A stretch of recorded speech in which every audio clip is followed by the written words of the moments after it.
Everyman's Theater, written and created by Arch Oboler.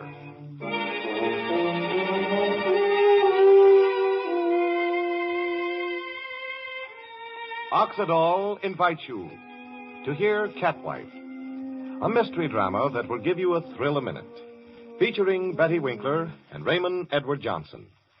Catwife is especially written for radio, part of a series of 1941-style entertainment brought to you each Friday at this time and over this station by Procter & Gamble, the makers of high-test Oxydol. Wait, though. Are you putting up with some old-style laundry soap?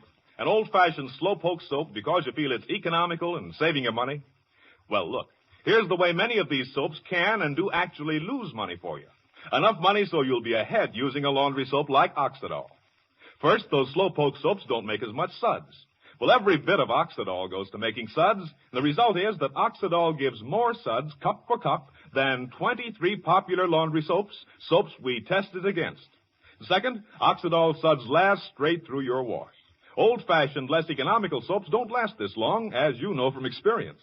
Compared to them, Oxydol can cut your laundry soap bills as much as 1/4. You'll save that in the amount of soap you use alone. And third, you don't scrub and boil clothes with Oxydol. You save that wear and tear and tatter and fray of constant washboard scrubbing. Because Oxydol soaks dirt out in 10 minutes. Throw your boiler and washboard away. Why, 10 minutes soaking in thick Oxydol suds, a good douse, and a few quick rubs for extra dirty spots like collars and cuffs, a rinse, and you're through.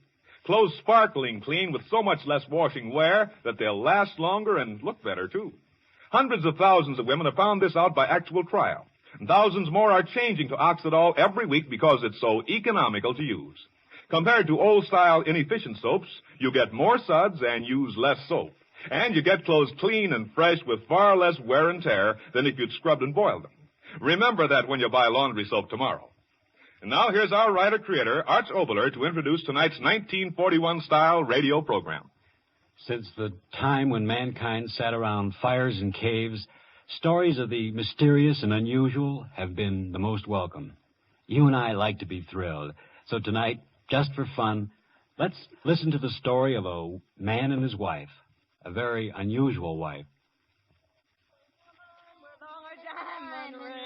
I got that on mine. I don't know the rest of the Hey, Joyce, cut it out. Woman with all Linda, for the love of...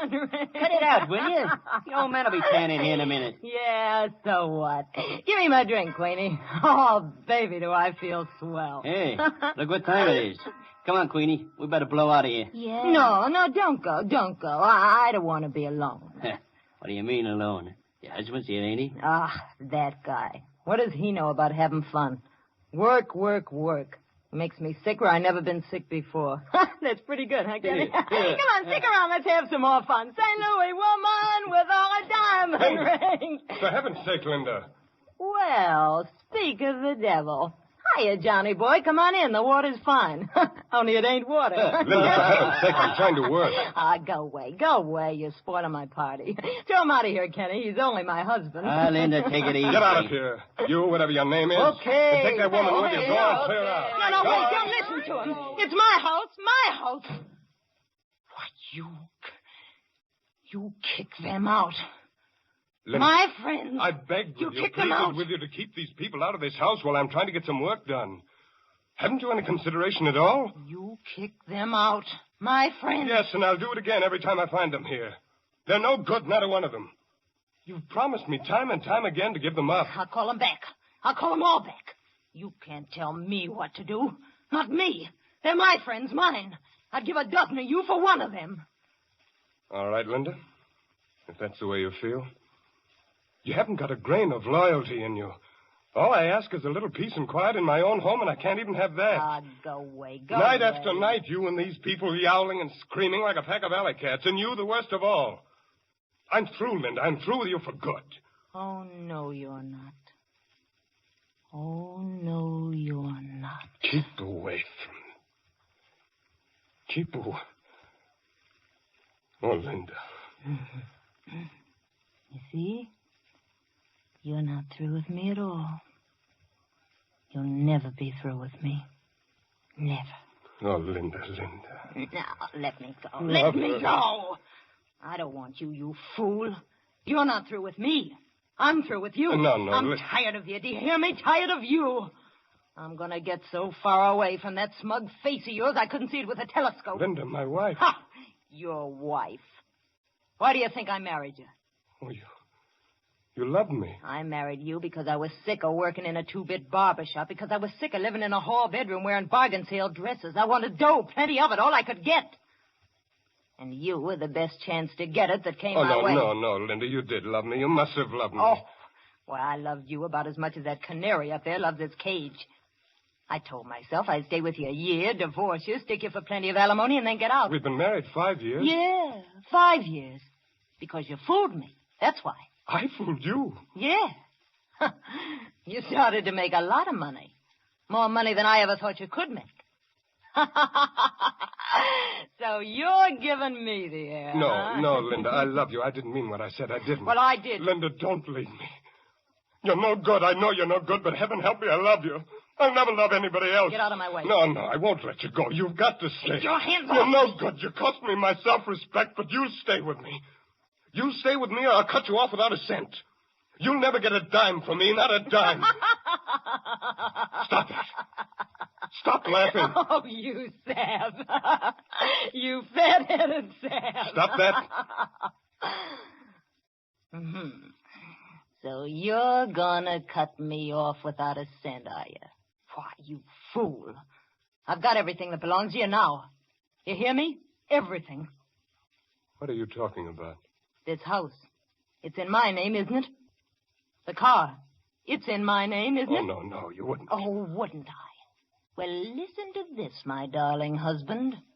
I cleaned out the bank account yesterday. Oh, no. Every cent of it. I won't be in the street. Oh, no. You will. Now, this is my house. Get your things and get out of here. I'll kill you. No, I'll kill you. No, let me go. Let me go. Oh. Touch me again and I'll tear your eyes out. You cat. Get out of my way. That's what you are, a cat. A big, white, heartless cat. Get out of my You way. think like one, you screech like one, you claw like one. You even look like one. Your eyes, they're cat's eyes. That's what they are, cat's eyes. A cat, that's what you are. A white cat. I didn't marry a woman, I married a cat. Keep it up. Laugh Keep at it me. up. You're doing Go ahead, swell. laugh at me. You're a cat, a sneaking, yowling cat. A cat. You're a cat. A cat. Cat. You're a cat. Now, that's enough of that. I don't like it. A cat. Stop saying it. A cat, you hear me? A cat. John, stop staring at me like that. Stop staring at me. John, what's happening to me? John, my head. I can hardly see. John, help me. John. Linda. What are you staring at? What are you staring at? What are you... Linda! Linda!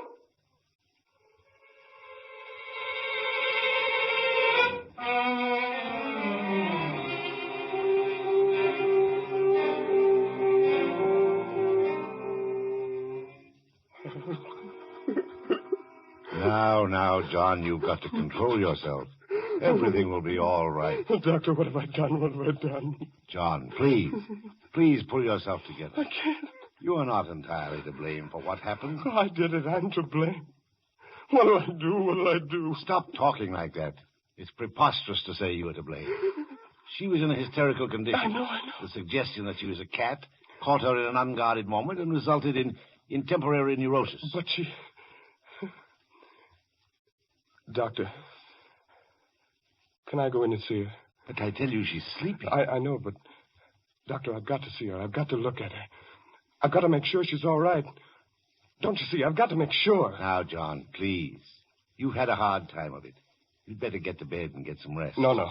Doctor, listen to me. I've got to see her again. I've got to make sure she's all right. I can't rest until I know. But I tell you... Oh, very well. Just for a moment. Yes. Be very quiet. Yes. There. You see? She's resting very nicely. Doctor, look. What? Her hands. Look at her hands. And her teeth. Linda. No, John. You'll waken her. John. Linda.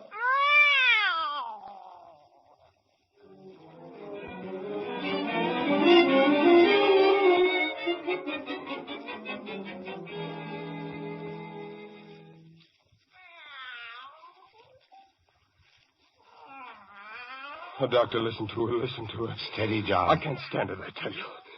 Doctor, what is it? What's happening to her? I don't know, John. I don't know. Oh, listen to her. What'll I do? Fingers into claws. Teeth into fangs. It can't be happening. But it is. And yet I've seen it with my own eyes. You've got to do something, Doctor. You've got to. You're my friend. You've got to help me. But what? In the name of all that's rational, what? Well, think. There must be something you can do. A drug, something. Oh, John, I don't know what to say. I can't think.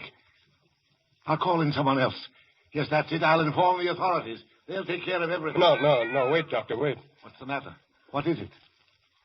You're going to inform the authorities? Yes, of course. Don't you see, my boy, it's the simplest way out of this. Way out? Of course. For you and for me. What do you mean? This horrible thing that's happened to Linda, it goes beyond just you and me.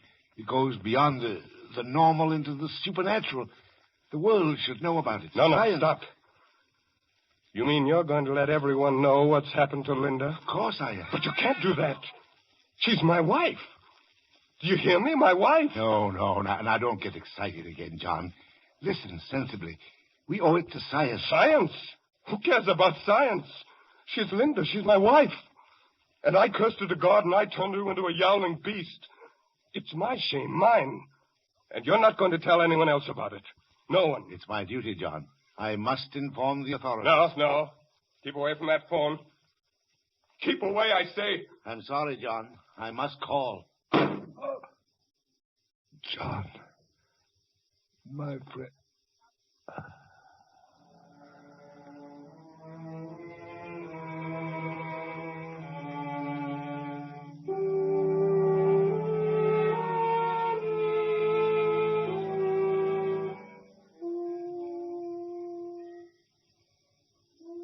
And now, while we get our breath back, and, well, I, for one, need a breathing spell, let me remind you of those dazzling snowy white washes Oxidol gets every week.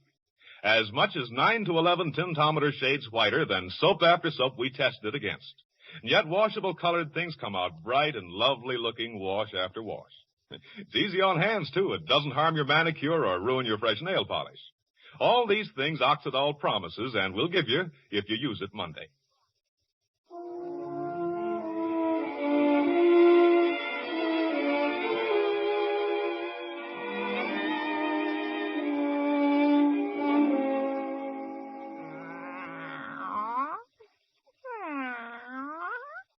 No. Try to sleep, darling. Try to sleep. Yes, I know, darling, but it's almost morning. You must rest.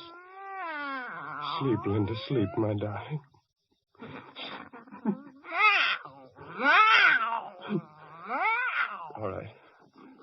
All right, darling, I won't cry. I've got to be strong. I've got to help you. And I did help you. He was going to tell them about you. Everyone. They'd have taken you away from me, locked you up, pointed at you, laughed at you. But I stopped him, Linda. I stopped him for you. He called me friend. But you're my wife, beloved. And I love you. I pleased you, haven't I, my darling? I never could please you before, could I? But now I've pleased you. I'll tell them he never came here, and no one will ever know, darling. No one but you and I.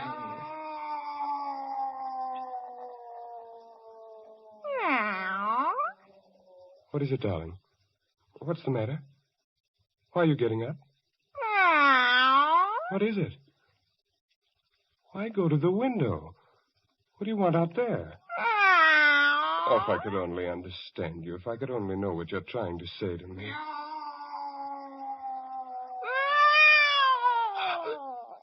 Oh, no.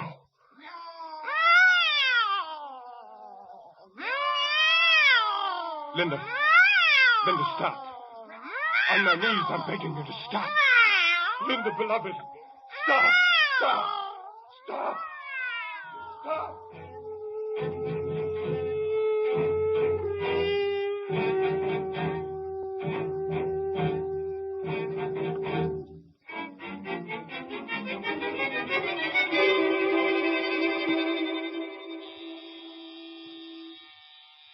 Yes, I'm coming. Good morning, Mr. Taylor. Oh, it's you. I found this note saying you wanted to talk to me. And, Jay, I hope you're not going to quit taking milk from me. No, I'm not going to stop taking milk. That's what I wanted to see you about. I want milk. More milk. Cream. Everything. Well, sure. How much do you want? 4 bottles of milk. No, 6. 6? Yes, and cream. 6 bottles of cream. Is something wrong, Mr. Taylor? Wrong? Why do you think something's wrong? Well, I only meant... You meant what? Speak up, you meant what? Well, don't get sore, Mr. Taylor. I just meant... Well, you don't look so well, and... Well, you know how it is. Sometimes a fella has a couple too many and starts ordering all the milk in the world. You fool, I'm not drunk. Do you want some of that milk, or do I have to get another milkman? No, I'll get it for you. Well, hurry. 6 quarts, 6 cream. Only him and his old lady. The guy's nuts.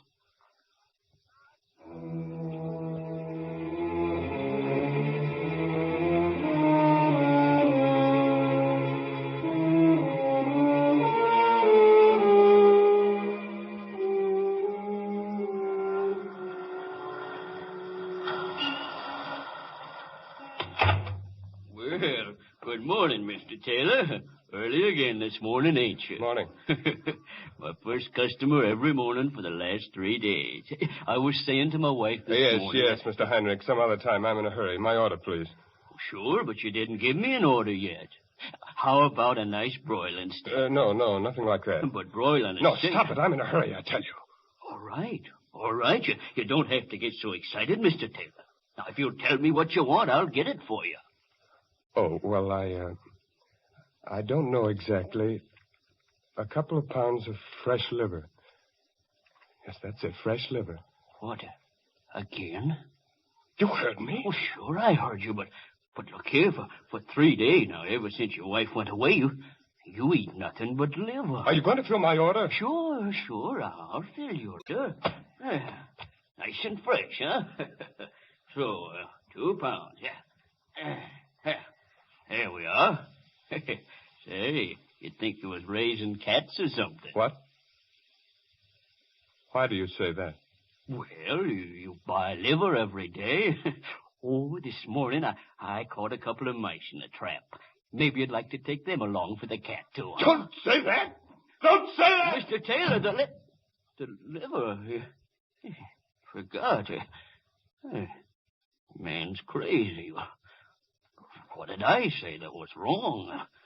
Cats like to eat mice.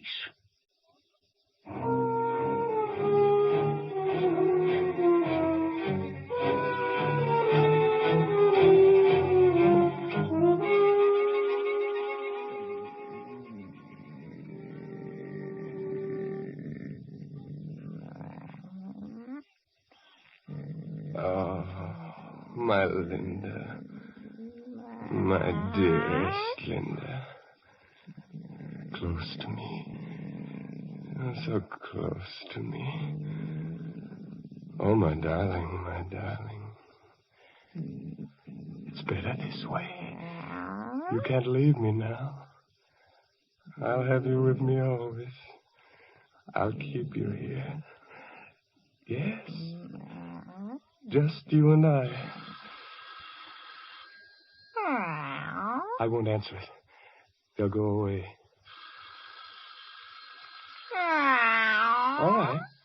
All right, I'll answer it. Linda, it can't be anyone that knows. He's dead. I buried him, Linda. You know that. No, stay here, my beloved. They mustn't see you. Be very quiet.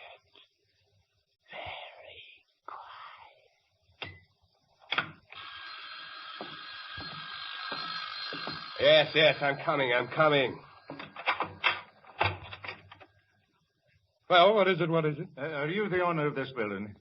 Yes, what do you want? Kerrigan's the name. I'm your neighbor. I've got that place across the alley from you. Oh, my neighbor. Yeah, Kerrigan's the name. I'm with the department. Department? Yeah, I'm desk sergeant at the 3rd District Station. A policeman? Yeah, I'm off duty today, so I thought I'd drop over and speak to you. Do you mind if I step in for a moment? Step in? Oh, no, not at all. Thank you. Well, you got a nice place here. Yes, nice, very nice. You know the same contractors made this place as made mine. You didn't know that, I bet. No, I didn't. Yeah, an Irishman by the name of Gil Hooley. Jumped out of the 10th story window, they tell me, the day after the stock market crash. Lucky for him, too. If he was alive now, some of the people along here that bought places from him would murder him. What with the trouble they're having. Oh, trouble? Yeah, cheap material, plaster cracking, floor sagging, stuff like that. Oh, I see what you mean. Now, you take my place. I've had to have a new roof put on and new gutters put in, and I never know what'll go wrong next. Anything wrong around here? Here? Oh, no, nothing at all. Well, then you're lucky. Say. What's the matter? I just remember why I come over. If you don't mind, I'll tell you. Yes? Now, it ain't me that's complaining, Mr. Taylor. I'm the kind of a man that can sleep in a boiler factory. But it's my Ella. There's a light sleeper for you. I always say that if a star in heaven twinkles too much, the noise wakes up my Ella. What's the trouble? Oh, no trouble at all, Mr. Taylor. Like I'm telling you, I'm the last man in the world to go around having trouble with me neighbors. But you know how the women are. Always finding something to make a fuss about. Oh, say, I'm not disturbing her, am I? Disturbing? Yeah, you know, your missus. She's not sleeping in the bedroom there, is she? No, of course not. There's no one in there. I thought maybe seeing the doors closed. No, I tell you there's no one in there. My wife is out of town. Well, that's fine. I always like to talk things over man to man without the women around. That's why I made my Ella stay home. Let me handle this, I says. If there's anything wrong, I says, let me do the talking and we'll stay good. What is it? What's wrong? What do you want to tell me? Well, to put it plain, it's the cat. Cat? Yeah, the cat. You just got it, didn't you? You had a cat? Yeah, it started a few nights ago. Now, it ain't disturbed me none, like I says, but my Ella. Well, you see, our bedroom window faces right on the alley, and by golly, she hears every meow that animal makes. You're wrong. Huh? I have no cat. But my Ella I heard it, too, for that matter. I have no cat. But I'm telling you, it came from this house. And I tell you I have no cat. Isn't that sufficient? Well, now, seeing as you put it so plain, I'll be speaking up plain myself. I'm telling you, I heard a cat yowling last night, and the night before, and the night before that. And as sure as my name's Thomas Kerrigan, it came right from this house. Now, what do you say to that? Get out. Now, wait a second, me bucko. Don't get on your high horse. Get out. Get out of my house. Well, you sure are making a lot of noise about nothing, young fella. But it's your house, and if that's the kind of a neighbor you want to be, I guess I can... What are you standing there for? Get out. Get out. Now, just a minute. Take it easy. No cat, eh? Well, what was that I just heard? Nothing at all. You've got no right to be coming... You may not be a liar, but you sure are something close to it. If that ain't a cat in that bedroom there, then I ain't never heard a cat. Get out! Get out of here! Oh, no, I won't. Listen to that cat. If that ain't creating a public nuisance, I'd like to know what it is. It's none of your business. Get out of here. This is my house. Get out of here! Stop pulling at me, bucko. I may be off duty, but I'm still an officer of the law, and I'm telling you, that cat in there is violating the city ordinance. Now, if you don't make it shut up and disturbing me, Ella, I will. Stay away from that door. Stay away from that door. Say, listen to it. That ain't no cat you got in there. Yes, I lied. It is a cat. It's just a cat. But I'll make it be quiet. But go away. Now, wait a minute. Take it easy. If it's just a cat, what are you getting so excited about? Just look at her. No. Look at her. Your eyes blazing. What's going on here? I think I'll have a look. No. Stay away. Oh, no. Get away. Take it away. I told you to go. My gun. I'll get my gun. My gun.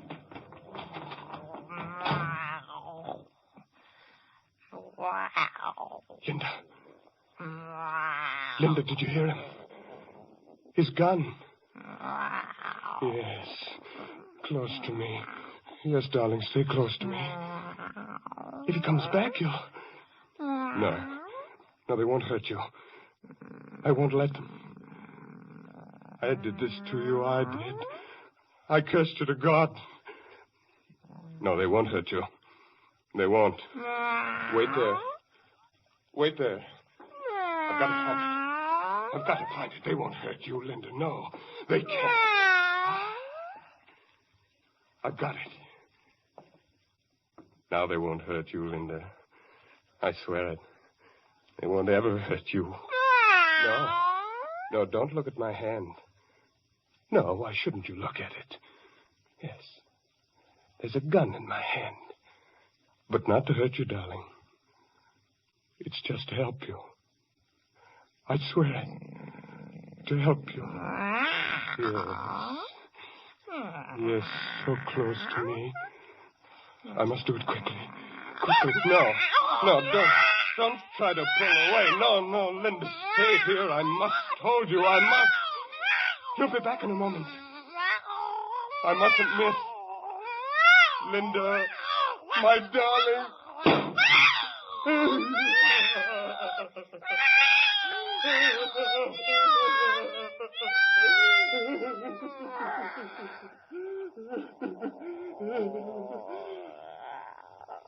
I heard my beloved. I heard you.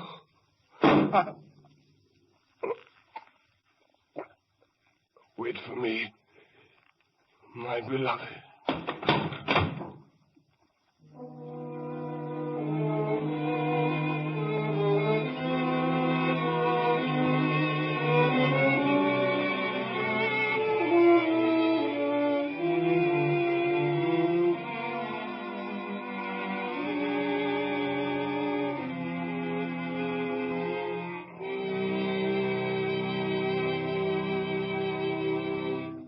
This is Arch Oboler. Tonight's play, Catwife, featured Betty Winkler and Raymond Edward Johnson. Music by Gordon Jenkins. About next week. Well, the actors, two of our favorites, Mr. and Mrs. Houston, Walter Houston and Ann Sunderland. The play, a story of two people who perhaps lived in your own town, who lived a strange, excitement-filled life that you perhaps knew nothing about. The title of the play, Mr. and Mrs. Chump. Before we leave you, just one more word about next Monday's wash.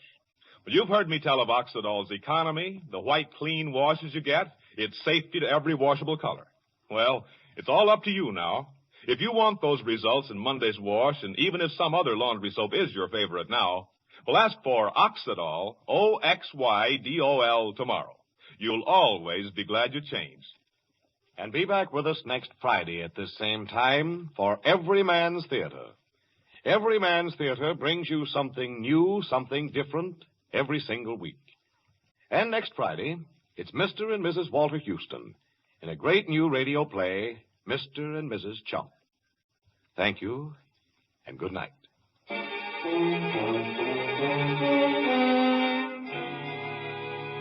Everyman's Theater is written and created by Arch Oboler.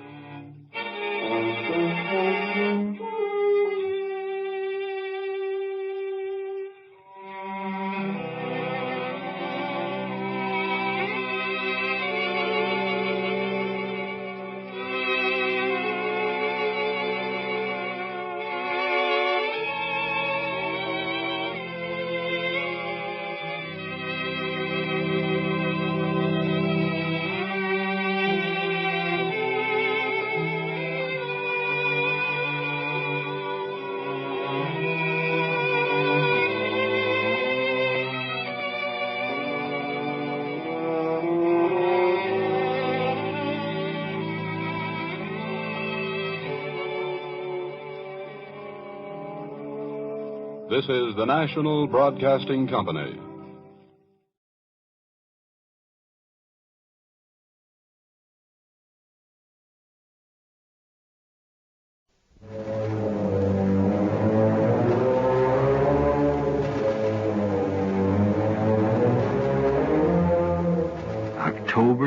1940. Suddenly, peace was a fraud. From overseas, the agony of the innocent massacred was rising, darkening the light of the world, making a mockery out of the wily stratagems of temporal political alliances. To me, the issue became a simple one: freedom. I wrote a play, and the distinguished actor Raymond Massey said, "Yes, of course I'll do it, anywhere, anytime." But the radio network said, "Sorry, we're not at war. We have no enemy. We still do business with all customers." So Mr. Massey and I flew to New York from California, pounded on tables until the microphones were given us in small surrender.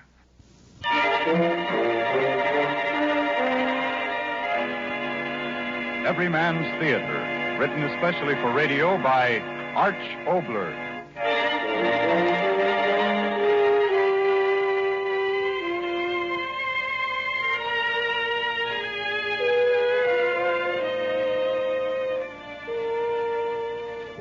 Tonight, our star is the celebrated actor of stage and screen, Mr. Raymond Massey, in an adventure of our times, This Precious Freedom, the second of an exciting series of plays especially written for radio and brought to you each Friday at this time and over this station by Oxidol. And now, Mr. Oboler to tell you more about tonight's program in Everyman's Theater.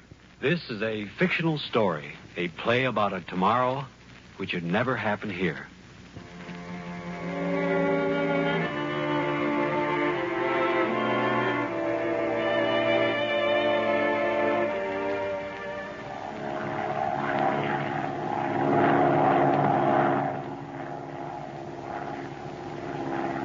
Morgan?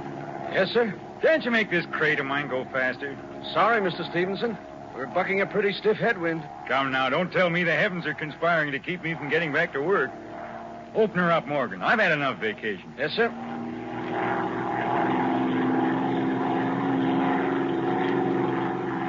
That's better. You know, Morgan, I should think you'd be as eager to get back to the city as I am. After all, a young fellow like you, month up in the woods with nothing around but those overstuffed squaws. Well, I, for one, am going to be glad to get back in harness again. Of course, I'm not going to admit that to Mrs. Stevenson. I talked to her for the last 10 years about cutting myself off from civilization and having a real vacation, and... Morgan, what's the matter? Oil line open. By George. All right, take it easy, Mr. Stevenson. We're okay. Just fasten your safety belt. Where are you going to land? The field ahead. Hold on. Don't be afraid. Don't be a fool. I've been in forced landings before. All I want to do is to get down there fast. I've got to get to the city. Got to get back to my business.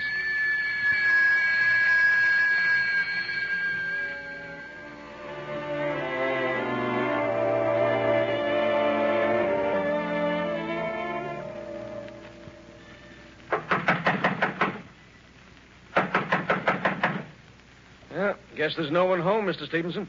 No one in the fields and no one to help us. Fine end to a vacation. I guess we'd better try to flag a ride into town. Wait a minute. Huh? Someone coming. Well, how do you do? We just had a forced landing out in one of your fields. What do you want? But I'm trying to tell you. We had a forced landing out there in your field. Could I use your telephone? Wait a minute. Who are you? I don't see what earthly difference that makes. All I want is to use your telephone. Why, you... Morgan, did you see that? Slam the door in my face. Yeah. In my face, infernal fool. Mr. Stevenson, you know, that guy was awful scared.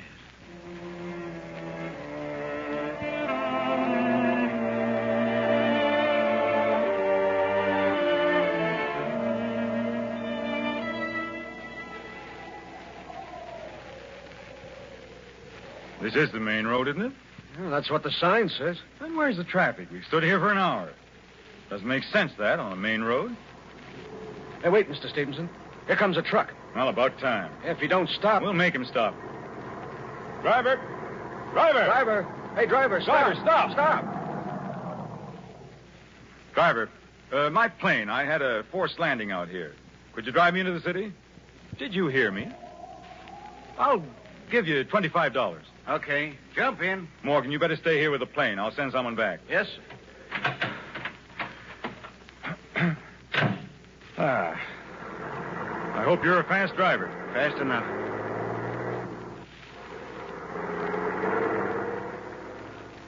Well, for a while there, I thought there weren't any trucks on the road anymore. Not many. But this is the main highway. Now it's practically empty. Why? Mister, I'm just a driver. Some sort of labor disturbance, eh? You kidding me? What are you talking about? I'm not talking, mister. You are. Look here, I've been vacationing up in the woods for weeks. I deliberately haven't read a newspaper or heard a radio in all that time. But now that I'm back, I might as well start taking it again. What's up? Well, why don't you answer me? Mister, I'm just driving. What is this anyway? All I want is a civil answer. I don't know any answers, mister.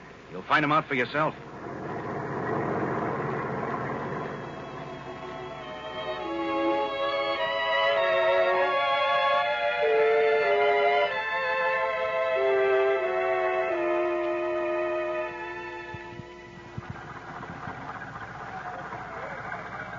$15, $20, $25. There you are. Okay. Well, I certainly didn't get any conversation for my money. Are you getting off, mister? Yes, of course. Huh. Manners certainly haven't improved while I've been away. Goodbye.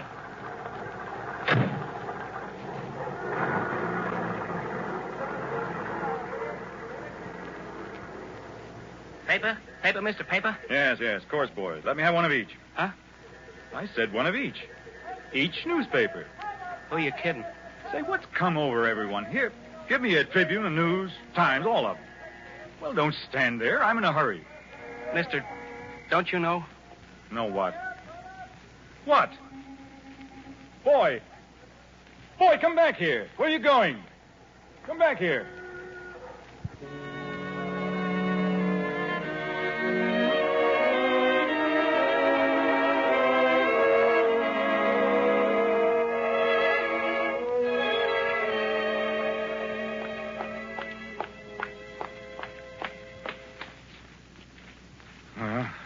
At least my office is still here.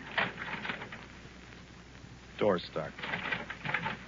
Fine business. Can't get even into my own office. Well, open up. Open up. No one in there?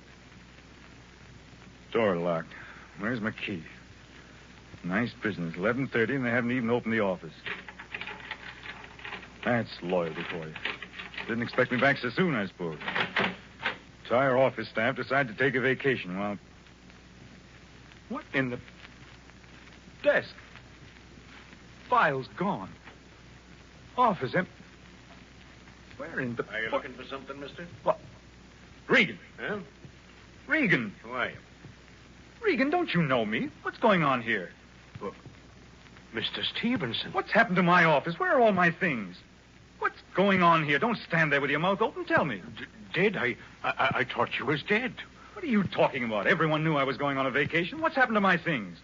Where are all my people? Answer me. You don't know? Know what? Talk words, man. What's happened to my business? Mr. Stevenson, I can't tell you. What do you mean you can't tell me? You're the manager of the building. Who moved out my office? Where are all my things? Answer me. You're hurting me. Answer me. You can't ask questions, Mr. Stevenson. What? Go home, Mr. Stevenson, please. Go home quick.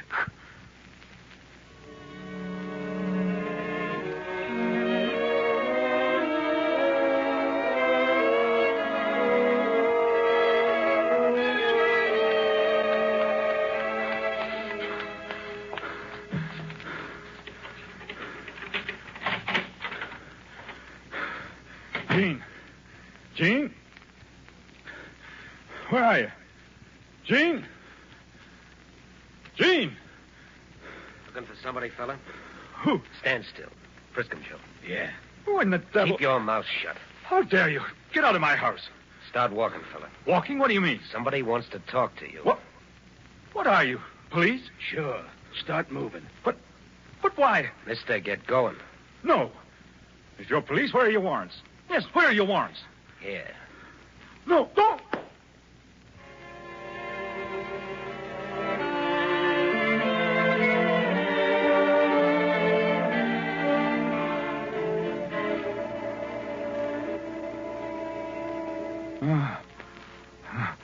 Head.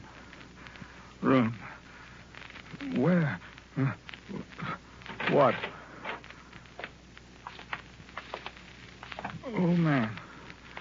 What did he?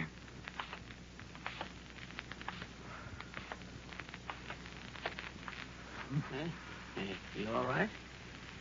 Yes. No. You better not try to stand up. Take it easy. Are they police? Yeah, in a way. Someone made a mistake. No mistake, Mr. Stevenson. My name. You know it. Yeah. And I used to do business with your company once. Always treated me fine. Who are you? Me? Oh, nobody. Just sort of clean up. Where am I? Well, Mr. Stevenson, there are some things I can't tell you. Mistake. Horrible mistake. I'm John Stevenson. I'm a respectable citizen. My wife. I've got to get in touch with Jean. She'll be worried. She wasn't home. Now, take it easy. No, Mr. wait, the mayor. Yes, the mayor. No. He's a friend of mine. Mr. Got to get the telephone and keep your tell the voice mayor down. what's happened. If they come in here again... Let them come in. I've got nothing to be afraid of. I've done nothing. Come into my house without a warrant. They've got no right. Now, Mr. Stevenson, you don't understand. Please, Mr. Stevens. Understand what? Tell me. Things are different. Different? What do you mean? What's it got to do with this? With me? Mr. Stevenson, it's something I don't understand. Where have you been? Been? Out of the city, in the woods. Don't waste time, man. Call up the mayor. Tell him. But that won't do any good. Why not? There's been a mistake. There's been no mistake, Mr. Stevenson. I guess maybe you're the only one in the whole country don't know about Talk it. sense, man. Well, I'm trying to. I don't know exactly how to say it. Well? Well, first that part of the Constitution, they threw it out. Part of... What the devil are you talking about? That part of the Constitution. You know about rights. Threw it out. The way I got it figured out, when others ganged up on us, all them battleships and airplanes, well, there wasn't much we could do now, was there? Had to sort of, throw in the towel. Are you trying to tell me that while I was away, there's been an invasion? Invasion? Well, they ain't gone all the way. I mean, just this piece of the coast. Get out of here. What? You heard me. Get out. Haven't I had enough today without listening to you, you crazy old fool? But, Mr. Stevenson... Get out, I tell you. Listen, someone out there, get this crazy old fool out of here. If this is a jail, get me my lawyer. What am I being held here for? What are the charges? Get me my lawyer. Get me my lawyer.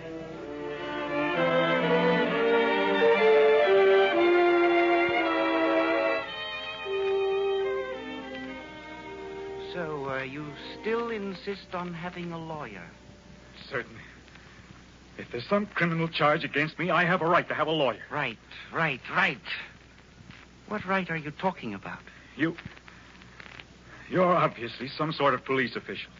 Well, let me tell you, a horrible mistake has been made. I'm no criminal. I'm John Stevenson, an ordinary businessman. Call Mayor Alden. He'll tell you. He'll tell us nothing. The man is of no importance. No importance? But the mayor. The mayor of what? The Worms? Worms? The man is dead. Oh. But that, too, is of no importance. What is important to me is you and your activities. I don't know what you're talking about. Your so-called vacation trip. Whom did you meet? Meet? What do you... Don't ask questions. Answer them. You've been out of the city for weeks. Suddenly you return. Where were you? On my vacation, of course. Is there any law against that? For the last time, don't try to be clever with me. Once and for all, will you tell me what the charges are against me? There's been some kind of terrible mistake, all right. But tell me what the charges are. Give me a chance to clear myself. I have wasted quite enough time with you, Mr. Stevenson. Let me post bond. Let me call my lawyer. You've no right to keep me here. My wife, she wasn't home when I was taken away. Yes, She'd be worried. Yes, of course, your wife. Have you any idea where your wife is, Mr. Stevenson? Why, home, I suppose. Yes, she must be there now. If you'll hand me the phone. She is not home, believe me. Why do you say that? All right, Sergeant. In there. Jean, what are you doing here? What is it? Jean, stop crying. I'm all right. There's been some crazy mistake, but... Jean, why should you cry like this? You never cry. Jean, The children. Are they all right? Jean, talk to me. Stop crying and talk to me. She knows better. Better? What are you talking about? Jean, lift your face. What's happened? What's wrong? Take her away. No, she'll stay here. Jean, you tell me what this is about. Has everyone gone crazy? What? No, let go of her, you bastard! John! Let go of me! Bring her back here! Bring her back here! I'll kill you! Jean! Jean!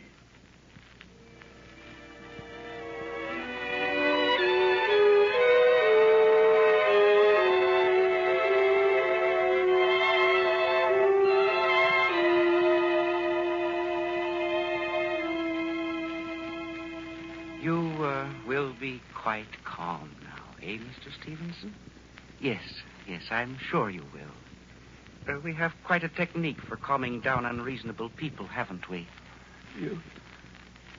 So you still persist in talking. So, discipline. That is the first lesson you must learn in this new state of ours. Discipline. Always discipline. It is very strange, Mr. Stevenson. You've been here now over an hour, and yet there is very little fear in your face. I wonder why. Astonishment? Yes, a sort of astonished wonder in your face, as if you can't believe... Could you possibly be ignorant of the facts? This glorious new state that we are planting here. This fulfillment of the dreams some of us have had since the day we heard a voice telling us of our destiny. A dream that will come true. This will soon be our nation now, Mr. Stevenson. Ours, all of it. Your men are fighting, yes, but we will win. Wonder in your face? Yes. Sometimes I ask myself, can it be true? The wonder of it, yet no wonder of it. The plan, Mr. Stevenson, the plan, always it was there and always we followed it. We poured our propaganda in on you. Yes, we used your own weaknesses against you. We cried, let us speak, it is our right. How simple it was to use your own rights against you, so now you have no right, Stevenson. No one has right but we who are leaders.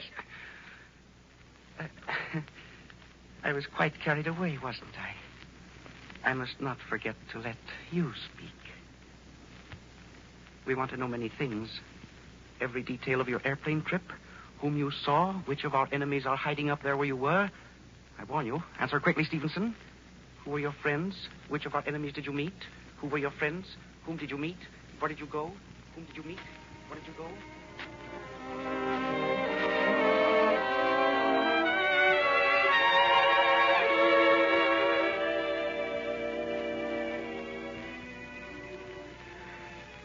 Put him here. Yeah. Dead yet? No, not yet.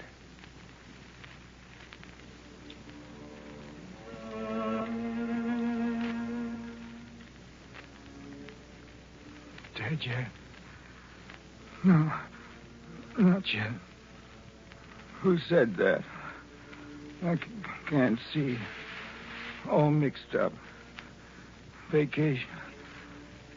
Enemies of the state. Airplane.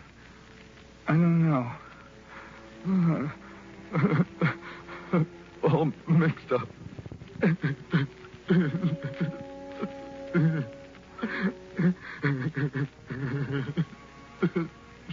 No. Got to stop. Got to think. Oh, pain. No. Got to think things out. What's happened to me? What? Our glorious new state. We who are the leaders. This will be our nation soon. Voices in my head. All mixed up. Think things out. I've got to go crazy. From the start. Yes, from the start. Vacation. Coming back from my vacation. Landed plane. Go away. Yes, that farmer. That guy was awful scared. Awful scared. Yes, Morgan, you said that. I don't know any answers. You'll find them out for yourself. Yes, truck driver. Mister, don't you know? Mister, don't you know? Yes, newsboy, he too. You can't ask questions, Mr. Stevens. Things are different. You can't ask questions, Mr. Stevens. Yes, they said that. Everyone said that. Everyone talking to me. Trying to tell me. I didn't know. I don't know. This will soon be our nation. It isn't true. No. It's all in my head. Jean. Jean. Where are you? Jean. Where are the children? Jean. Did I just cry out? Cry out? Why should I cry out? My name is John Stevenson. I have a business in the Central Building. I have a house in Arcade Street. I have a wife, 2 children, a boy and a girl. We have a good life. A good life. Is he dead? Not yet. Dead? Dead? Dead? Why do I keep thinking that? Who said it to me? Dead? Dead? Dead? Yes. I know. I remember. Going to kill me. I'm an enemy of the state. Our glorious new state. But it's so funny. John Stevenson, 832 Arcade Street, enemy of the state. I went on a vacation. I came home, and I'm an enemy of the state. Yes. My wife. The children, that's what he said. Everyone, enemies of the new state. Now, it's madness. I'm me. I can do what I want. I can get up out of here. Yes, I will get out of here. I'm John Stevenson. You hurt me. Blood. No, I will get out of here. You can't accuse me and not give me a trial. You can't come into my house. You can't take away my business. I'm a free man. I'm an American. This will be our nation soon. Ours. How could that be? Seeing as we weren't ready, there wasn't much we could do now, was there? Let's mind our own business. Nothing to do with us. Who said that? Let's mind our own business. Nothing to do with us. I remember. I said that. Yes. All the time. I said that. Men have no rights. None of my business? We spit on freedom. None of my business? Right is right. None of my business? Our leader, our people, our world. None of my business? How could I? Why did I? Don't antagonize them. We'll have to do business with them. Let them talk. Mind our own business. Don't antagonize them. We'll have to do business. All the things I said. Seeing as we weren't ready, there wasn't much we could do now, was there? Our glorious new state! Dead yet? He will be. Dead yet? He will be. I do understand now. He will be. I wanted everything, and I didn't want to risk anything to keep what I had. What I had. What I had. Your home is your kingdom. Your own God is your God. Say what you want to say. Write what you want to write. Trial by jury. Sanctity of person. Due process of law. What I had. John! Jean, is that you? No, in my head. So dark. There's blood in my... So dark. Dead yet? He will be. Dead yet? He will be. Jean, I'll tell you something very funny. I'm not afraid to die. No. I'm afraid to go on living. If all this isn't really a dream, bad dream, then I don't want to go on living. Everywhere I'd turn, they'd be there. Shut your mouth. You can't do that. Come with us. We accuse you. Shut your mouth. Give us that. Keep moving. Attention. Shut your mouth. Shut your mouth. Shut your mouth. No, I can't live with that. All my life, I lived with freedom. Jean, we didn't know it was freedom, did we? Living in our house, a good life. Our neighbors. Not hating anybody. And driving in the country with the kids wherever we wanted to go. And feeling sure of the future for the kids because whatever was wrong here, we ourselves could fix with work and with our votes and with what we knew was right in our hearts. I never said, this is freedom. But it was. It was. When they talked to me about losing it, I said, don't be fools. No one will take it from us. I thought freedom was like the air, always with me as long as I lived. I thought I didn't have to do anything about it. Jean, I was wrong. I've got the words now to say it. What I had wasn't a gift. It was a victory. And I can't live without it. Do you hear me out there? I won't live without it. To say what I think is right. To do what I think is right. That's the only life I want. It is life. I'll live for it. I'll fight for it. This precious freedom.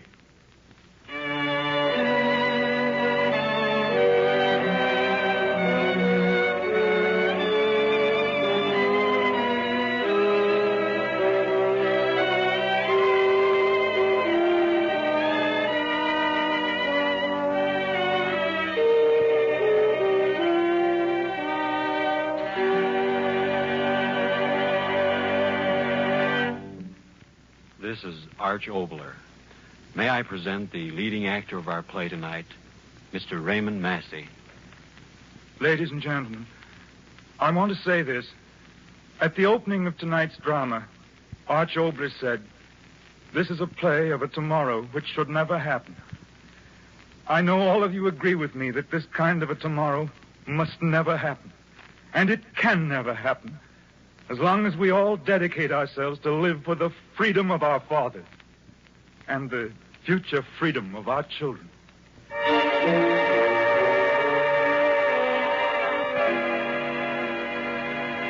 Everyman's Theater, written especially for radio by Arch Oboler.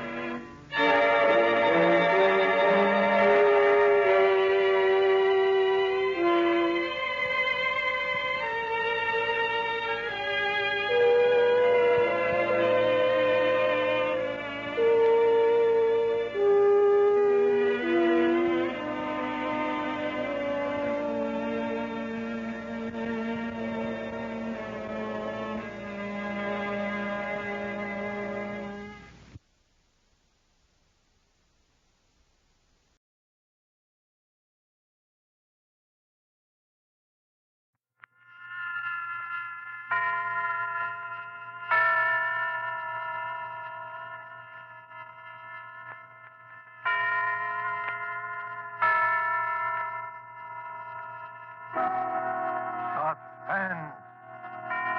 Mr. Ronald Colman, a star of the Dunwich Horror, a suspense play produced, edited, and directed by William Spears.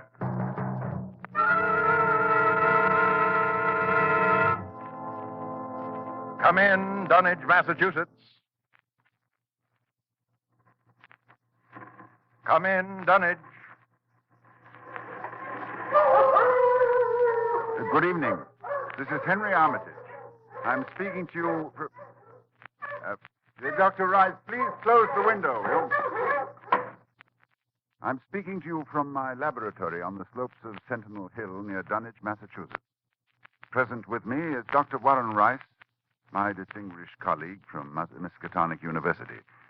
We are now about 100 yards from the summit of the hill, which is crowned by a huge table-like stone set in the center of a circle of stone pillars, a place of prehistoric worship. A moment ago, you may have heard the dogs of Dunwich Township barking, as we have heard them for 3 days and 3 nights. Dr. Rice and I know the horror which their barking portends, but the purpose of this broadcast is to make this unbelievable horror believable to you. I hope for your sakes and ours we are successful tonight. It is the eve of All Hallows. Tomorrow will be too late.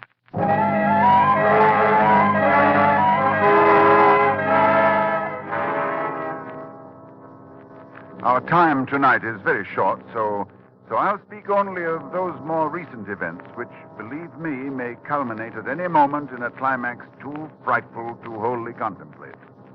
I will begin with the birth of Wilbur Whately.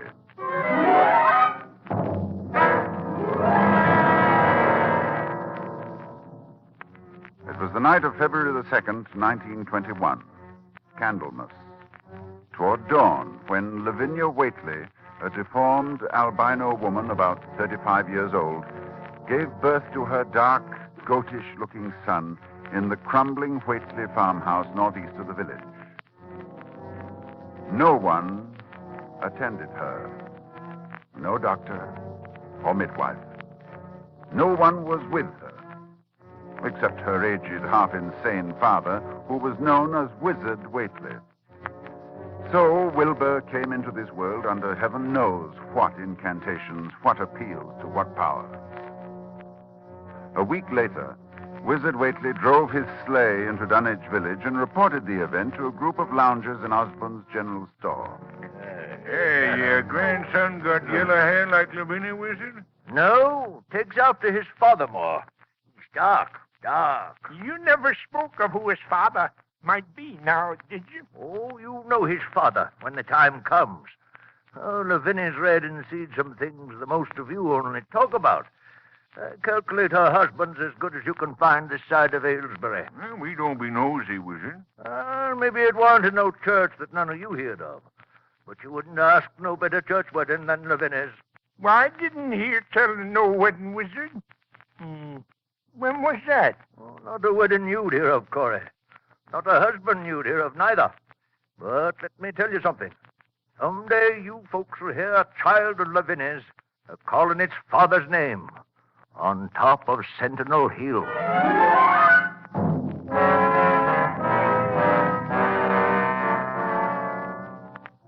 Prophecy? Or idle boasting by an insane old man? Now, I know I ask a great deal when I ask you to believe that the arrival of an infant into that house of dire poverty and squalor could possibly constitute a horror and a threat to all our known world. Yet it has an earthly history. Perhaps through this history, you will be able to give it credence. Wilbur Whately's growth was uncanny.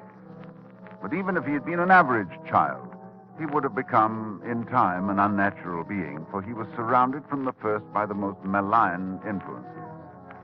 There was his grandfather, old Whately, Wizard Whately, who each Halloween climbed Sentinel Hill to the great circle of stone, and while the hills shook, stood holding a great book open on his arms and shrieked into the wind. Shrieked. Lord, jump off! Lord, jump off! Lord, jump off! Yog Sothoth, that dreadful name, first mentioned in the hideous forbidden book, the Necronomicon. And this Wizard Whately was Wilbur's teacher.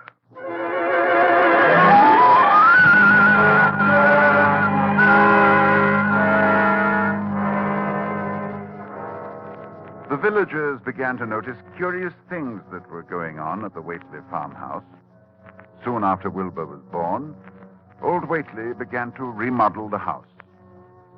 The abandoned upper story was restored, and all the windows were tightly boarded up. And then Wizard began to buy cattle in large numbers, both horses and cows. Yet the livestock on the farm didn't seem to increase. Young Lem Brown was one day curious enough to creep close to the house to count the Whately herd. Dr. Armitage, there warn't more than 12 cows, and them sick. Looked like they had the blight and funny wounds on them, like cuts. I heard something, too, in the top part of Wizard's house. Something like water slapping inside, only big like a sea.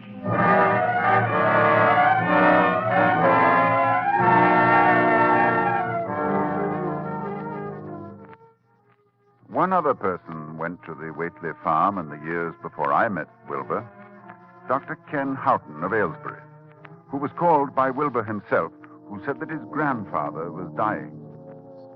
Dr. Houghton found the old man in a bedroom on the ground floor, and Wilbur with him. While outside the window, a legion of whippoorwills cried loudly and rhythmically, endlessly. Wilbur spoke about the sound. Listen, they whistle in time with his breathing now. They're ready. Listen, Doctor.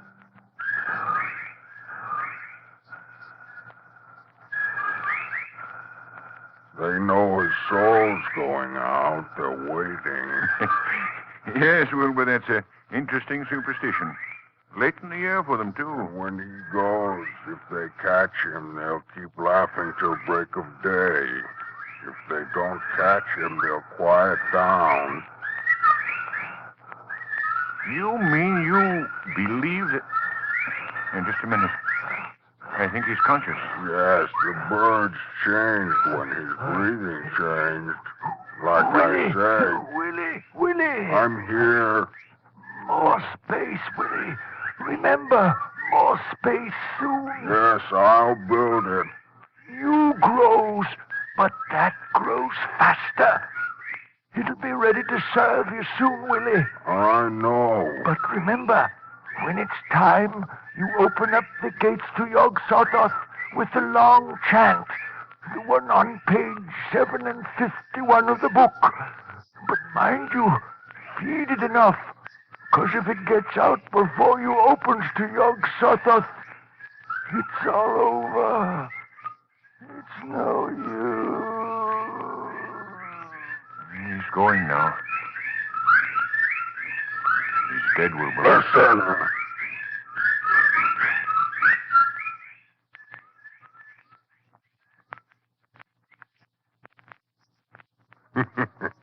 The birds, they didn't get him. Yes, he's free. He's gone.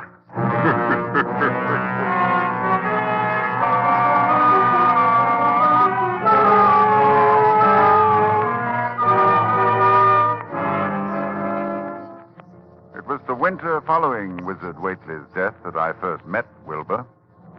He came in person to the library at Miskatonic University to consult a copy of the hideous Necronomicon, which was kept there in its Latin version, as printed in Spain in the 17th century. I tell you, when he came into my office, I was appalled at his appearance. 8 feet tall, shabby, dirty, bearded. But I was even more appalled by his voice when he spoke to me. I wrote you a letter a month past, Doctor. I wanted a loan of the book. Well, that's a book that's never loaned from this library. I doubt if it is from any library. Well, I have to see it then. Oh, very well. It's kept right here. As you know, there are only 3 copies of this book in existence. That's why we're careful. Here, you can look at it on this table. Wizard said it would be on page 751. What? What is it you're looking for? The formula, the long chant, the one that opens the gate to Yog-Sothoth.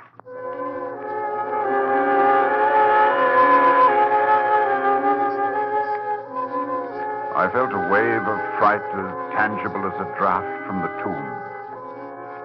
He seemed somehow like the spawn of another dimension, like something only partly of mankind, linked to black gulfs beyond all spheres of force and matter, space and time. And presently he raised his head and spoke again. It's here, all right, but I'll have to have a copy. That paragraph there? I don't know. Do you know Latin, Doctor? Yes, certainly. Then read it, Doctor. Let's hear how you make it out. All right, that shouldn't be difficult. Let's see. Nor is it to be thought that man is the oldest or the last of Earth's masters. The old ones were, and the old ones shall be. Not in the spaces that we know, but between them. But only Yog-Sothoth knows the gate. Yog-Sothoth is the gate to where the old ones broke through of old. Their hands are at your throats, yet ye see them not. Dr. Armitage, you see, I reckon I've got to take that book home. There's things in it I've got to try, and you can't hold me up. No, I'm sorry. I tell you, Doctor, I'll have the book sooner or later, no matter what. You see, that's waiting for me at home. Won't wait much longer.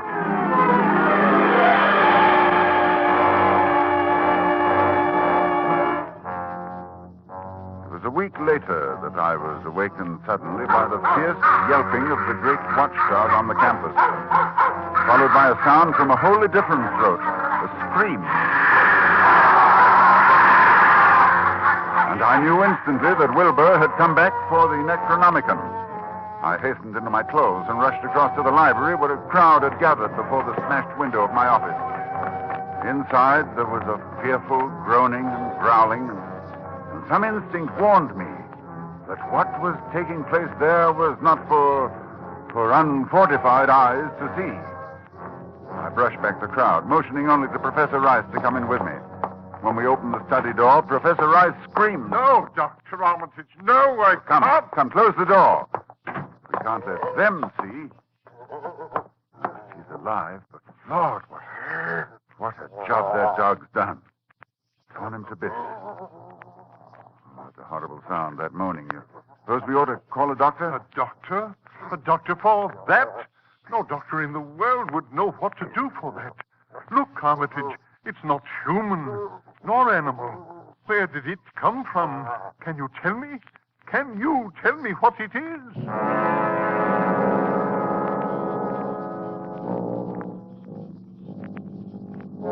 No, I couldn't tell what Wilbur Whately was. A thing that lay half bent on its side in a pool of greenish-yellow stickiness was 9 feet tall. And the dog had torn off all the clothing and some of the skins. It was partly human, beyond a doubt, with very man-like hands and head, but the torso and lower parts of the body were fabulous. Its chest had the leathery hide of a crocodile or alligator. But below the waistline, the skin was covered with coarse black fur. And from the abdomen, long greenish-gray tentacles. The limbs terminated in ridgy-veined pads that were neither hooves nor claws. And as Dr. Rice and I stood staring at this presence, the whippoorwills began to cry in unison outside the study window. And then the thing on the floor roused and mumbled. God.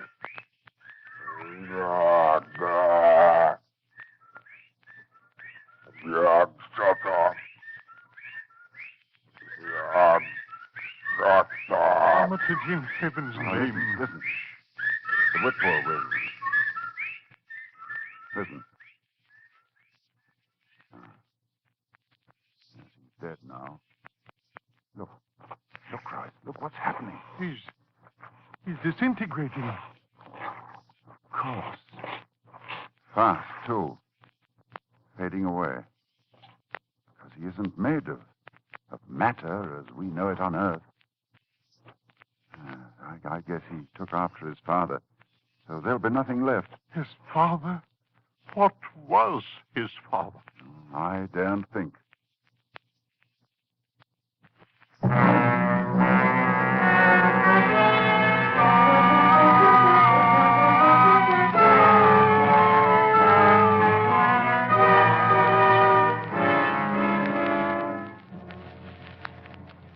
I thought then that what came into our world with Wilbur Whately left with him. I forgot what he himself had told me of it, which was waiting in the sealed house Wizard Whately had built, where the cattle were driven to disappear. But Wilbur Whately left a diary, written in a strange alphabet resembling Sanskrit. And I worked off and on for weeks to decipher it. And finally, I read the following passage written by Wilbur when he was no more than 8 years old.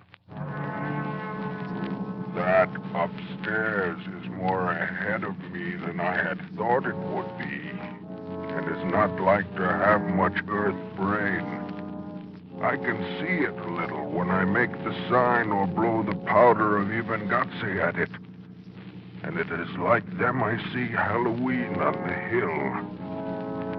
I wonder how I shall look when the earth is cleared and there are no earth beings. Maybe like that upstairs looks, which has no body, even fed with all the blood. Toward morning, in a cold sweat of terror, I called Dr. Rice to my house and told him we had to destroy what's in that farmhouse. Why can't we just leave the thing locked up there? The house is boarded tight. Yes, but you think boards will hold it? Don't you realize, man, it hasn't been fed? It hasn't had blood since the 18th of September, when Wilbur Whately came here to die.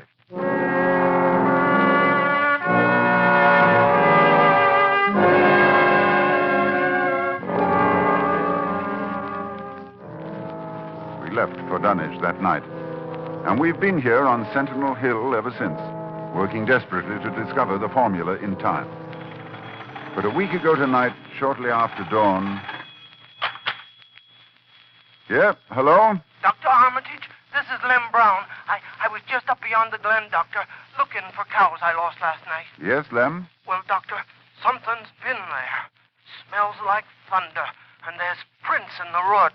Great round prints, big as barrel heads, like a elephant has been along. Anything else, Lem? That's all I see. Except bushes and trees pushed back from the road like a house was drug along. Oh.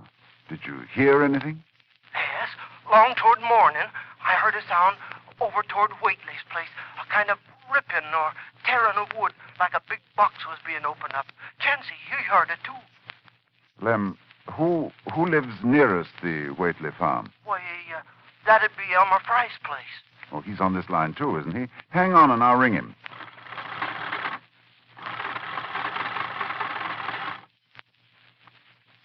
Yes, Dr. Armitage, this is Central. I'm trying to get Elmer Fry, Central. Doctor, he must be out somewheres, and his whole family. I was ringing there an hour ago. Earl Sawyer saw Elmer's cows stampeding in Cold Spring Glen. Oh, you didn't get him, hmm? All right. But if you hear or see anything more, let me know. I'll be here working all day. Rice! Oh, wake up. It's loose. It's out of the house. One family gone already. We have to work. Pray God we find that formula in time.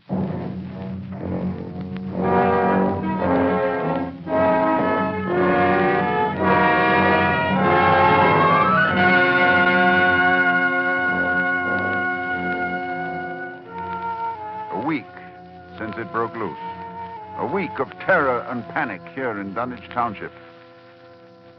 Each night it moves about the countryside, leaving the trees crushed in a 30-foot swathe, as though by a moving mountain, leaving its monstrous tracks and a trail of tarry stickiness, leaving crushed and gutted farmhouses and whole herds of cattle drained of blood. Well, ladies and gentlemen, that is the story to this moment. And tonight is Halloween. Tonight we are here to... Oh, just one moment, please. Dr. Rice, did you hear something? With the window closed, no. Well, we'll throw it open. I thought so. Listen. A sound from 1,000 bending trees. A sound like the sea moving across a forest. Yes. Yes, it's coming here, of course. All Hallows, it comes to Sentinel Hill.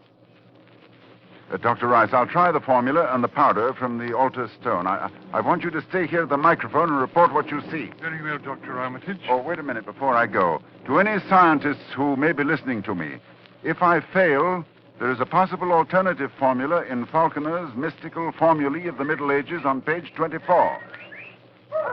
Listen. Well, there are the whippoorwills. I better get out there. Take over, Dr. Rice. Yes. I'll do as well as I can, Armitage. Good luck.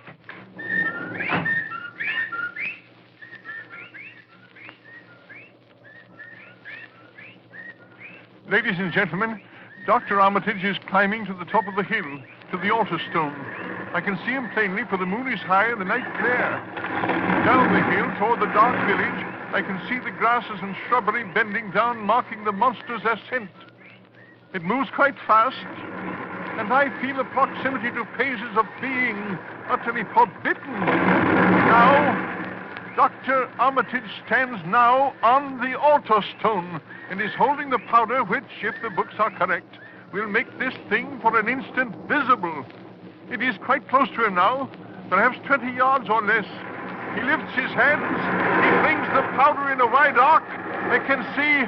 Oh, no! No!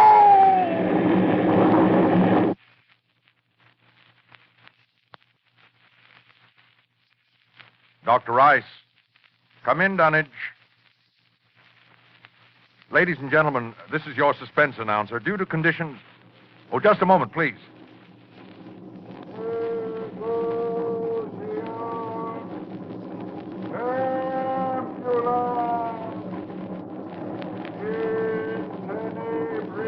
One moment, please.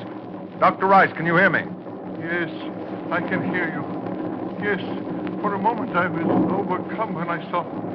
Ladies and gentlemen, perhaps you can hear now the incantation of Dr. Armitage. Listen.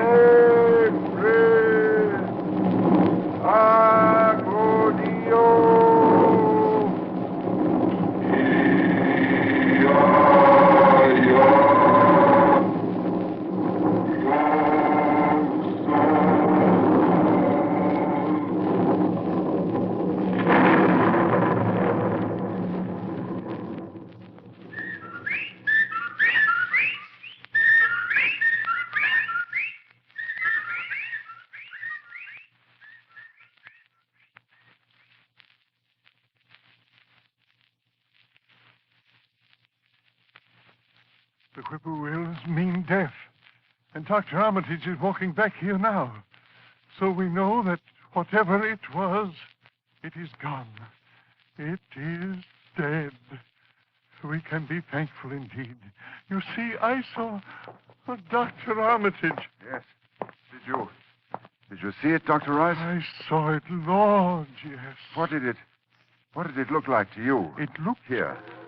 Like something made of squirming ropes, but bigger than a barn and shaped, well, like an egg, and dozens of legs, like barrels that half closed when it stepped, and nothing solid about it, and at least 15 or 20 mouths or trunks opening and closing, but what was it?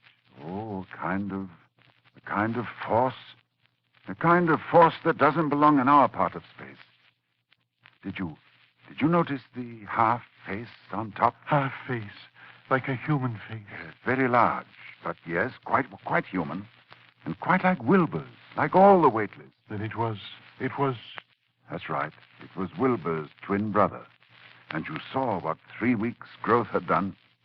And it was the child of Lavinia's who called its father's name on Sentinel Hill, as Wizard Whately prophesied.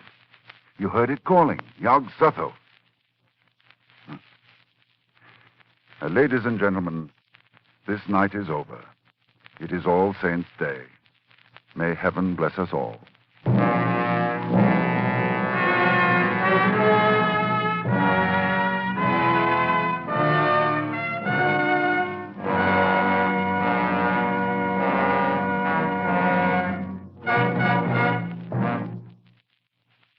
The Dunwich Horror, with Ronald Colman as your star of Suspense.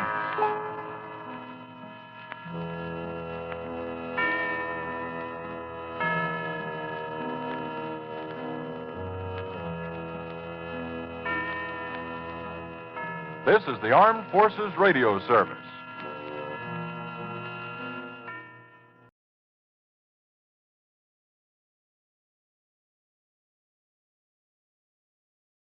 Lights out, everybody.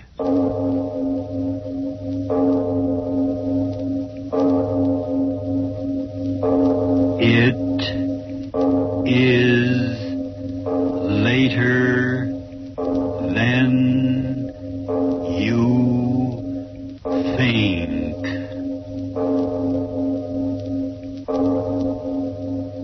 This is Arch Oboler bringing you another in our series of stories of the unusual. And once again we caution you, these lights-out stories are definitely not for the timid soul. So we tell you calmly and very sincerely, If you frighten easily, turn off your radio now.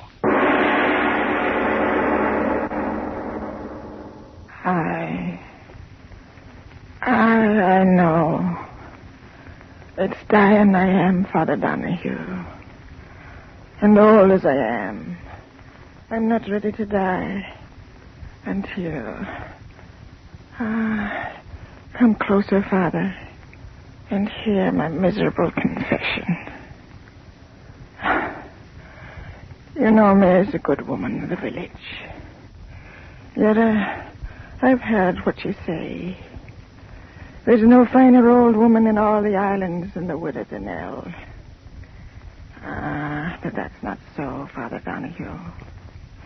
And if I'm to meet all my old friends in the island of paradise, then hear me out and pray for me. You know my sons, Thomas and Paddy, born on the same cold winter's night they were. And the firstborn, Thomas, was as good as an angel in paradise. But the second, the one I named Paddy, was evil from the moment he took his first breath of God's good air. It was Thomas that carried the load of the family on his back, fishing from early to late. But Paddy, that rake, drinking and brawling and running from work as if the devil himself was pulling him away. I pray to the good God every night that some goodness come into the man's heart. But with every year he grew worse, stealing what his crooked tongue couldn't talk away from honest men. But his brother Thomas, he repaid me for all the trouble. A good boy. And when he came to me with the word that he was to marry Eileen, the heart in me sang, for the good God always meant for the two of them to be together. How I remember the day of the wedding. The sun shining, and the sky and the sea smooth as a baby's cheek. I was so happy, little knowing of the horror of what was to come. It was a happy morning. So happy. Listen to the mother. Did you ever hear a happier sound in all creation? Why shouldn't they be happy, Thomas? It's not every day that such a blessed marriage comes in the island. The prettiest girl in all the Blaskets waiting to be your bride as soon as the sun starts setting. My bride. Mother, that's a grand word. I'm happy for you, my son. I wonder where Paddy can be. Paddy? Yes, he isn't around. You know where he is. That rake. It'll be a better wedding without him. Oh, now, Mother, don't say things like that. After all, he's your son and my brother. You're a sorrow in my heart as he's drinking and brawling. Paddy, you did come. Speak of it, and why shouldn't I be here? There's an honest stranger that are welcome at your wedding. Oh, no, Paddy, that's not the way to talk. There's food and drink and... No, wait a minute. I've got more important things to do than to be filling me belly. Listen to me, Brother Thomas. Is your head that full of weddings that it can't hear a chance of making us all richer than a Yankee? What do you mean? Yes, speak up, Paddy. What devilment are you up to now? Devilment nothing. It's honest money I'm talking about. And may the next pipes and tobacco be at me on wake if I'm not telling you the truth. I'm listening, Paddy. Let's hear what you have to say. Do you remember the hulk of a ship that was wrecked off Uninhabited a bit ago? Well? Well, I went there yesterday to see if there was anything worth having. Listen to me, brother. In the bottom of a pool no deeper than this room is lying enough bolts of copper and brass to make you and me the richest men on the island. What? You can believe your ears. Wouldn't you rather bring the bride a pocketbook filled with gold sovereigns than the empty leather you've got now? But, Paddy, I wish you, Mother. You talk to the men. But if it's in the sea, it'll wait until after the wedding. Wait, will it? And with those Inish boats sailing all around the place, I tell you it's now or never. And may my sword to the devil if I'm not saying true words. Thomas, it would be nice to have a bit of money in the house. Yes? Well, then what are you waiting for? You've got a boat big enough to handle the stuff, and I'll be there to help you. And in 3 hours you can be back here dancing. It's Eileen. Let her have the word whether you stay or go. Stay or go where, Mother Dunwich? What's going on, Thomas? Well, you see, Eileen... You're the day short. Let me say it. Eileen, there's a fortune in brass and copper bolts waiting for us in water no deeper than a man's neck, over off Uninhabited. And Tommy here thinks you'd be fool enough to say no to his going. But must he go now? The sea doesn't wait. He'd be back in 3 hours, Eileen. I just think, Eileen, you'd have it just for every day of the week. Thomas, do you want to go? We could build a new house with the money. Mother Dunwich, do you think Thomas should go now? I mean, with all them out there? Well, we're so poor, and Thomas, young as he is, so worn and weary from work. Maybe this is God's blessing. A gift from heaven for putting our faith in him who watches over all of us. God's blessing is right. £100. And we'll be the kings of the island. Come on now. We can take the side path down the cliff. Wait, brother. Eileen, is it your wish? I'd be a poor wife to you, Thomas, if I stood in your way of making a living before our marriage. My darling. There'll be time enough for that now when we get back. Come on, Thomas, let's get out of here. Hurry back to me, my dearest. The sea will take me to our good fortune, and the sea will bring me back. Out this way, Thomas. Come on, hurry up. Yeah, I'm coming. Until the wedding, darling. God go with you. Thomas! Yes. I'll be back in 3 hours, Mother. As rich as a Yankee. Bye. Oh, Eileen. Oh, little baby, why should you cry? Thomas is proud to see so many times. Why should you cry this time? Oh, Mother Danelle, I'm frightened. Frightened? And tell me, why should you be frightened? I don't know, but when that door closed behind him, it seemed as if the waters of the sea were closing over. Oh, Mother Danelle, hold me close. I'm so afraid. And soon, Father Donahue, Eileen and I left the dancing and the fiddling behind and climbed the long path up to the top of the cliff so our eyes could see far out over the water. And all the time, Eileen kept crying that she'd never see Thomas again. That she'd never see Thomas again. Oh, Thomas. Oh, stop crying and saying the things you're saying, girl. It's tempting the devil to do his evil work. Oh, I haven't climbed up this path for a minute. It's a little too steep for me old bones. Thomas, where are you? Oh, now stop that, girl. Our Thomas has found so much copper and brass, it's taken him longer than he thought. Oh, Thomas wouldn't come back like he would. Oh, well, Paddy would if there was a shilling extra to be made, and he's talked Thomas into it with that sharp time of his. The last ship. And now we'll see them. They're both weighed down with good fortune. Eileen, stay away from the edge. You'll go over the cliff. Oh, Mother Danelle, to the west. What? To the west where they went. The water. Oh, Mother, that wind. Where did it come from? Out of the west where he was. But in all my years, such a wind has never been before. The water. Look at it swirling and tossing before the wind. He's dead. No. My Thomas dead. No. Dead. Stop saying that. He's not dead, my Thomas. Eileen, come back here. Come back to me. Oh, that was a time, Father Donahue. The wind grew wilder and wilder. In a minute, the sea was pounding at the base of the cliff. And the girl shrieking she wanted to die with Thomas. And me fighting her back from the edge and praying to the good God to give me old arms the strength to hold her back until she came to her senses. None of us got a wink of sleep till the light of morning. Oh, that wind. I can hear it now. Snarling and talking.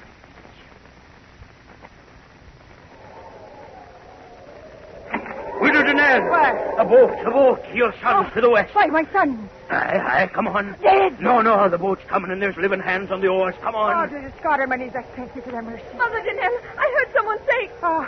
Mother Danelle, Oh, on your knees. Eileen, the merciful God has brought them back. Oh! Come on, quick. They're trying to get into land. Hurry now. Oh, Mother Danelle, quickly. No, wait, child, your shawl. Your shawl there. Now give me your arm. Oh, my old leg trembles so I can hardly walk. Yes, lean on me. Oh.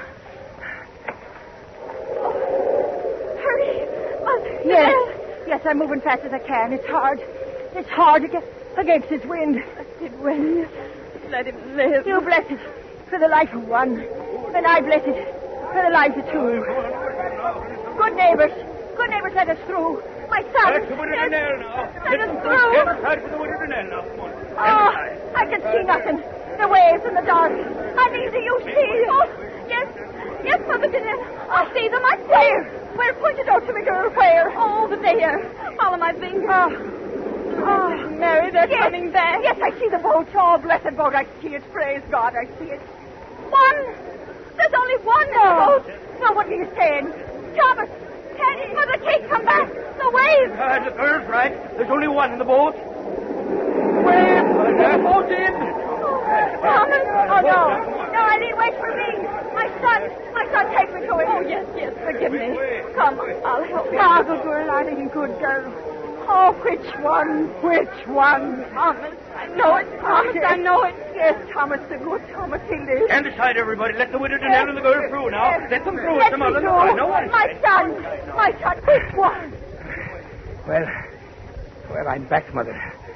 Are you pleased to see me? Paddy! Oh! Jesus! Stand back now. You! Paddy! Yes. Yes, me. Ain't I got a right to live? Tell me quick, where is my son? Where's Thomas? Tell me, Paddy, where is my Thomas? Where do you think he is, old woman? Dead at the bottom of the sea.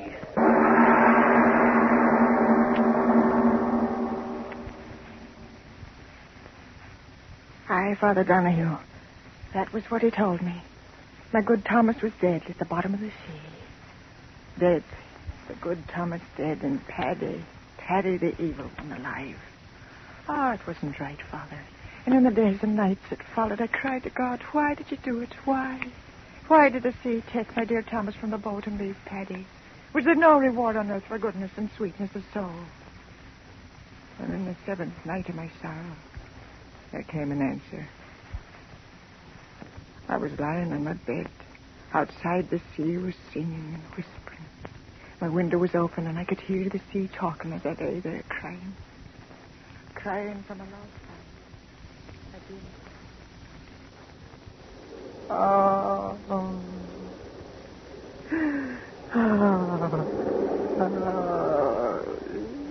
Do not cry, Mother.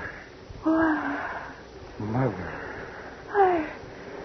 I heard a voice. You heard me, Mother.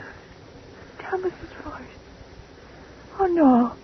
No, it's some wildness in my weary head. Mother, I am so weary. You must listen. Oh, dearest God. Why do you do this to me? My son is dead. Dead in the sea. Why do you bring me the memory of his voice? Mother, believe me.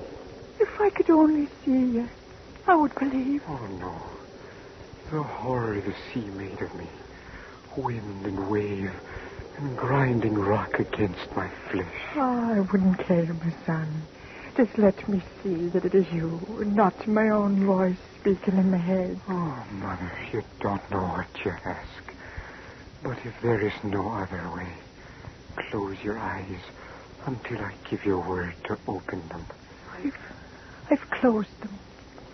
Now open, Mother, and have no fear. I beg you. Oh. This was Thomas. Oh, no. Mother, why did he murder me? Murder? The sea was calm. We reached the pool where he set the copper in the brass lay. I stripped off my clothes and dove under. Oh. And when I tried to come up for another breath of air, oh, Mother, he wouldn't let me do it. Oh, no. With his hand, he held me under. My hands, they tore at his arm. But he held me down until at last I screamed for mercy. And the water filled my mouth, my lungs, and killed me. My own brother killed me. And that is why I tore myself out of the sea. I want to know why he did it, Mother. Why?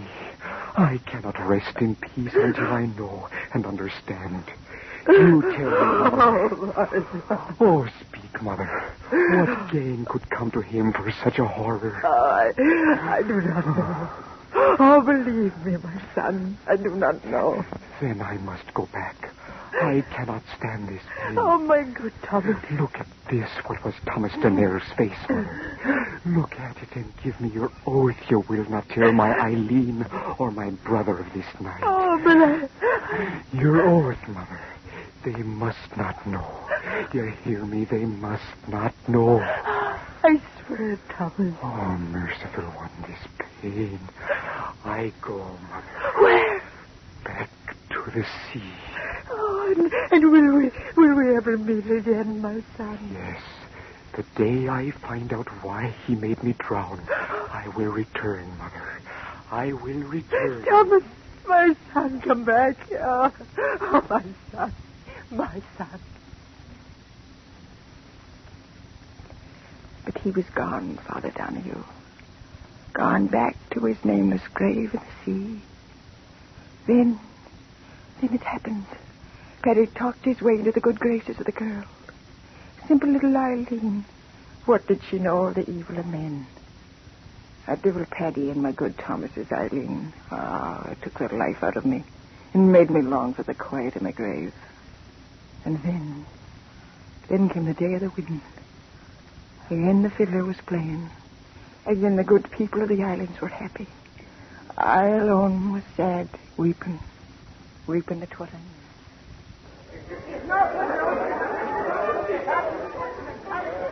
Oh, Mother Danelle, why do you sit here apart from all the rest and weep? I'm not weeping, girl. For weeks you've been so sad. Can't you find a little joy in your heart for this day of my marriage to your own son? My son. Well, I do not love him as I did dear Thomas. May he rest in peace. But Thomas himself told Paddy that if he died, he wished that Paddy'd care for me. And... Mother Danelle, what is it? Your face so strange. Now he knows. I just remembered. Now he knows. Who knows? What are you saying? There you are, my little bride to be. Why waste your wedding day with this old woman? Mother of mine though she be, her face is sour enough to curdle milk. Come on away now. No, wait, Paddy. Mother Danelle, you must tell me. What is it that makes you stare at Paddy with such an awful look? That's the look she's always had. Look how the sun glints on the sea. It's a day for a king. And I'm a king marrying the girl I've always wanted. Come, kiss me, Eileen. Kiss me so that all shall see me kissing the prettiest bride in all Ireland. No, please. Kiss me. Let the sky and the sea... Mother Danelle! What did you make that sound for, old woman? What's going on around here? No, Now then, speak up, Mother. Why did you shriek like that? The sea. What of the sea? What are you pointing your bony finger at out there? What are you... Look! At the water's edge! Say, what is... Something's coming out of the sea. Look. Yes, something's coming out of the sea. Yes, that's right. I see it now. It's a seal, that's what it is, a seal. Where's the club? It's not a seal. Huh? It's a man. Look, man. Bones. Just bones. Let's get out of here. Eileen, do not look. Do not look. Oh, Blessed Mary, she's fainted. She will not see. What is it? I can't move. I cannot move. No, you cannot move, my brother. You cannot move. That voice. Bones and little flesh, and yet you know the voice. Thomas, your brother Thomas, come back again. No. Because now he knows. No. Now he knows. No. Knows what? Why you murdered me. Your flesh and blood. I heard it from your own lips. You wanted my Eileen always. That's why you did it. Your clever tongue can no longer save you, brother of mine. I have come a painful way to get you. No, you won't get me, dead thing. No, I'll get away. I'll run.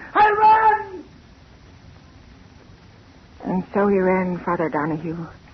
He turned and ran up the path that led to the top of the cliff. And behind him, slowly sobbing with the pain that tore at his dead bones, climbed my dead Thomas after him.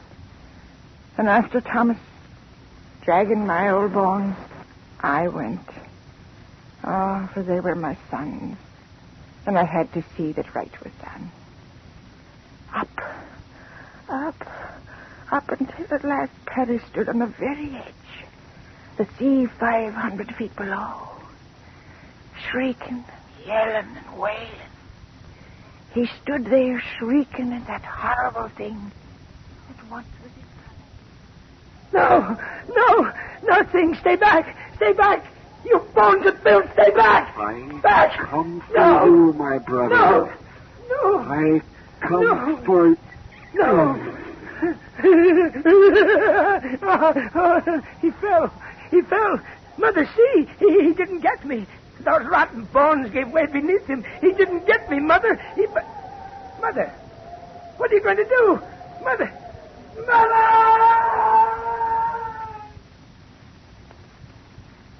Over the cliff Paddy went, turning and twisting, and into the sea where the water covered him over.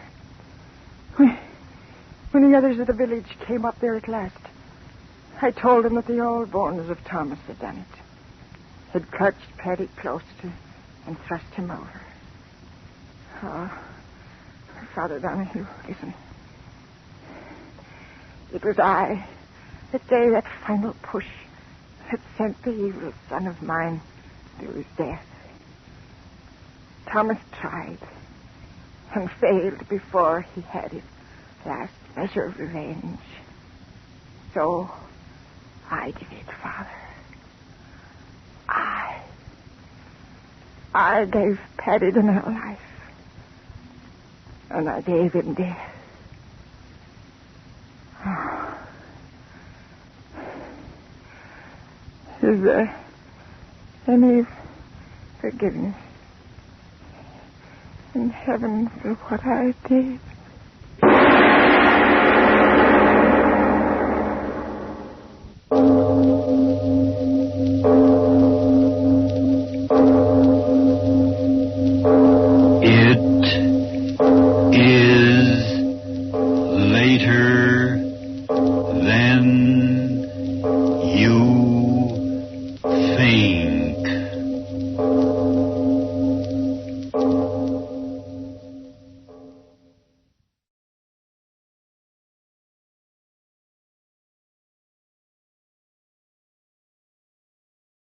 News.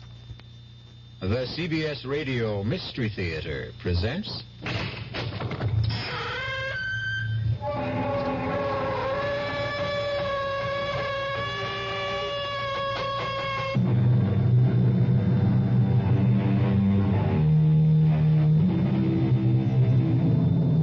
Come in.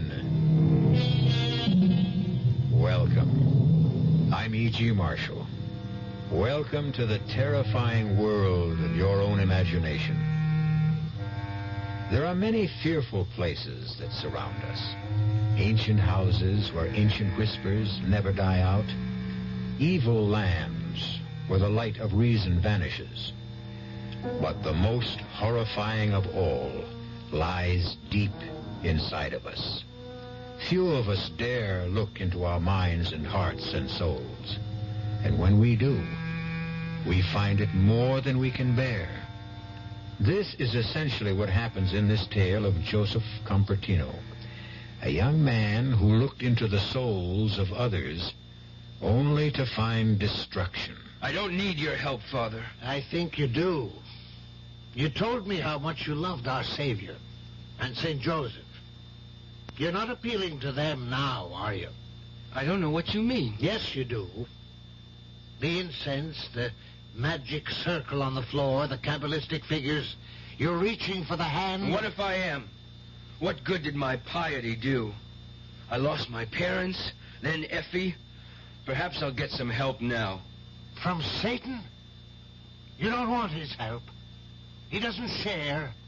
He possesses. I want revenge, Father. I want to see the man who killed Effie suffer as I am. I want to see him in the same kind of torture. He is, Joe. Believe me, he is in torture.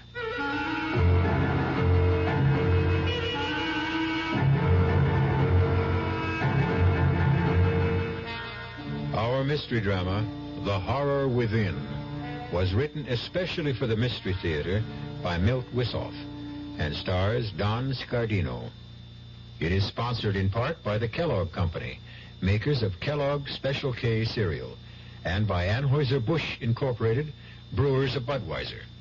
I'll be back shortly with Act One. Great taste in the morning. Kellogg's has that wholesome taste to get you up and grinning. This is Jerry Coffer for Kellogg's Special K. You know, for years we've been talking about the Special K breakfast, a great way to start the day if you have a weight problem. You may have seen or heard our latest commercials, which symbolize the problem of being a few pounds overweight by using this ball and chain. That's the sound effect. But so many people have come to know the Special K breakfast that can help solve weight problems, they sometimes forget that Special K is America's favorite high-protein cereal. It has 8 essential vitamins and iron, and so delicious that lots of folks, kids as well as adults, eat Special K just for the sheer good taste of it. So we don't want you to think that you have to wear a ball and chain to eat Special K. All you need is an appreciation for the finer things of life, a 1-ounce bowl of Special K, 4 ounces of skim milk, tomato juice, coffee, and maybe a little sugar. The Special K breakfast can help you lose weight all by itself, but it really is a good start. You're 17. Well, that's plenty old. Old enough to know about things like grass and speed and acid and snack. We probably can't tell you anything about the stuff you haven't already heard, or maybe even found out for yourself. So we don't intend to give you any advice. You wouldn't listen. But the trouble is, neither will your kid brother. He doesn't know half of what you know. He doesn't know how dope can affect your body. He's never spent a violent night hugging a friend who was on a bad trip, or watch a guy nod off in class and fall to the floor. He's just a kid, and a real setup for anybody out there selling the stuff. We'd like to warn your little brother. Too bad he doesn't trust us. We can't get to him. But maybe you can. An Advertising Council campaign.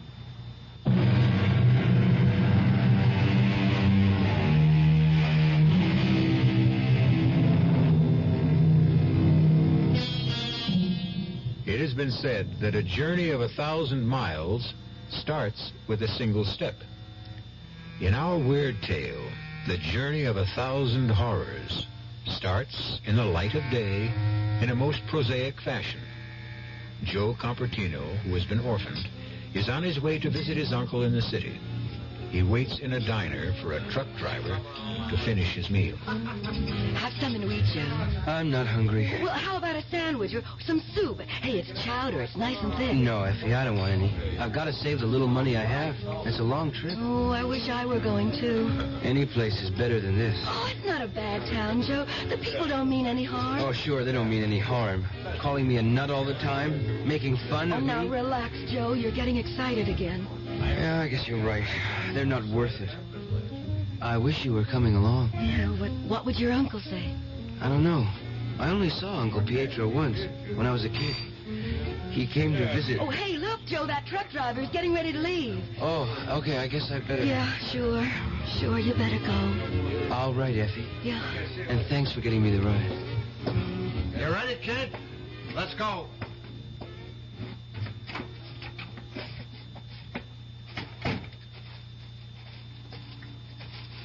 There she is, the pride of the Manchester fleet. Hop in. How far'd you say you were going? Elk City. Why? My uncle lives there. Well, what about your folks? Well, they're both dead. Oh, hey, I'm sorry. You gonna stay with your uncle? I don't know. Sure you will. Blood's thicker than water, right? And God makes brothers of us all. Well, I don't know if I go that far. Oh, but it's true. God is everything. He creates life. And takes it away. Don't say that. All right, come off it, kid. I was just kidding. I believe in God. Do you really believe in him? Do you have so much faith that you can feel him close to you? Oh, well, I do. When I concentrate, I can almost feel as if I'm one with him. He makes me see things. Look, kid, maybe you better get some shut-eye, huh? We got a ways to go yet. I see things happen halfway across the world. Wars, plane crashes, floods. They all come true. Hey, yeah, sure.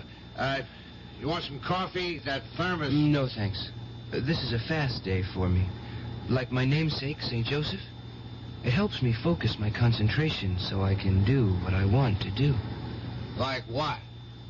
Move things without touching them. Hey, you'd be great in my business.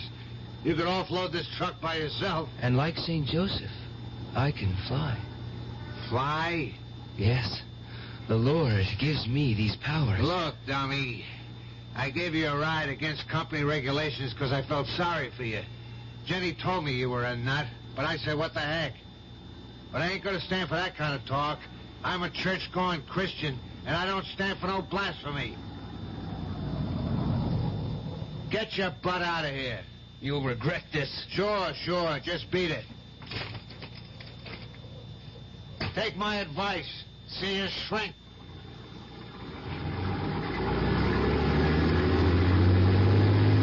Lord, make him see the true light. Lead him from transgression. Thank you, Lord.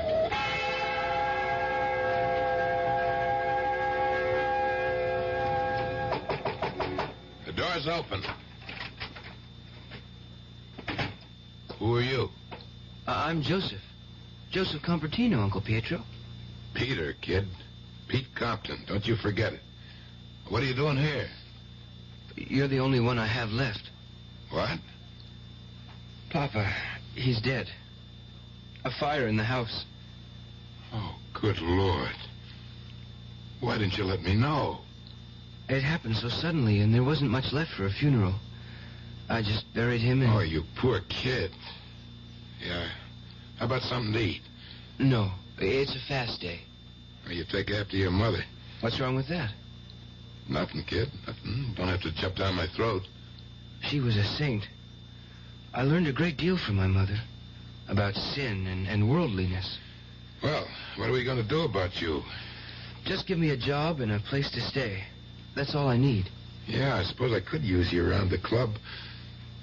You could clean the place, run sandwiches and coffee for the poker players. Poker players? Sure, what'd you think this is, a church? I run a little club here where the guys can get together for a little fun. Got any objections? No, Uncle Pietro. Pete. Call me Pete, I told you. I'm sorry, Pete. I mean no harm. Sure, kid. Now, let me see.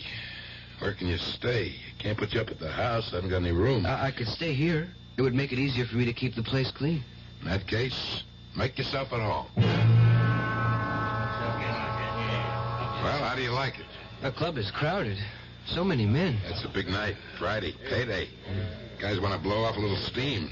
You know how it is. You work in the mill all week. It's a grind. They need something to take the taste out of their mouths. They can find comfort in the Lord. Sure, but now they need action. A little gambling's a lot better than some things they could be doing, huh? Hey, Pete, where's the beer? Here, Joe, take this order to the table. Move. But what do you call this jerk, huh? A hamburger. No, kid. Well, I am glad you told me. I'd never know. Hey, what do you know, fellas? It's a hamburger. Hey, something wrong, Ollie? Nah, nothing much. Just that I ordered a cold cuts hero when I get a hamburger. No, he said a hamburger. Who asked you? Look, Ollie, the kid's new. I'll get you a hero. On the house. Nah. Forget about it. Hamburger's okay. Hey, just watch him, will you? I think he ain't got all his marbles. Yeah, watch yourself, Joe. Just be a little more careful in the future. He's the one that should be more careful, not me. Hey, Pete, get a load of this, will you? Hey, look at my whole card. That's not bad, huh? Well, suckers, it's going to cost you plenty to see what Pete saw. Now, raise the pot that's on the table, eh? Oh, the only one with guts. Okay, here they are, Brennan. 5 little hearts, 4 through 8, straight flush pal. They're not all hearts, Ollie. Your whole card is a diamond. Ah, you crazy. It's 4 hearts, I tell. Hey, who switched cards?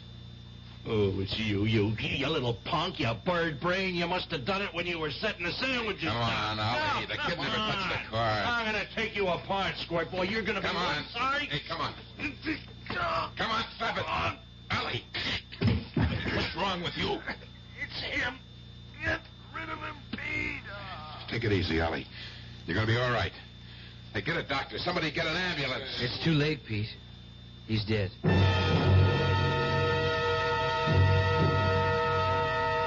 can't believe it.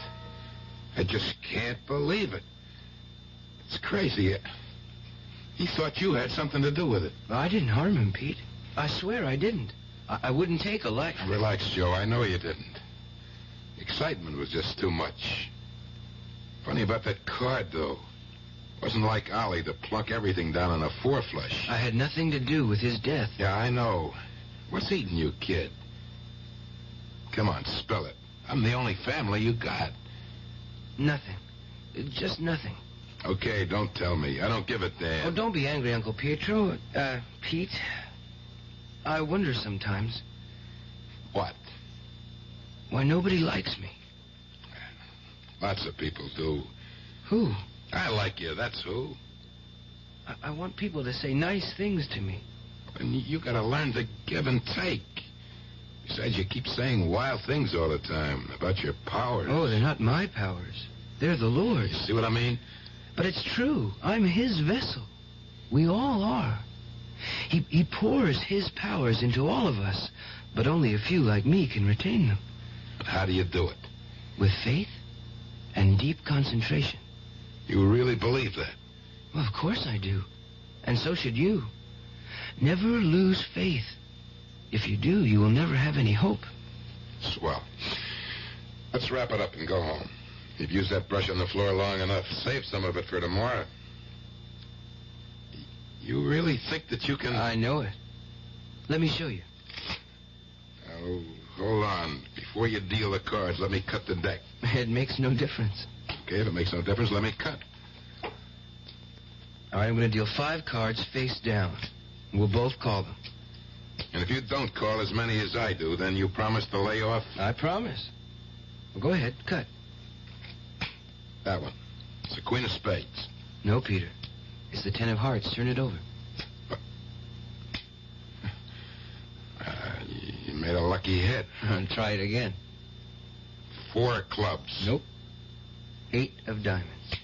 That's 2 in a row. Still believe it's luck? Let me see that deck. I know every kind of marked deck.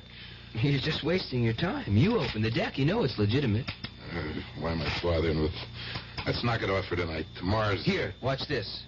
9 of spades, Jack of hearts, and 3 of diamonds. It's a 2 of diamonds. All right, 4 out of 5 isn't bad, is it, Pete? It's not bad at all.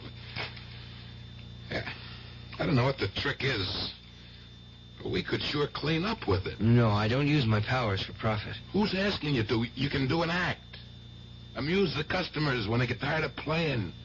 You sit in as a dealer for the house, and when things get dull, you do your stuff. Yeah, they'll get a kick out of it. I don't like to use my powers lightly. Do you want to keep on eating? Okay, forget it. Well, just this once, Pete. But don't ask me again.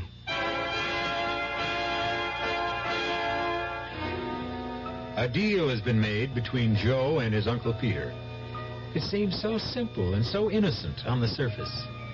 But like most seemingly simple matters, who knows what currents and eddies swirl beneath the surface? We will, I trust, know more when we return shortly with Act 2. Hello, Ms. Goldilocks here, and welcome to my professional taste testing laboratory. Oh, Papa Bear, could you bring that case of sugar-free Diet 7-Up over here? Another case? Miss Goldilocks, you're drinking this sugar-free Diet 7-Up like there's no tomorrow. You can't still be taste testing it. Oh, no, Papa Bear. Sugar-free Diet 7-Up has already earned my seal of approval. It's fresh, light, natural, delicious. I drink it because I love its taste. Now hurry up. Okay, here. This sugar-free Diet 7-Up really tastes delicious. Ladies, if you're tired of switching from one diet drink to another, take some advice from Ms. Goldilocks. Try sugar-free Diet 7-Up and you'll say, yes, this one's just right. I'll bear witness to that, Goldie. Hi, I'm Hal Linden. There's a lot of talk these days about America's energy crisis. Talk about doing without heat, about doing without our cars, about what's going to happen if we run out of fuel. Well, we may not have to run out of fuel if we all work together to conserve the fuel we have. That means turning your thermostats down to 68 degrees during the day and turning them down to 60 at night. It means turning off lights, TV sets, and electrical appliances the minute we're finished with them. It means driving no faster than 50, starting or joining carpools, avoiding the kind of stop-and-go motoring that eats up gas by the gallon. In short, it means saving every ounce of energy we can, every chance we get. So please, do your part to make the fuel supply stretch a little further. For your own sake, don't be selfish. Don't be foolish. Don't be fuelish. This message from the Federal Energy Office and the Advertising Council.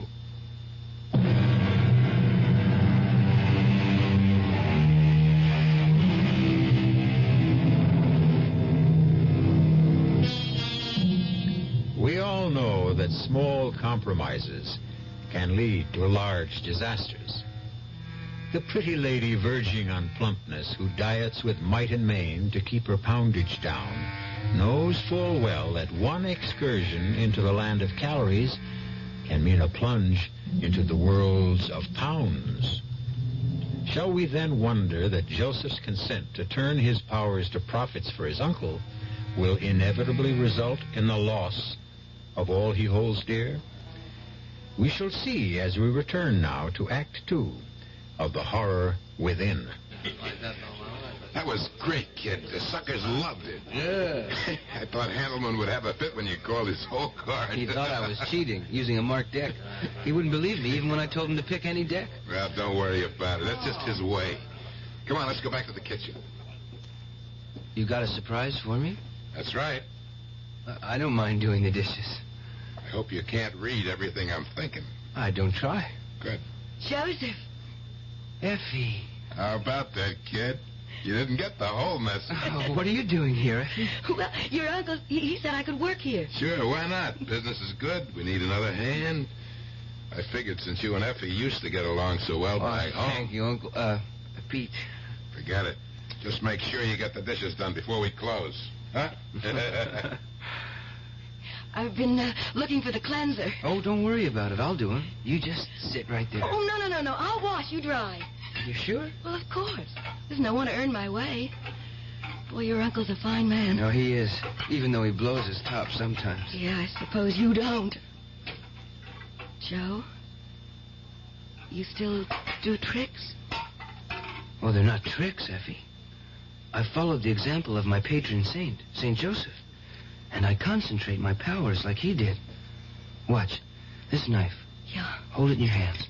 Yeah? Okay, now keep still. Very, very still. Joseph, it's getting warm. Mm-hmm. It's bending. There. Oh, hey, that's wonderful. That's just like a magician I saw once. It's not magic, Effie. It's a natural power. I read somewhere that most of us use only a small portion of our brain potential, less than 5%. You mean that anyone can do what you just did? Sure, most people can. I'm sure of it. Oh, hey, Joe, will you teach me? Will you show me how you did that? If you want to, I can show you that and much more. Like what? Well, like hear what I have in my mind without my saying a word. Hey, that'd be neat. We could talk and nobody would hear us. I could show you how to move objects from across the room. We could clean up from here. I could even teach you how to fly. Yeah, like Peter Pan. Hey, look, I'm flying. Wait, you mustn't joke about it, Effie. Oh, hey, I'm sorry, Joseph. Listen, I wasn't making fun of you. I was just happy. Never make fun of me, Effie. You're frightening me. It's all over now. Let's finish the dishes. I promise, Joseph. I'll never do it again. Well, how do you like it? Oh, it looks beautiful, Pete. Just beautiful. I mean, I can't believe it's the same club. Nothing to it, Effie. Fake bricks. Tile ceilings and a few yards of drapes. Didn't cost much to change from poker to a supper club. But do you think it's wise? Look at the mob. The joint's packed. People are dressed so nice, too. Hey, maybe we ought to pitch in and help, huh? No, nothing doing. You and Joe are my star attraction. Well... Now, you do the act like I seen it, and we can't miss. But that was just for Effie and me, Pete. I don't want to perform. Well, not in front of all these people. Are you scared, kid? Well, that's natural. Everybody gets stage fright. No, it's not that. I told you before, my powers are between me and St. Joseph. I can't do it for money. What's the difference if you do it in the back room or out here? Well, he's right, Joe. You can't hurt anybody with a little fun. A little pleasure can help brighten up people's lives. That's you, Joe. What do you say? I'm going to introduce you and Effie. If you want to let me down, that's up to you. And now, folks, settle back. I hope you enjoyed your dinner. Oh, boy, the roast pig was big. Good. The Cafe Compton presents its star attraction, the amazing Joseph and Company. They'll entertain you with an act never duplicated before in the history of the entertainment world. Yeah, sure. They'll read your thoughts, perform illusions. And here they are, the amazing Joseph and Company. Good evening, ladies and gentlemen. My assistant will be seated on the stage as I go through the audience. She will receive the thoughts I send to her across space. You can give me any kind of message or clue, and I will transmit it to her.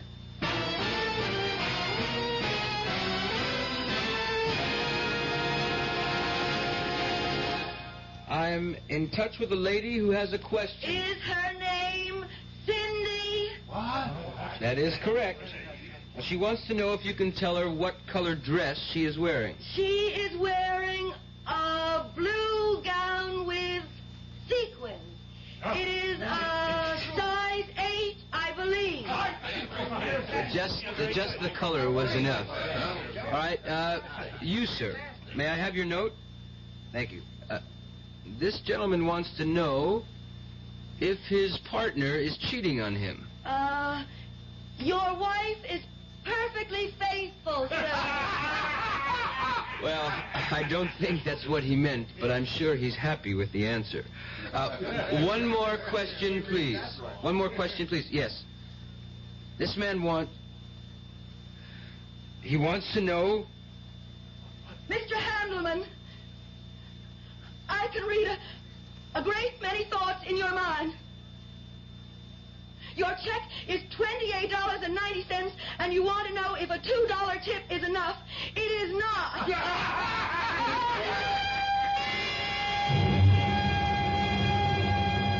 Joe, you were great tonight. Just great. Everybody loved your act.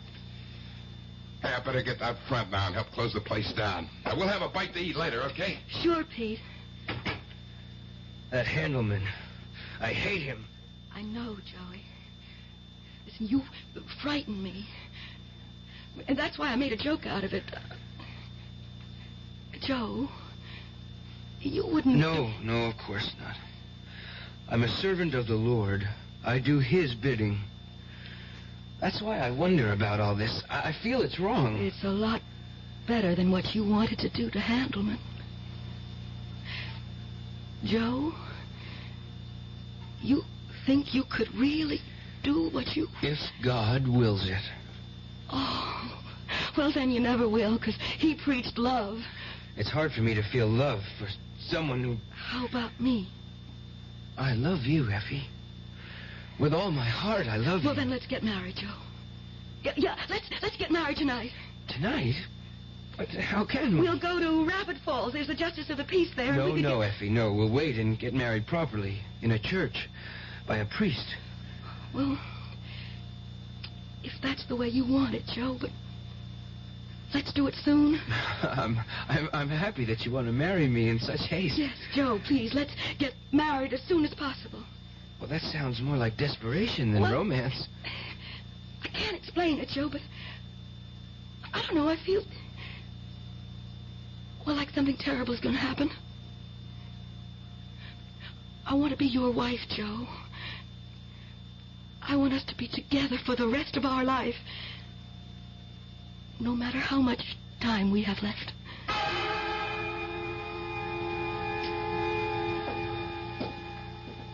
Good evening, Father. Am I late? No, you're the first one here, Mr. Compton. We have lots of time for the rehearsal. Is your nephew's family coming too? Well, I am his family. All that's left of it. And the bride-to-be? She has no one else but Joe and me, Father. I wonder what's keeping them. No, here comes the young man now. Joe, where you been? I called for Effie, and she wasn't there.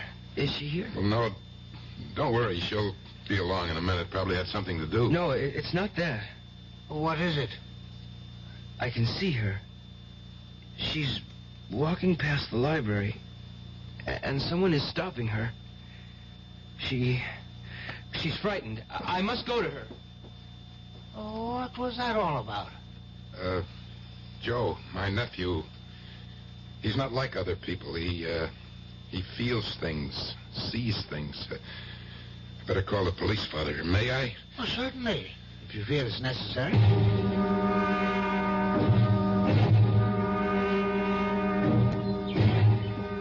She's gone, Pete. Effie's gone. They'll find her, Joe. Just take it easy. You don't understand. Sure I do. You're upset. Now, come on inside the house. We'll have a cup of tea. He's right, Joe. There's nothing you can do now. The police are searching the town. I can't help. I feel so useless. I've got no contact with her. I can't reach her. She must need me. Don't even think about it, Joe. Just come inside and rest. We'll wait with you. You may have been wrong, Joe. I mean, about what you think you saw. I didn't think I saw, Pete. I know I did. She was in trouble, I tell you. And now, nothing. There was no sign of struggle at the library. No one witnessed anything. You don't believe in me? Should I? Yes, I have the powers given me by the Lord. You are his servant, too. Are you sure your powers are from the Lord, Joe? As sure as I am that my name is Joseph. I have devoted my life to him and the ideals of St. Joseph. And I have been heard. Explain it to me, my son. Why? So you can laugh at me? No. I want to help you. Help me. Yes, Father, help me. Then go on. My mother was a saint. She taught me to worship, to revere the memory of St. Joseph, to follow in his footsteps. I tried. I poured all my energies into being one with St. Joseph. I learned how to direct all the forces of my mind and soul. Even when I was very young, I could make objects move. I could see things that happened far away. Then one day she was gone and I was bitter. That's understandable. Well, for a while, I used my powers for wicked things. People turned against me and I became an outcast. Even my father drew away from me. Then my father was taken from me. I saw the light. I heard the blessed voice of St. Joseph, and he told me to return. And you're sure the voice you heard was St. Joseph's? Well, of course. Well, who else could it have been? Who else, Joseph? No, Father, no. The voice did not come from within me. Joseph, there are forces of good and evil in the world. And sometimes it's difficult to tell one from the other. Perhaps it was not the voice of heaven you heard.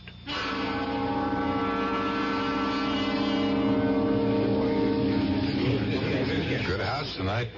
Oh, we're still mobbed. Why don't you get dressed, Joe? In a minute. Any news yet about Effie? Not a word. The cops are still on the lookout, but they haven't found anything. I can't believe it. I just can't believe it.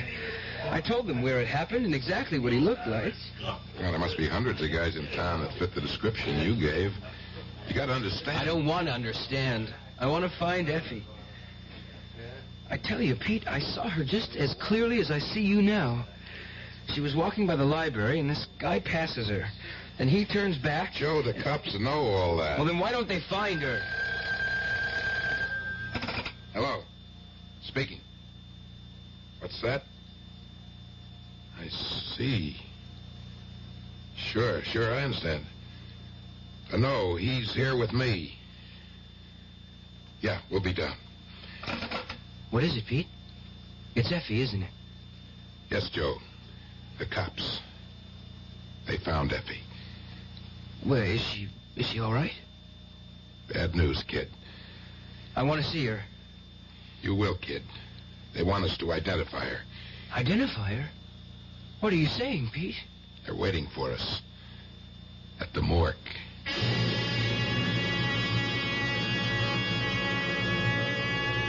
All that we feared when Joe agreed to do his act at Peter Compton's club has come to pass.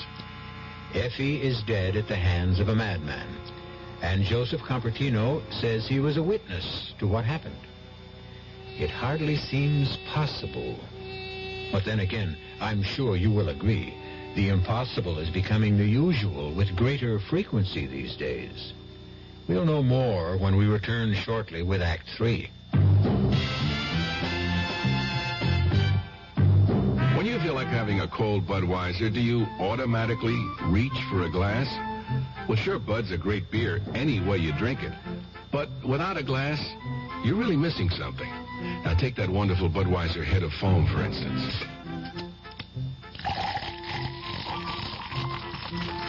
Those bubbles, tiny though they are, still amount to something pretty special at the top of your glass.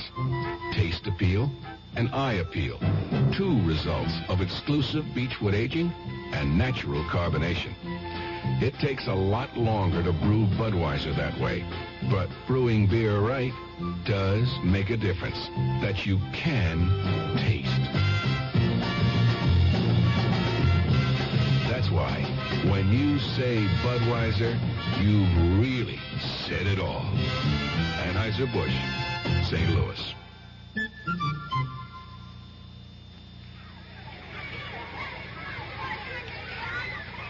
Pollution, crime, substandard housing, energy crisis, corruption, inequality, vandalism.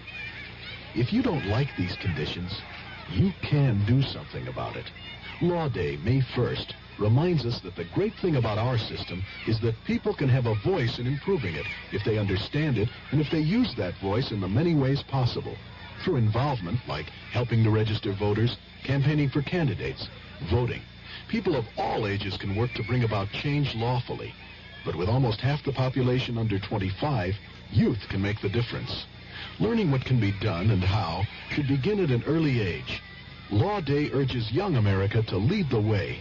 Help preserve good laws. Help change bad laws. Help make better laws. A public service message of the American Bar Association and your state and local bar associations.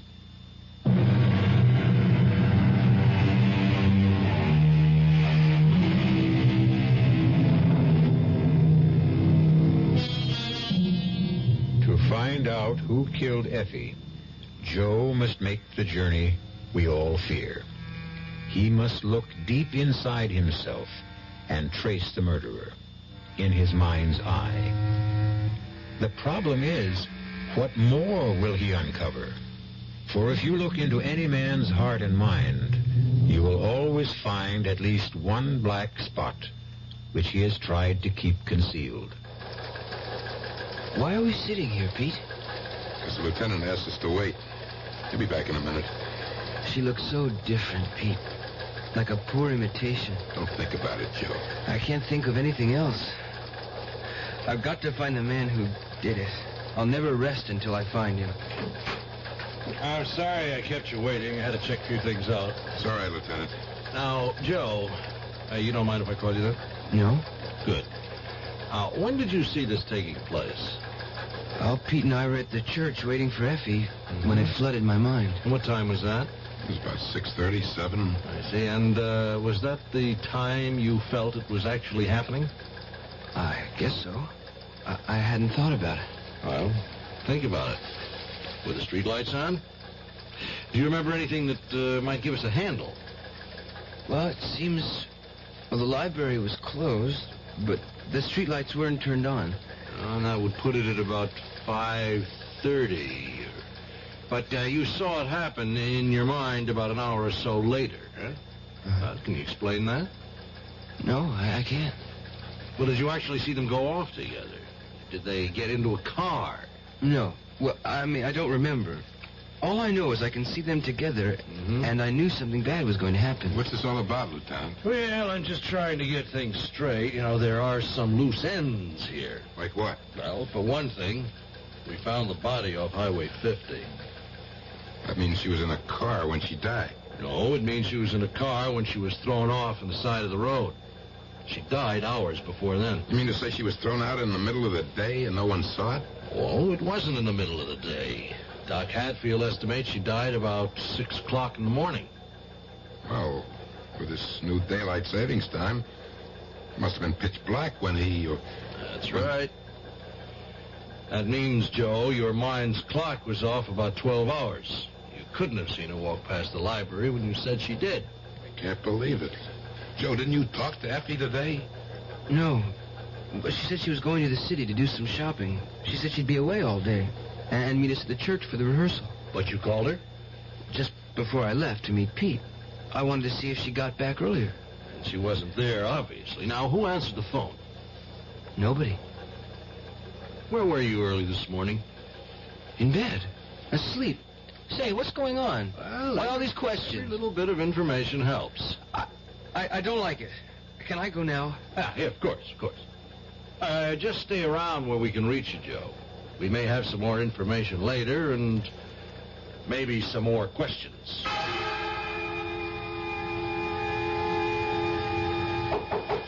Joe? Joe, open up. Were you asleep? No, I was just thinking. Did you eat anything today? Yeah. I'll bet. You haven't moved out of your room for days. I'm sorry about the club, Pete. That doesn't matter, kid. But it's all my fault. Forget it. I've got no future without Effie. You cooking something, kid? No? It's funny, I smell something burning. Oh, it's incense. Oh, you're not going through that again, Joe. Forget that stuff, kid. That's not going to bring Effie back. No, but it will put me in contact with her murderer. Don't do it, Joe. It's not right. I spoke to Father Coyle about it. You had no right. He says you're literally playing with fire. He doesn't understand either. Why don't you explain it to him? Let him help. I'm not leaving here until I see things clearly. You don't have to. I brought Father Coyle with me. You can come in now, Father.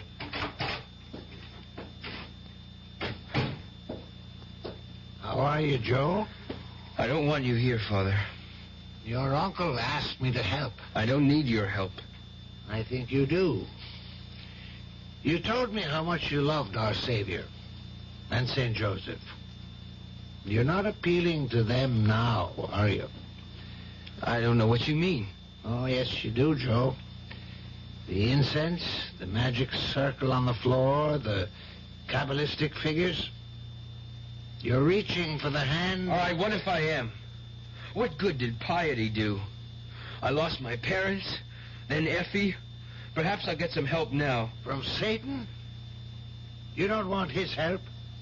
He doesn't share. He possesses. I don't give a damn if he swallows me whole. I want my revenge, Father. I want to see the man who killed Effie suffer as I am. I want to see him in the same kind of torture. He is, Joe. Believe me, he is.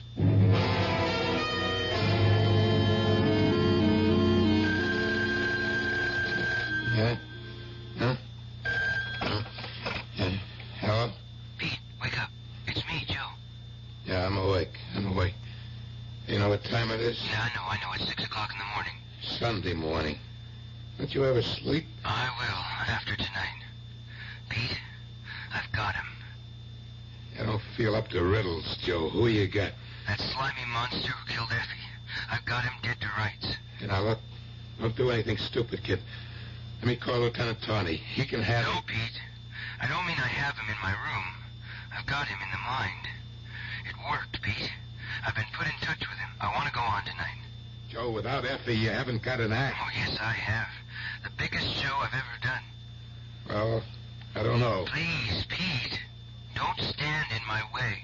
You're asking me to walk in the dark, Joe. Square with me. I can't, Pete. You've got to trust me. Then why can't you trust me? You wouldn't understand. Try me. All I can tell you is I'm zeroed in on him. I've got him in my sights, and you can help me nail him. How? Well, billboard my return to the club tonight. Play it up big. Hit the murder angle. Promise the suckers a startling revelation. I guarantee he'll be there. He won't be able to resist the bait.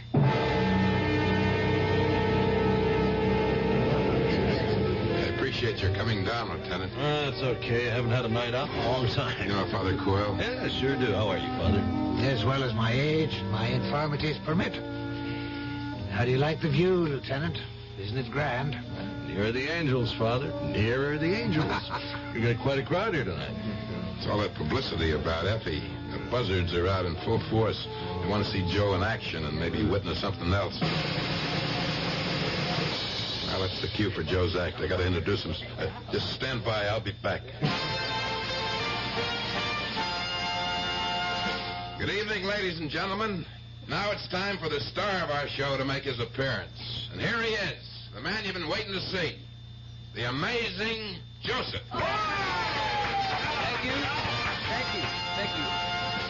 Tonight I'm going to skip the usual stunts. I'm not going to waste your time on the usual card tricks and memory gimmicks. I'm going to attempt something never seen before on any stage. But I'll need your assistance since I do not have... Well, since I'm working alone tonight. With your help, I'm going to reach into your minds and read your thoughts. If you have a problem, concentrate on it. With divine guidance, I will resolve them for you, if there are any answers. All I ask of you is quiet, complete silence. Remember, if you have a question, concentrate on it. You're doing fine. I see thoughts swirling in space. Is there a young lady whose initials are J.L. in the room? Hey, that's me! Good. Would you please stand up? Now, concentrate on your questions. Yeah, I see a ticket in your purse. Would you hold it up, please? Thank you. Well, now that's an airline ticket to Las Vegas. Am I correct, please? My advice is follow your mind, miss. Don't use that ticket. Wait until you can pay your way. Thank you. Hold it, folks. I have another message coming through. George, I can't tell whether your last initial is B or V. George, will you stand up, please? Well, I have good news for you, George. You can stop worrying about your mother. It's not what you think at all. Her pains will disappear soon, and she'll be as good as new. Thank you. Now, ladies and gentlemen, the signals are fading, folks. I want you to let your minds go blank. There. That's it. I feel it coming through now. There's a dark thought taking form. Evil.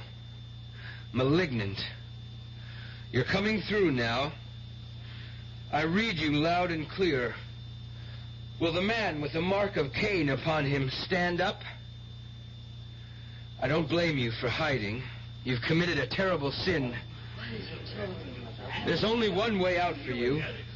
The Bible says an eye for an eye and a tooth for a tooth. And a life for a life. Stop it, Joseph! I called for silence. What you're doing is wrong! He must pay for his crime, Father. It's not for you to judge, Joseph. Don't try to play God. I am his instrument. Are you sure, my son? Look into your own soul. Judge not, lest ye shall be judged. I have nothing to fear. Nothing, Joe? Think about it.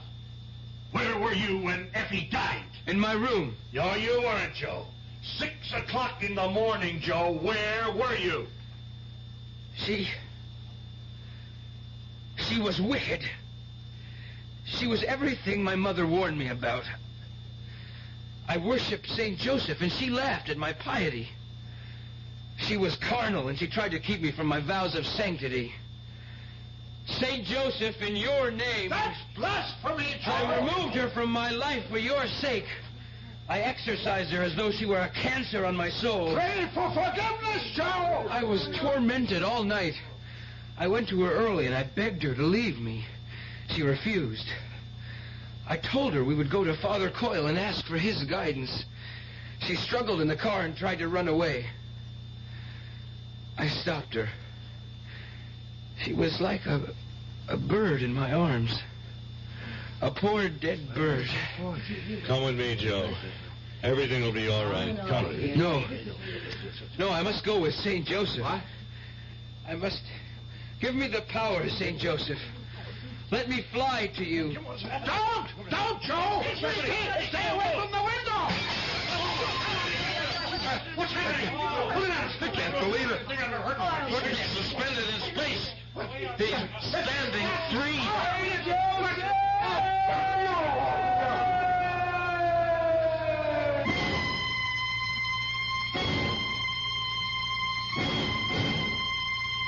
Poor Joe. Poor Joe. He tried to reach for heaven and hell at the same time. He stumbled somewhere in between. Don't take it too hard, Pete. That ends somewhere. Yeah, but not on the streets. You really think he killed Effie? Yes. Part of him did. None of us are saints, Peter. We're good and evil intertwined.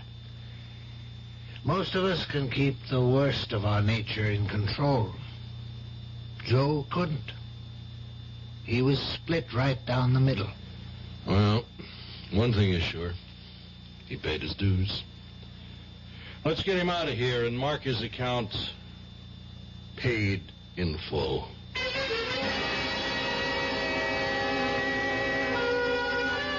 The worst we feared has happened. Joe took the fearful chance of looking deep inside himself for truth and found that the truth was more than he could bear.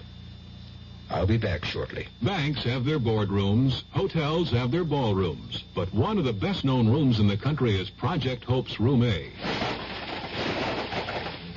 Here is where Americans as groups and as individuals send their contributions to support the work of Project Hope.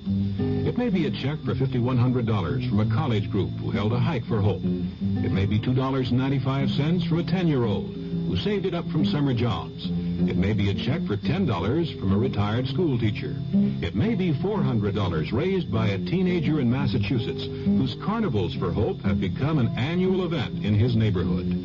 Every contribution, large and small, helps Hope continue its programs of treating the sick and training medical personnel to improve health care in many countries. Health is what hope's all about. Help Project Hope reach out. Help Hope reach out. Write to one of the best-known addresses in the country. Project Hope, Room A, Washington, D.C.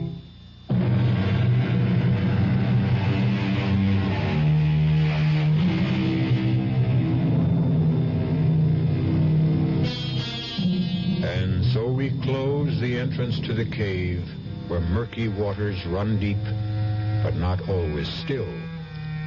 From time to time, we hear the evil rumbles of the coursing stream, but we manage to ignore its babbling and save our sanity thereby. Joseph Compertino lost this knack that civilized man has developed, this veneer that hides some of the ugliness within. He paid dearly for it. Our cast included Don Scardino, Dolores Sutton, Joseph Julian, Robert Dryden, and Earl Hammond. The entire production was under the direction of Hyman Brown. And now, a preview of our next tale. What does he see in me? Oh, come on, honey. No, I mean it. Well, let's see. You're pretty. Well, I'm not beautiful. And you're smart. But I'm not brilliant. What can I tell you? He's an artist. All artists are crazy. But the most fascinating women in the world are ready to throw themselves at his feet. Sis, you're pretty fascinating yourself.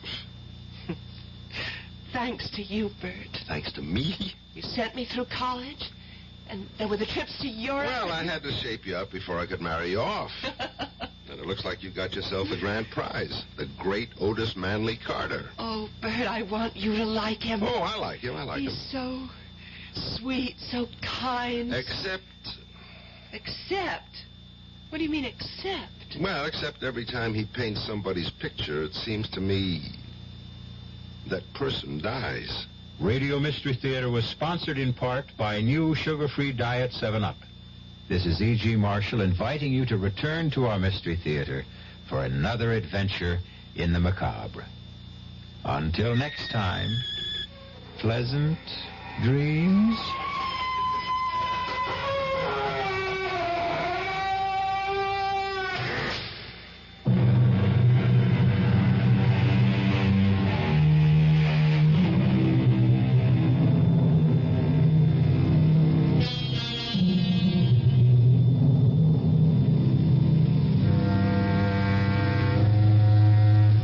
WBF, Kansas City.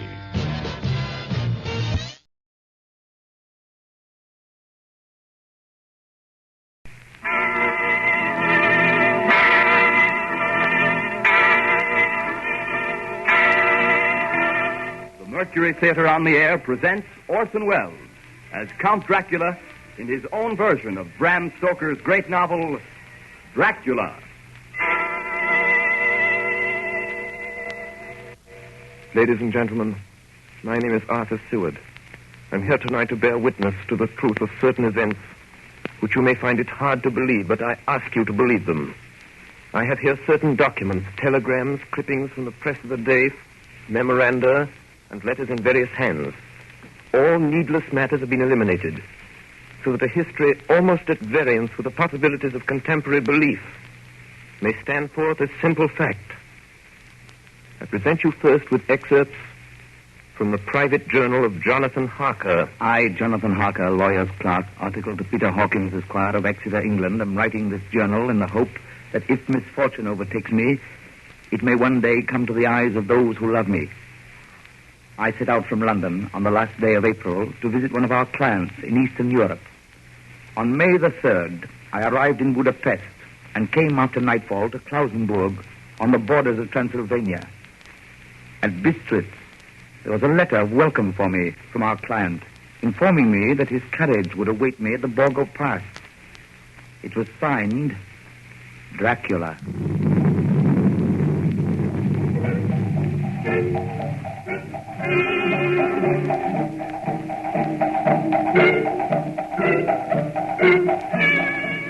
Bukovina!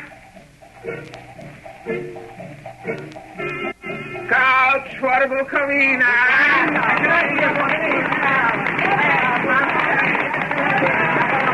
The road was rough, but still we seemed to fly over it with feverish haste. When it grew dark, there seemed to be some excitement among the passengers. They kept speaking to the driver and looking at me and urging him on to greater speed. The crazy coach rocked on its great leather strings. The mountains seemed to come nearer to us on either side. Coachman! Coachman! What is it? Where are we? You're nearing your destination, young hare. This is the Borgo Pass.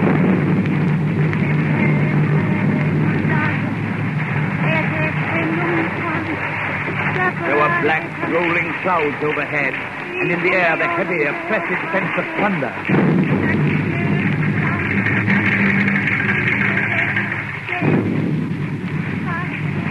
Now, we were through the pass. The young hare is not expected after all.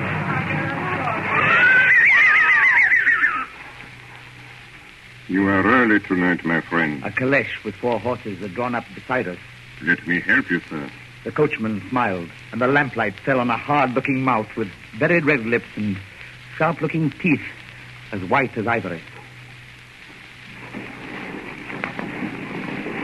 We began to move. I looked back. The coach and its load of passengers had vanished from sight. We swept into the darkness of the pass. I struck a match. It was within a few minutes of midnight. And then a dog began to howl somewhere far down the road. The wind was rising. It moaned and whistled through the rocks, and the branches of the trees clashed together as we swept along. It grew colder and colder still, and fine powdery snow began to fall. The baying of wolves sounded nearer and nearer, as though they were closing round us on every side. We kept on ascending, always ascending.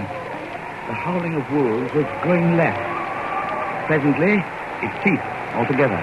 And just then, the moon broke through the black clouds, and by its light I saw round us a ring of wolves running alongside the carriage, in silence, with white teeth and lolling red tongues, with long sinewy limbs and shaggy hair. Welcome to my house. I must have fallen asleep. The carriage had pulled up in the courtyard of a vast ruined castle. The coachman was nowhere to be seen. Welcome to my house. Come freely, go safely, and leave something of the happiness you bring. Count Dracula? I am Dracula. His face was strong, very strong, aquiline. The mouth, so far as I could see under the heavy mustache, was fixed and rather cruel-looking, with peculiarly sharp white teeth. You're here, Mr. Harker. The wolves? The children of the night, as you say, Mr. Harker. The wolves. Listen. Come now. There are many things you must tell me tomorrow. Of England and of the estate there you have purchased for me. Why, yes. The estate is called Carfax, I believe. Yes, that is so. But now I will detain you no longer. You will find your room in readiness. And I advise you not to leave it during the night.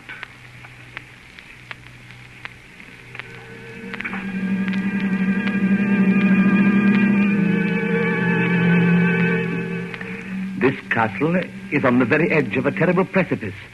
A stone falling from the window would fall 1,000 feet without touching anything. I explored. There are doors everywhere, and all of them locked. The door to the great hall, the door to the courtyard, every door in the castle is closed, bolted against me. The castle of Dracula is a prison, and I am a prisoner.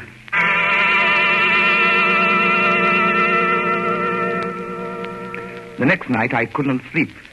So after a few hours, I got up and, lighting my candle, I placed my shaving mirror on the dressing table and was just beginning to shave. You seem restless, Mr. Harker. I hadn't seen him, although the reflection of the glass covered the whole room behind me.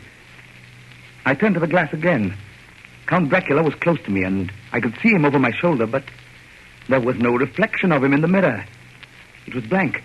I started and cut myself on the side of the throat. The blood was trickling down my neck. Count, my mirror! The blood! The blood!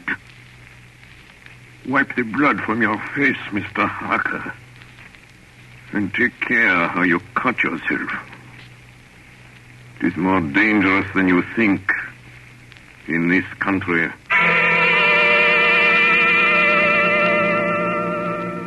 When I awoke, I found most of my things were gone. My passport, my notes, my letter of credit. I could find no trace of them anywhere. And my door is locked from the outside. June 20th. There is work of some kind going on in the castle. Now and then I hear the faraway muffled sound of mattock and spade.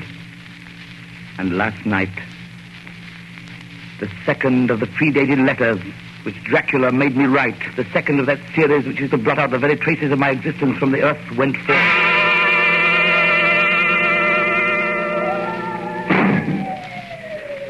Count Dracula. Yes, my young friend. Well, what of me? When am I free? When can I leave this place? Free? Mr. Harker, you're always free. You want to leave? Would you like to leave tonight? Yes, in God's name. My dear young friend, not an hour shall you wait in my house against your will. Come, follow me.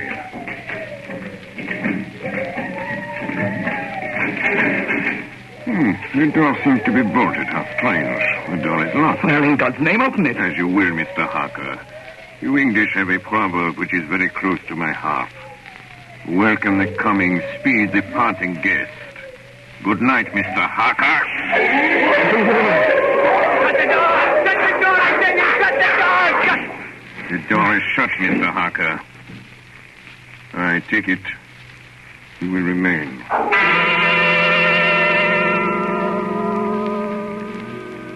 Morning, June the 30th. These may be the last words I ever write in this diary. Oh, God preserve my sanity. I have never seen Count Dracula by day. At sunrise, at the first cockcrow, he is gone. I do not understand these things. I only know that the wolves obey him, and that he is a man with hair on the palm of his hand, with sharp teeth, and no blood in his face. He casts no shadow. He cannot be seen in a glass, and he moves like a bat across the sheer face of the castle walls. He eats no food, and is mortally afraid of the crucifix. As I write this, I hear in the courtyard the rolling of heavy wheels and the cracking of whips. And there is in the passageway below a sound of heavy boxes being set down. Boxes shaped like coffins. And I know what they hold. Boxes are filled with holy earth from the chapel beneath the castle. Is the last box being nailed down. And now I hear the heavy feet tramping again. The door shut. The chains rattle.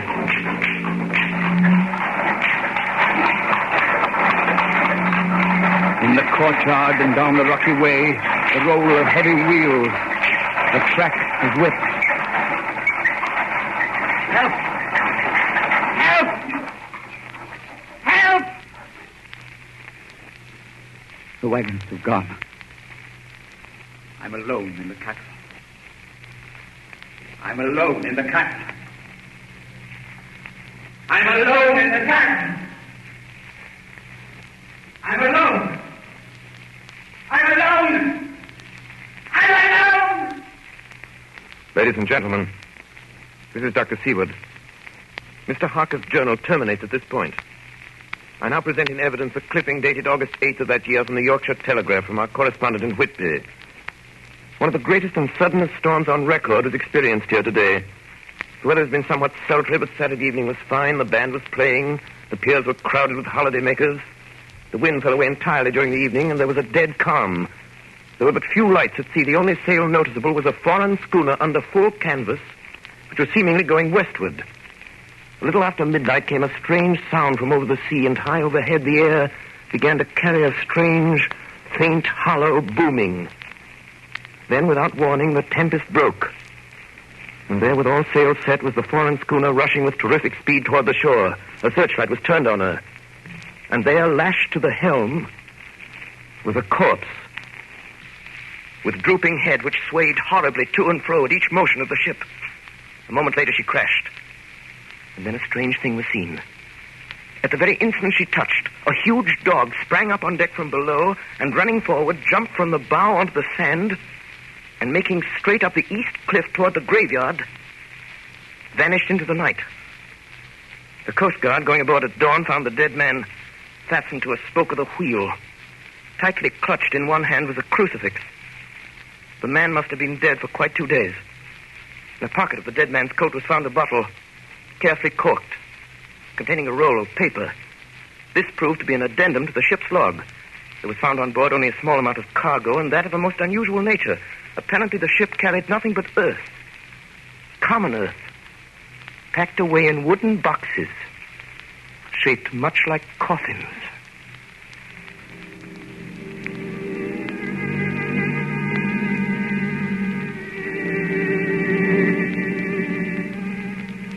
Log of the Demeter. Russian flag, Black Sea, to Whitby. July 6th. Finished taking in cargo, a queer cargo, boxes of earth. At noon, set sail, east wind, fresh. Crew, 4 hands, 2 mates, cook, and myself, captain. July 11th. Entered Bosporus. At dark, passed through Dardanelles. Mate reported in morning that one of crew, Valjoden, was missing. Took larboard watch 8 bells last night. She was relieved by Chilicia. Never came to his bunk. Something aboard this ship. No. Don't laugh, Captain.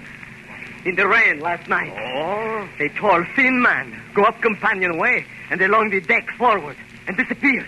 When I go to the bow, no one. And the hatchways all closed. July 22nd. Rough weather last 3 days. All hands busy with sails. No time be frightened. Past Gibraltar and out through Straits. All well. July 24th. Last night, another hand was lost. Disappeared. Like Galician. Leave off watch midnight. Then we never see him again. What's double watch now? I don't take watch alone no more. Double watch. Double watch. July 29th. Had single watch tonight as crew too tired to double. When morning comes... Hey! Hey, below! Barrington! Barrington! Is Barrington below? Barrington's gone! Barrington's gone like the others. Like all the others. The mate and I have agreed to go armed henceforth. July 30th. Last night. We are nearing England. Weather fine. All sails set. Captain! Captain! The man at the watching the stairs was missing! Both missing! Now, only self and mate and 1 hand left to work ship. August 3rd. 2 days of fog and not a sail sighted. At midnight, I went to relieve the man at wheel, and when I got to it, found no one there. It's here! I know it now. I saw it. Like a man, tall and thin and ghastly pale. It was in the bows looking out. I gave it the knife, and my knife went through it. What? Empty as air. What is it? What are you talking about? It's here, and I'll find it. It's in the hold, in one of those boxes of earth. I'll unscrew them one by one and see. And see. He is mad. Stark raving mad. It's no use my trying to stop him.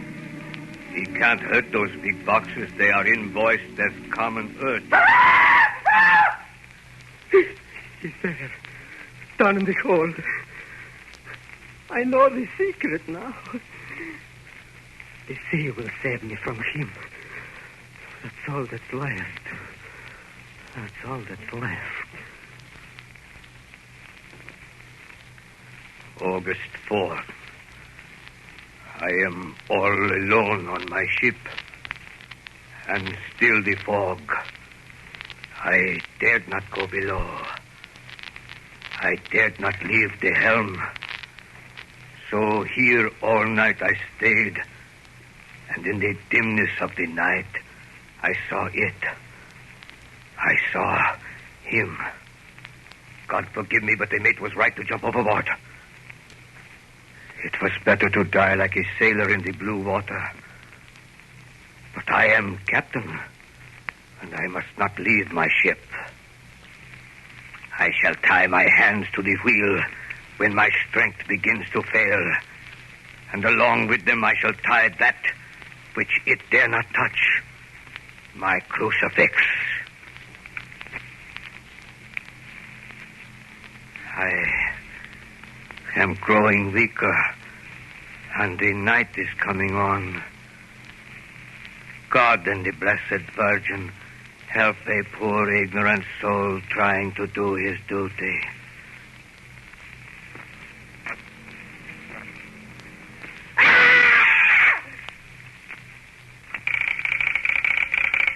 Telegram, keyword pursuit to Van Helsing, Amsterdam. Lucy West Tenra in alarming condition. Cannot diagnose. Come at once. Seward. Telegram, Van Helsing, Amsterdam, to Stuart Pursley. I'm on my way to you. Please arrange the examination immediately my arrival, Van Helsing. Ladies and gentlemen, I must now explain that 6 months before the events recorded here, I had become engaged to a young lady, Lucy Westenra. We were to have been married in the spring. My old teacher, Professor Van Helsing, arrived at 4 the next afternoon. I took him at once to Lucy's house. She lay in a bed asleep. She was ghastly, chalkily pale. The red seemed to have gone even from her lips and gums, and the bones of her face stood out. Young miss is bad. Very bad. She must have blood or she will die. Yet she is not anemic. The qualitative analysis of her blood gives quite normal condition. It is strange. I do not like to think how strange. Look! My God, her throat, look! The black velvet band that she always wore had dragged up a little and showed a red mark on her throat. Just over the external jugular vein were 2 punctures, not large, but not wholesome looking. The edges were white and worn looking. Well, what is it, Professor? What's wrong with her? Speak frankly. You can tell me the worst. I wish I could, Stuart. I wish I could. But I do not dare. But won't you tell me anything? I will tell you this. Your young lady is in a danger greater than death. You must believe me. If you leave her for 1 moment and harm befalls, you will not sleep easy thereafter.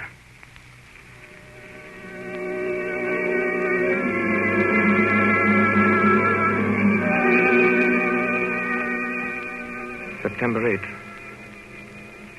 I sat up all night with Lucy. Arthur, I'm afraid. Night, dear. You can sleep tonight. I'm here watching you. Nothing can happen. And I promise if any sign of bad dreams, if I see anything, I'll wake you at once. You will? Will you really? Then I'll sleep. I sat all night by her bedside. And she did not wake once during the night, although a boughs or a bat or something flapped almost angrily. against the window panes. September 11th. Still quoting from my private journals. It was this time that I received a message from Purfleet. It read 10:20 p.m. St. John's Hospital, serious complications, case 891, your immediate presence, London, imperative. I had no choice. Sometime later, a paper was found among Lucy Westenra's belongings. I write this and leave it to be seen so that no one may by any chance get into trouble through me. I went to bed as usual, taking care that the window was closed, as Dr. Van Helsing had directed. About 2 a.m, I awakened. I went to the door, called out, "Arthur! Arthur!" There was no answer. Something's broken the window. I'm in a room, alone. I dare not go out. The house seems empty. The air is full of specks, floating, circling in the draught from the window. And the light burns blue and dim. What am I to do? Something very sweet and very bitter all around me. Nothing sinking into deep water. And there's singing in my ears. You shall be flesh of my flesh, blood of my blood. September 12th. Late. Only resolution and habit can let me make an entry tonight. We found her sprawled on the floor. There was a draft in the room from the broken window. Her throat was bare, showing the 2 wounds, looking horribly white and mangled. We are too late, my friend. We have failed. God's will be done. She's dying. Yes. She's dying. Stay beside her. It will make much difference, mark me, whether she dies conscious or in her sleep.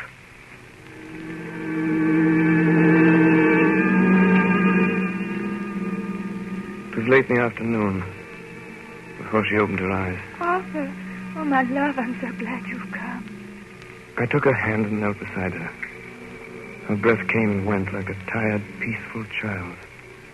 And then the light from the setting sun fell on her face, and then, insensibly, a strange change came over her. Her eyes grew suddenly dull and hard. Her breathing was heavy. The mouth opened, and the pale gums drawn back made the teeth look large and sharp. Arthur, oh, my love, I'm so glad you've come. Kiss me. Bend down and kiss me. Not for your life. Not for your living soul and hers. Lucy! She's dead. Poor girl. There's peace for her at last. The end. Not so. It is only the beginning. Wait and see.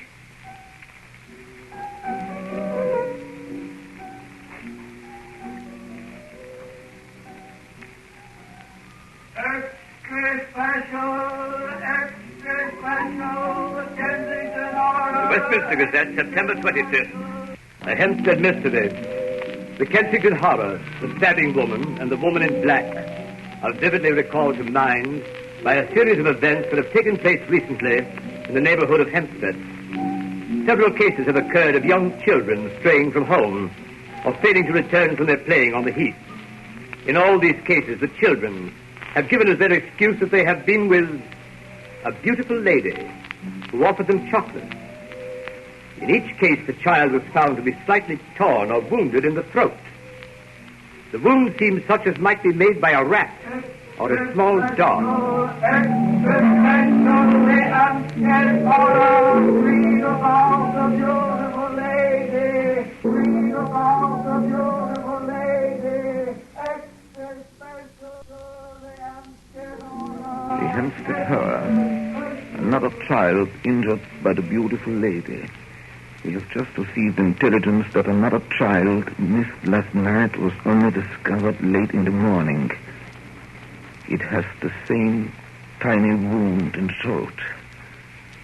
Well, Stuart, What do you think of that? Do you mean to tell me, my friend, that you still have no suspicion as to what poor Lucy died of? Nervous prostration, following great loss and waste of blood. And how was the blood lost or wasted? You are a clever man, my friend, and a good doctor. But you do not believe that there are things that you cannot understand. You are wrong, Stuart. Are you aware of all the mysteries of life and death? Can you tell me why in the pampas there are bats that come at night and open the veins of cattle and horses and suck dry those veins? How in some islands of the western seas there are bats which hang on trees all day, and then when the sailors sleep on deck because it is hot, flit down on them, and then in the morning are found dead men, as white as Miss Lucy was? I understand none of these things. After tonight, Stuart, if you dare to come with me, perhaps then you will understand. September 29th. Before dawn. Now it is done. And I would sooner die 1,000 deaths than live again through what I did this night. We will spend the night, you and I, here, in this churchyard where Miss Lucy is buried. We enter the tomb. And then? We open the coffin. You shall yet be convinced. Take care, Van Helsing. Miss Lucy is dead, is it not so? Then there can be no wrong to her. But if she is not dead... With some difficulty, we found the Westenra tomb. I took up my place behind a yew tree. On one side of the tomb, Van Helsing on the other. I was chilled and frightened. Suddenly, I saw something moving between two yew trees. A dim, white figure which held something at its breast. The figure stopped. I could not see the face, for it was bent down over what I saw to be a fair-haired child. There was a sharp little cry, such as a child gives in sleep, or a dog as it lies before the fire and dreams. Then the thing saw us. She drew back with an angry snarl. The lovely, blood-stained mouth grew to an open square. If ever a face meant death, I saw it at that moment. Then suddenly she turned and vanished in the direction of the tomb. Child is not harmed. We leave him in a safe place where the police find him. There's more to do. Come. Now we were in the tomb. Then in the coffin. The thing lay. Like a nightmare of Lucy, the pointed teeth, a blood-stained mouth. Van Helsing never looked up.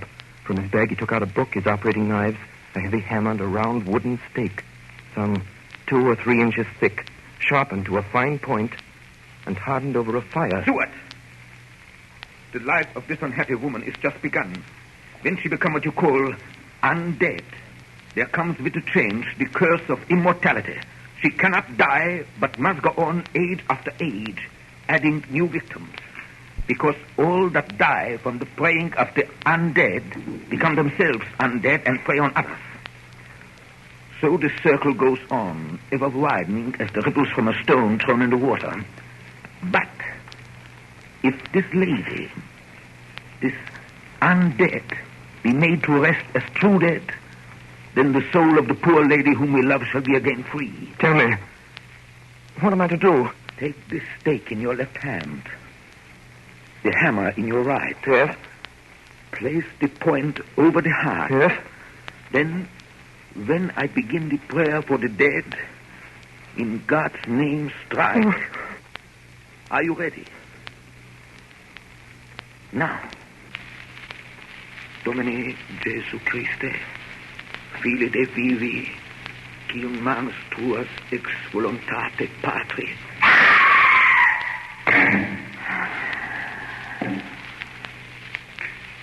On the morning of July 11th, a man was found on the border of Transylvania. He talked wildly of wolves and boxes of earth and blood, and gave his name as Jonathan Harker. In the hospital at Klausenberg, he improved sufficiently to make possible his removal to England. I'm still quoting from my own personal papers. But there his condition remained so serious that he was committed for observation to a private ward in my hospital at Purfleet. Here he did so well that in 3 weeks he was completely recovered It was during this time that his wife, Minna Harker, brought to the attention of Dr. Van Helsing and myself the journal that her husband had kept while a prisoner in the castle of a certain Count Dracula in Transylvania. I have before me the record of a meeting that took place in my study in Purfleet, transcribed by Minna Harker. October 1st. Meeting began soon after 8. Jonathan next to me. Dr. Seward opposite to Van Helsing at the head of the table. My friends, there are such things as vampires. Had I known at first what now I know, one so precious life had been spared to many of us who love her. The vampire which is amongst us is of himself so strong that he can direct all the elements. The storm, the fog, the thunder. He can command all the meaner things, the moth and bat, the owl and the fox and the wolf. How, then, are we to begin our strike to destroy him? How shall we find his place? And having found it, how can we destroy? My friends, it is a terrible task that we undertake. To fail here is not mere life or death. If we fail, we become as him. Foul things of the night, as him. What do you say? I answer for myself. Count me in. I'm with you. The professor laid a small golden crucifix on the table. We took hands, and our solemn pact was made. My friends, we too are not without strength. The vampire flourishes on the blood of the living. Without this, he cannot live. He throws no shadow. He makes no reflection in a mirror. He can transform himself to a wolf, to a bat. He can come on moonlight rays as elemental dust. He can see in the dark. He can do all these things. Yet he is not free. His power ceases at the coming of the day. Then, until night, he must remain in the shape in which he finds himself, and except in his coffin home, in those earth boxes, he cannot rest. When we can confine him in his coffin, then, my friends, if we obey what we know, we will destroy him. At that moment, something slapped wildly against the window. Then... Did you hit it? I don't know. We looked out of the window. Against the black sky, we could see nothing. Data in our possession. From the Count's castle in Transylvania to Whitby came 50 boxes of earth. All of these, to our certain knowledge, were delivered at Carfax. Recently, 12 of these boxes have been removed. First step, ascertain whether all the rest remain in the deserted house next door or whether any more have been removed. We must trace each of these boxes and sterilize the earth with holy water so that he can no longer seek safety in it.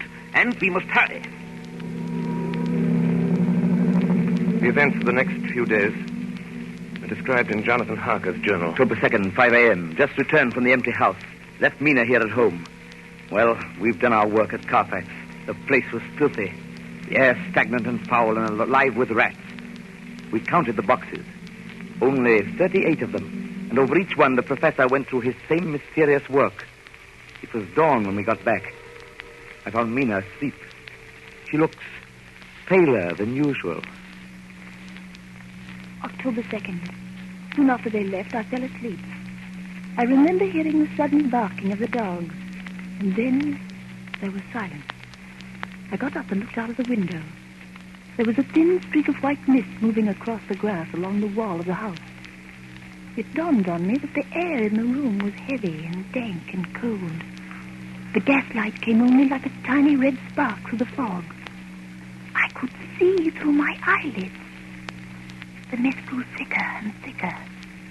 Then, as I looked, the spark divided and seemed to shine on me through the fog like two red eyes.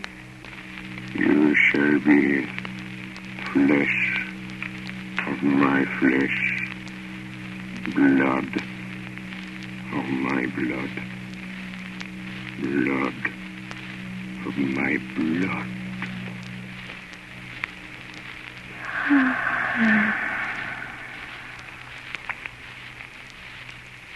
October 2nd, 8 p.m. We're on the track. 12 boxes were delivered last week to an empty house at 347 Piccadilly.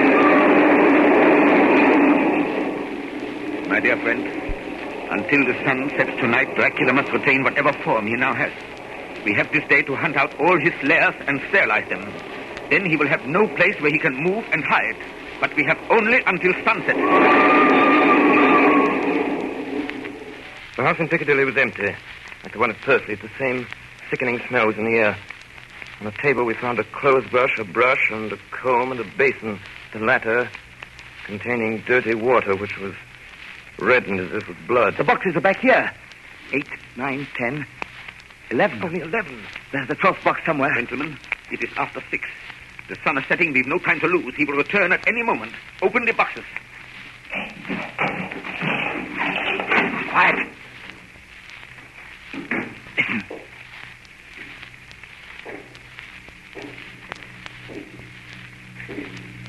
Be ready.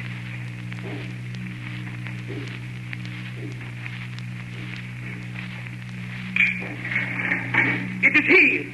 The window! You waste your bullets, gentlemen. You think you baffle me? You with your pale faces all in a row like sheep in a butcher's. You think you've left me without a place to rest. But I have more. And time is on my side.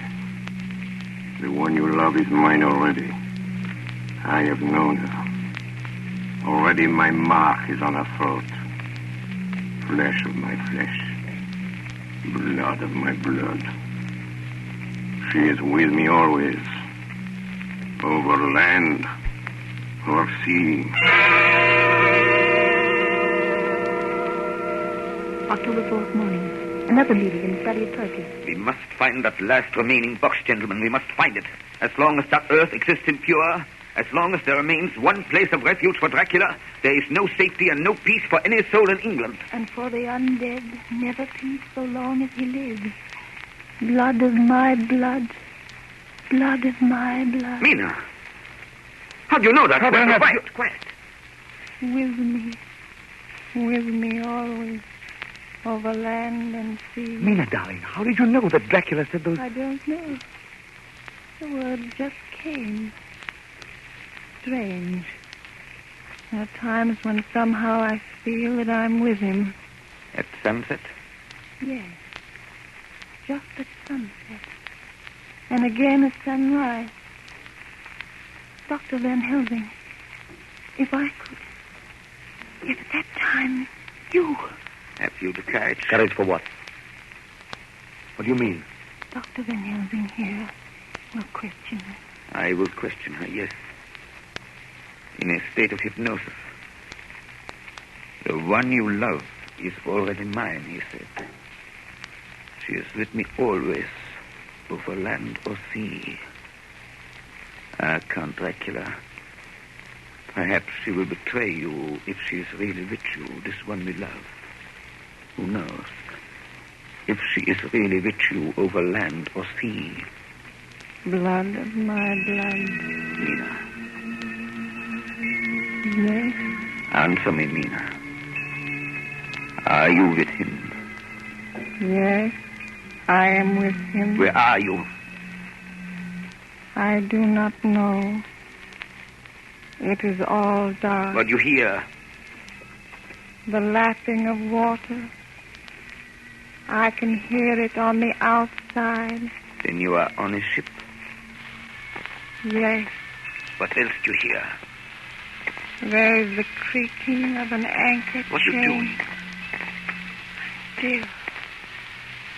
Oh, so still. It is like death.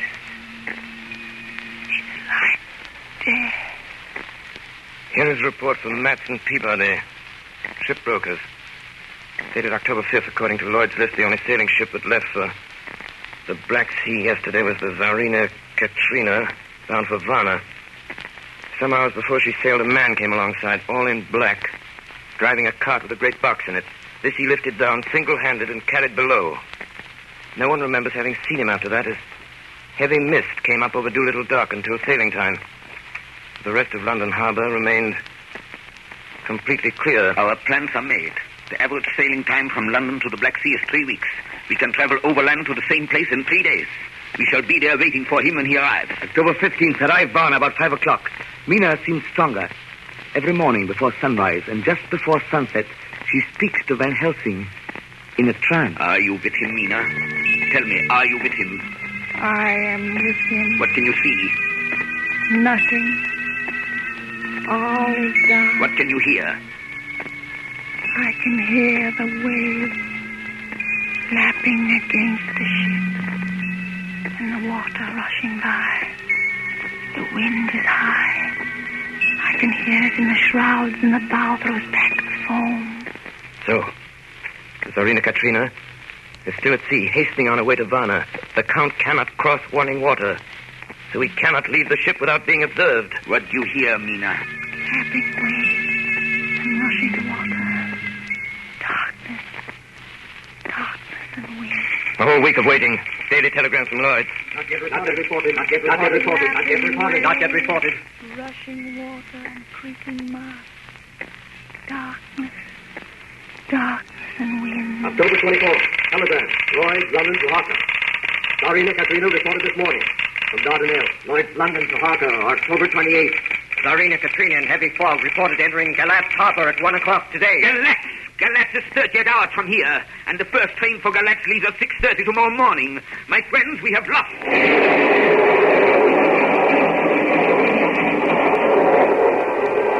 I am with him. I can see nothing. Nothing. I can hear men's voices calling and the roar and creak of oars in the water. I can feel the air blowing upon me. October 29th, evening. We are due between 2 and 3 in the morning, but already at Bucharest we are 3 hours late. Something's going on. I can feel it pass me like a cold wind. I can hear far off confused sounds. Men talking in strange tongues. Tears falling water and the howling of wolves. There is another sound. A queer sound. Like what? Speak, Mina. Speak, I command you. I command you to speak.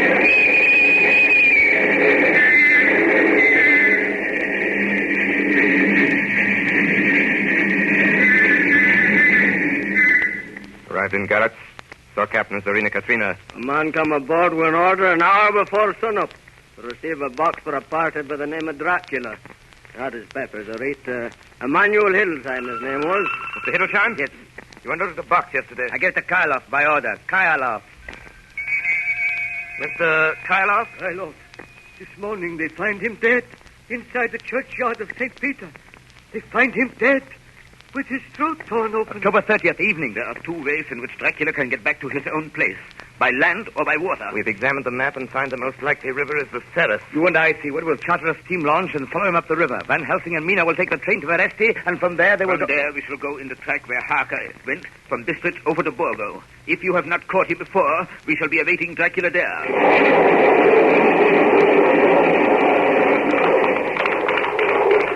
October 31st. We arrived at Veresti at noon, then Helsing and I. Bought a carriage here and start in an hour. Our enemy is still on the river. October 31st. We can run at good speed up the river at night. There's plenty of water and the banks are wide apart. November 1st, evening. No news all day. We hear that a big boat went up the river before us, going at more than usual speed.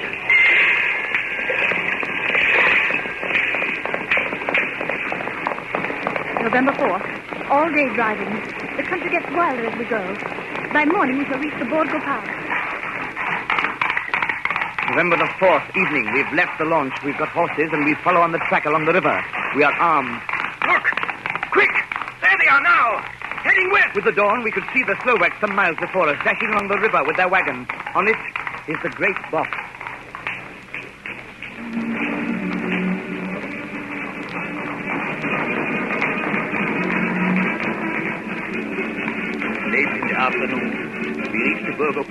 Then help me.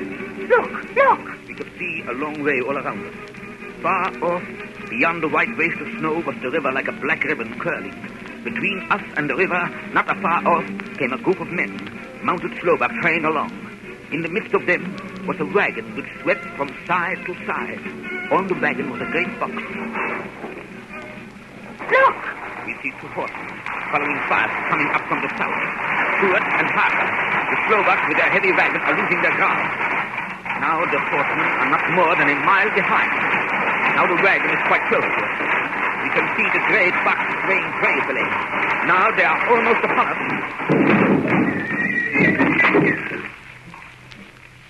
Now has happened a strange thing. The wagon smashed into a great rock bed in the snow, lost its front wheels, and turned over on its side, jammed against the stone. The horses tore loose from their traces and bolted, and the Slovaks scatter and vanish after them. Then silence. Silence like comes after ringing a bell. Look. His face. It is Dracula, sprawled out stiff and twisted in the smear of his own holy earth. The box, in falling, has emptied the dirt onto the snow. His face is old-looking. The skin is like paper. Dr. Seward, there's no time. Look at the sun. Sunset. In 1 minute there's darkness and he is forever lost to us. Have you the stake of wood and the hammer? Here. Now, Seward, pray for us. Kneel down and pray. Harker, the stake of wood over his heart. Be not afraid, Harker. Do not look into his eyes. The hammer. Now, Harker, strike. Strike!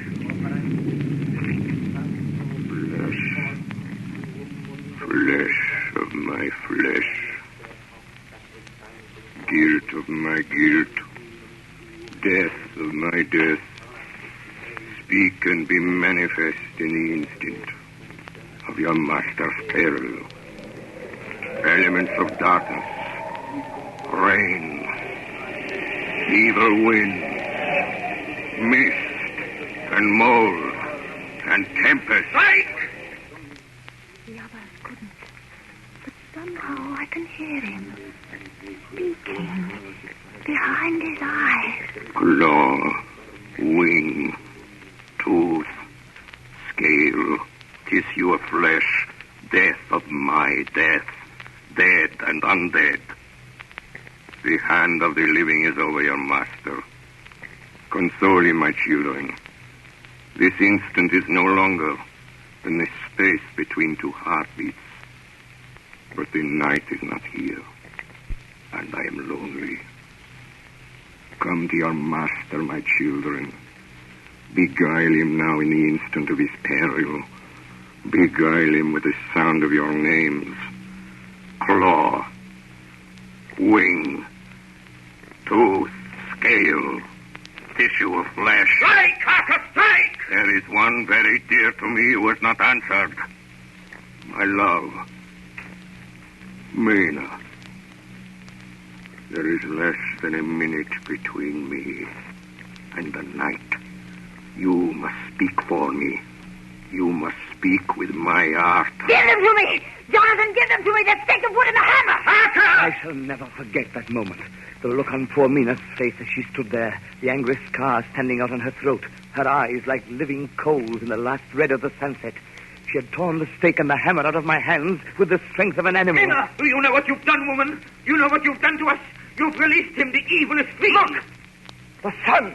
As we looked down at Dracula, the eyes saw the sinking sun, and the hate in them turned to triumph. Flesh of my flesh. Come to me, my love. Come into the night and the darkness. You have served me well, my love. My bride, my...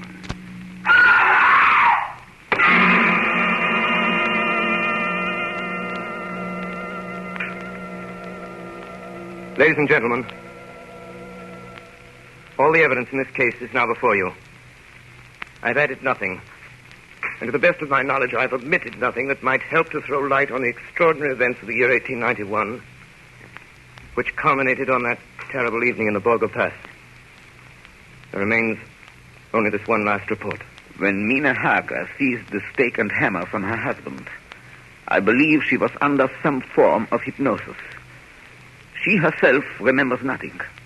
But whatever influence was at work on her, she must, at the last moment, have rejected it. For at the exact instant the sun disappeared, it was Mina Harker who drove the stake through the heart of the thing that called itself Dracula. At that same instant, even as we looked, the wound on the side of her throat was no more. As for Dracula, before the scream of the creature had died from our ears, the whole body crumbled into dust and passed from our sight. In that final moment of dissolution, there was in the face a look of peace, such as I never could have imagined might have rested there.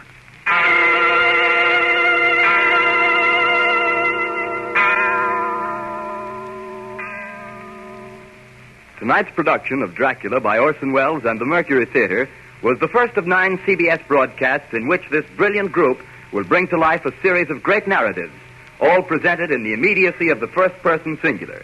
In presenting them each Monday evening at this time during the summer season, the Columbia Network is bringing a complete theatrical producing company to the air for the first time. And now here is the director to tell you about next week's Mercury Theater production, Mr. Orson Welles. Ladies and gentlemen, what are your favorite stories? If there's one you're particularly fond of and would like to hear on the air, will you please write me about it? Next week, the Mercury Theater is going to tell you Robert Louis Stevenson's exciting yarn about pirates and the sea, Treasure Island. Until then, just in case Count Dracula has left you a little apprehensive, one word of comfort. When you go to bed tonight, don't worry. Put out the lights and go to sleep. It's all right. You can rest peacefully. That's just a sound effect. There. Over there in the shadow, see? It's nothing. Nothing at all. Nothing at all. I think it's nothing. But always remember, ladies and gentlemen, there are werewolves. There are vampires. Such things do exist.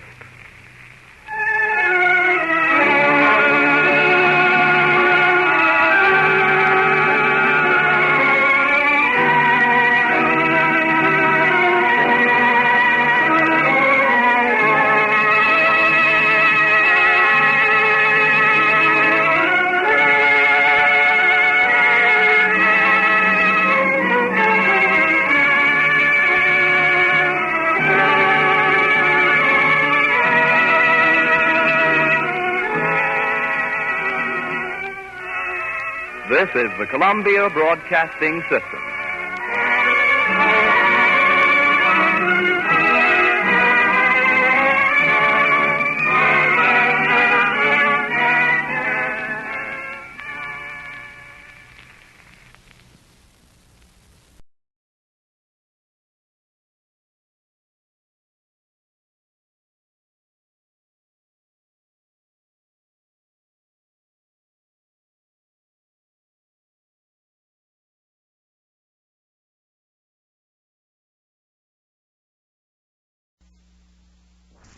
Autolite brings you Everything for the Boys, the Command Theater of the Air starring Mr. Ronald Colman. His guest, Miss Bette Davis.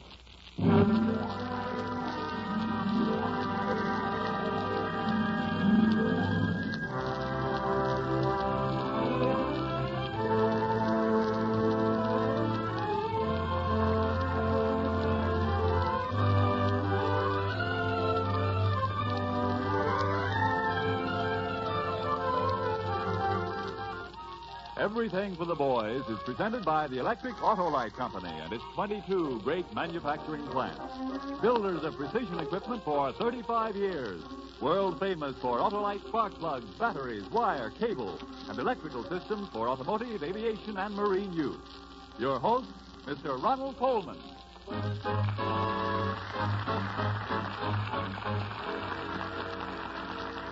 Thank you, and good evening. Yes, I think we may say a very good evening, for we have a famous guest, a great play, and a shortwave conversation to a very remote place on this globe. We were delighted when Bette Davis said she would be here with us tonight, and particularly in a reunion with Somerset Maugham's great emotional story of human bondage.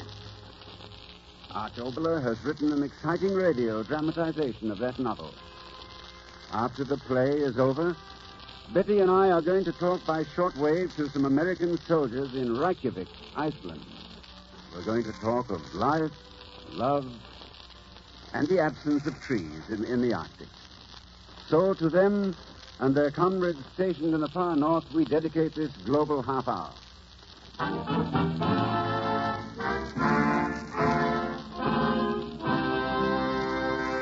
Before our play begins, a simple question. How many hands is a pilot? 2, you say? In our 4-engine bombers, they are multiplied many times electrically. These electrical helpers are called aircraft relays. I'd like to tell you about them, how they help the pilot, the bombardier, the flight engineer, but I'm sorry this information must be withheld. I can tell you that they are a type of remote-controlled switch precision device that must obey commands with split-second speed. Aircraft electrical relays have greatly contributed to modern airplane design and production. Autolite men and women, backed by their 35 years of experience in precision manufacturing, have designed, engineered, and are now building such aircraft relays in volume. New types of materials, plus Autolite's manufacturing know-how, have resulted in an aircraft relay weighing less than half its original weight. At the same time, Autolite engineers increased its load capacity, with contact life outperforming test requirements as much as 300%. Knowing how to build such dependable equipment is proof again that the name Autolite means precision manufacturing.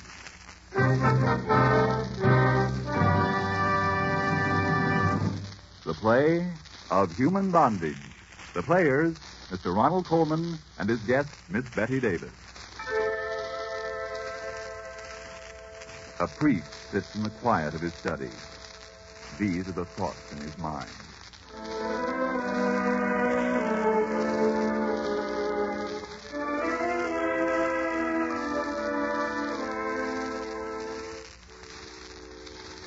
I am a minister of God. Tonight I sat at the bedside of one who was very ill. Her thin face was a heavy mask of powder, a death's head with a twisting mouth.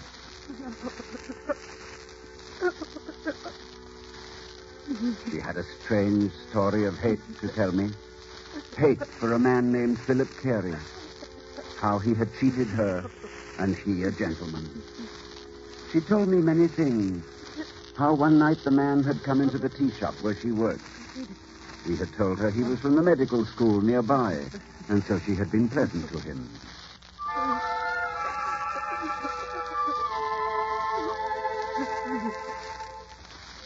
But as the woman talked, strangely, somehow, I could sense the untruth behind her words. What do you want? Tea and muffins? Well, I'd rather just talk to you. It really is filthy weather outside, isn't it? It makes no difference to me. I'm in here all day. Oh, that's true, of course, isn't it? Yeah. I'm here to take orders and wait on customers. I've got nothing to say to them, and I don't want them to say anything to me. Well, I beg your pardon. I do indeed.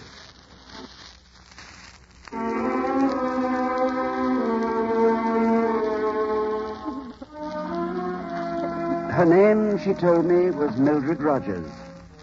And she said that since this man, Philip Carey, was a cripple, a clubfoot, she began to be particularly nice to him out of simple decency.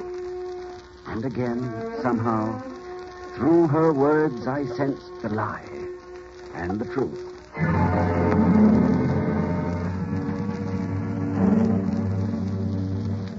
You don't mind my walking home with you? Why should I mind? If you can keep up with me. Oh, you mean my... If the shoe fits, wear it. I don't know if I tolerate you. You don't have to talk with me, you know. When I'm away from you, I think it's impossible. When I'm with you... I don't know what you're talking about. If you don't take me out, some other fellow will. I come from good family, you know. Was your father a professional man? He was a doctor. I knew it. The minute you came into the shop, I saw you was a gentleman in every sense of the word. Look here. May I call you Mildred? You may if you like. I don't mind. Call me Philip, won't you? I will if I can think of it. You might go as far as to say you'd like to.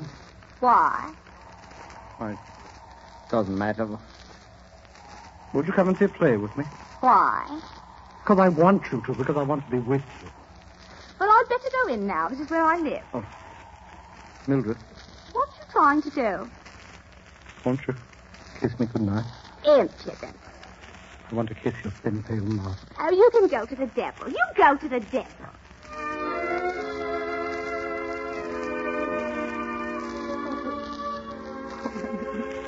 She went on telling me how nice she had been to the man. How very nice. Why are you waiting for me? Well, Mildred, have you forgotten? You said you'd go out with me. No. Me aunt's ill. Got to go and stay with her. You're going out with somebody else. You are, aren't you? That man Miller that always comes into the shop, isn't it? You've been spying on me, and I thought you was a gentleman. It is Miller. Well, I'd rather wait for him than have to wait for you. Put that in your pipe and smoke it. Mildred, Mildred, don't be beastly with me. I'm awfully fond of you. I can't help it. Please dine with me. We'll go anywhere you want. No. You keep looking around for him. I'm standing here and you're looking for him. Mildred, I can't go on like this. It's too degrading. If I go for good. Unless you come with me tonight, you'll never see me again. Good riddance to bad rubbish. You. All right. Goodbye.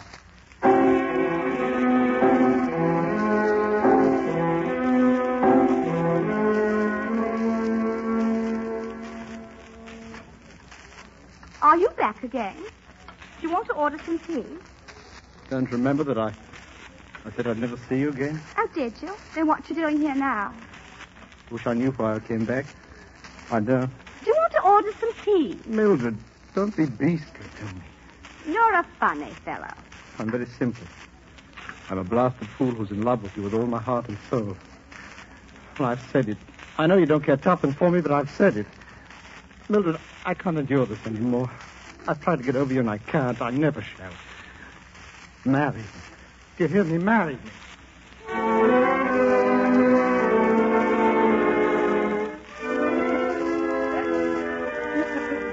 She told me that Philip's talk of marriage made her begin to think of marriage for the first time. There was a nice elderly gentleman who came into the shop, a commercial traveler by the name of Miller, a good, substantial citizen. And so, she had gone away with this Mr. Miller. Philip was to blame, she said. And so when Mr. Miller left her, she had come back to await the birth of Miller's baby.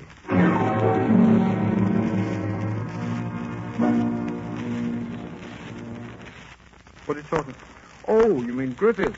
He's an unpunctual devil. He's probably making love to one of his girls somewhere along the line. That's not the way to talk in front of me.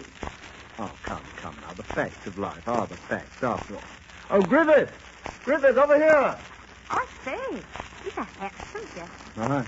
Oh, Griffith, do forgive me. I'm terribly sorry to be so late. Well, as long as you're here. Mrs. Miller, may I present my best friend, Harry Griffith. How'd you do? Well, this is indeed a pleasure, Mrs. Miller. I've heard a great deal about you. Really? Not so much as I've heard about you. What's this? Has Philip been blackening my character? Oh, no, he's just been saying the nicest things about you. Hmm? I've been so looking forward to meeting you. Why don't you sit down here, Mr. Griffith? Well, Isn't the sea wonderful today, Mr. Griffith? Blue light. Like the promise of heaven. Isn't it now?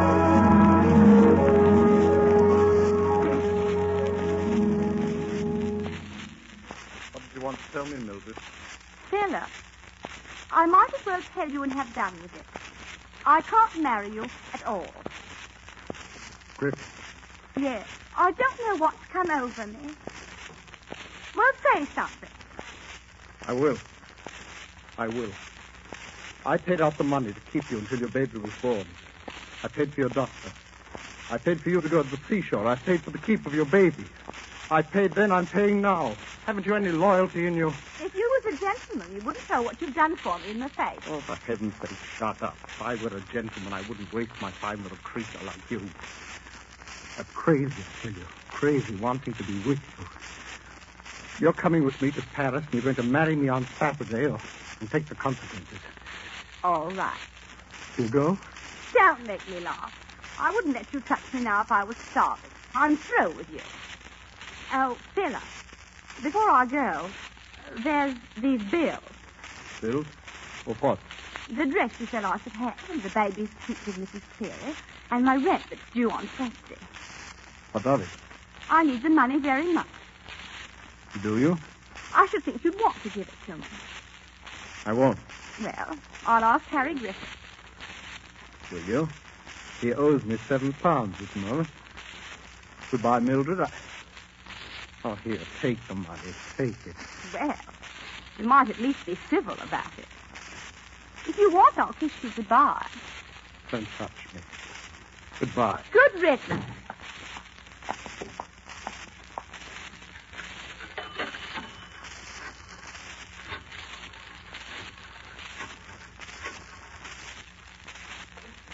Hello?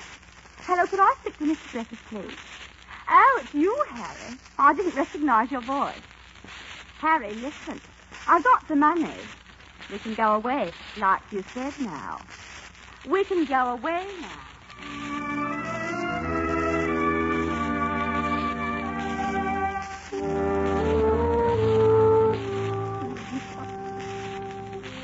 She said Philip Carey left her then, walked out on her. And then she said that after a few weeks his conscience began to hurt him because he looked her up at the apartment of the relative where she was staying. But the lie was clearer than ever before.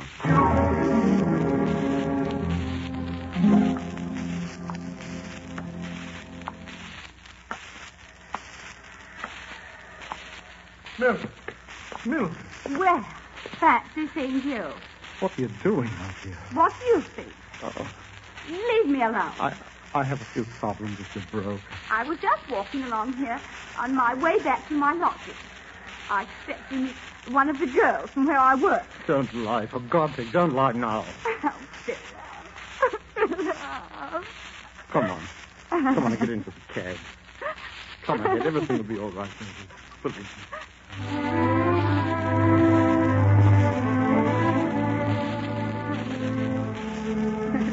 She told me he began to plead with her to come back to him. And finally she agreed. Only for the baby's sake, she said.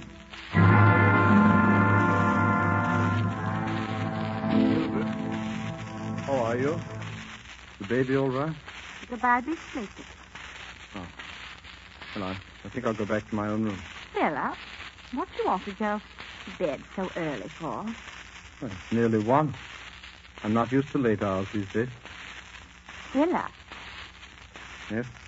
Philip, it's almost 2 weeks now since you asked me to come and stay here. I didn't mean what you thought I meant when you said you didn't want me to do anything for you except just to cook and take care of the flat and that sort of thing. Didn't you? I did. Oh, don't be such an old silly. No, I meant it quite seriously. I shouldn't have asked you to stay here under any other condition. Why not? Well, I can't explain it. I feel differently, that's all.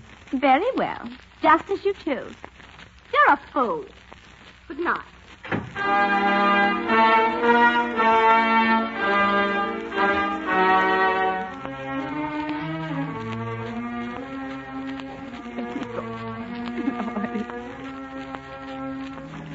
She told me she did everything to make life easier for the man. Wash for him, cook for him, sew for him.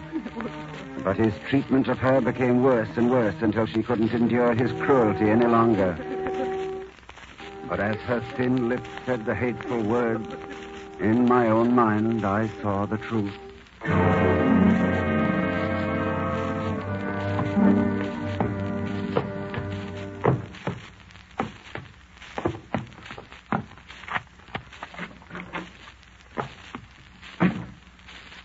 you're home late, Philip. Oh, why aren't you in bed? I waited up for you. Sit here by me. All right. Philip, Yes? I do love you. Please don't talk rot. Why don't you go to bed? Philip, I can't live without you. I want to make up for all the harm I did you. Philip. Mildred, please, your arms are... Philip. Oh, Philip. No. I need you, Philip. Philip, now. Mildred, stop it. It's too late. I loved you too much. There's nothing left now. I can't look at you now without thinking of Edmund Miller and Griffith. Mildred, I can't help it. That's the way it is. You old silly. I believe you're nervous. You disgust me. What? You heard me.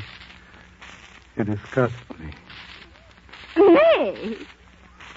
I disgust you.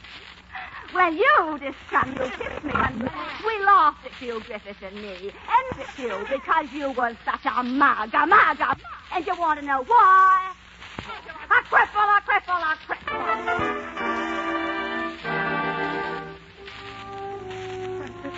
Where I was so very nice to me, I had to go away.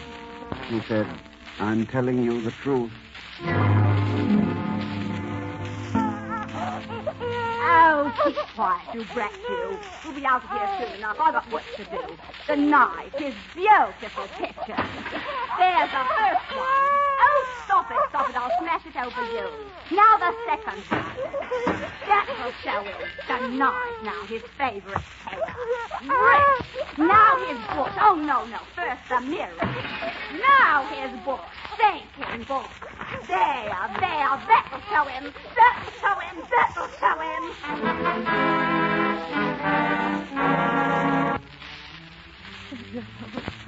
The words came slower now as she told me how she went away quietly, determined never to see him again. And then she was ill, and since she had nothing, she called him back to look after her, as a doctor looks after a woman. Mildred! What you follow me? Mildred, you shouldn't be out. You're sick. I warned you weeks ago. Oh, hold the door. Oh, for heaven's sake, come along. Let go of me. Let me take you home. Please listen to me, Mildred. No, let go of Mildred. me. I'll do as I please. Please, Let go of me. I'll do as I please.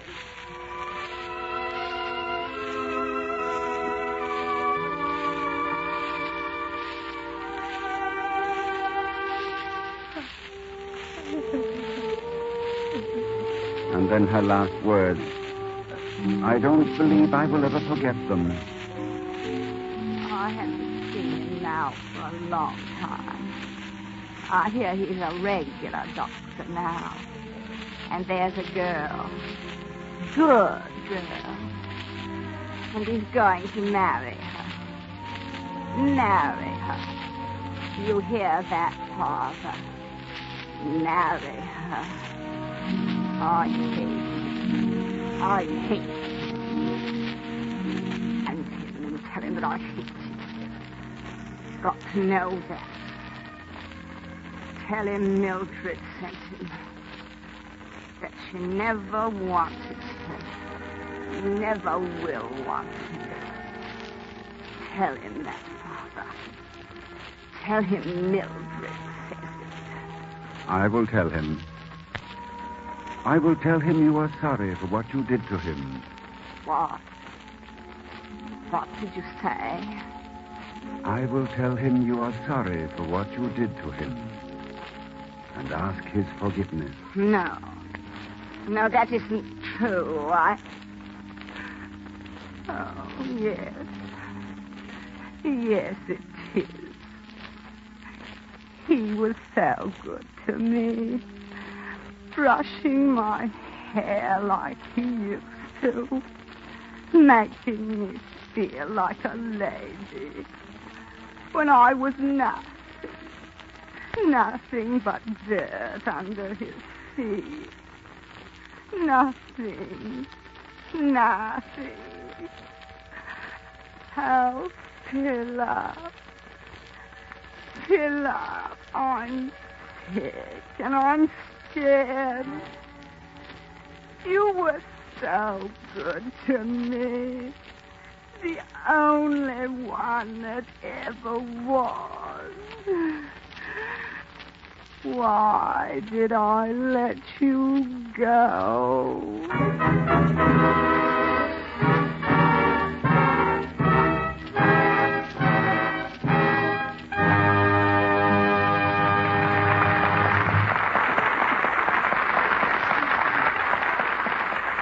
You have just heard Miss Bette Davis and Mr. Ronald Colman with Hans Conried in Of Human Bondage, as dramatized for radio by Arch Oboler. The original score was written and conducted by Gordon Jenkins. While the two-way shortwave radio circuit is being set up between Hollywood and Iceland, a thought about one of your problems. Do you know how important the distributor in your car is to efficient engine performance and economy? It's very important, because it distributes high-voltage electrical current to the spark plugs at the proper instant. In a six-cylinder automobile engine running at 35 miles an hour, the spark must occur every 1/80th of a second. Imagine, about 5,000 times every minute.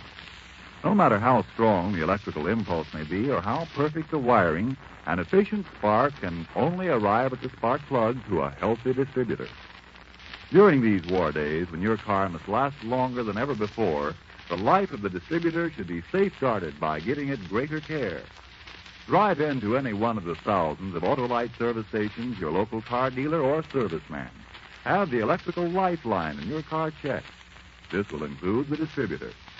If any of the parts are worn or out of adjustment, replace them if necessary with original factory parts, Autolite parts. They will help keep your engine operating at top efficiency and economy. Remember, the name Autolite means precision manufacturing. Well, Mr. Colman, we'll be ready on your call to Iceland in just a minute. Thank you. That just gives me time to say this to you, ladies and gentlemen. We have a problem. Hundreds of letters have come to me from relatives of men overseas, asking me if I would arrange our shortwave conversation this week or next so that we could talk to their own sons, husbands, and brothers. Well, we'd like nothing better than to be able to grant all these sincere requests and make these dreams come true. But unfortunately, the regulations of the War Department make that impossible. The men on the fighting fronts to whom we speak are chosen by the military authorities. We know of their identity only a matter of hours before broadcast time. Of course, from week to week, it may happen that someone close to you will appear in this program, but as with so many things in life, that's a matter of happy chance. Now, one more thought. To you who long so much for the voice of someone you love, think of the great happiness that comes to the families of the boys who do speak on this program. Then I'm sure you'll be happy with them and for them. You might think of the boys, too, as if they were your own. They are, in a way, aren't they? Yours and mine. And now, engineer, how's the call coming? Reykjavik, Iceland is standing by, Mr. Colman. All right. Hollywood to Reykjavik. I've never done that before. You're always wonderful in the new role, Betty. You put on these earphones, grab a fur coat, and let's join the boys up at Reykjavik on the Flaxafloy. What's the Flaxafloy, Ronnie? What?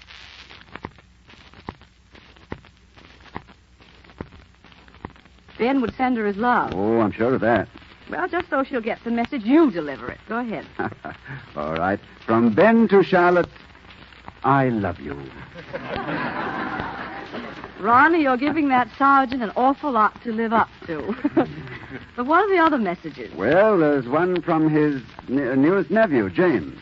He's only 5 months old, so you haven't seen him yet, Ben. But your mother quotes him as saying, "Dada glub," which literally translated means, "I'm very proud of my Uncle Benny." In Icelandic, Ben. And your father says he hopes you're keeping up with your music. That's right. They were all proud when they saw your photo in Life magazine a few weeks ago. You were leading carolers on Christmas Eve. That was just after you'd gotten through with the services for those of Jewish faith. Betty, do you know what his mother says Ben misses most of all? Well, he comes to Milwaukee, so I'd say it's beer. No, it's trees. trees. Yes, they don't have many trees in Iceland. I think we ought to do something about that, Betty. For instance? Well, can you make the sound of a tree? That's one role I've never tried. Well, how about a little help from the sound department? All right. Da, da, da, da, da, da, da, da. You hear that, Ben? Well, we've just brought you a charming maple tree on the Kinnickinnick River. That's as bad as Flaxer, Floyd. By the way, what is that? Betty, there's another young man waiting for a message. Oh, yes, Private Jimmy Jones. We understand, Jimmy, that your regimental commander calls you the ideal soldier for contributing to Icelandic friendly relations. Oh, really? I would like to talk to this young man. I've known a few friendly Joneses myself. Well, he's quite a fellow, Betty. Jimmy, we heard about your risking your own life to rescue a child from the path of an automobile. Just to make you feel at home, we've brought you something from your hometown of Pittsburgh. Yes, Jimmy Jones, from Hollywood to Iceland to Pittsburgh. Listen. There you are. How's that, Jimmy? Now, Ronnie, before we go any further, I want something done about my request. Oh, yes, I know. About Flaxer, Floyd. Well, Frank Martin, do you know? Why, yes, it's a bay, of course. Reykjavik is on the Bay of Flaxafloy. Of course, Betty. Oh, is that all? You know, boys, I'm ashamed to admit it, but I really thought Time's it was up, Miss Davis. Maybe it's just as well. Just as well. Good night, Sergeant Cohen and Private Jones. Good luck and God bless. Good night, boys. Good night.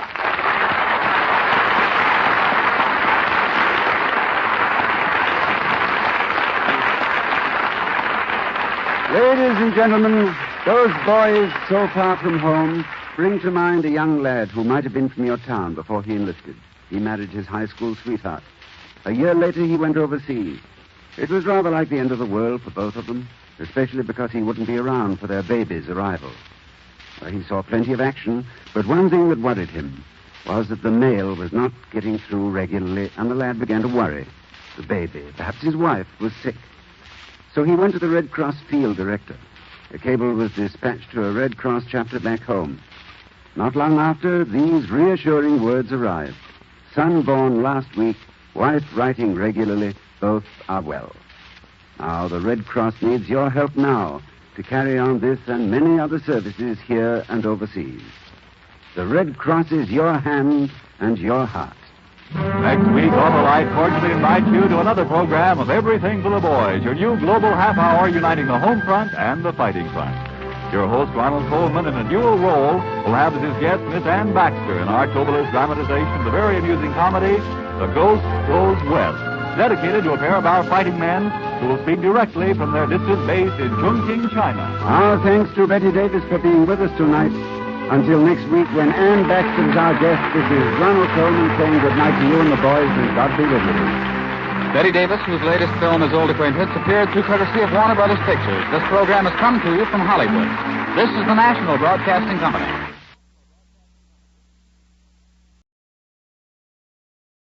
Radio Mystery Theater presents...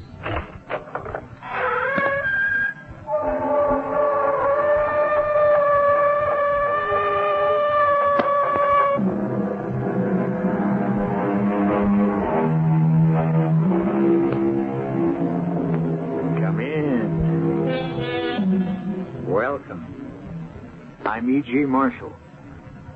Do you believe in monsters? They exist, you know.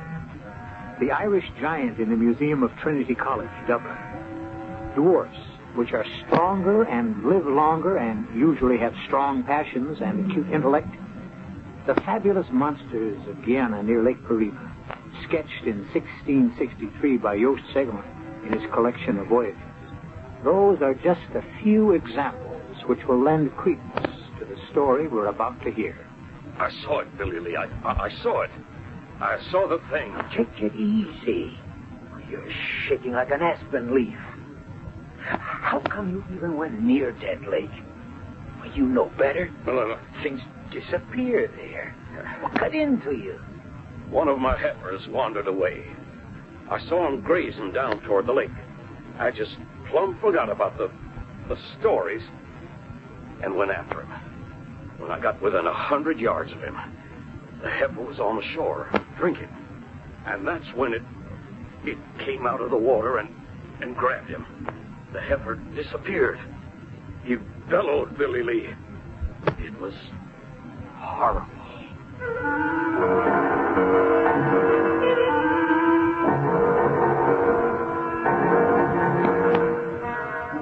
Our mystery drama, The Horror of Dead Lake, was written especially for the Mystery Theater by Roy Windsor and stars William Prince and Gordon Gould. It is sponsored in part by Buick Motor Division and Anheuser-Busch Incorporated, Brewers of Budweiser. I'll be back shortly with Act One.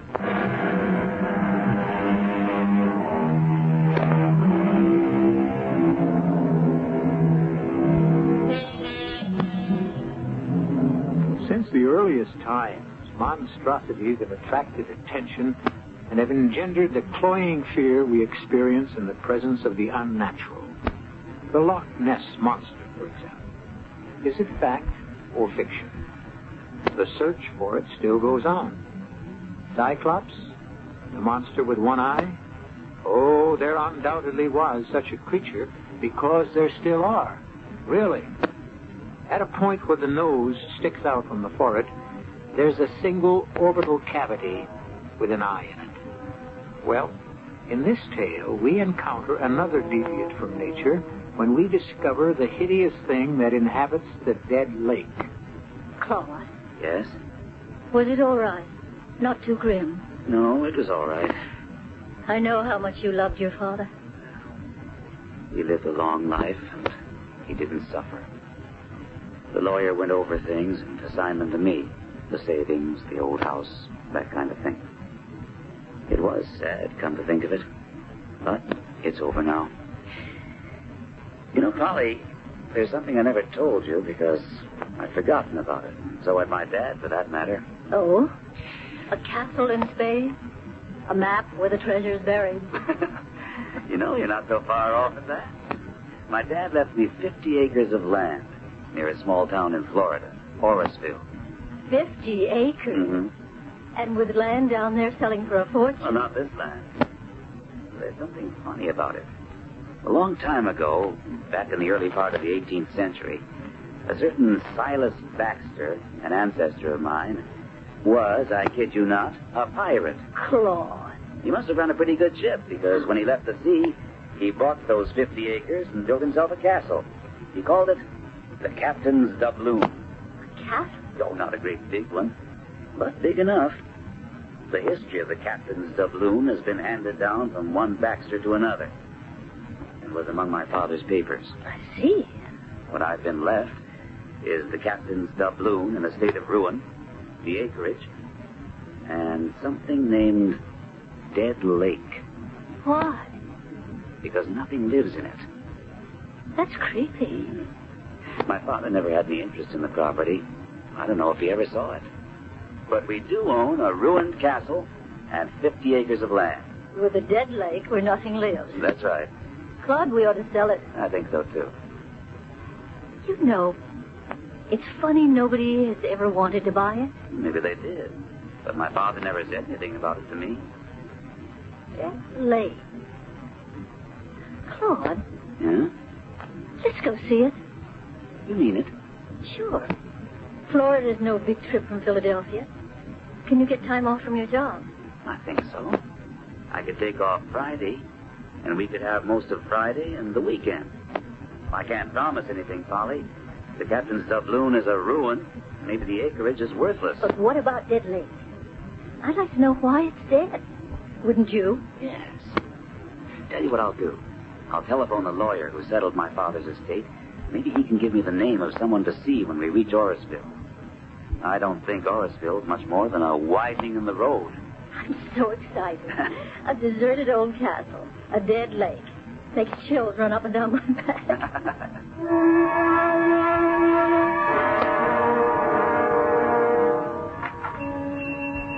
Well, Mr. Micah, and how are you, sir?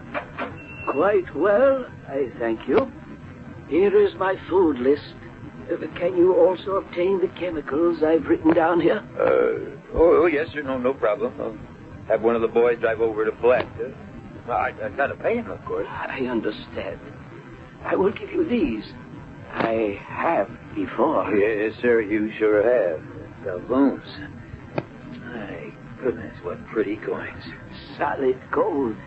Mind if I ask you something, Professor? Johnny Reed was in here yesterday. He's scared white. A heifer of his wandered down to the shore of Dead Lake, and Johnny said some kind of thing. Grabbed it, dragged it under the water. Johnny said it bellowed something terrible. Did you hear it? You know anything about it? It is wise to stay away from the lake. I do not go near it. I remain in the castle and do my work. Well, maybe not for long, Professor. You've been squatting there so long, I guess you feel you own the place. But the real owner's up in Dorisville Friday afternoon, tomorrow. A fellow named Baxter. Same as Captain Silas Baxter. Stole all them doubloons from the Spanish. Like these you just gave me. I have found a few. Well, where'll you go? Baxter tells you to get out. I will have no choice. I would leave. He will discover that the property is worthless. When he goes home, I will return. Maybe. You got this idea of developing the land and selling it for home sites. You have tried to do that before, Mr. Billy Lee. I sure did. Those persons I drove over to look at the land never did find their child. Quicksand. Not according to the sheriff and his men.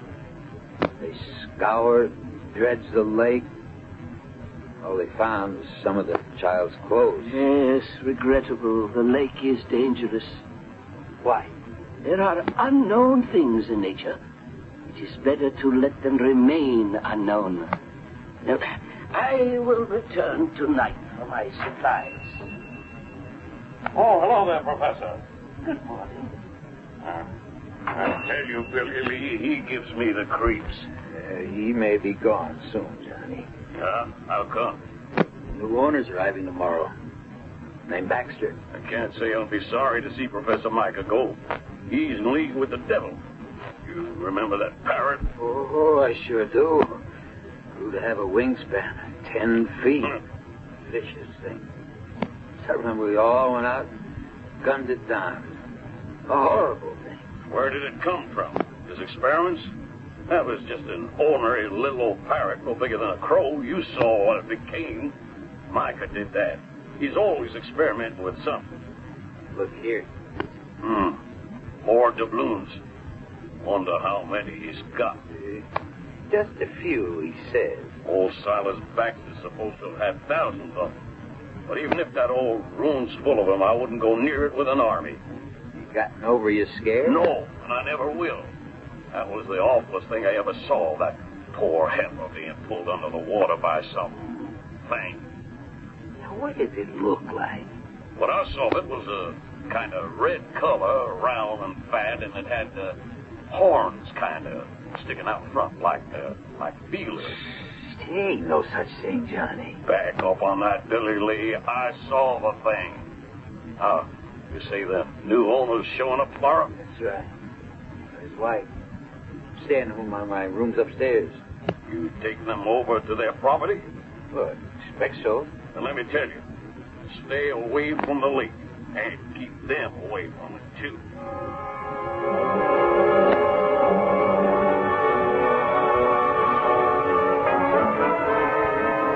The room's lovely, Mr. Harrison. Oh, Billy Lee. Oh, I'm pleased you like it, Miss Baxter. It's fine. I like your store, too. Oh, it ain't much. Just a general store. Got just about everything in it that folk around here need. Well, it's very nice. Not bad for a one-horse town. Dorisville isn't much, but those of us who've been here all our lives, we like it. You want excitement. Alaska close by. St. Augustine's only 40 miles away. Nice country. We landed at St. Augustine and drove down. I enjoyed it. There's lots of pine, isn't there? Oh, sure is. Paper pub. It's big business down there. And cattle. He's a rancher now. Hi, Johnny. Oh. Meet Mr. and Mrs. Baxter. Hello. Johnny Reed. How do you do? Reed. How are you? You really interested in the captain's doubloon, Mr. Baxter? Well, I don't know. It's my property. I might want to sell it off or interest some developer. I should think it would be worth quite a fair amount of money. You look skeptical, Mr. Harrison. Why are you shaking your head? Now, don't go scaring him, Johnny. That's just what I'm going to do. It's not fair to keep him ignorant. Is it Dead Lake? Now, how did you guess that, ma'am? Well, the name. There's something spooky about a lake that's dead. It's dead all right, except for one thing. There's something in it. Something I saw with my own eyes, and it's really something terrible. Oh, come on, Mr. Reed. I don't blame you, Mr. Baxter, for looking at me as if I'm escaped from the mental home. But a few evenings ago, one of our herd, a nice little heifer, went to the edge of the water of Dead Lake, and some awful thing grabbed it and dragged it under. A thing? What's a thing? Nobody knows, Mr. Baxter, but Johnny saw something. And strange things have happened down there before. Oh, and another thing, Mr. Baxter. For over 30 years, a squatter's been living in the ruins of the castle. A man named Micah. He was a professor. I'll tell you about him when we drive out. Spoke to him yesterday morning and said he'd probably have to clear out. He agreed, but you'll meet him. A professor? And he's a squatter? What does he do? You'll excuse me for saying it, Miss Baxter, but I think he consorts with the devil. Oh, that's a little hard to believe in this day, Mr. Harrison.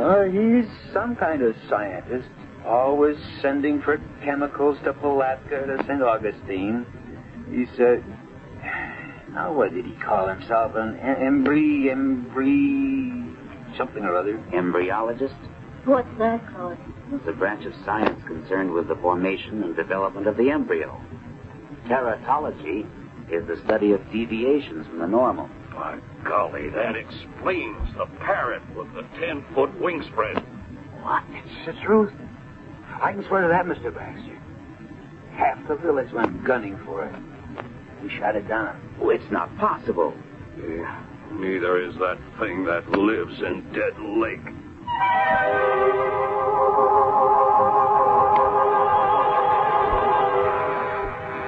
What do we know about what exists at the bottom of the oceans?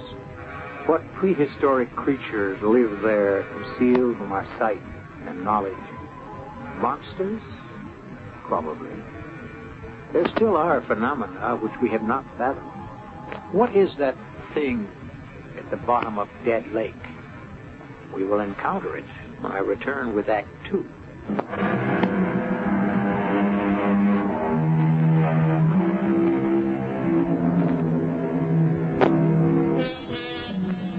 The subject is monsters. We seldom think about them, if we ever do, but there are monsters all the same. They are, in fact, studied in zoology under a special branch named tetralogy, concerned with deviations from the normal in the embryo. When deviations occur, the result can be a monster. Primitive man believed that a monster was the result of a woman's pact with Satan.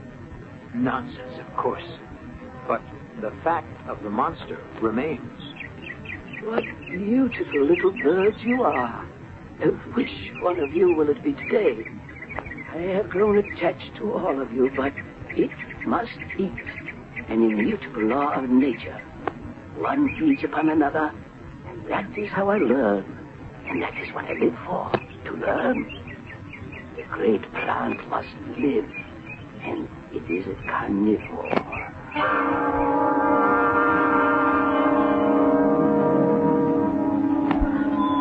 Claude.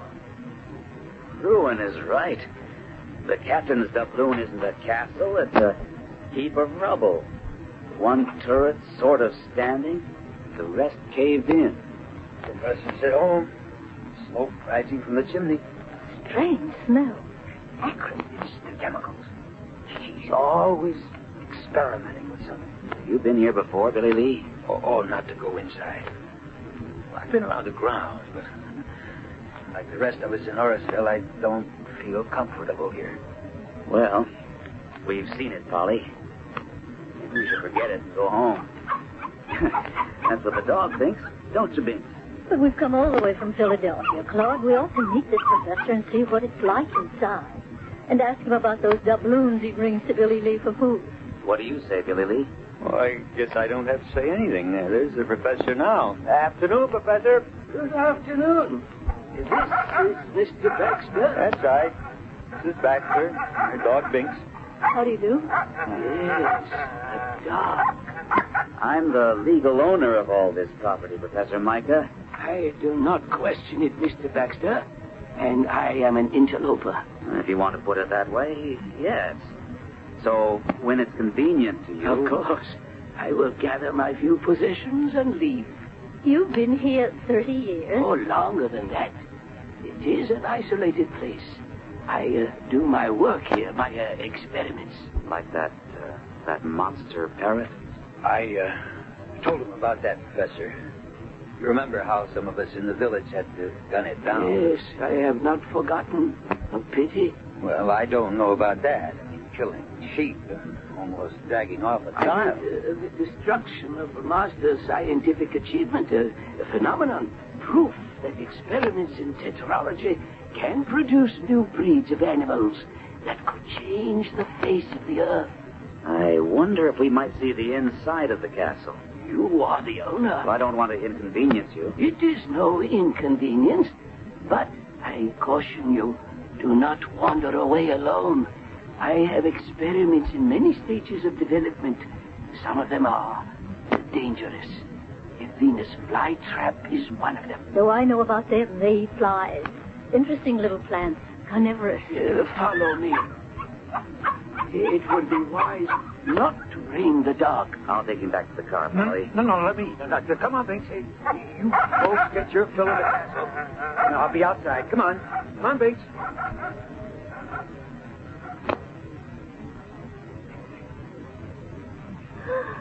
Oh, my goodness.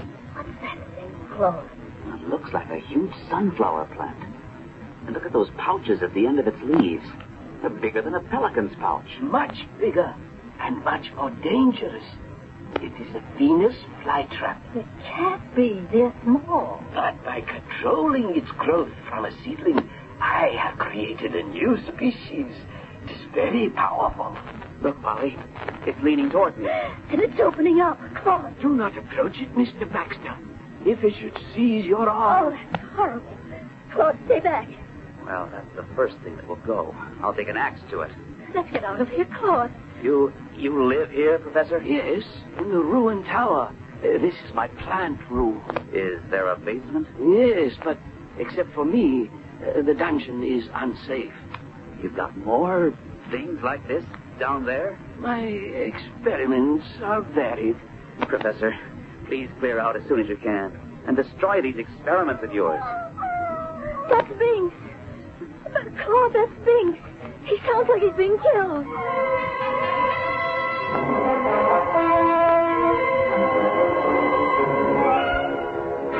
Mrs. Baxter, all right?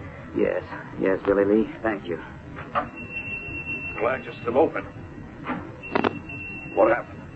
I can see by your face. Their dog. What? It wasn't anyone's fault, Billy Lee. Binks slipped his collar. No. And ran loose. Down the dead lake. I ran after him, but not in time. I saw it myself this time, Johnny. It rose up out of the water, a round, huge, slimy thing, and dragged the dog into the lake. What is it? What is the thing? I never saw anything like it in my life. I don't know what it is, but it's probably one of Micah's experiments. We went there this afternoon. My wife and I went into Micah's room in the castle. And, Johnny, it made my hair stand on end. Binks said the dog whined and wouldn't go with us. Billy Lee said he'd wait outside with the dog. I was taking him back to the car. He fought the leash so hard, he slipped his collar and he flew toward Dead Lake. Ran after him, but by the time I got within 50 yards of the shore, something caught the dog and was dragging him under. If I was you, Claude, I'd cut my losses and forget the place. No, sir. I'm going to get rid of Micah and find out just what makes Dead Lake dead. There's something in it. You caught a glimpse of it, so did Billy Lee. A big, fat, slimy thing with horns. Now, what is it? I know a man who might know. A friend who's a zoologist at the University of Pennsylvania. I've telephoned him for help. He'll be here late tomorrow. Then we're going out and solve this filthy, hideous mystery. Now that you've met Dr. Petty, let's hear what he has to say. You're on, Joe. I see everyone's well armed. Well, there's something in Dead Lake, Dr. Petty. And if we catch sight of it, we're going to blow it to bits. Binks was my dog. I'm going along. I'm not afraid, and I can handle a gun. Well, all right. My plan, for what it's worth, Joe, is for all of us to go out there now. It's 5 o'clock. We ought to get there in half an hour. Then you and I will go inside and find out if Professor Micah has cleared out. If he hasn't, I'll throw him out. Then we'll destroy that awful plant. Once Micah's gone, all of us will explore that dungeon. Maybe that's where he's got the thing. You got any idea of what it might be? You described it as about 6 feet long, fat, slimy, with horns. Colored, a reddish kind of color. You know what it makes me think of? A giant snail. But they don't eat flesh, Johnny. Could it be a giant slug? I don't think so. I don't like to speculate, Claude, but since you telephoned me yesterday, I've been doing some research, although I don't believe all this. It's true, Dr. Petty. As a scientist, it's hard for me to believe, but I accept what you've told me. Why, Joe? What do you think it could be? A member of the Hirudinai, which is a branch of the Chaetopod worms. What? It's a worm? No, Johnny, but it could be a monster leech. One of those things that attaches itself to the skin. Yes. In Egypt and in the Near East, there's an aquatic leech that lives in streams and ponds and does extensive damage to horses and other baggage animals. Leech? Make my skin crawl, Joe. Well, they've been used extensively in medicine. In 1832, France alone imported over 50 million of them for bloodletting. And you think that's what the thing is that's in Dead Lake? It's hard to say, Billy Lee, but you've described the leech. Red-colored body, bloated appearance, slimy look. Of course, the thought of a leech 5 or 6 feet long boggles my mind. I simply can't imagine it. But if that's what the thing is, it could kill anything. Once those enormous suckers have attached themselves to any blood animal, the animal would be dead in minutes. Well, let's get started. Yeah, we'll take my pickup, Chuck. We've got an arsenal. Hey, dynamite. Dynamite? Sure. If we don't see the leech, maybe we can find where it lives. And that's when I blow up this cape. People around here have a score to settle with that monster.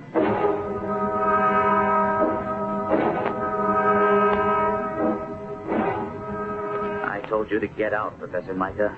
So you did. And I will leave now. I have not had time. Out. You have a rifle and a shotgun. Why? We think there's a monster leech in Dead Lake, and we intend to destroy it. Fantastic. I want you out of here. I have packed what I can carry. The rest I leave to you in the name of science. Get out, Professor. I never saw anything like it, Claude. Look at those traps undulating and stretching toward us. He said it's powerful. That's the first thing we take care of. You have the shotgun, Joe. Look at it. Inching toward us. I'll release the birds. They're what he fed to the plant. Look at them go. Joe, call the others. We'll try the dungeon. Come with me. We don't want to be separated. You've got a point. What a devil's hole this is, Joe. Let's get the others.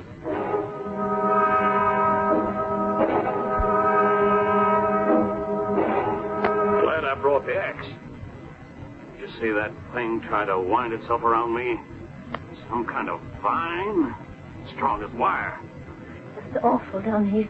What's that over there, Claude? Shine your light. A huge door. Hinged with a drop lock. Do you think? Don't open it, Claude.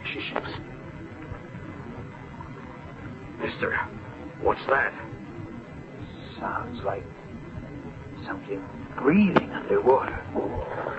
Wet, bubbly kind of breathing. There's one way to stop that. No, Claude, don't shoot. I've got a better idea. There is something behind that door. It's the thing, the giant leech. You won't kill it with one shot. Well, what's your idea, Dr. Petty? Well, that door must open into a tunnel, and the tunnel probably leads to the lake. Now, if we can trace the tunnel from above, on the ground, and see where it leads to, Johnny here can dynamite the entrance and block the thing in. That's when we'll have it trapped, and that's when we'll kill it. Good idea. Everyone stick together. We'll go back upstairs and out. I never want to see this place again. You'll be all right, Polly, when we get out into the air. Come on. Walk between Joe and me.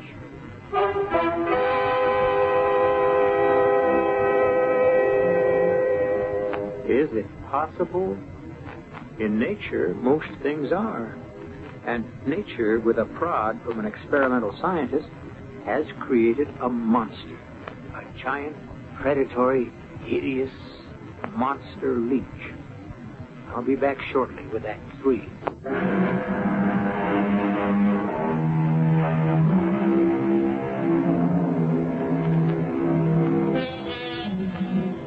Have you ever had a leech attach itself to your skin? It happens not infrequently in many freshwater lakes. They're small and they can be flipped off with a finger, but the experience makes one shudder. Imagine the horror, then, of speculating that what Professor Micah has bred, the thing that has made the dead lake dead, is a gargantuan leech. I'll get the dynamite. Hand me the rifle, Billy Lee. Sure. I'll grab the shotgun. Oh, here's the other one for you, Dr. Petty. Right. Joe, let me carry it for Johnny. I'd appreciate it if you'd stay with Polly. I'm all right, Claude. It's just being in that filthy basement. No way, Polly. You're going to stay by the truck and Joe. Claude? No, absolutely not. I mean it, Polly. I think he's right, Miss Baxter. I tell you what. Why don't you swing the truck around and turn on the lights and shine them on the north side of the castle? The locked basement door's on that side. Give us some light down to the shore, too. All right, Polly. Come on, hop in. Claude. No, please don't argue. You stay with Joe. Ready, Johnny? I'll lead the way. Keep your guns up. I'll be ready for anything. Joe, I feel sick. If the thing is what you think it is. Yeah, me too. Let me get the truck turned around. Black as a tunnel. I'll switch on the lights. I see them. Claude and the others. The car lights do run down to Dead Lake. Isn't that an awful name for it? It's dead, all right, if there's a giant leech in it. Joe, look. This is Professor. Now, what the He's devil... returning to the castle, not through the front, but through the north side of it. I wonder what he's up to. He's disappeared now. Must be another entrance to the place. If Johnny does blow up the tunnel and the professor's in that basement... Claude ordered him out. I know that. All the same, he is a human being. And... I don't think he's a human being at all. Shine your big torch over the lake, Johnny. Shore cuts through the blackness all the way to the other side. Johnny, look. Something's moving just under the surface of the water. It's moving to the other side. Look, follow it. The torch. Look at it. Just a little of its back is out of the water like a whale. Keep following it. I can hit it from here. No, Claude, no. Let it go. When it returns from the other side of the lake. Oh, no. That's a small deer over there. See? The thing is coming out of the water. We'll fire a shot, Claude. It scared the deer. Look at that thing. It's half out of the water. The deer got away. Johnny, follow where the thing swims. It's coming toward this side of the lake, a few hundred feet north of us. Come on. No, hold it. If it does have a cave or a tunnel to a cave, we don't want to scare it off. Just watch it. It's at the surface. And it's disappeared. Now, let's move.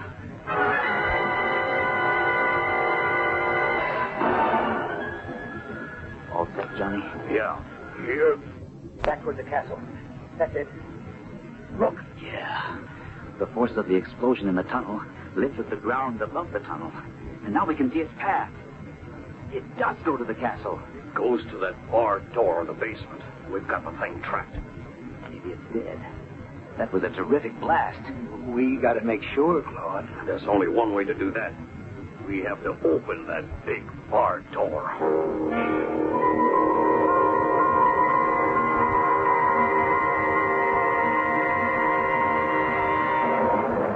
Now what, Joe? I don't know. There was a big charge of dynamite. They must have found the tunnel.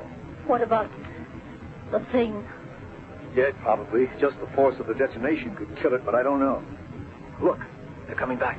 Maybe don't tell us. There, that got their attention. Is it dead? Claude? Is it dead? I don't know. We hope the explosion caved in on the thing and killed it. But we don't know. And there's only one way to find out. We have to go back into the castle. Oh, no. We have to, Polly. You saw it? Enough of it, Joe. It's a leech, all right. A monster leech. How big, Claude? At least 6 feet long. Round as a hippo and reddish in color. When it came out of the water, it writhed like a snake. And its blood-sucking cups, or whatever you want to call them, were bigger than $half. It's the most revolting creature I've ever seen. How in heaven's name did it ever come about? Experimental breeding and crossbreeding. Professor Micah developed gigantism in some strain of leech until he achieved one with monster size. Well, why would he want to do something like that? All scientists, Billy Lee, are fascinated by the subject of life. How it can be controlled and developed. He's in there, Claude. In the castle. Micah? That's right. The headlights from the truck picked him out just as he disappeared through some of those big stones on the north side. Well, then, we may have killed him. The blast. If that blast blew open that hinged door... Come on. Let's see where he went in. We'll follow him. Leave the dynamite detonating box here, Johnny. Grab his shotgun. You told him to get out, Claude. Why would he want to come back? Joe, I'm afraid. You stay here with me. There's nothing we can do to help. But if something should happen to Claude, and it was my idea to come down here, he didn't want to. And now if something should happen...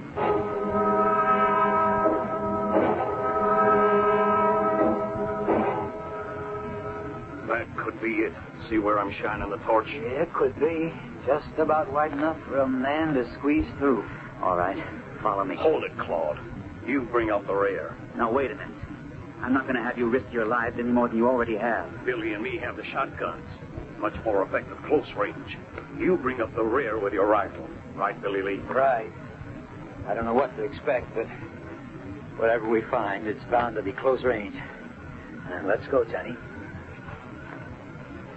This place is a house of horrors. Ought to be burned to the ground.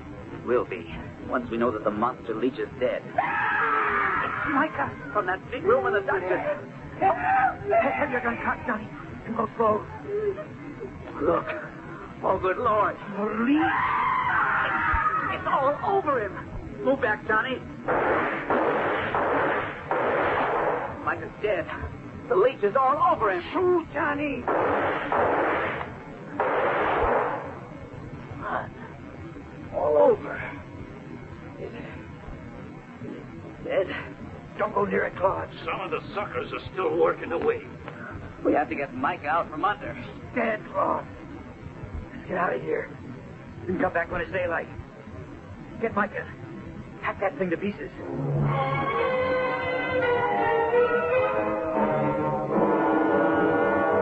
Joe, I can't stand it.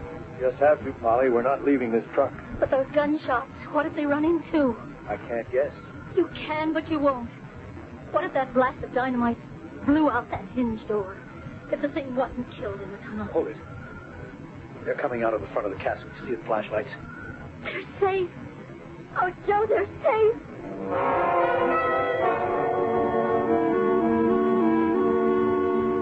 Are you all right, Polly? Still feel a little faint. When you saw Claude safe returning to the truck, you passed out. I remember. Joe was right. Professor Micah had developed a giant leech. It lived in a tunnel which ran from the shore of Dead Lake up to a cave near the castle.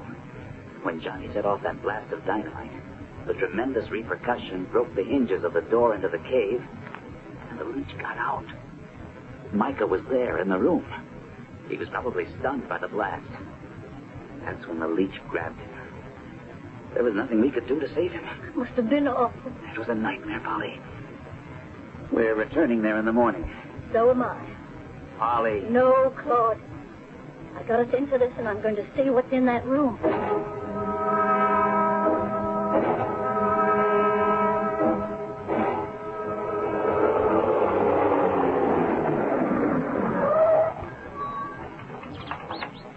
Listen to the birds. Life has kind of returned to Captain Tabloon.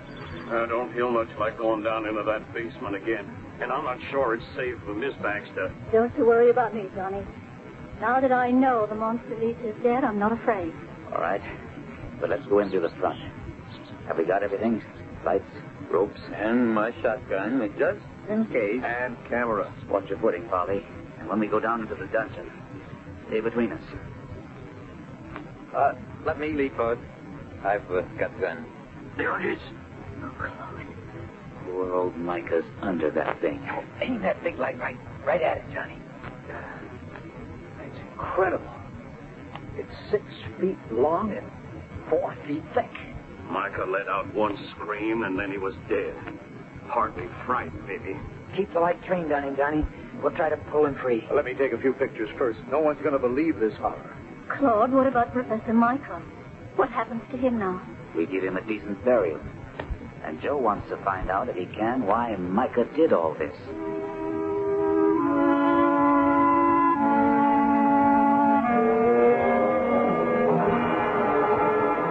Billy and I searched the castle. In one tower, still partly standing, Micah had a room and his books and a small laboratory. Yeah, there were a lot of papers and chemicals. But the real discovery was this diary. It goes back 40 years, back to 1931, in fact. Under an October date. Listen to what Micah wrote. Today, I was discharged as an assistant professor of zoology because I was consulted by a friend whose son was certain to die from acutitis. I urged the man's doctor to attempt a transplant. The doctor was repelled by my suggestion. I explained that in zoology, I had conducted many experiments in which I have saved small animals with various organ defects. My suggestion was rejected, and so was I. I have left. I intend to continue my experiments somehow, somewhere, south probably, but at least I will have to climb it in my favor. And one day, I am convinced the name of Micah will be honored for his proof that life can be prolonged and improved. There it is. And a lot more. Poor man. He wasn't really mad. He just felt rejected. And because of his bitterness, his experiments became grotesque. Through that huge parrot, for example, he intended to prove to skeptics that man's magic, science, could reshape mankind and his environment. He was an intellect, and far ahead of the time in which he lived. And the giant leech? Like the parrot, another proof of what Micah maintained, control of life. And both got out of hand. I'm going to publish Micah's papers, Claude. And I'm going to burn the captain's doubloon to the ground, make that land habitable again, and stock Dead Lake with fish. That horror is gone. Nature, with a little help from me, will restore it.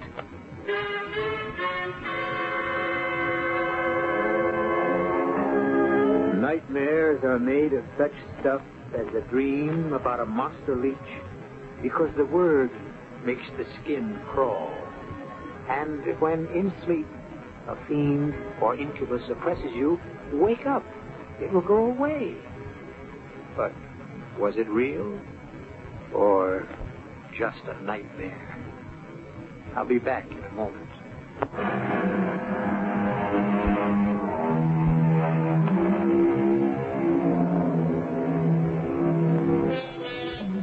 It is foolish, I think, to dismiss anything.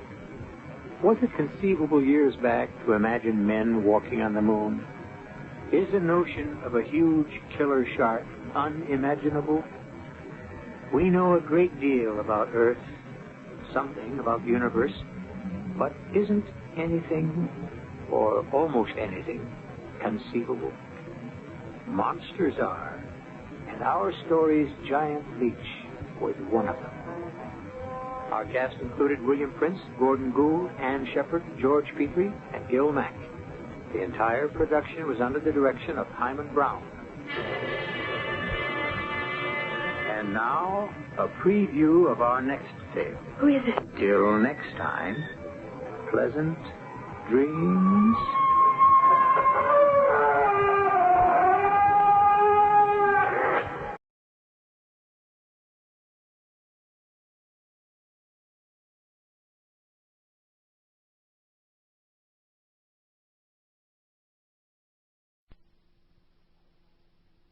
Ironized Yeast presents Lights Out. Everybody.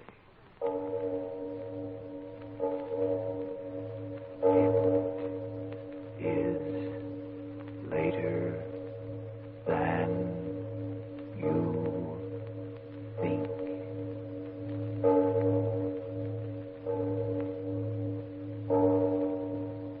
Lights Out brings you stories of the supernatural and the supernormal, dramatizing the fantasies and the mysteries of the unknown. We tell you this frankly, so if you wish to avoid the excitement and tension of these imaginative plays, we urge you calmly, but sincerely, to turn off your radio now.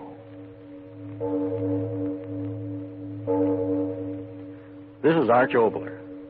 Some call it the root of all evil, and some call it the flower of all good. Ordinary people call it money. That's what our story is about tonight. Money. $3,000 worth. But first, Frank Martin.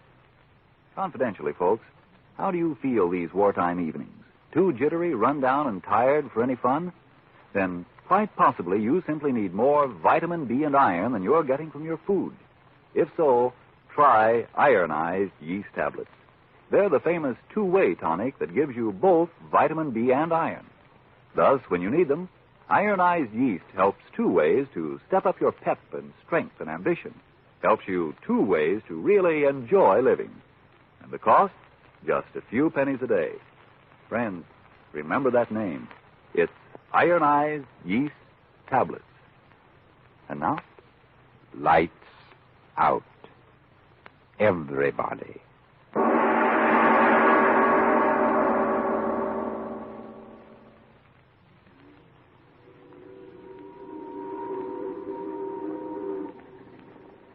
Money, I tell you, Tony. That's what's wrong with the world today. Money. What are you talking about? Hey, look, Tony. Ain't that the pretty boat? Oh, the devil with the boat. What do you say about money? Why, you said that money, what was wrong with the world? The people get little money, and then they want more of it. And then they get that, and then they want more. And pretty soon, that's all they think about is money, money, money. Yeah? What do you think about?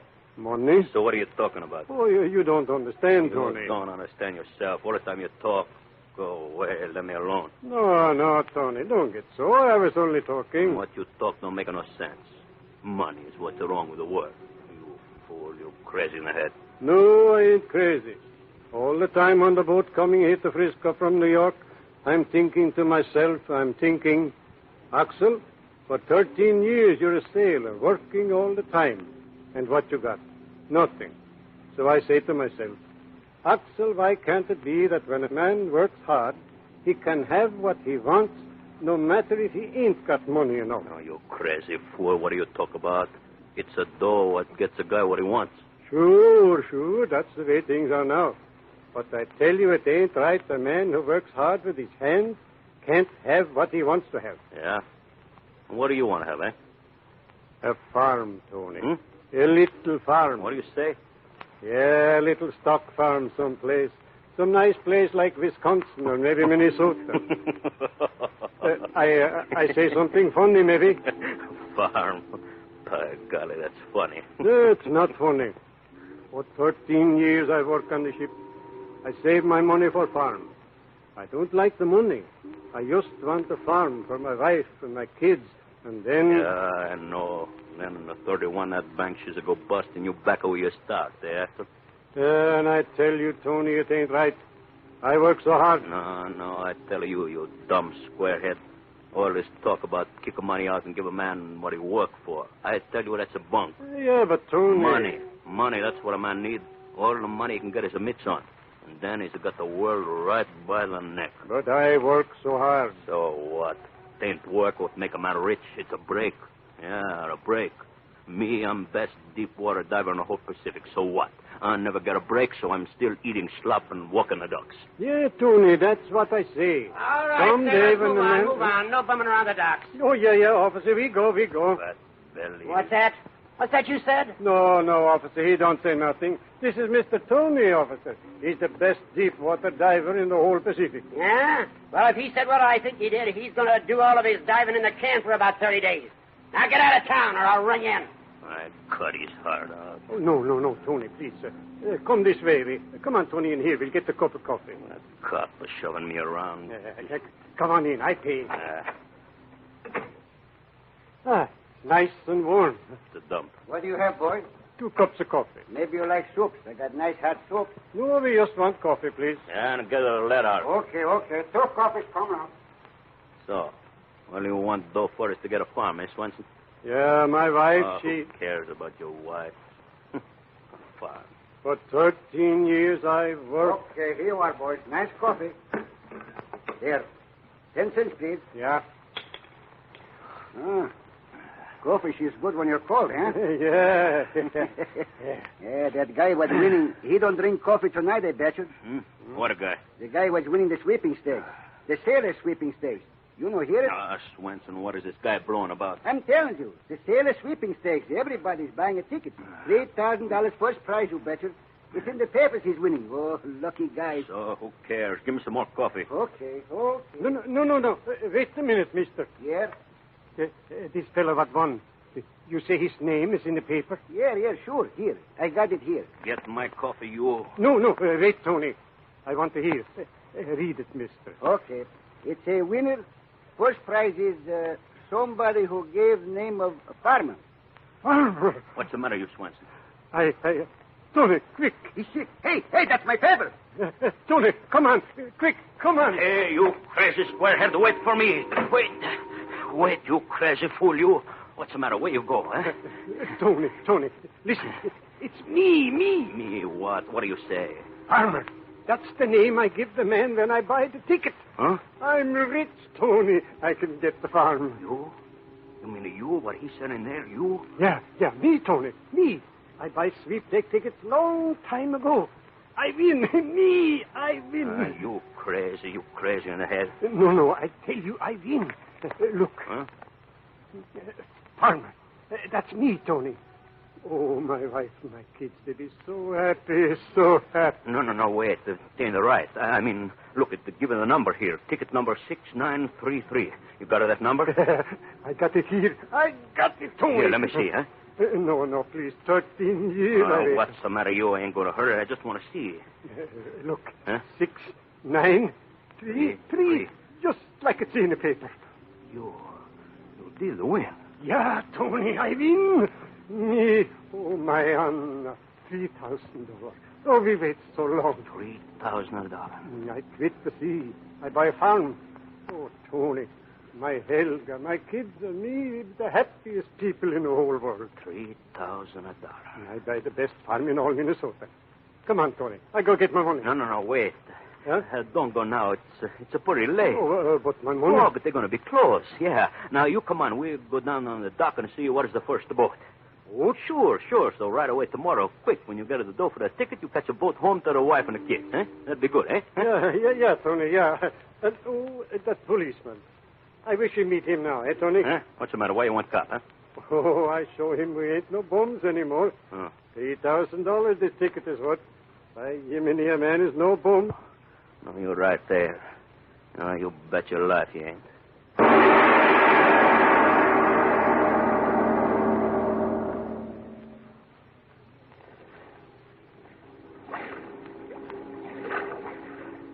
The water, she looked pretty. Yeah.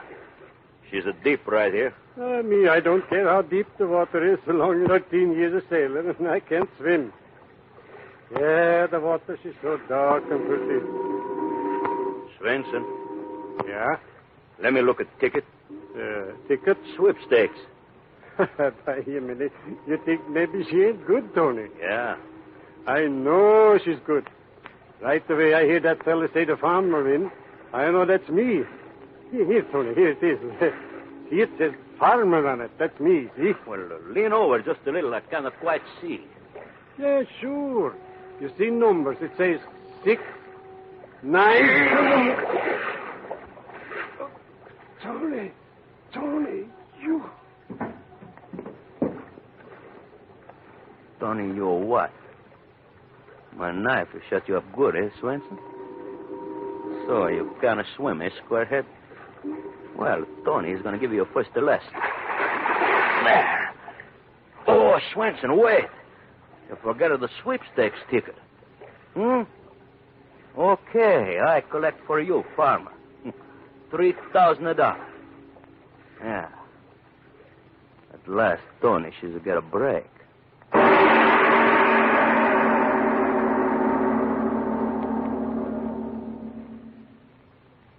Ladies and gentlemen, I know we're all interested in this story of money, but at the same time, I'm sure we're also interested in calming down long enough to make sure that the murder took place quite a distance away from us. And while we're making sure of that, supposing we take this time out to consider something very real. Help me? Oh, there just isn't any help for the way I feel. I'm so thin and tired and jittery, I'm disgusted with life. And nothing I've tried has helped me. But, miss, have you tried ironized yeast? You see, you may simply need more vitamin B and iron. And they're just what ironized yeast gives you. Well, of course, I've heard about vitamin B and iron, but could they make all that difference? You bet they could, if you need them. Why, when you don't get enough vitamin B from your food, you may lose your appetite, not eat all you need. Or you may not get all of the good out of what you do eat. And when you don't get enough iron from your food, you may be weak and pale. You may feel only half alive. And you say ironized yeast supplies vitamin B and iron both? Yes, ma'am. What's more, it's ironized yeast, and it's two-way help that's been of such amazing benefit to thousands who only needed more of these substances. Quickly help them gain glorious new pep and strength and pounds they needed. So, if you need more vitamin B and iron, get ironized yeast tablets right away. Start taking them tonight. And now back to our lights-out story of money, money, money.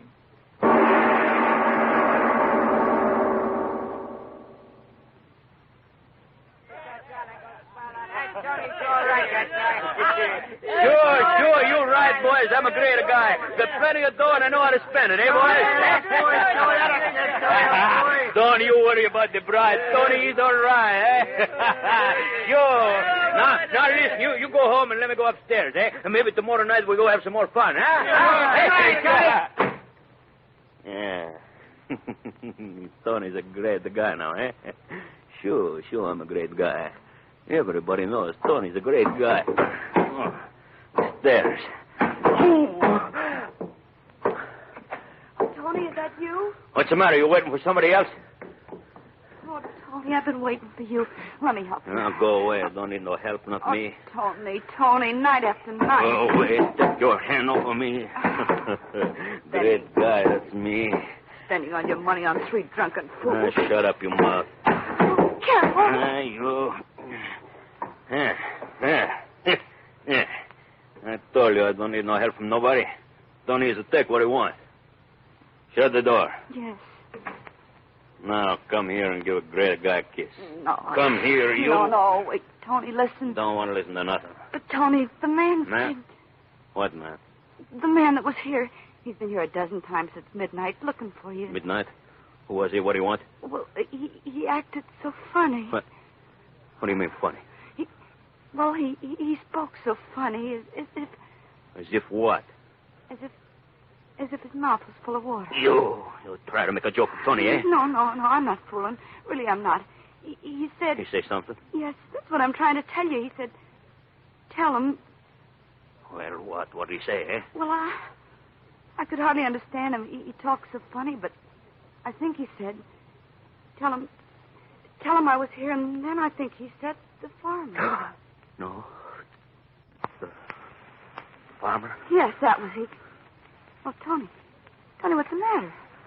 What he look like? What's the matter, Tony? What he look like? Well, he was tall, and he looked like a sailor, and I think his clothes were wet. Oh, Tony, that's him again. That's the way he knocked before. No. Oh, Tony, don't stand there staring at the door like that. You're scaring me. Don't do it. You out there, go away. You dead. What? Dead. You hear me? Dead. I killed you 6 months ago today. I throw you in the water 1,000 miles from here. You dead. Dead. You scare my wife, but you don't scare me, you farmer. You, I kill you again. No, don't you scare me. Swenson, you go away from that door right through.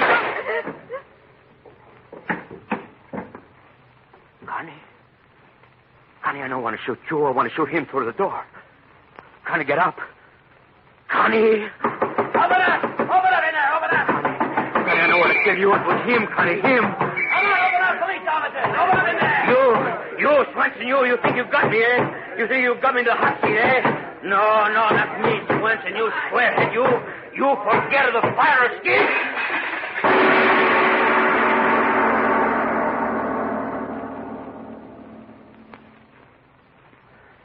Oh, listen to me, Cap. You've got to help me. You've got to. Now, take it easy, Tony. Take it easy. You will get me out, eh? So far out, there ain't a copper in the world can get you. Listen, at midnight tonight, my ship is pulling out to go down through the canal and over the coast of Ireland to go hunting for gold. Gold? You crazy. Watch your tongue. I said gold, and gold it is. Only we're going under the sea for it. What? You heard me. Under the sea. $1 million in gold in the hold of the Tanya, sunk by a sub. The boys are going down there to dive for it. Dive? Yeah. And if you decorate the mahogany in front of me with every cent you got in your pocket, you'll be on board my ship. Ah. You hear that, Swenson? You diving for gold. $1 million. And me, I'm going to be on board. Shut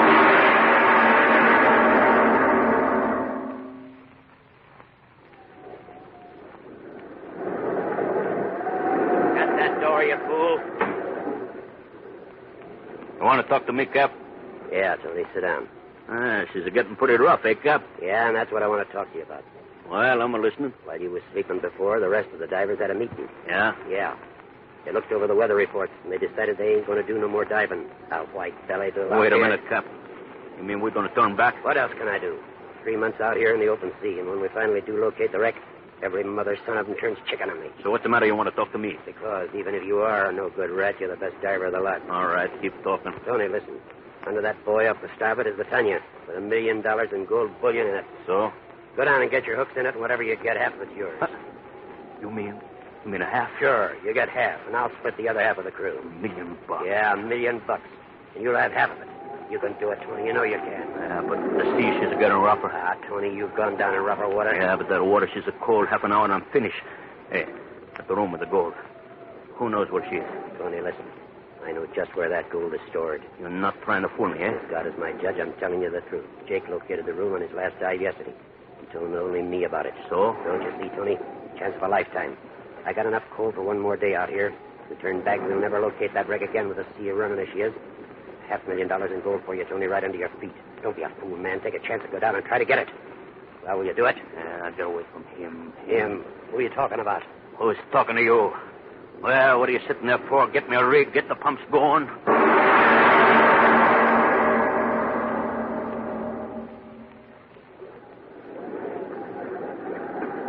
Ready, Tony?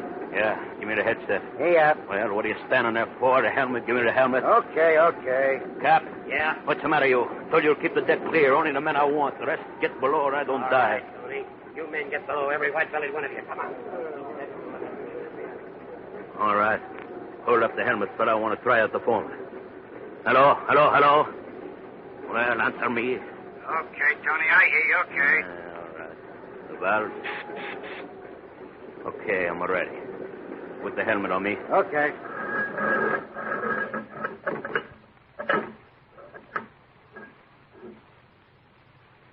Well, hurry up, you mugs. Get them bolts tight. You think I got all day? What's that, Tony? Okay. Put me over the side and watch that pump or I come up and cut your heart out.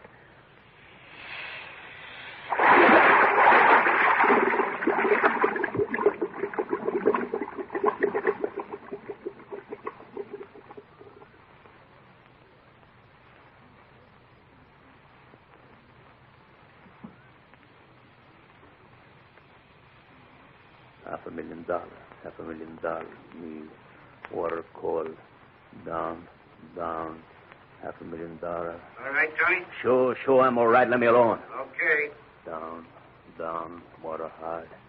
It came to me, Tony, best diver, 50-50, $500,000. Listen up there. I'm on the bottom, you hear me? Johnny, listen. Captain says hurry up. Squall coming up. Tell the captain if he's taking me up before I give signal, I'll cut his heart out. But, Johnny... Shut up and let me alone. Me, Tony, $500,000. The captain says Gordo's inside door, A-deck. $500,000. Oh, the door, the captain said. Me and the cap, 50-50.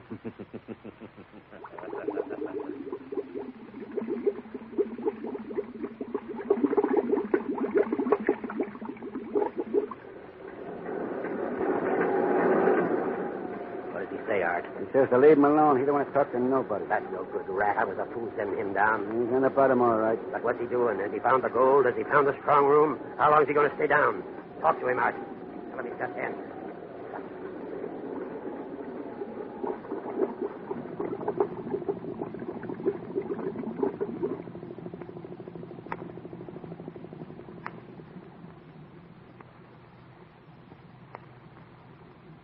Captain said it would be right over. Santa Lucia, the gold. Roma full of gold. I'm rich. All the money in the world. Me, Tony, rich. Yeah, all the money you want, eh, Tony? Huh? Oh, who's the talking? Answer me, who's the talking? What's wrong, Johnny? Anything wrong? You up there, I told you I don't want to talk. What's the matter? You don't listen to me. What do you mean all the money I want? What do you say that for, huh? I didn't say that, Johnny. I've been standing by. Standing by. Oh, wait till I get up there. I show you standing by. Wait till I get the headset connection with my teeth. I'll fix it so you don't bother me no more. No, wait, Tony. The captain said that... So, now, talk a little one, you sour-face me. I won't hear you. Me, I'll be alone with my boy. No, Tony. Not alone. You up there, stop talking to me. Stop, you hear? Stop. I am down here, Tony, with you. Huh? Who said that? I broke the connection. Nobody can talk to me. Nobody, you hear? Nobody can talk to me. I will talk to you, Tony. So much to talk to you. Oh, it's in my head. That's what it is, in my head. Yeah. Not in your head. Look straight ahead. What are you talking? Swenson? You know me, Tony. And me in the water almost a year. Oh, no. Close to the window, in your helmet. Oh. You don't like what you see, eh, Tony?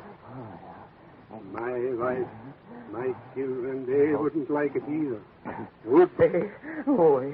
No. Oh, don't be in a hurry, Tony. We got plenty time. No. Plenty. I worked for 13 years. You remember, Tony? 13 years for farm. Now I don't work no more. I just wait for you. My hair. You take away my wife, my kids, my life. Now I take a little air. Eh, Tony? Just a little air. Now I take off your helmet and come in with you, Tony. No. My friend, I come in. No.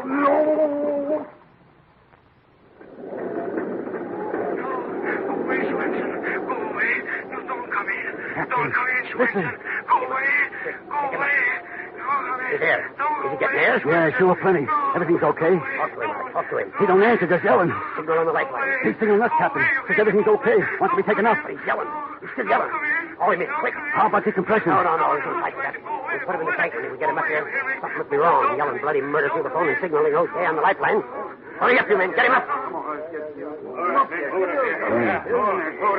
Quick. Call him in. Here he comes. Oh, he's not there. It's not him. It's something else on his line. Captain, look. His airline. It's been chewed through by teeth. But what is it? What's tied to the lifeline where he was? It's Mother in Heaven. It's a bar of gold.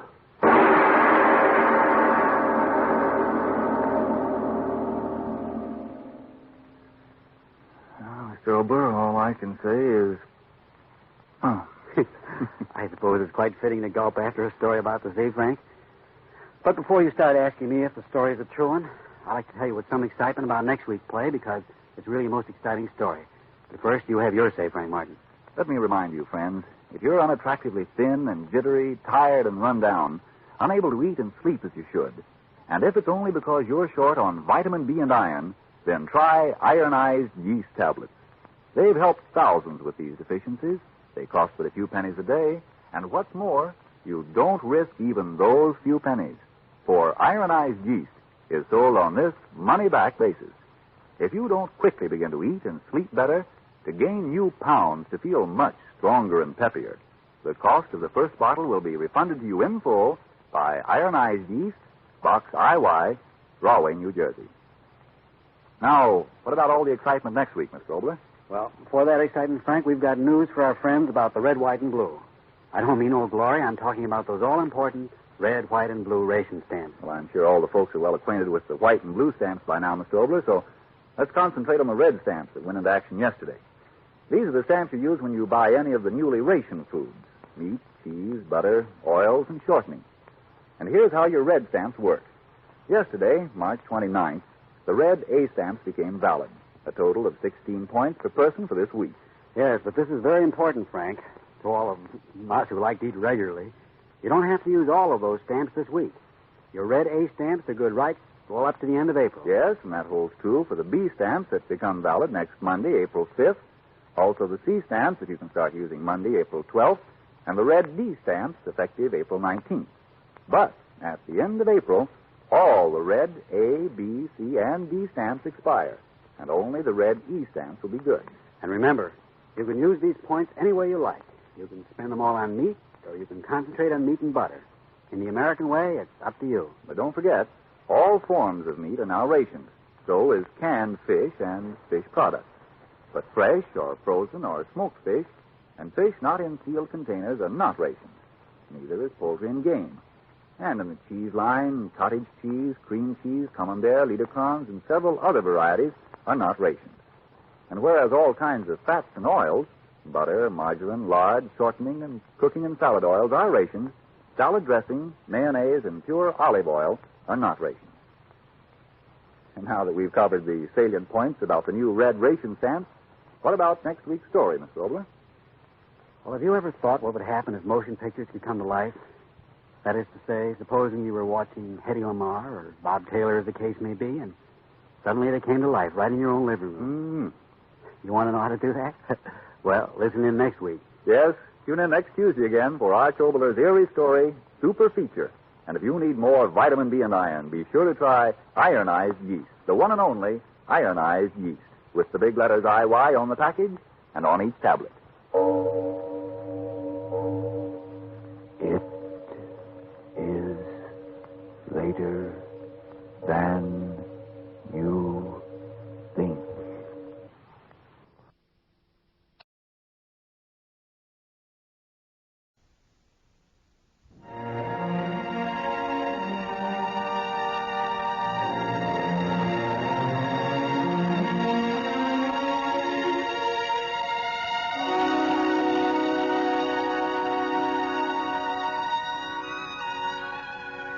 In those early years of the European conflict, vague rumors of atrocities had begun. But who could possibly believe in the safety of our homes, that soon there would be ashes of men, women, and children sifting out of the crematoriums? And so I and Norma Shearer, the premier actress of the time at MGM Studios, the two of us did not hate.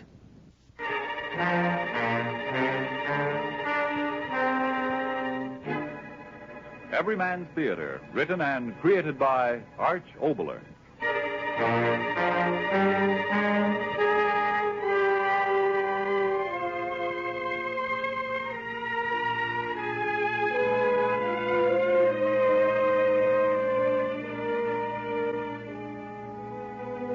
Oxidol presents Miss Norma Shearer in a thrilling love story, The Women Stayed at Home, with the special symphonic accompaniment of Wagner's deathless love music, Tristan and Isolde. And here is our writer-creator, Arch Oboler, who will introduce tonight's play. The scene?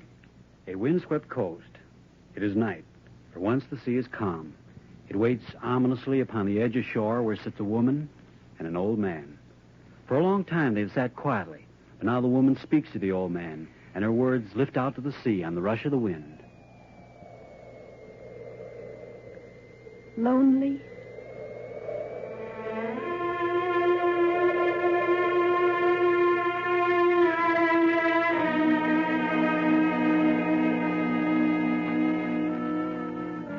Yes, I was lonely. And I did what I did because I was lonely. I can tell you. This is a quiet place. My father built here because he and Mother had each other. And they wanted the lonesomeness. The village over there and we away from all the rest. My father wanted it that way. When I was very young, it was all right. I could run with the other children. It was all right. But when I grew older, it was lonely. The sea, the wind, the gulls flying. Is that enough for a girl? Yes. I was very lonely. Father died at sea. A storm. His boat. Then Mother. For the first time, I really was alone. People who have nothing remember the little things they've had, don't they? I remember things so clearly. The way the clouds were one day when the sun went down. A boat that stood out on the horizon and then in a second went under. The way so many of... No. Why talk of that? I'll tell you of John. He came to the village a month after Mother died. He had a pack on his back and a smile that lifted the heart. I met him right where we sit. Hello, girl. Oh. Oh, I'm sorry if I startled you. I didn't know that... Yes, I know. My mother used to say it of me, too. I had to walk like a cat on tiptoe. Ah, it's a pleasant day. Yes, isn't it? Where are you from? That house. Oh. It's a strange, lonely place to build a house, isn't it? Yes. May I tell you my name? It's John Clark. How do you do? Would you tell me yours? Celia Harris. Celia? There's a name. Yes, from a boat. What? Oh, I beg your pardon. It's your name, isn't it? I've no right to use it. You said a boat? Yes, my boat. I'm going to make a living at fishing. That's why I came here. And I've got a new boat. Well, not exactly new, and I've been beating out the inside of my head trying to think of a lucky name for it. Celia. Ah, it's a lovely name. Do you mind if I tell you that? Do you mind?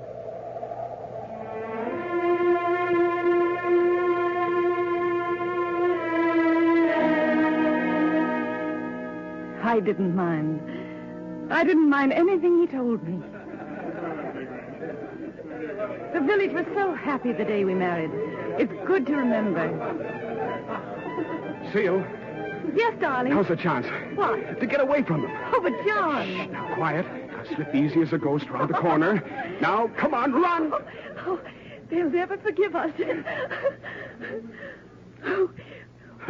Go on now. It's the dancing and the drinking that they're after. Now, come on, faster. Oh, I can't. Yes, oh, you really? can, Seal. Come on now. Oh, no, John, no. What? I can't. Not another step. Oh, it's beating so. My heart. My heart. John. Oh, I want you. I'm yours. Always mine. Always mine.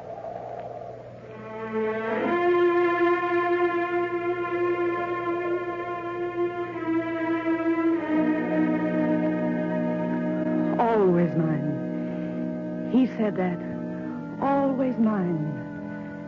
Tell me, how long is always? Is always the moment he held me, and his lips were tight on mine, and his arms held me, and he... No. Why should I ask? I really know. Always with him was that night. Because the next night... Stop! Stop! Aye, aye. Celia, goodbye, darling. I'll be thinking about you.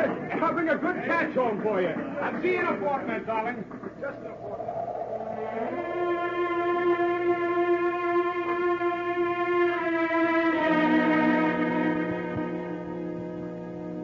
He said that to me. But in a fortnight, he was... dead. I think it. I can't say it. It's been so long, and yet I can only think it. Dead. Do you know what that means? We have come here to say the last words for the soul of the one whom the sea has taken to the Lord. Goodbye, John Clark. The Lord in his wisdom has buried you in the boundless grave of the ocean. We bow our heads and we weep our tears. We have the memory of you.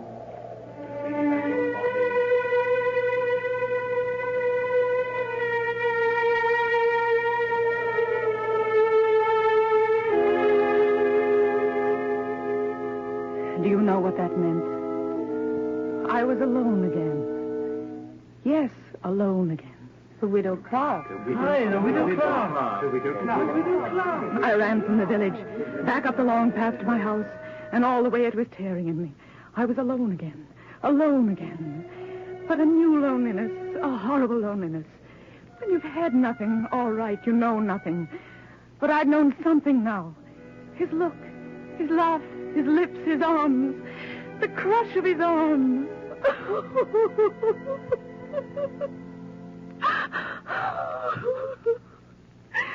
I was alone again.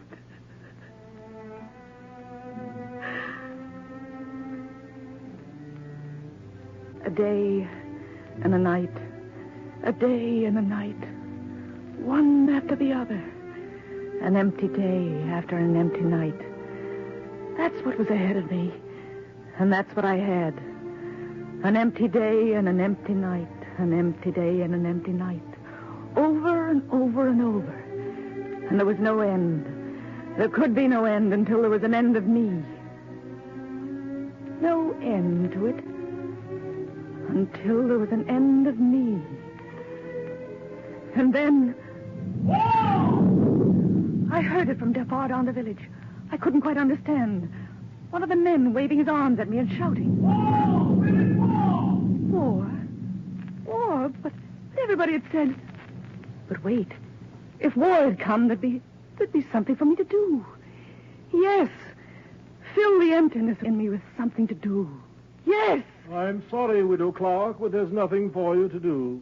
Everything's being taken care of in the proper manner. Sorry, Widow Clark, there's nothing for you to do. Nothing for me to do. Nothing for me. Nothing for me. Navy blockade them. You are to naval battle. Submarine. Army. Navy. Army. Navy. But nothing for me. War means something to those who have something to live for, to fight for. But when you have nothing... Empty days after empty nights. Over again, over again. And again I began to think. No end to it until there is an end to me. Why not? Walk into the sea. Let the sea fill my emptiness. Cover my loneliness. Why not? Why not? I left the house and walked toward the sea. The sand crushed beneath my feet the way it did that night. That night he ran with me. The water was dark. I was at the edge and into it. Deeper and deeper into it. Cold against me. Cold as the days and nights. But this coldness would end, and with that ending put a finish to the ache in me. And then something touched me.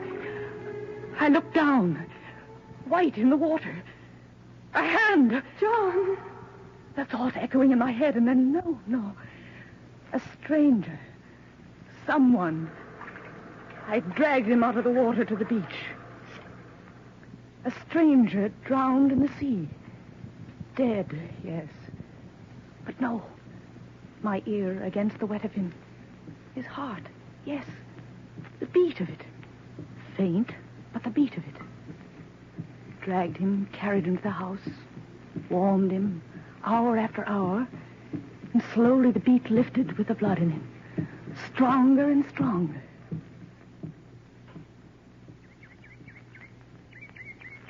Morning. He opened his eyes. In the first light of the sun, I saw they were blue. As blue as John's had been. Mother. His first words, what? Mother. Who? I ran to where I'd thrown the clothes, the buttons, words on them. He was the enemy. The enemy. I knew what I had to do. Go down to the village. Say, listen, everybody! A man from an enemy boat. Caught him. Come and get him. An enemy. Come and get him. I went back to where he lay. He was sleeping now. Sleeping. I looked at him. Something twisted in my heart. He slept the way John had slept that night. Head in the crook of his arm. Sandy hair curling down on a forehead, smooth and brown. He slept that night. Listen, everybody! An enemy! Yes, I must tell them. I must. He slept. Woke for a few hours, then slept again. Let him sleep, I told myself. There'll be time to tell them tomorrow. But I didn't tell them tomorrow. He was sick. I had to make him well. Then I would tell them. How many days went? I don't remember. All I remember is moments. Bart. What did you say? Bart. No. That's a bird. Bird. Bird. That's very good. Pretty bird. Pretty bird. Pretty bird. So I began to teach him how to speak my language. I, you, me. Why not? Water, I wanted him to speak the way I did. Day, night. In the prison camp, it would help him to know our language. So I taught him. Sleep. I am Carl. I am Carl. I am Carl. Good. Good. Now try something else. I am Carl. You are... Celia. Say, how do you do, Celia? How are you do, Celia? No. How do you do? How do you do, Celia? I am Carl. I am Carl. Soon he was well enough to be up and about. I gave him a suit of John's to wear. He would sit in the window looking out at the sea, and I would work. And listen to him. It was good. It was good to know that someone was there.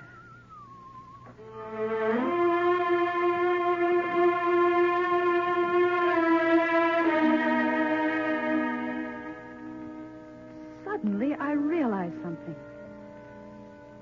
I wasn't lonely anymore. Not lonely.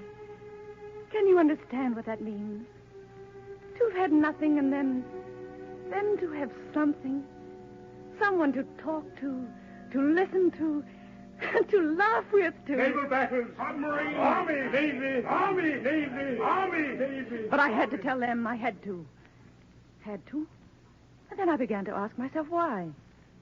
What had I to do with war?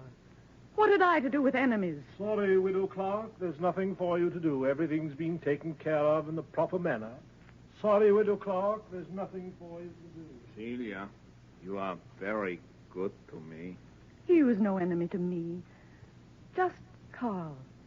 And his eyes were blue. And his face was gentle. And when he smiled, his lips... No. How could I tell him? And then... it happened. Celia, who is there? I don't know.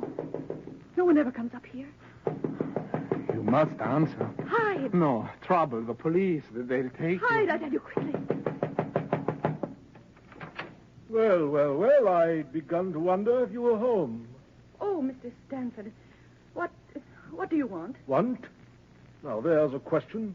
Climb all the way down that infernal path, and you look at me as if I brought you bad news. Well, I don't, and that's a fact. Well? I'll tell you plain enough.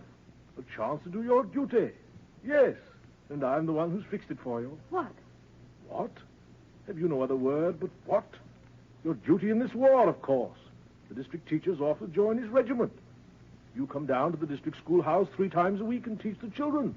A chance to do your duty, Widow Clark, for God and country. For God and country? Teach the children. Come down to the schoolhouse.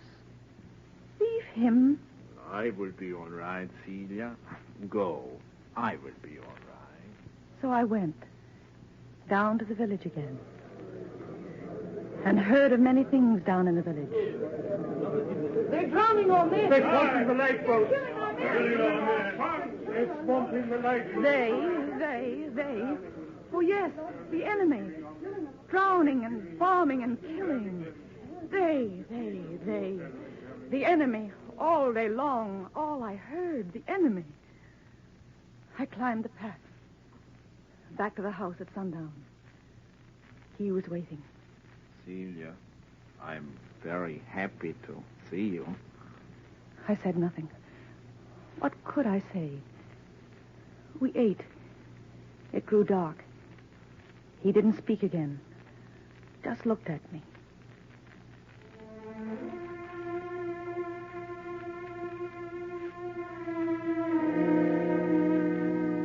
And then, suddenly, it was as if he were gone. As if I had told him, and he'd been taken away. I was alone again. Alone again and lonely. No one near me. No one to talk to. The emptiness of the days again. No. I couldn't go back to that again. I couldn't.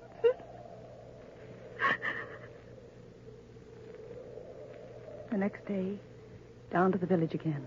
I wouldn't listen this time, I told myself. But in the schoolhouse, it's my brother, ma'am. On the boat they torpedoed yesterday. They killed my only brother, ma'am. They again. They're drowning our men! They're killing our sons! They're killing our fathers! Drowning our men! They're drowning our men! Hey! No, I ran. Away from them. They. No more days. He was only one.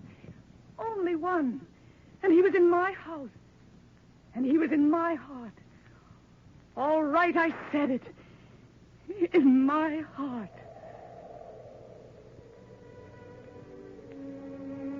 He spoke to me that night. Celia, I want to say something to you, please. Yes, Carl.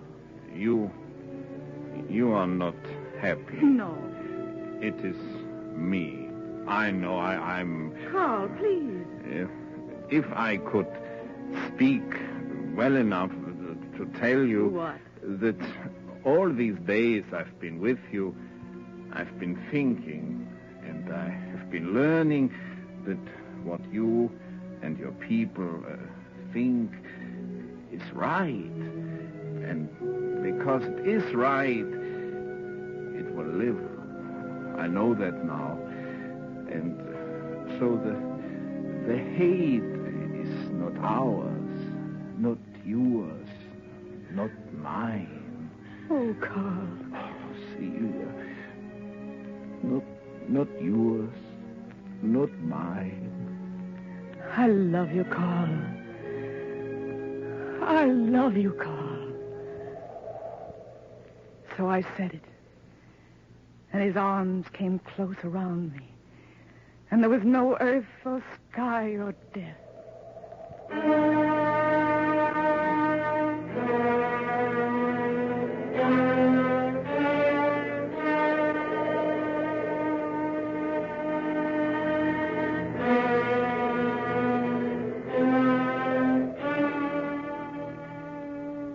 The days after that, days that stood still in wonder, and then in rush were gone. Warm days, lazy days, wonderful days.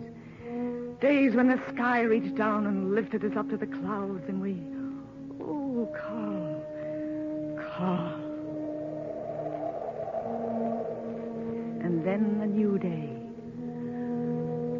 A morning. Sun awakened me. Stretched out my hand. Carl. No. Carl. Carl, where are you?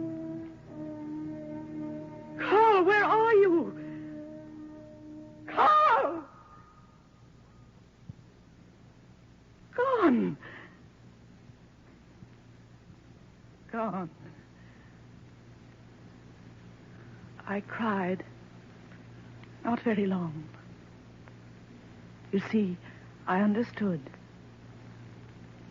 Always in our days together, there's been a cloud. And with each passing day, that cloud would have grown larger and larger until there was no warmth of sun for us. The cloud of fear. Fear that someone of the village would see us. See him, and seeing him end my world for me. And he knew that. And so he went away.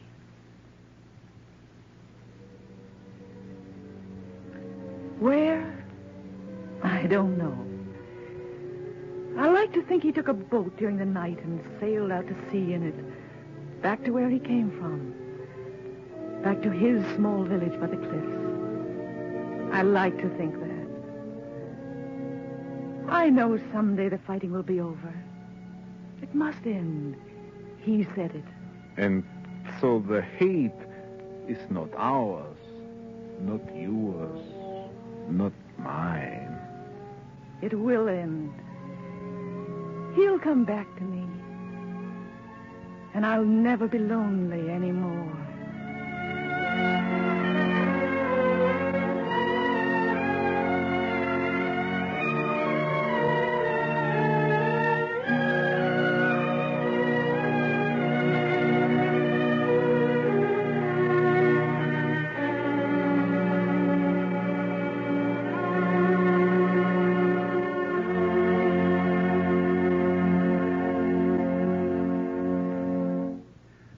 This is Arch Oboler.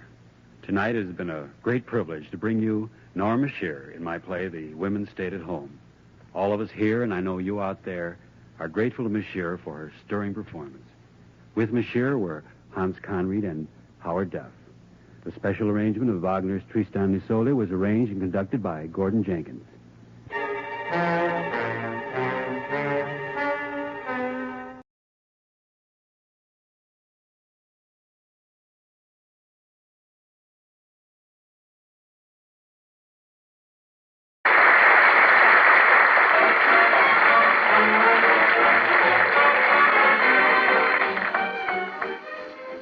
And with that nice bit of foreshadowing by Dorothy Lamour, we come to the event itself, which is the presence of Mae West in our company tonight. Miss West has carved such a sizable niche for herself in the Hall of Fame with her unique characterizations that not only is her name known in every home up and down the country, but the phrases and expressions which she has originated have almost become a part of the American language. For us, she forsakes the picture hats and sweeping dresses of the gay 90s, which you find so becoming in her new picture, and turns back time to step into the Garden of Eden and into the character of the most fascinating woman of them all, Eve. Wendell, will you set the scene for us? Well, of course, we find Adam and Eve in the famous Garden of Eden. And this light-hearted travesty about what might have taken place in those days when the world was young was written for us by Arch Oboler, one of radio's better-known writers. Under a spreading fig tree rests one Mr. Adam, sprawled out lazily in the hot sun. Eve, obviously, is bored beyond endurance as they play a game of cards with a deck of fig leaves. Listen, tall, tan, and tired. It's time I told you a thing or two. Ever since creation, I've done nothing but playing double solitaire. It's disgusting. It's got me down. Well, we've got a nice place here. That's the trouble. It's too nice. Well, I'm not complaining. But I want something to happen, a little excitement, a little adventure.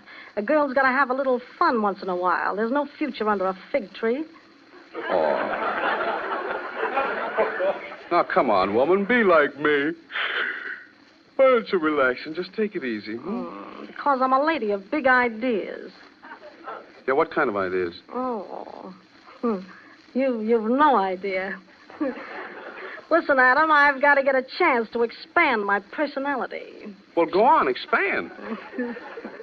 I will, out there. Out there? You mean outside the gates of the Garden of Eden? Now you're talking. Oh, but who knows what's out there? I'd find out. Oh, no, we can't go. We've still got a lease on this place. You mean...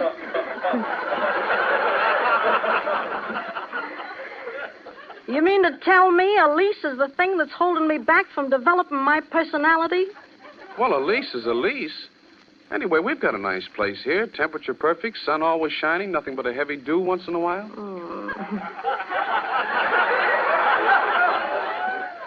What are you, the Chamber of Commerce?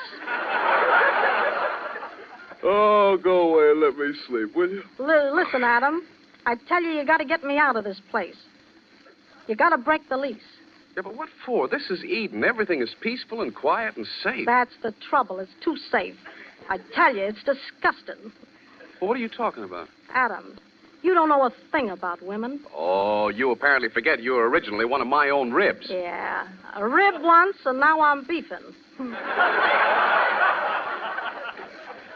Me, I know everything about women. That's covering a lot of territory. Listen, long, lazy, and lukewarm. You think I want to stay in this place all my life? I do, and I tell you, you're one of my ribs. Yeah, but one of your floating ribs. A couple of months of peace and security and a woman's board all the way down to the bottom of a marriage certificate. Well, then what do you want, trouble? Trouble. Listen, if trouble means something that makes you catch your breath, if trouble means something that makes your blood run through your veins like seltzer water, Adam, my man, give me trouble. Oh, Eve, you don't want trouble. Now, tell me the low-down truth. Ain't there any way you can break our lease? Well, yes, there is. But I won't tell you. No? No, this is paradise. Free light, free heat, free meals. What else could a man want? Answer me that. I got a couple of good ideas if you'll tell me how to break the lease. No, I won't do it. Oh, Adam. What? Come on over here.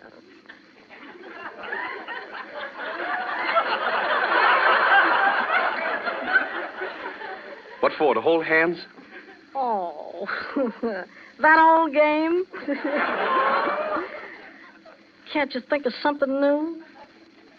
You know nothing about nothing. Oh, yes, I do. I know more than you do, woman. Oh, what, for instance? I know all about the tree. What tree, man? What tree? That apple tree in the middle of the garden. The lease says that if we eat any of its fruit, we get thrown out of here. Oh, now, is that a fact? Sure, that's why there's a fence around it. I tell you, one bite of those apples and we get a dispossess. How fascinating. Adam, you can hold my hand now. No, I got a better idea. Oh, yeah? I'm listening. I'm waiting. What are you going to do now? I think I'll go fishing. Oh. How disgusting. Now, wait a minute. You can't talk to me that way. Do you realize I'm man number one? Yeah, but I your number one man. Well, I'll see you around supper time. I'll be back. So that's the trouble. So it's a tree over there. Hello, tree. How would you like to do a little lease breaking for a woman with ideas, Not room enough to squeeze through those slats for a woman of my personality. Now, if I only knew someone skinny enough. Salutations, Oh, Mrs. Eve. if it isn't Mr. Snake. Hello, long, dark, and slinky. Mrs. Eve, why are you standing by that tree? Stop wiggling and I'll tell you. Listen, I know you don't approve, but I've got a little proposition to make. I certainly refuse to listen. What is it? Do you think with the proper provocation you could squeeze through that fence around the tree?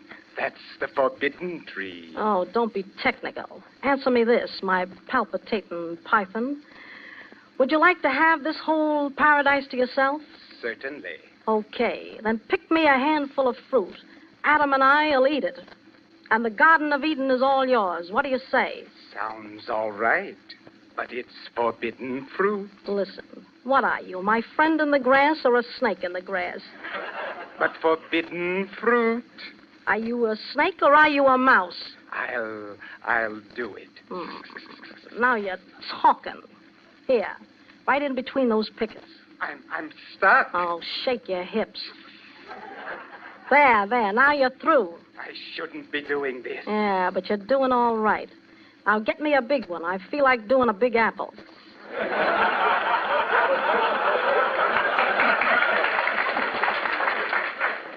Here you are, Mrs. Eve. Ah, I see. Nice going, swivel hips. Wait a minute. It won't work. Adam will never eat that forbidden apple. Oh, yes, he will, when I'm through with it. Nonsense, he won't. He will if I feed it to him like women are going to feed men for the rest of time. What's that? Applesauce. Eve?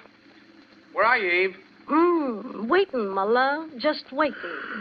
Oh, hello, Eve. What have you been doing? Me? Oh, I've just been making a little history. Huh? The first woman to make a monkey out of a snake.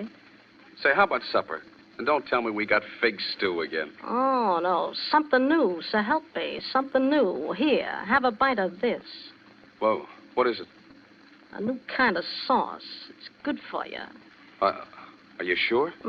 Just to prove it's pure, 100% proof, I'll have a demi-tasse of it myself.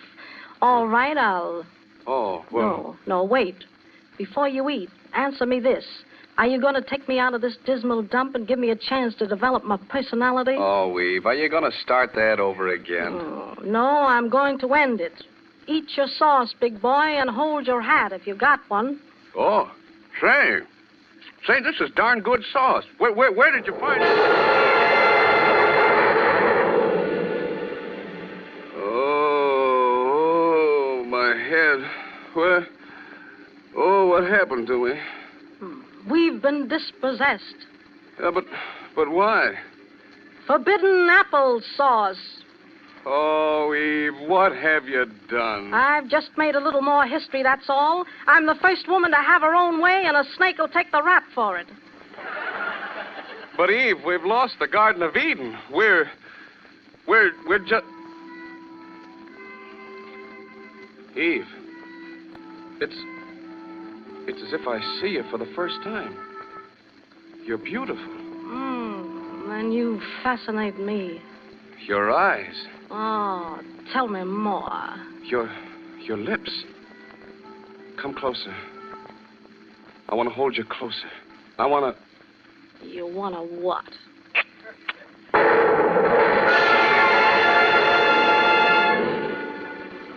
Eve, what was that?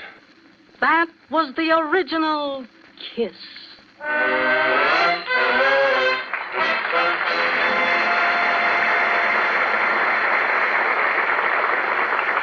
Thank you, May. And now, lights out. Arch Oboler's plays. Stories of the unusual. This is Arch Oboler. Have you been trying to reduce lately our chocolate sundaes, layer cakes, and thick gravies on your drop-dead list? And after giving them up, are you still putting on, shall we say, a bit here and there? Well, maybe you're not to blame. Maybe somebody is. But that's why I wrote the play you're about to hear. Now, Arch Oboler's amazing play, The Day Sinatra Got Fat. Hello? Hello, operator? Operator! Why don't you answer me? Hello? Good morning, bridegroom. Hello, operator? Answer me, operator! I said, good morning, bridegroom. Yeah. Now, George, why do you have such a silly telephone? It's out of a museum. Well, that silly telephone cost me $5,000 for line charges alone, stringing it up the mountain. Look, mix me a bromo, will you, please? All right, after I have one. I always say start the honeymoon with a bromo. Yeah, we did hit a little hard last night, didn't we? You did, I did. Here. Ooh. Ugh, I hate the taste. All I remember about last night is a very beautiful green sunset. A green? Green. Oh, yeah, sure. You better have another bromo. I know green when I see green. Sure. Look, forget I said anything, huh? Get your things together. It's time we headed back to town. Town? What are you talking about? My dear Felice, we can't possibly stay here without servants. Oh, what's so funny? I just remembered when you hit your butler or whatever he was with that bottle, he sort of oozed down to the floor. You know, like slow motion in the movies. Very funny. The salaries I pay those morons a year round just to have this place ready for me. Well, look, you better get dressed and we'll take off. Now, Georgie, be nice. It's early in the morning. Let it warm up a little. Look at those windows. Look, I don't want to look at anything. Okay, but it must be below zero out there. Look, Georgie. What the... Snow? Is all that snow? Did it snow last night? Do you know? I don't know anything. I was out like a light. Look, it's packed 12 feet up to the eaves. Are you telling me we are snowbound? Well, look, it's up to the roof. Oh, I should have listened to my horoscope. It said not to travel yesterday. Blasted weather forecast. They didn't say anything about this. Nothing at all. Oh, well, what's the difference? They will clear the road for us. They? Who they? There's no public road. Look, where do you think you are? Park Avenue? A tractor. Don't you have a tractor? Sure, I got 2 of them. But I don't know how to run them. I hire people to do that. Oh, brother, a gentleman farmer. Oh, what the devil you want me to do? Carry out of here piggyback on skis? That I would like to see. Well, you think I couldn't, huh? Look, I've got the physique of a man 20 years my junior. That I wouldn't know, bridegroom. I was drunk. Yes. Now, listen, you. I'll take your neck. Let go of me. You listen to me. Don't you ever lay a hand on me like that again or I will tear your eyes out. Oh, like a cat? Huh? A 2-bit saloon cat? What does that mean? Well, you answer that. And Louis Fichetti's Bar and Grill. You lousy rat. So you did check a bit after all. All right. What the devil you think you're doing? What your other wives did, getting the devil out of here as soon as I pack my bags. Oh, and how do you propose to get out? Slide down the mountain on one of your horoscopes? I will tell you something, bridegroom. Yeah? All of a sudden I've discovered something. I don't really like you anymore at all. Confession time? All right, bride. I never liked you, and that's a fact. How shall I put it? You're not my pillow type. What in the... Why did I marry you? It's a simple answer. You're a famous woman in your own right. And beautiful. For the next year, I'm going to be traveling in South America. Oil leases. They like beautiful blondes down there. Oh, it'll be profitable for you, too. A piece of each oil lease in writing. Isn't that better than a warm honeymoon? And now, I'll just take that suitcase and put it back where it belongs, huh? If you say so, Georgie. Don't be so docile. It doesn't fit. We are a matched pair, Georgie. Only I am more expensive than you. And when you want to get rid of me, you and your bank book, remember that I also know that... I know what? Come on, finish it. Come on, let's hear it, all of it. Well, why aren't you talking? What are you staring at me for? On your face. Huh? That grin on your face. What are you talking about? I don't feel any... On the other side. Look at your hand now. It's green dust, so what? The sunset last night. What are you talking about? Remember I called you to see it, but you were too busy fighting with the servants? The sky was green, all green. All right. What's a snapper? Come on, the punchline. I could use a joke if it's a good one. Come here to the window. All right. What is it? Quick, look. Huh? On the snow. Oh, it's just green patches on the snow, that's all. What are you getting so excited about? Green? Well, so what?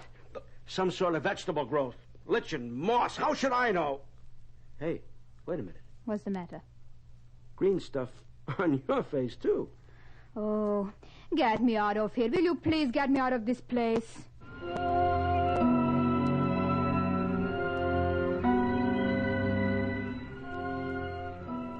George. George. I'm here. Why did you leave me? Where were you? You said there was no way out. Where did you go? I went up the tunnel. Tunnel? Yeah, under the house. During the winter months, we use it to get to the garage and the livestock, the hogs. How thrilling. You mean you leave me alone to slop those blue-bottomed pigs of yours? Why not? They're worth a fortune. Breeding stock. All right. They are still pigs to me. Look, I'm cold. Will you build up a fire or something? Okay. We'll be lucky if that wet wood burns. Well, make it burn. Sure. Just like that. What do you think I am? What are you looking at now? What's the matter? I wash it off all the green. Speaking of pigs, I knew you were eating high on the hog, but I didn't know you were eating that much. All right, funny man. What is it now? Your chin. You're getting a double chin. Are you out of your mind? I never had a weight problem in my life. Mirror, where is the mirror? Behind you, the other wall. I'm not fat. That's great. With all your yogi exercises and health foods, a double chin. Nope, it's not an optical illusion. It's plain fat. But a little while ago when I looked in the mirror, I didn't. Look, don't worry about it. It eventually happens to all my wives, but usually not on the honeymoon. Anyway. Look, in the mirror at yourself. You are getting fat yourself. What the devil?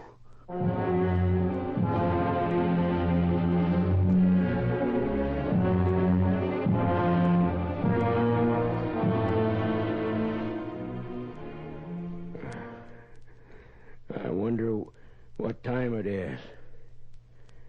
Felice? What? The time. I don't know. Your wristwatch. Look for yourself. It's buried in the fat of your arm. I want to cry. I can't cry anymore. It's so dark outside. The lights. They have gone out, George. I know. Get me some light. Oh, stop yelling. What do you think I'm doing? Candles. Here. What is it? What happened? Generator plant quit. That's all. Fix it. Can't fix it. I'm no mechanic. You are nothing. You hear me? Nothing. I want to get out of here. I don't want to stay here. Police. What? Your face. What? I just realized something. Your face bloating like a pig's. No. Fatter and fatter. Yours. Look at yourself in the mirror. What's happening to me? What's happening to me?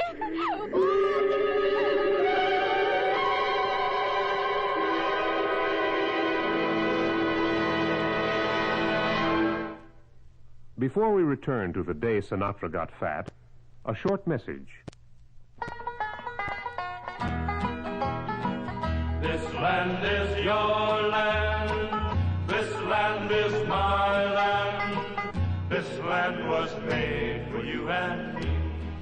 One of our 50 states owes more to its spirit of religious tolerance and freedom of belief than to any other factor.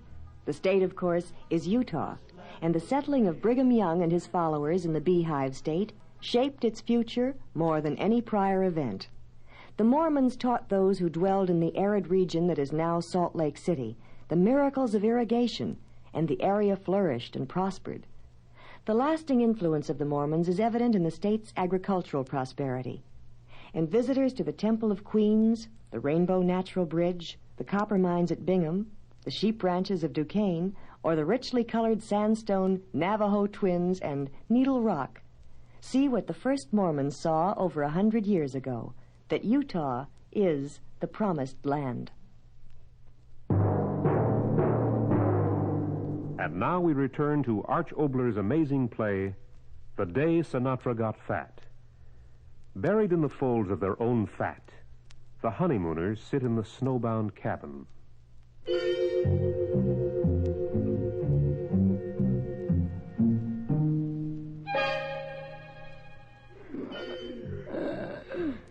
George. Yes. Is it morning yet? Yes. I think it is. It isn't possible for people to get this fat overnight, is it? No. Get me out of here, George. Please. Please. You think that would make a difference? Yes. Look. Sunrise.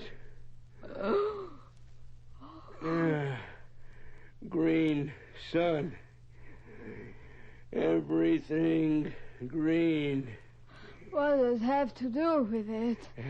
Dust sifts under the window. In the air. Green. Everything green. I tasted it. Sweet. Have you noticed how sweet it tastes? You know something. Tell me. I've been thinking about it for hours. Maybe it's this way all over. All over? Sweet. Tell me. Something in the dust makes us fat. Dust? Fat? You are crazy. How can dust? No. It's something else. A sickness. Yes, I want to go to a doctor. Get me out of here. Get me out of here. All right. George. All right. Don't leave me. I'm frightened, George. The radio. Got to turn on the radio. Turn it on. Don't stand there. No use. What? The generator. No electricity. A portable? You have got a portable? No. You stupid idiot. You live in the middle of nowhere, and you don't even have a portable. You are stupid. A stupid man. A fat, stupid man. Where are you going now? George!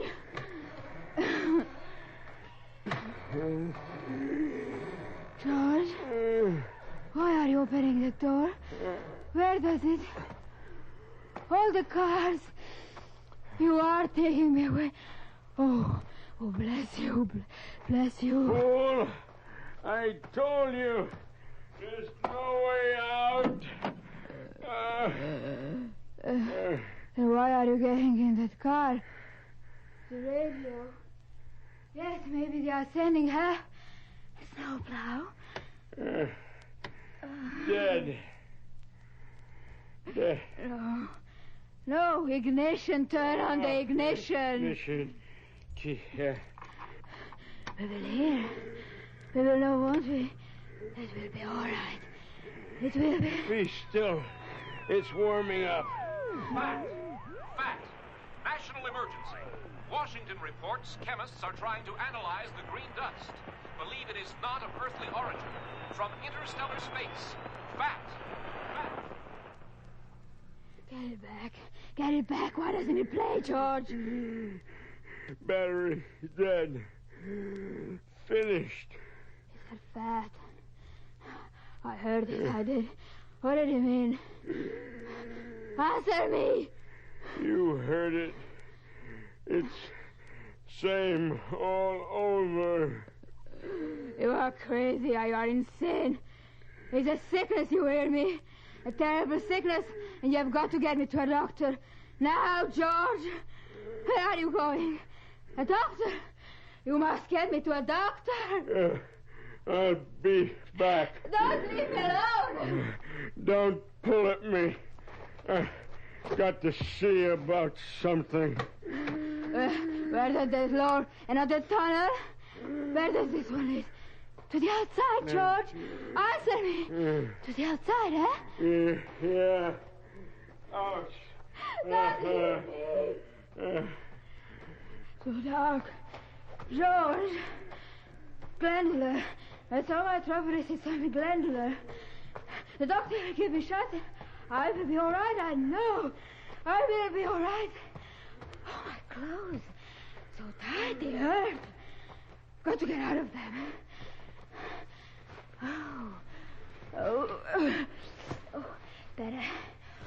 So free. Wait for me. George! I'm Eve, George. Look at me. I'm Eve. Where are you, George? Oh, the doorway. George! Yeah, I'm here. I'm here. Why did you frighten me so? We are going to a doctor. Aren't we, George? Oh, no. Oh, you're fancy pig. And I saw... I'm sick. So sick. Why do you do this to me? They're no fatter than they were. Well, who cares about them? Why? It's me. Me. Why? The door. Which door? Which leads out of it? Tell me. Why? Only we get fatter. You? Not me. I will be all right. Get out of here. You will see I will be all right. Get rid of you, and I will be all right. Is this the outside door? All right. Don't answer. I will find out for myself. I always find out for myself. No, don't go out there. Let go of me. I will. No. I will. Don't you understand? Slopping the pigs? You said it before. All right. Yeah. They're slopping us. What? You hear me? They're slopping us. They? What are you talking about? Who? I don't know. But we're being fattened up. Like I fattened up the pigs. You understand? No! You're crazy, I tell you, you're crazy. I will get out. Now! Police! No! You're naked. You'll freeze! The snow! Police! Come back! Police!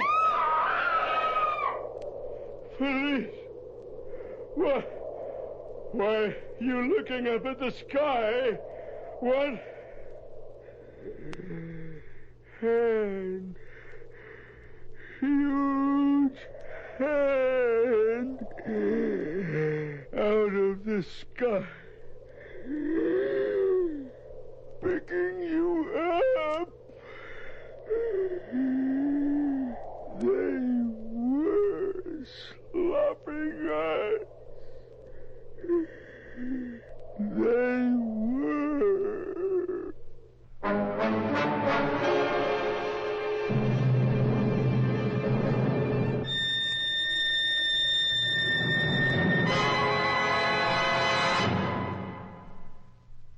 This is Arch Oboler again. First, my thanks to Jack Crucian and Valerie Varda. Sound, Bud Tollefson. Engineer, David Diller. Music, Joe Leahy. Announcer, Byron Kane. And now about our next play. You know about claustrophobia, of course, the fear of being locked up in a confining place such as an empty bank vault or your ex-wife's closet. Well, dictating machine in hand, I started to do a story about claustrophobia, which I'll tell you about after a short, unconfining word from your station. This land is your land. This land is my land. This land was made and me. In North Elba, John Brown's body lies a-mouldering in the grave. If Tom Wolfe could look homeward, it would be to Brooklyn Heights. Washington Irving wove tales from the fabric of Crum Elbow Point and Doghead Cove, Spuyten Duyvil, and Glen Falls. Well-known people, little-known places, New York staters all. Too often these days we confuse New York City with the state itself. Newspaper reports concern themselves more with Manhattan, island of the Netics and chock full of nuts, than with Albany, home of the governor, or Rochester, home of the Kodak brownie. More of us are aware of New York City's crime rate than realize that New York is the only state touched by both the Atlantic Ocean and the Great Lakes. Greenwich Village, Fifth Avenue, Broadway, the Verrazzano Bridge, these are indeed part of a wonderful town. But the turning of sugar maple leaves in the fall, the spring return of the bluebird, the rush and roar of the falls, these are part of a wonderful state.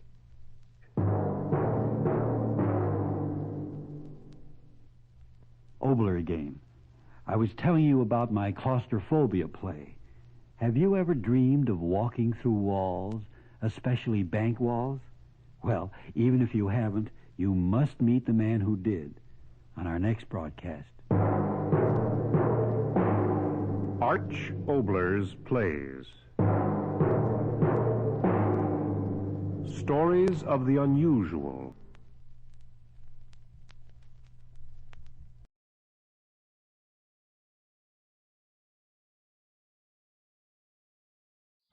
Lights out, everybody.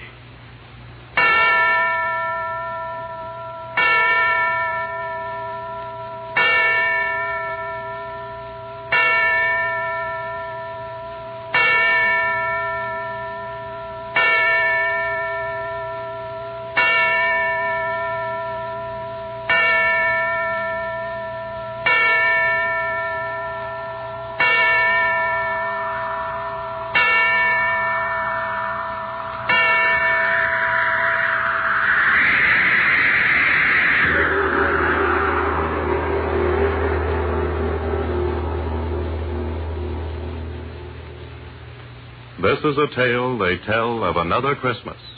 A Christmas 19 years ago. The Great War was over. War-weary soldiers and officers were at last being allowed to rest, to enjoy such recreation as soldiers might find. Leave areas were established in various parts of France, and at intervals, individuals were sent from the stations of their organizations to these areas, there to rest and refresh themselves for a brief period. This story properly begins on Christmas night, 1918, 19 years ago. A leave train was just coming to a halt in the station at Villefranche.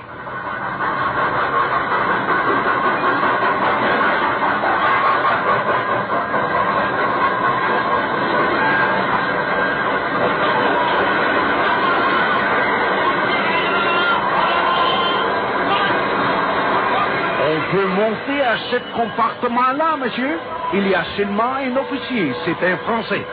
C'est première classe, monsieur. Oh, merci, monsieur. I see the light of mine. Here you are, mate.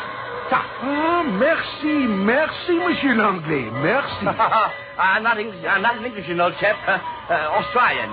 Anzac. Company? Ah, oui. Vous êtes australien, n'est-ce pas? Righto.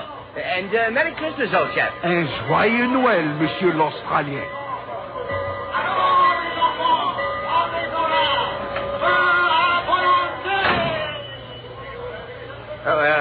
Excusez-moi, monsieur, but s'il vous plaît, I would like to venir ici. Oh, blast it, I can't talk the ruddy language. It is not necessary to speak the blasted language, monsieur, since I speak yours after a fashion. Oh, beg pardon, old chap. The station master told me you wouldn't mind if I stowed myself in here with you. I hope. I should be very glad indeed of your company. I am Captain Esme Rochefort de Gascoigne, of the 212th Regiment Artillery, GPS. I'm Lieutenant Horace Ballantyne, of the Australian Light Horse, sir. You are welcome, monsieur. May I help you with your baggage? I'll have it stowed in half top. Thank you. There. Oh, going on leave, Captain? Oui, I am not sure where yet, but c'est la guerre. One never knows where it goes in this war. Too right, Bigger. That was jolly good of you to share your compartment, old chap. I am only too glad. It has been rather a lonely journey so far. I am delighted to have someone to talk to. First-class compartments are not too easy to copper, either. A bit cushy, this, isn't it? Not too bad, indeed. You'll pardon me, I know, but I am a bit curious to know how an Australian officer should find his way to Villafranche. I don't quite know myself, Captain. Gascon, is it? Yes. And your name is Ballantyne? Right. I must remember. Well, I was at Gallipoli in the infantry with the Executive. The 3rd Officer Division, you know. Got a bit of a crack in the head, and the first thing I knew, I found myself transferred as town miser, a village a few miles east of here. Nothing but Americans in it. Ah, the Americans. They are good soldiers, eh? Fair dinkum. And now you find yourself bound for leave on Christmas night. Righto, and jolly glad of it. Where are you going, do you know? Report to the RTO at Isle of Bane. That's all I know. You have the same difficulties in your army, I see. One never knows where one goes. You are a long way from home, my friend. Righto. A bloody long way. Halfway around the world, you know. And you have come to fight for France. I salute you, monsieur. It's been fun. Oui. And now it is over.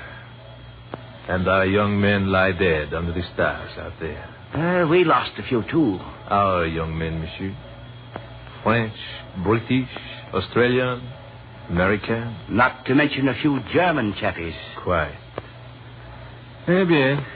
One cannot make the omelette without breaking the eggs. A bloody lot of good eggs, friend Gascon. Oui. I wish the blasted train would start. It is always a mystery how they control these trains. Particularly when one wishes to go somewhere in a hurry. Oh, American chap out there. Looking for a place, I fancy. Perhaps we could invite him in here if you do not mind. Why not? If it's all right with you. He is a comrade and there is little room on the train. Righto. Oh, Yank. Yank there. This way, Yank.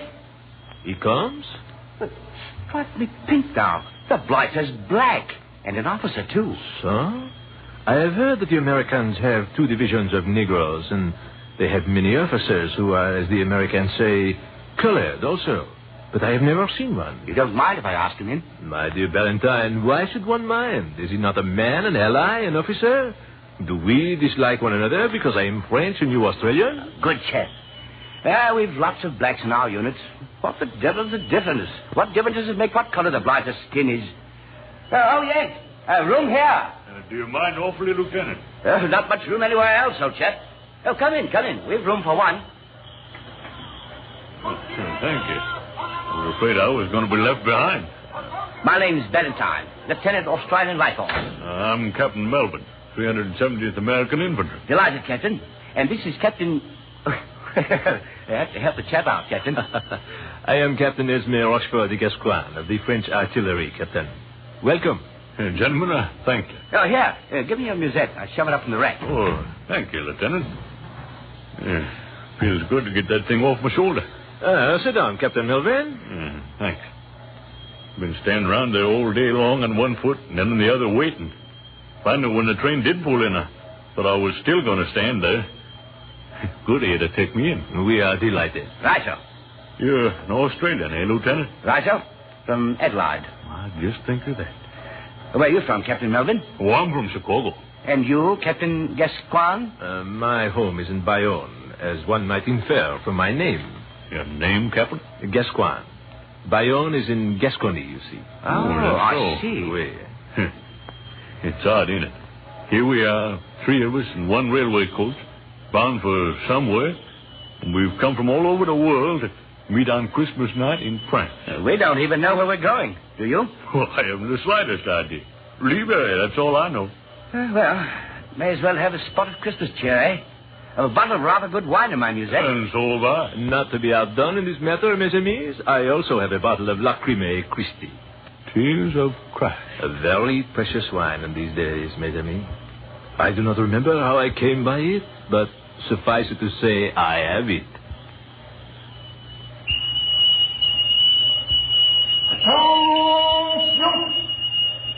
Attention!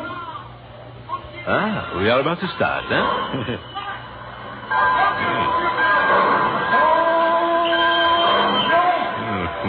We are starting.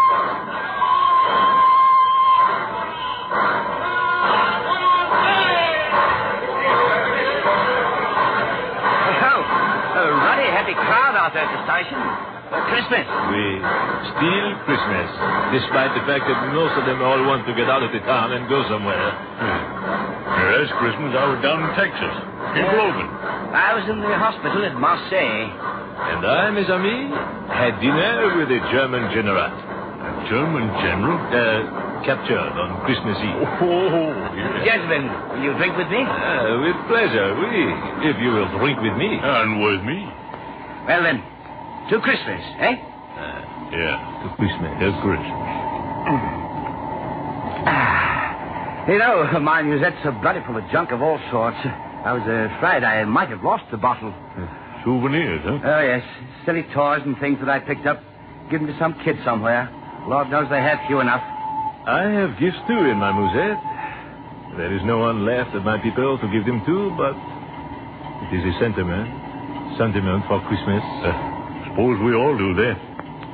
Mine's packed with odds and ends. I didn't know if I'd ever get back to that outfit after this leave, so I got some souvenirs together. Shall I drink, mes amis? Oh, not now, thanks, Captain.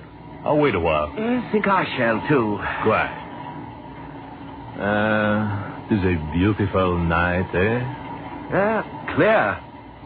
You know, if the war was still on, I'd expect to hear someone shout, lights out, jury's up.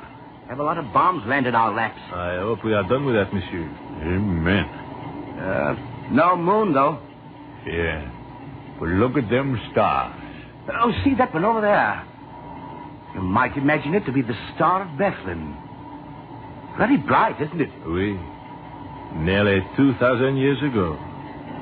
I wonder if that same star still shines upon the earth. If it does, we wouldn't know it. Not us. Fight wars and deny the name of the man that was born under it. Religious chap? No. No, not at all, Lieutenant. A long way from it. I'm not a religious chap either. But used to have some jolly times as a kid at Christmas time, though. Church things and all that. Candles, whatnot. One is not religious, save when one sees the star shining down on him. I wonder if that could be the star.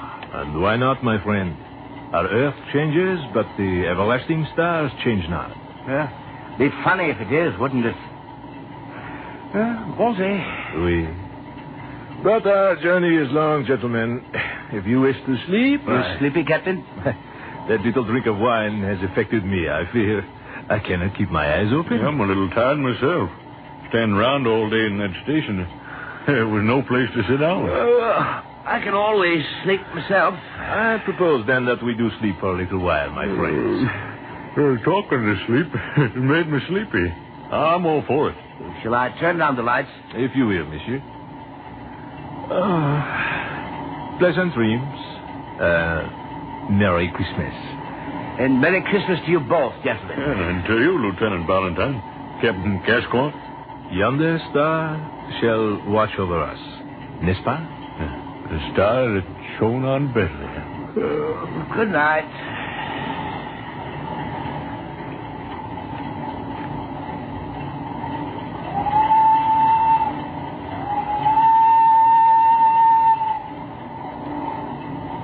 Are you asleep? I'm not. Nor I. Almost, though, I must say. I was thinking. It seems that I have met you both before. Somewhere.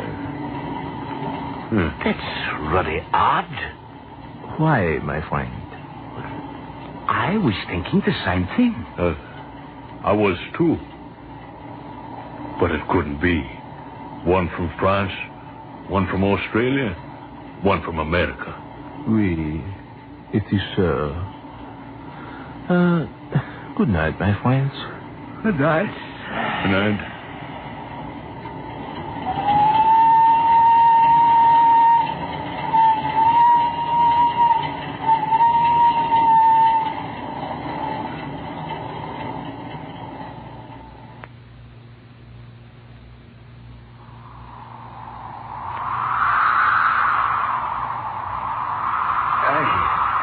Aye, friend Gaspar. We have journeyed far, and the sign that thou didst promise to us is not yet. Peace, Balthazar. We have not yet come to the end of our journey. Behold, Melchior crieth not out. Canst thou not study his patience to be like unto him? Yet thou art tired, Melchior. Aye, I am tired and weary. Yet must we go on. No man knoweth what the end of his far journeying shall bring him. Dost thou see, Balthazar? Thou must needs have faith. I have faith, friend Gaspar. Yet my burden upon my shoulder is cruel heavy, and I would fain rest. Have faith, O Balthazar. Have faith, I conjure thee. Faith. Aye, lead on, O Gaspar. Whither thou goest, there will I follow thee. And also I, Gaspar. For I know that thou art inspired of God, that his hand doth lead thee.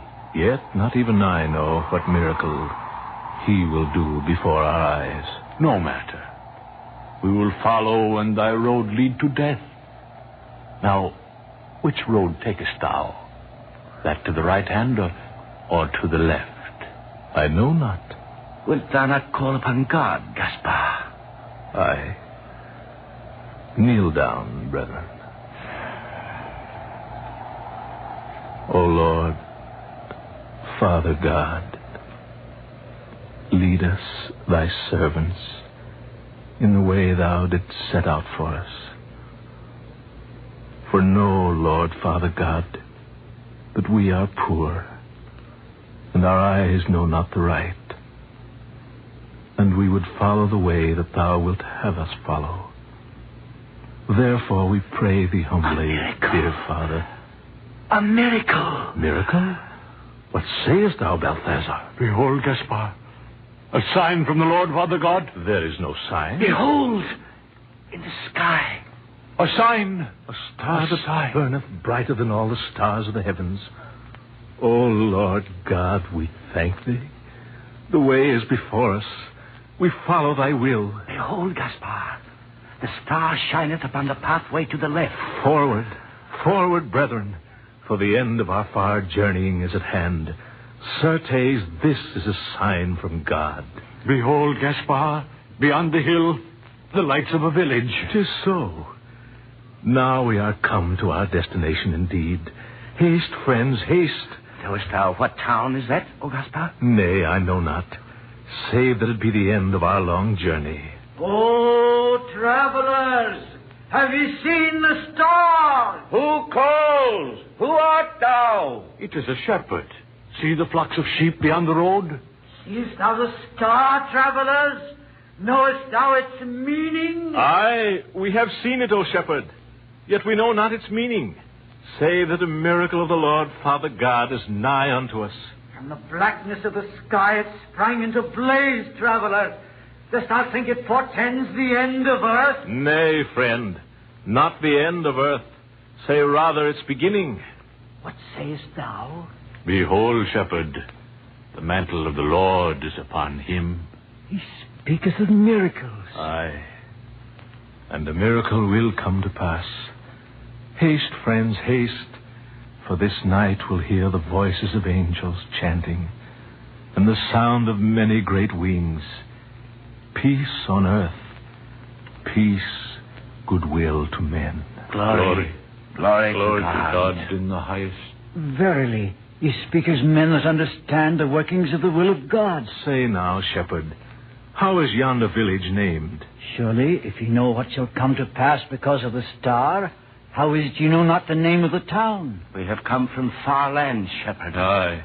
What matters it if we know not such trifles as the name of a little hidden village, when we know of a miracle to be wrought in the name of Almighty God? Aye, 'tis so. What miracle shall come to pass? It is hidden from our ken, O shepherd. Yet it shall come to pass. Fear not. Aye.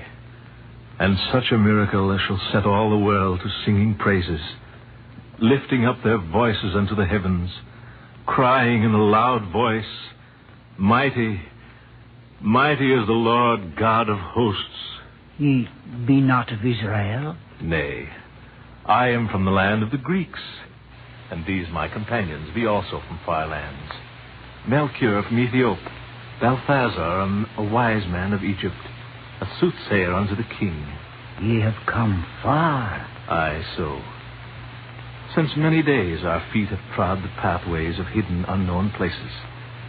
Yet always have we set our faces unto the east, obeying the bidding of a voice unheard, the guidance of a hand unfelt.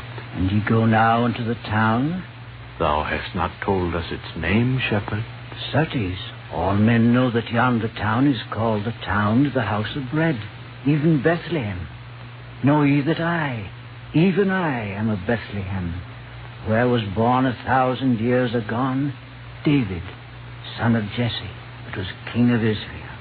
'Tis well. For now I speak with the tongue of the Lord, the wisdom he hath put into my mouth. Behold yonder Bethlehem, whence came David, king of Israel. Now this night shall be born in Bethlehem that Messiah, that very Son of God, which the ancient prophets have foretold. And this is the miracle that shall come to pass. For he shall be born of a virgin immaculate, and his name shall be Jesus, called Christ. O thou Lord God, Father, I give thanks unto thee that thou hast appointed me and my companions, that we shall be witnesses before all the world that the Son of God is born. Haste, my friends. We must on, for the miracle is at hand. The Spirit of God is upon him. Speaketh with the tongue of the Lord. Haste. O holy man, may I not go with thee, seeing thou knowest not the village, and I with my brethren was born there? Aye, thou mayest come with us. But haste, friends, haste. Behold the star, how it seemeth to beckon us on. Lo, it cometh down from the heavens and standeth above the rooftops of the town. It is the doing of God. Aye, praise God. Praise God. Praise God. Sling thy burthens from thy shoulders, friends. Haste, haste. I marvel also that there should be lights abroad in the town. The hour is passing late, yet there is a light in every house. Perchance the men of Bethlehem rejoice that the Messiah is born. Nay, not so. For he is hidden from men, and they of Bethlehem know him not. Then what? The feast of Hanukkah is but lately over, my masters. The feast of the lights in memory of the Maccabee, and many remain.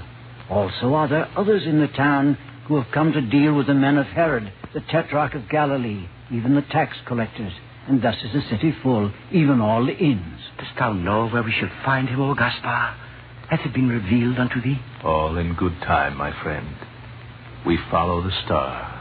Perchance he shall be born in a family of high repute. Aye, 'tis not fitting that the Son of God shall come from an humble home. The will of God shall be done. The child Jesus be born in the wide fields under the star, my friends. Haste.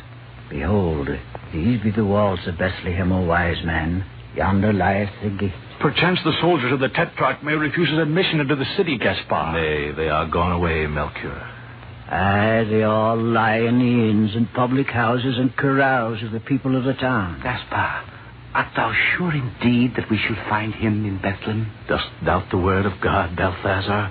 On, on. Now, whither do we go, O Lord Gaspar? Name me not Lord, shepherd, for we are all humble men in the sight of God. Praise God. Praise God. Behold how the rays of the star shine down upon this certain street. It is the way, friends. Follow.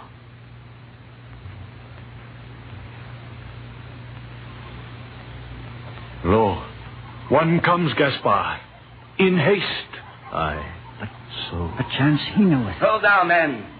Whither goest thou? Who art thou? Stand aside that I may pass. Who art thou? Know that I am citizen, even as thou art.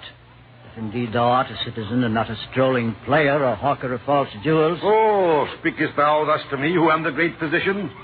Know, man, that I am Balthus, the leech, the learned, the clever, skilled in cupping and the arts of the chirurgeon, the saver of lives, the bringer of babes into the world. Peace! Thy tongue clacketh like the sayest thou art chirurgeon, O man of Bethlehem? Aye, I am that. I am Balthus, wrestler with the angel of death, sometime physician under great Antipater himself. I am... Hold, I pray thee. Hast thou attended woman this night that was brought of child? And how didst thou know that, stranger? Wilt thou say aye or nay? Aye, I have done so. And look ye now. This night have I come upon a miracle, a very marvel, a prodigy of nature. Never before in all my time have I... Cease thy clacking and speak, leech. And who art thou thus to... Speak of the marvel that thou hast witnessed, man. Behold, not 2 hours have passed since one came post-haste, crying before my door, O Balthus, O most noble surgeon, O saver of lives, come down and haste. And I, setting down the goblet of sack posset wherefrom I did drink, flung open the window and looked down. To thy story, leech, to thy story. Behold, crieth the man in the street, behold, Balthus, a woman hath need of thee in the stable, nigh unto the inn of the 2 oxen. In the stable? Aye, the stable.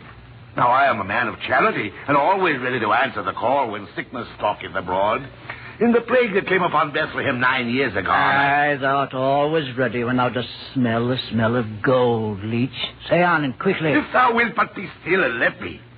I spoke of a marvel. Say on, say on. I flung my cloak about me, and I came in haste, as ill becometh a man of my age and girth, and yet I am charitable, I say, and behold, in yonder stable was a woman couched in the straw of a manger, brought to bed of a child. Surely women have been brought to bed of a child in stables before, Chirurgeon. Aye, so. But mark me well now. This woman was a virgin. Nay. I swear it by the holy phylactery. By my father's beard I swear it. Verily was a child born unto her, and she a virgin.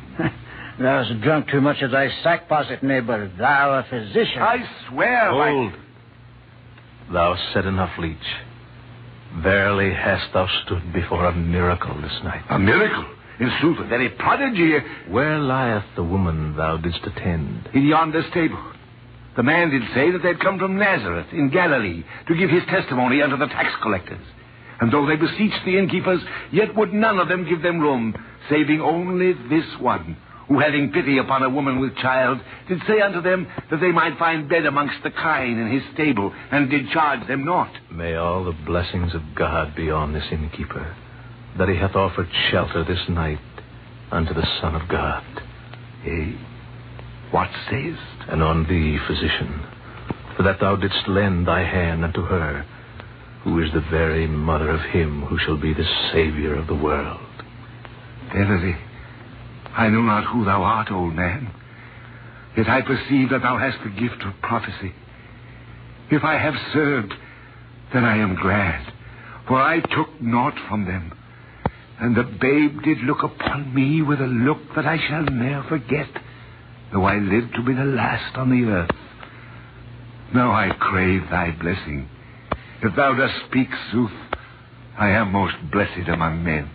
Verily shalt thou stand at the right hand of him who hath come to the earth, physician. Thine was the hand that first touched him. Verily art thou blessed. I thank thee for thy grace, friend. Go now inside the stable.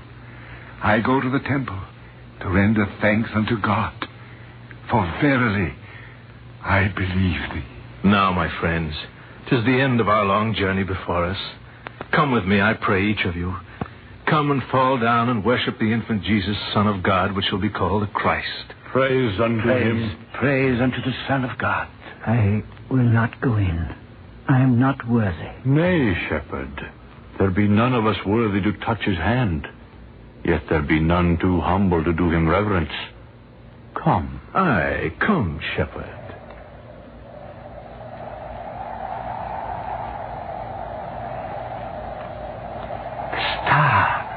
The star waneth a little. Shadows fall upon us. The star paleth before his glory. Nay, Gaspar. Behold in the sky a sign. A sign? Oh, Father, Lord God. A sign. The shape of a man crucified upon a cross.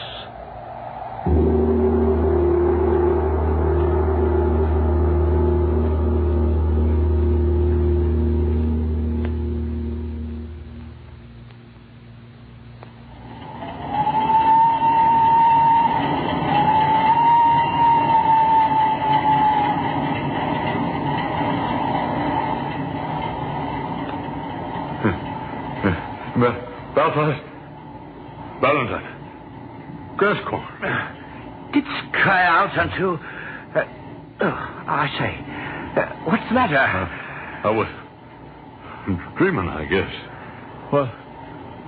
Where are we? It was a dream. But I saw you, too. You saw us? It's hard to remember, but I... Did you dream of 3 men, Melvin? Yes. I did, too. Gaspard? And Mercury? And Balthazar. Gascoigne? And Melvin? And Valentine. Good heavens. Look at our shoes. All of us. What? Straw. Where did... Straw. From a stable. And that smell. What? Gentlemen, I have been in the East. I know what that smell is. It is myrrh and frankincense.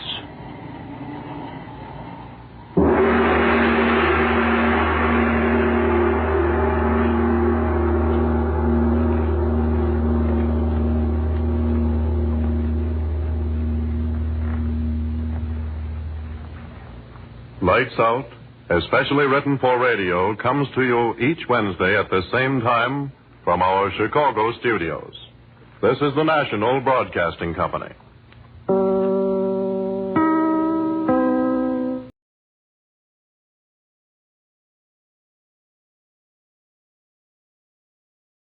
Tired of the everyday routine? Ever dream of a life of romantic adventure? Want to get away from it all? We offer you Escape. Escape, designed to free you from the 4 walls of today for a half hour of high adventure. Tonight, we escape to a lonely lighthouse off the steaming jungle coast of French Guiana and a nightmare world of terror and violence.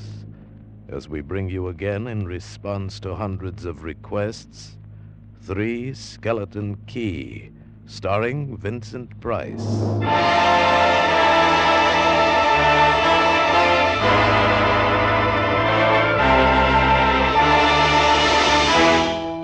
Picture this place.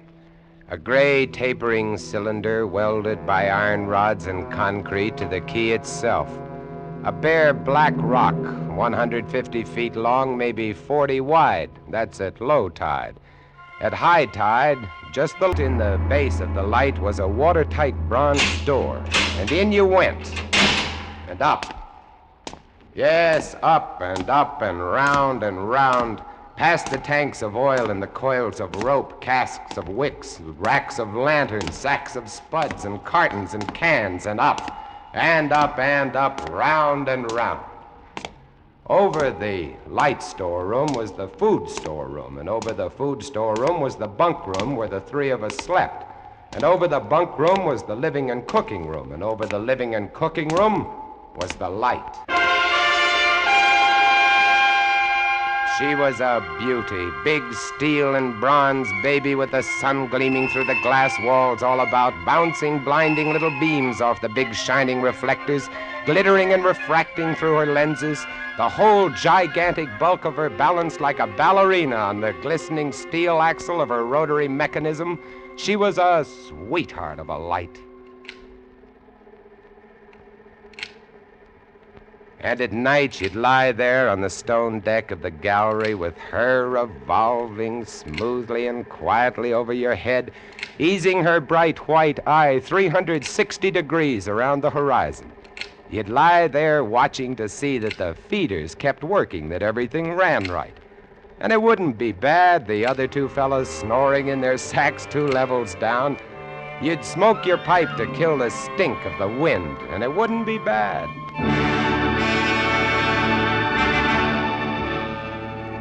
About those other 2, Louis and Auguste. What a pair. Louis, he was head man, was a big fellow from the Basque country, black beard, Little hard black eyes and a pair of arms that I tell you those arms were as big around as my legs. Yes, head man he was, and what word he let go was law. A silent fellow, and although I spent my first 2 weeks trying to strike up a real conversation, the most I could ever get out of him was... Jean, I took up this profession because I don't like people. They want to talk too much. It's quiet work, light tending. Let's keep it that way. You're getting to be as bad as Auguste.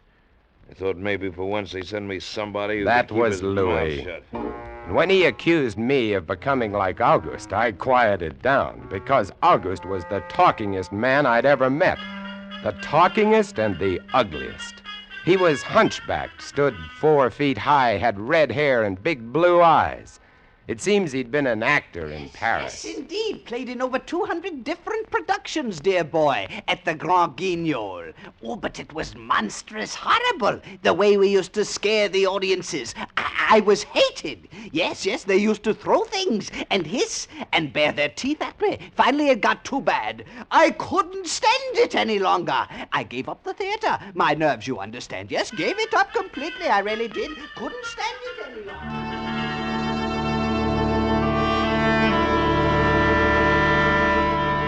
It all started one morning at 2:30. I was on watch, lying on the cool stone deck, pulling on my pipe, staring out at the blackness, the phosphorescent combers, and the big yellow stars, when out of the corner of my eye, I noticed something show up for a second, something the light had touched, far off. I waited for her to come around again, and when she did, there it was. Three-master, a big one, about a half-mile off and coming down out of the north-northwest, coming straight for us. You must understand, our light was where it was for a very good reason. Dangerous submerged reefs surrounded us and ships kept clear. But this one, this sailing vessel, was coming straight on. I went over to the gallery door and yelled, "Louis! Louis!" Couldn't understand it. I waited for the light to come around again. What is it? Ship headed for the reefs! Coming right up! I had the glasses out now. I couldn't read her name, but I could see her quite plainly. All sails set, the foam creaming away under her bow, her beautiful lines. A Dutch ship, I guessed her. But why didn't she turn? Every time it passed, our light hit her with the glare of day. Ship? Where? Northwest. The light will touch her in a moment. Can't they see? Look at her. She just keeps coming on. Yeah, the squarehead. What is it? What is it? Watch northwest. I know what it is. Huh? What? The Dutchman, the Flying Dutchman. We did a play about her once. Oh, what a performance. You ghastly galleon, hag-ridden, curse-driven, must on. Shut up, will you? She's luffing. Yes. Sloppy way to come about. She's derelict, that's it. Derelict? Abandoned. The crew left her for some reason or other. But instead of sinking, she's gone on, running before every wind. She'll not run long. Not with these reefs to break her up. A beautiful ship. Now, why would men leave a beautiful ship like that? She didn't ram us, although we all expected it.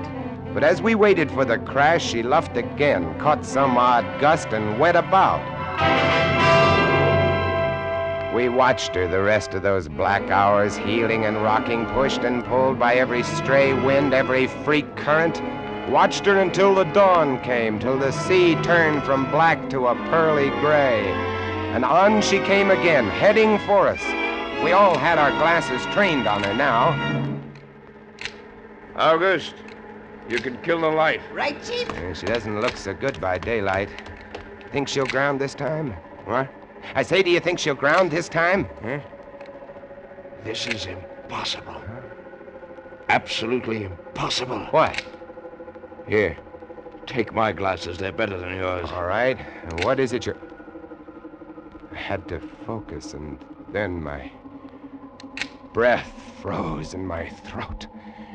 The decks were swarming with a dark brown carpet that looked like a gigantic fungus, but undulating. And on the masts and yards, the guys and all were hundreds, no thousands, I don't know, an endless number of enormous rats.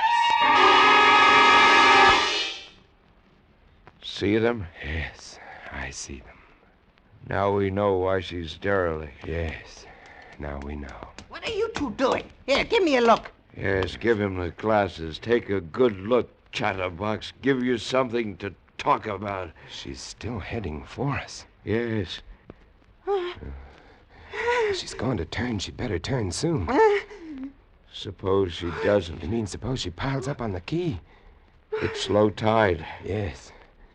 Yes, it is. Where's all the conversation, August, huh? Here, want the glasses again? Want another look? No. She's still coming on. Go away!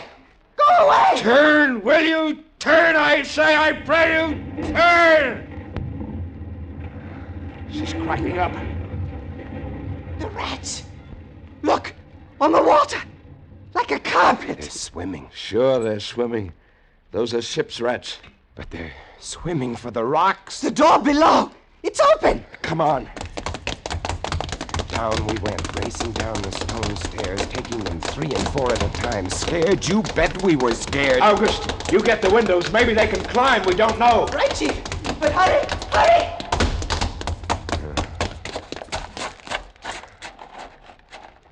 Look. See them? No. Oh, yes, I do. Up at the other end of the rock. Look at them. Millions. They smell us. Here they come. Close the door. Can't. It's stuck. Here. Let me. Oh, move. You move. Heave. Made it. Holy. That was close. One guy in. Look, there. Get it! Watch him. He's kicking.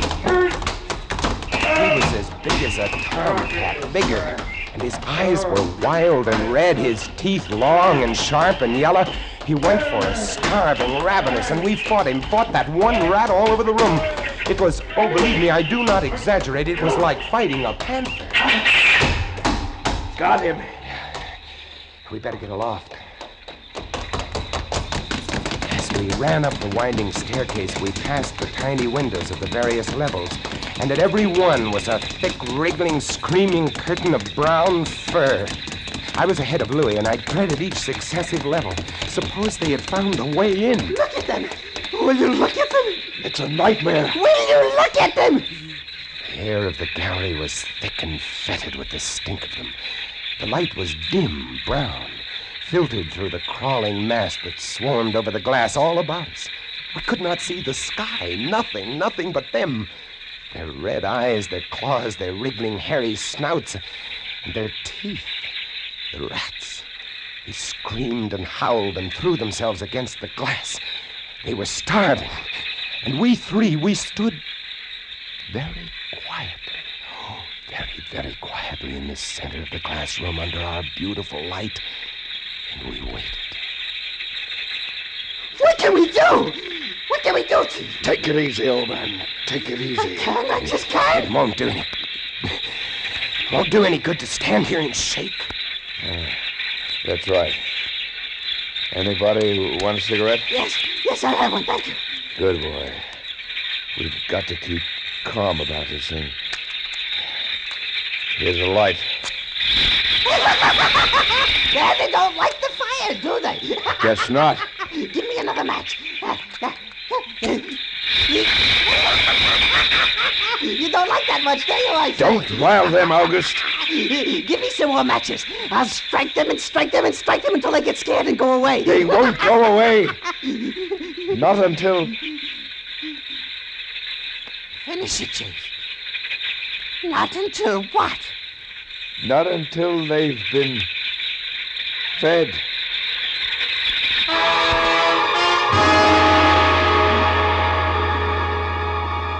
You can take just so much horror, and then you get used to it. And they were interesting to watch, you know.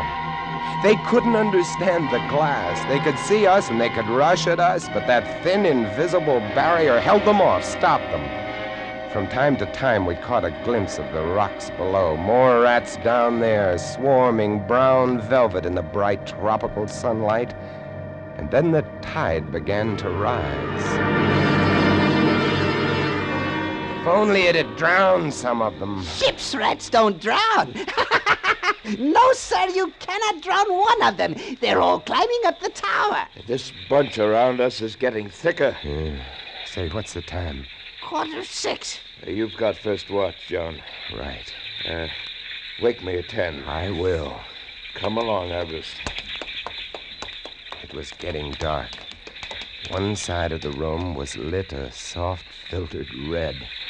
Sunset through the rats. Oh, very pretty. I set the wicks, checked my fuel, and then lit the lamps. It caught them. Lit them in their gigantic wriggling web of pale, hairless bellies, twitching red tails, bright eyes. Then I started the rotary motor.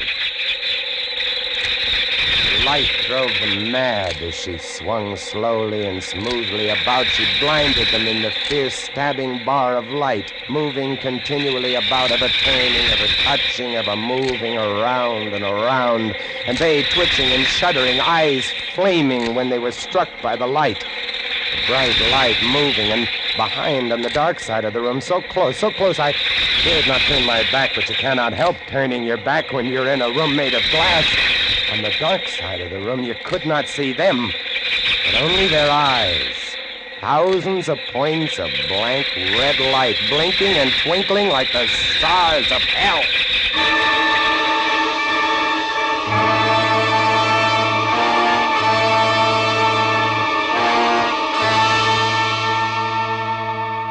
Louis relieved me at 10, but I didn't get much sleep that night, and when I came up into the gallery early next morning, there stood August, his back to me. He was bowing to the rats, waving his arms and making a speech. I am going to play once again that magnificent role which made me the toast of the Paris theatre.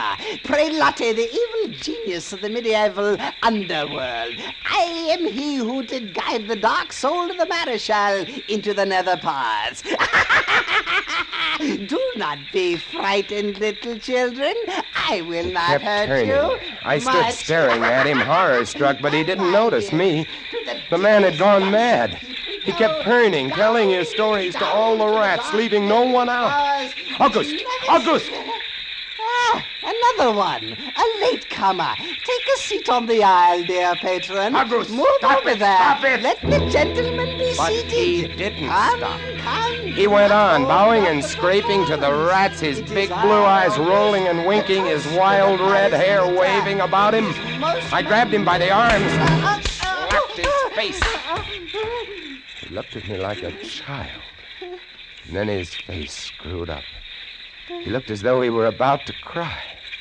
Go below, go on. Oh, very well then. Later, my dear audience, later.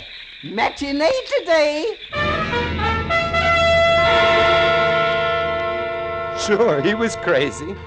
But I guess we all were. A few hours later, he came back up and caught Louis and me teasing the rats. Yes, sounds horrible. It was fun. We could get right up against the glass and make faces at them. It drove them crazy. They would scratch away trying to get at our eyes. Louis was even cuter about it. He'd pull a piece of bread out of his pocket and press it against the glass. The rats would scramble into a solid ball, biting each other, clustering like grapes. From time to time, a whole knot of them would slip and fall 110 feet to the surf below. Look at the sharks! They're eating them. The sharks are our friends. Here, I'll get another bunch together. Here, my beauties. That's it. Pile up. Kill each other. There they go! Auguste joined in, too. Oh, very ingenious Auguste. He learned that if he spread-eagled himself against the glass, they'd bunch and bundle against his figure. Then he'd leap back. Look! My portrait in rats.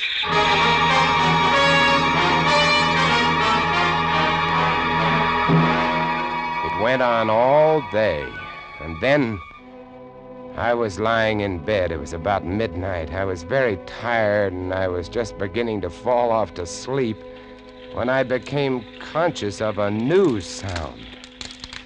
Couldn't figure it at first. I got up, lit the lamp, and went to the window. Even as I looked at it, I saw one of the panes begin to sag in. They had eaten the wood away. Louis, come quick! What? What is it? They found a way in. I held the glass with my hand. Now they were all going crazy, and assured of the success of this maneuver, were all nibbling away at the wood. Louis ran below and then returned with a large sheet of tin. We spread it against the window and hammered it into place. Even as we did so, we felt the heavy body thudding against the other side as the window gave way. That ought to hold. If it doesn't, we're done for. Rats can't eat tin.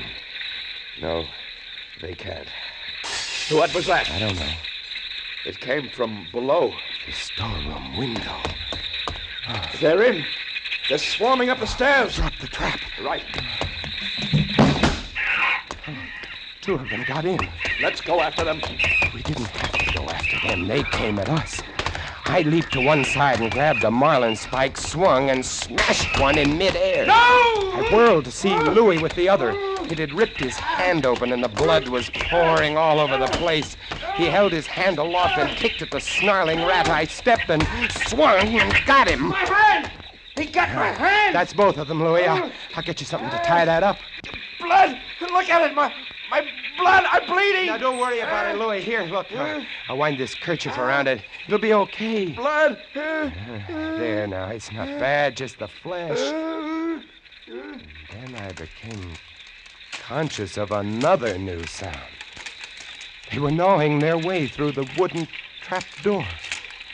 I watched the wood fascinated. Even as I did, it began to give way, and a bristling, whiskery nose showed through. Louis, we've got to go up. Next level was the living quarters and kitchen. I slammed the trap door there, too, but it, too, was wood. My blood. What are we going to do? I don't know.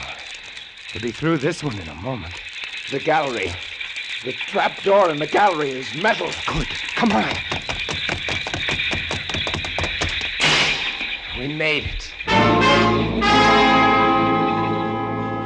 We lay across the trap door exhausted, while below us the rats took over the entire tower. I could hear them howling and fighting over our food supply, our water, our leather. And all about us, the others screamed and glared in at us, swayed in a tangled mass, hypnotized by the ever-turning light.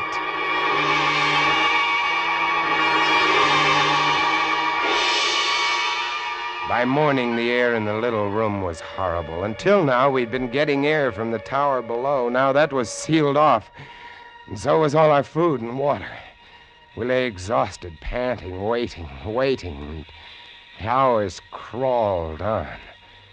I was almost dozing from fatigue when I saw a sight that brought me too fast.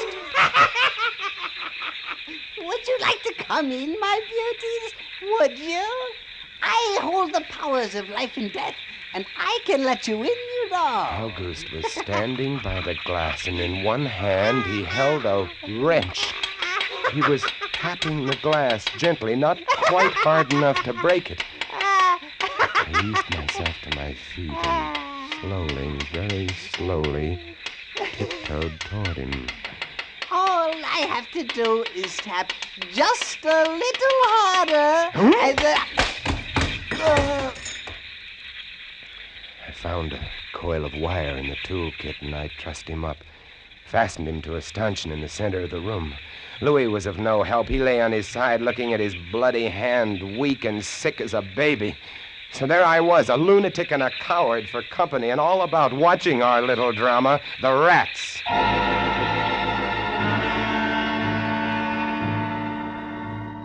The day dragged by. The supply boat wasn't due for another 12 days. I don't know what they could have done if they had come. We had only one way of summoning them, and that was to shoot off distress rockets, but the rockets were 4 floors below. And even if they'd been right there in the gallery, I couldn't have opened a window to fire them. That night I tended the light, but its flame was devouring our oxygen. The following day we lay, thirst-tormented, starving, waiting, and the following night I again tended the light, but the small supply of spare wicking we kept in the gallery had become exhausted, and quite suddenly, about midnight, the light went out. There's nothing I could do. Wicks were stored 3 levels below. Nothing I could do. Nothing. From time to time, I'd strike a match to see the clock. When I did, it lit up the million red eyes about us. All about us. Watching. Waiting. Below, it had grown quiet. They'd cleaned us out, and now they, too, were waiting. All waiting. And then the rats, quite suddenly, were silent. And then I heard it.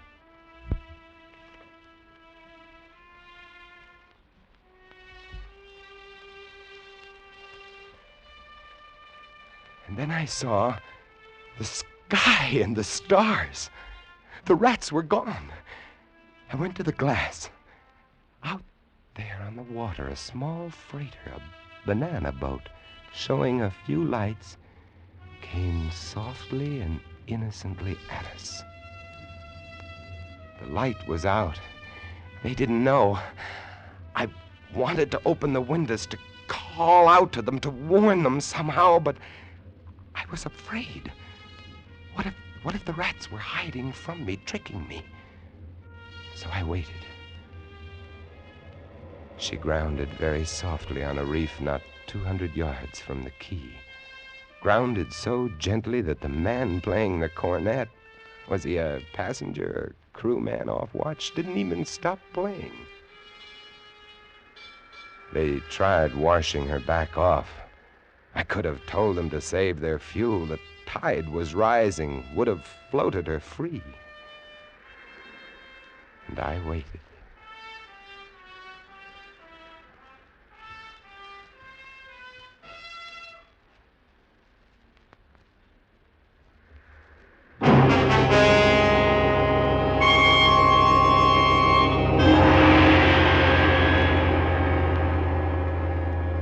That's all. That's the story. The sun came up and there wasn't a rat on the whole quay. Every last one of that terrible army had left us, gone back to sea on their new ship. Auguste, insane asylum, he never recovered. And Louis, they took him into Cayenne where he died of blood poisoning from his bite. Oh, yes. Well, that's the whole of it. And if you'll excuse me now, I must go set my traps. No, mouse traps. No rats in this lighthouse, I should say not. Life in the lights isn't bad, but sometimes when I see a strange vessel approaching, I get a little nervous, sure. Somewhere on the seas, there's a little banana boat without a crew. That is, without a human crew.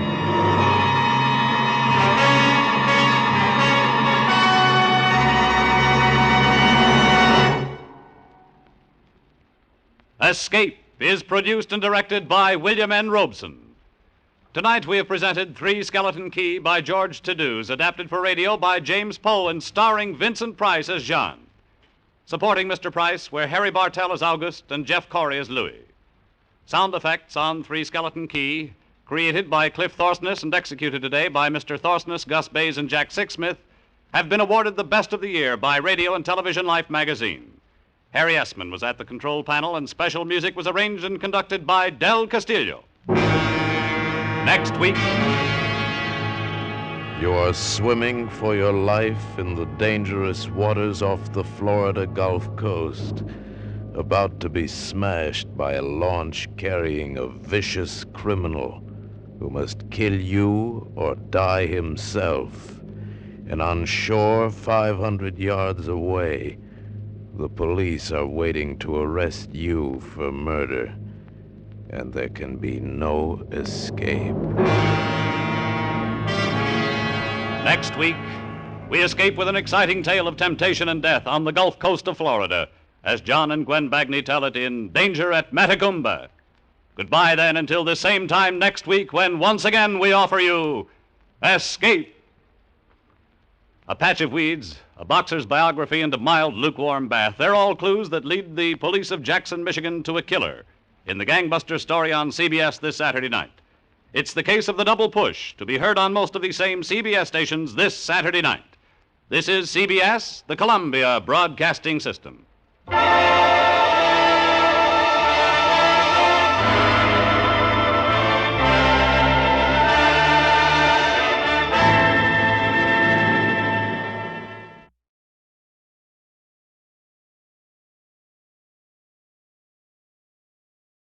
Afternoon Theatre presents a play specially written for quadrophony by J.C. W. Brooke. But you can still listen in stereo and mono as usual. Listen, and I will tell the tale of the knight, the witch, and the dragon. Listen, and you will hear a story of the past of the imagination, where all things are possible. Listen, and you will hear of power and love and sacrifice, and of when the last fingers of myth and legend, sorcery and magic trailed across the earth before the world was certain. Listen, a tournament is taking place.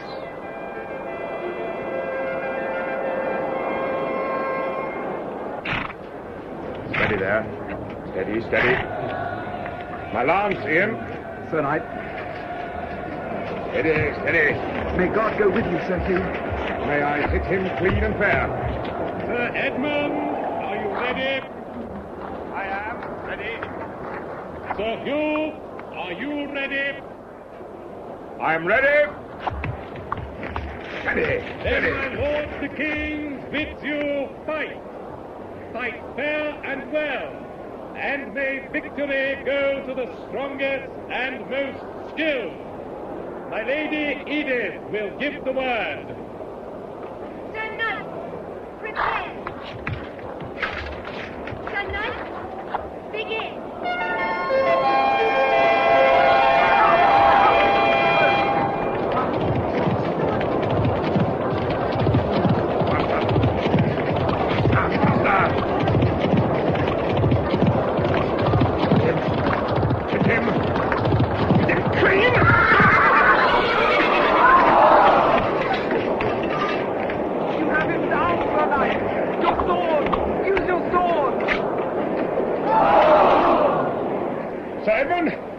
You're at my mercy. You yield? I yield, Sir Knight. My liege, Sir Edmund yields.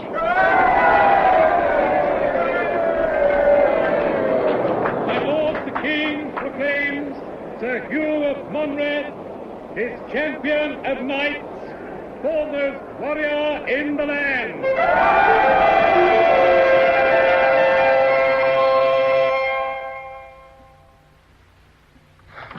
You did it, Sir Knight. You did it. Ian, I did it. You swept him from his charger like a fly. And then your sword. His helmet was dented, all out of shape. Ian. When you struck, I thought you would cut his head off, but no. Stopped on the throat. Had him helped. Ian, my armor. It needs removing. Oh, yes, Sir Knight, of course. It was such a noble sight, Sir Knight. You were magnificent. Magnificent.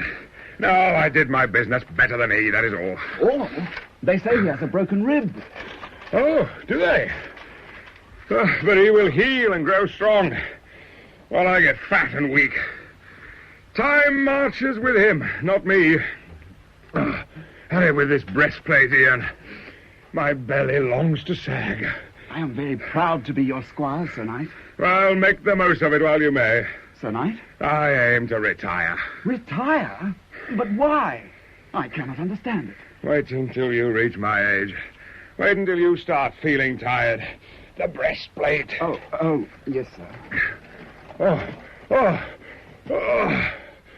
Oh, that's better. Now, bring me wine. Sir Knight. When I stood there, Sir Edmund at my mercy, the world at my feet, I knew in my heart I would have to retire, follow other dreams.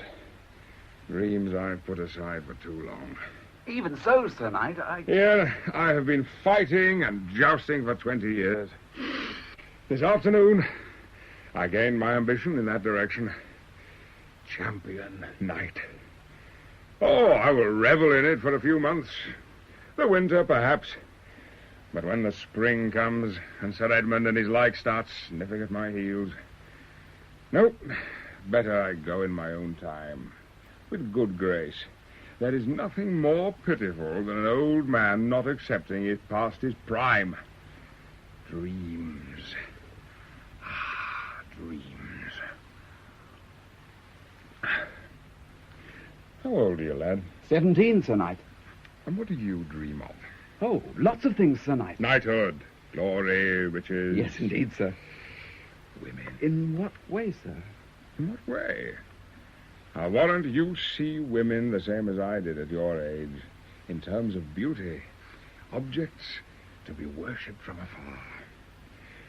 But I no longer look for that.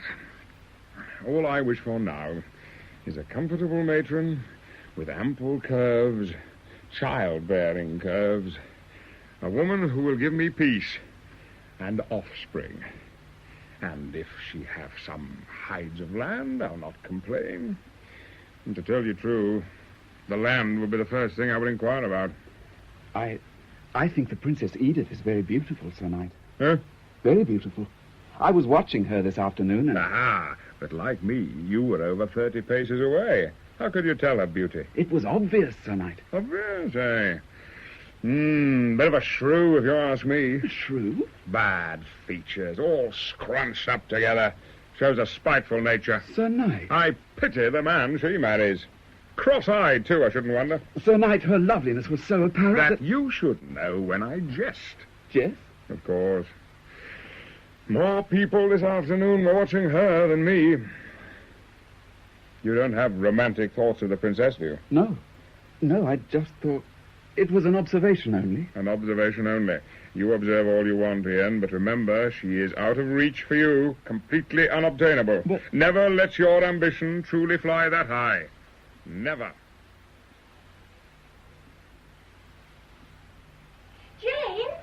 Jane?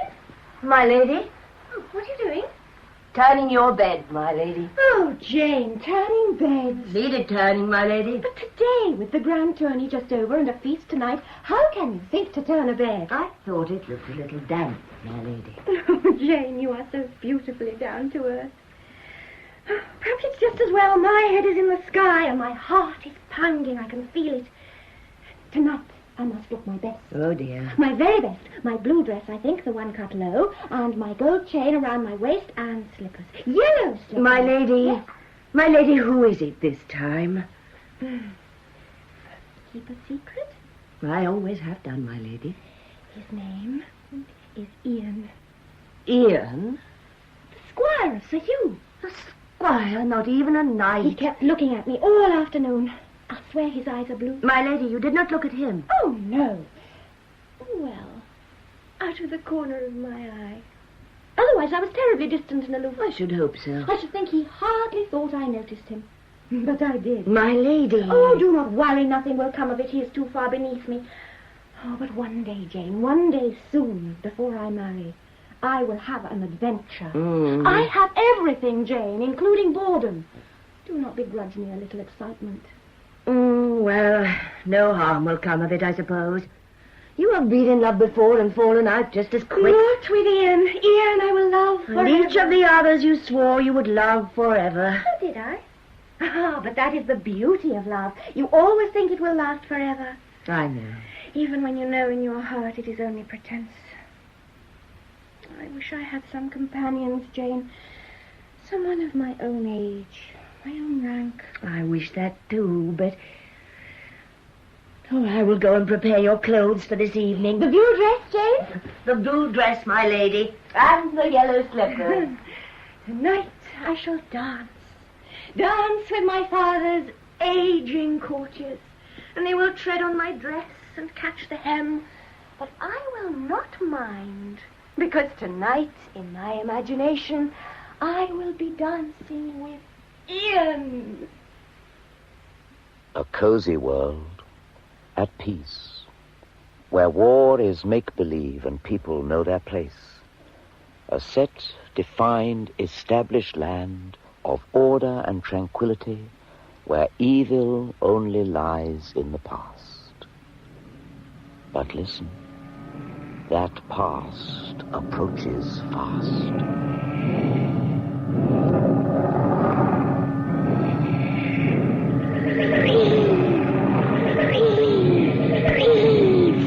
Breathe! Let them feel your might!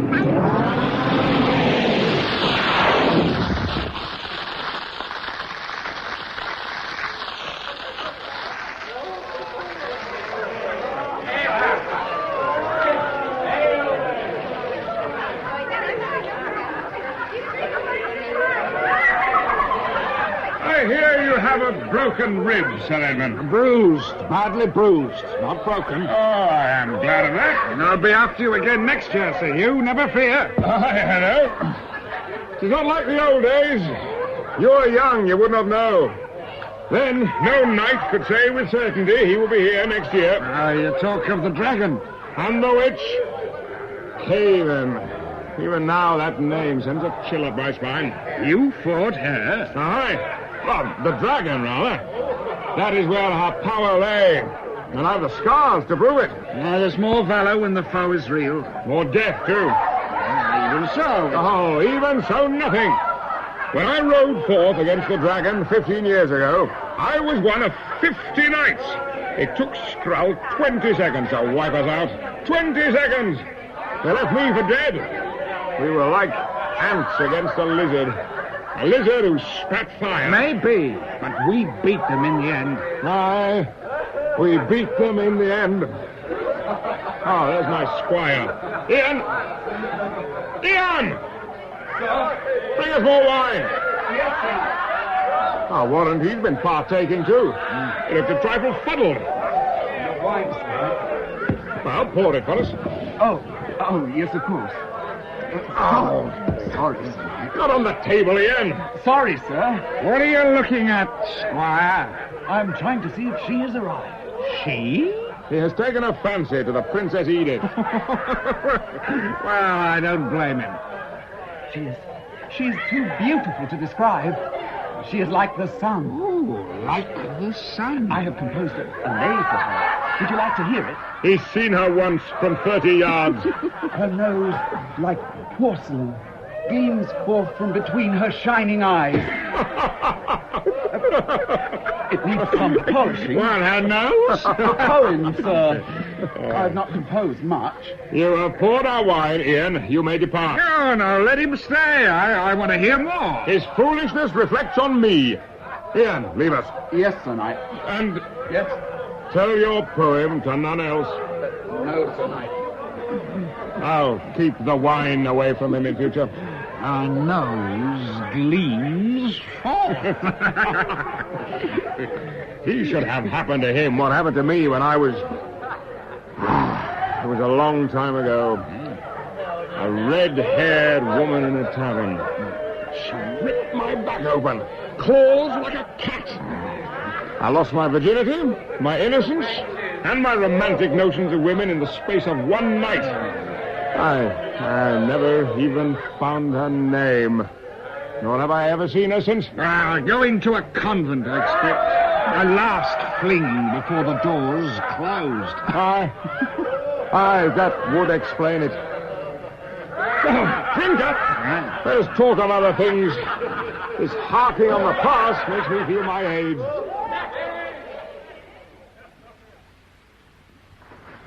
There. How do I look? You look lovely, my lady. Yes? Yes, I think I do. Oh, my father sends for me. Enter. My lady, the king. Father. Edith. My lord. Sire, You may leave us, if you please, madam. Sire.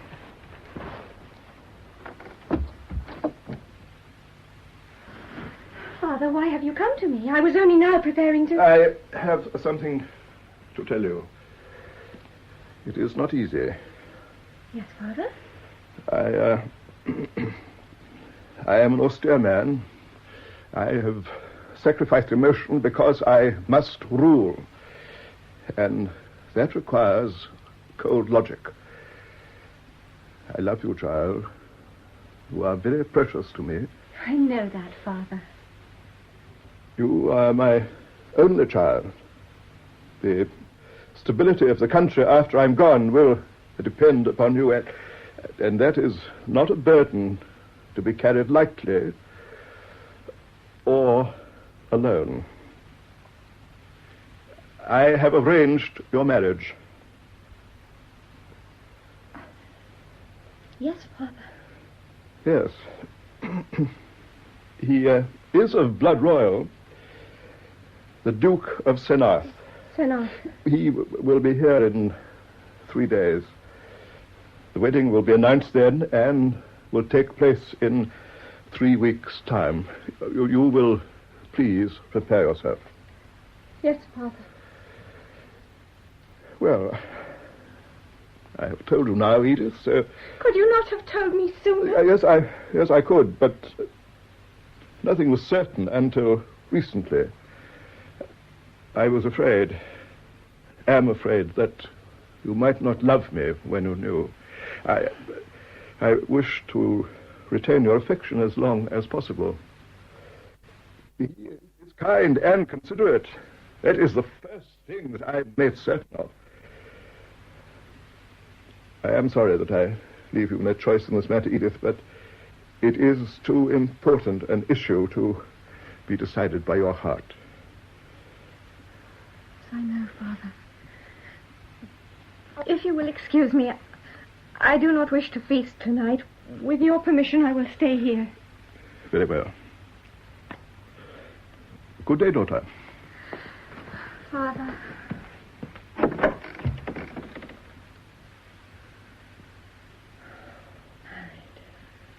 Sire. Married. My lady, what has happened? I am to be married. Oh. To the Duke of Senarth. I have heard he is very kind, my lady. Yes, it would seem so. And noble. Yes. Leave me, Jane. My lady. I cannot dance tonight, and I do not feel like eating. I have 3 days left of... childhood. 'Tis a sober thought. You will learn to love him. And not a fleeting passion, either. Yes, I expect I will. Leave me now, please, Jane. Please. Yes, my lady.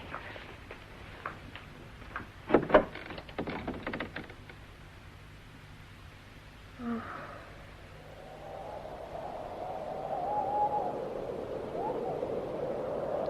An hour before dawn, just as the first frost of autumn was dusting white in the fields, a shape appeared, high in the sky, nearing. They had traveled far from out of the cold east, but they were not tired, for malignant power needs no rest. The moon was full. The thin, cold light etched vast wings, glittering, golden, claws like steel, cruelly hooked, a tail barbed, dipped in poison, teeth of red, a tongue of fire.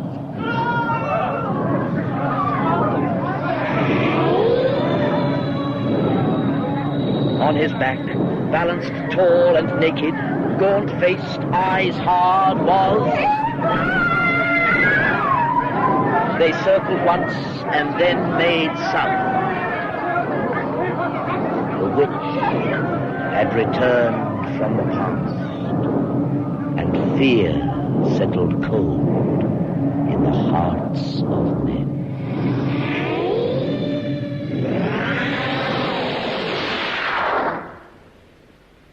Sir Hugh of Monred, my liege.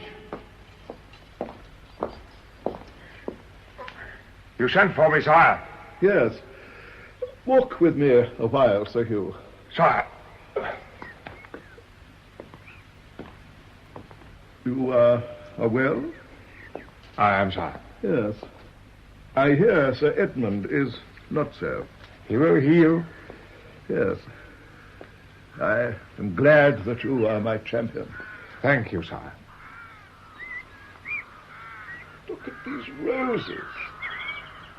They have lasted well, but already the frost begins to blight them. I'm no gardener, sire. I have something to ask of you, Sir Hugh. Sire. Caven and Skrull have returned. I know that, sire. You saw them? I saw them. Skrull seems bigger than before. It was a challenge, Sir Hugh, directed at me when they flew over the castle. It was a challenge, Sir Hugh, that you must accept. Aye. You are my champion, and you know them from old. Sire. What is in your mind? I had hoped my fighting days were over, sire. If you destroy them, I will not be ungrateful. If I destroy them, sire, you know you send me to my death. Yes, do not think that I have not thought on this. I would not lightly send you. This time, Sir Knight, we have no trial. When do you wish me to depart? Today. Today? Rumour is already growing. It must be seen that I act and fast. I would that I could send another, and others I know would gladly take your place, but you are the most fitting. Sire. I leave your route to you, and I grant you powers to parley as if you were me. But I will grant the witch no land, or title, or respect. I will not have sorcery in my realm again. Parley? I parley with nothing. She must see that I will have no truck with witches. Cleanse this land of her for me, Sir Hugh. I beg you. I have served you all my life, sire. And where you send me, I will go. I hope that we will have your courage when it is our turn to face her. May God go with you, Sir Knight. Sire.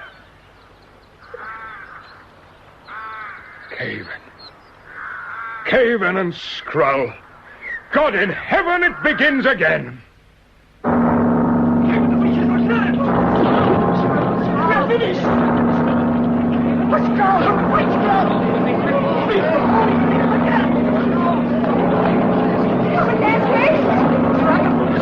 My lord, the king decrees that on this day, Sir Hugh of Monmouth, the king's champion, the foremost warrior in the land, will ride forth to slay the witch, Caven, and the dragon, Skrull.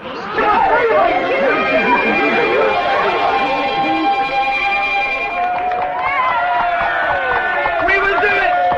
We will slay the witch! We will save you! Stop waving your hat, Ian. This is serious business we're about. Sorry, sir, but listen to them cheer. They cheer only because they lack our place. Does not your heart lift, Sir Knight? At what? By their trust and confidence. Who needs the trust and confidence of fools? Skrull could burn this moat dry with 2 breaths, had he a mind to. I wonder if the princess is on the battlement. Yes, there she is. Do not fear, my lady. We will chase the nasty witch and dragon away. Do you think she heard me? All others did. She's waving. And now she's gone. She waved to me, sir. She waved to me. The Princess Edith waved to me. She could do little else.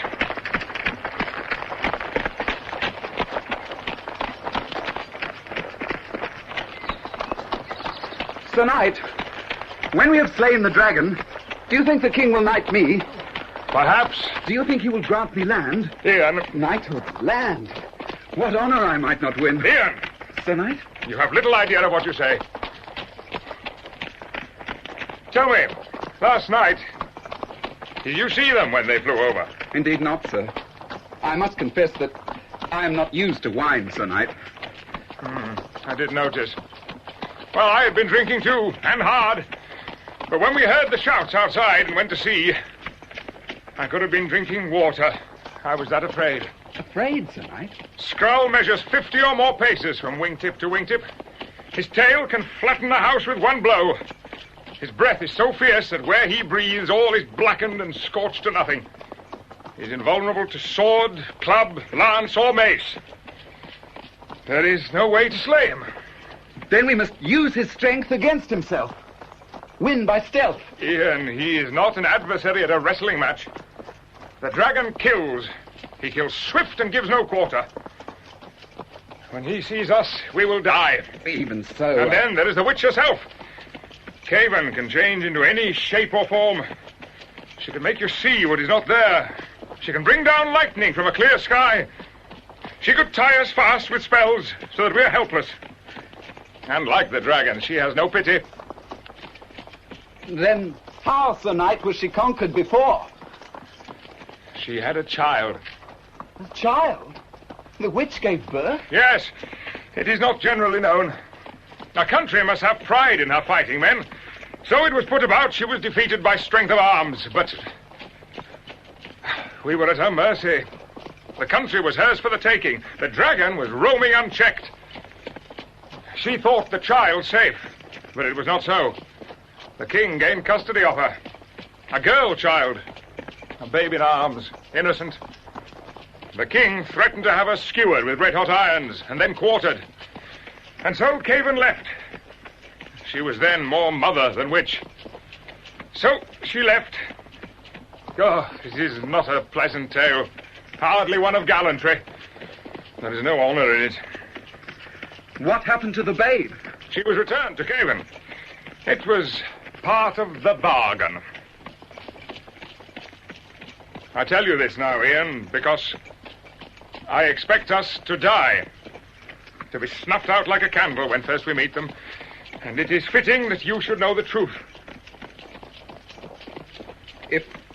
If things are as you say, then why has the king sent us? You heard them cheering. It gives hope and leaves him time to plan and marshal his forces. But now there is no child. He has no hold on her. Like me, he can see only death. If you wish, Ian, I will release you from your vows to me and you can go home. I would not think that you lacked courage. That would be small thanks for your concern, Sir Knight. I am bound to you by more than vows. I could not leave you even if you ordered me. Anyway, they must be growing old. Oh. We might catch them dozing by a fire, like an old woman and her kitten. Some kitten. And if they fight, their bones will creak with age. Mine creak, too, do not forget. We'll dance rings round them, Sir Knight. Hey, my dancing days are over. Then I will dance, while you creep up and stab him in the rear. And blunt my sword, no matter what path I hit. No, lad. If we triumph, it will be because of unforeseen circumstances, naught else. But your optimism gives me hope. Come, we must hasten.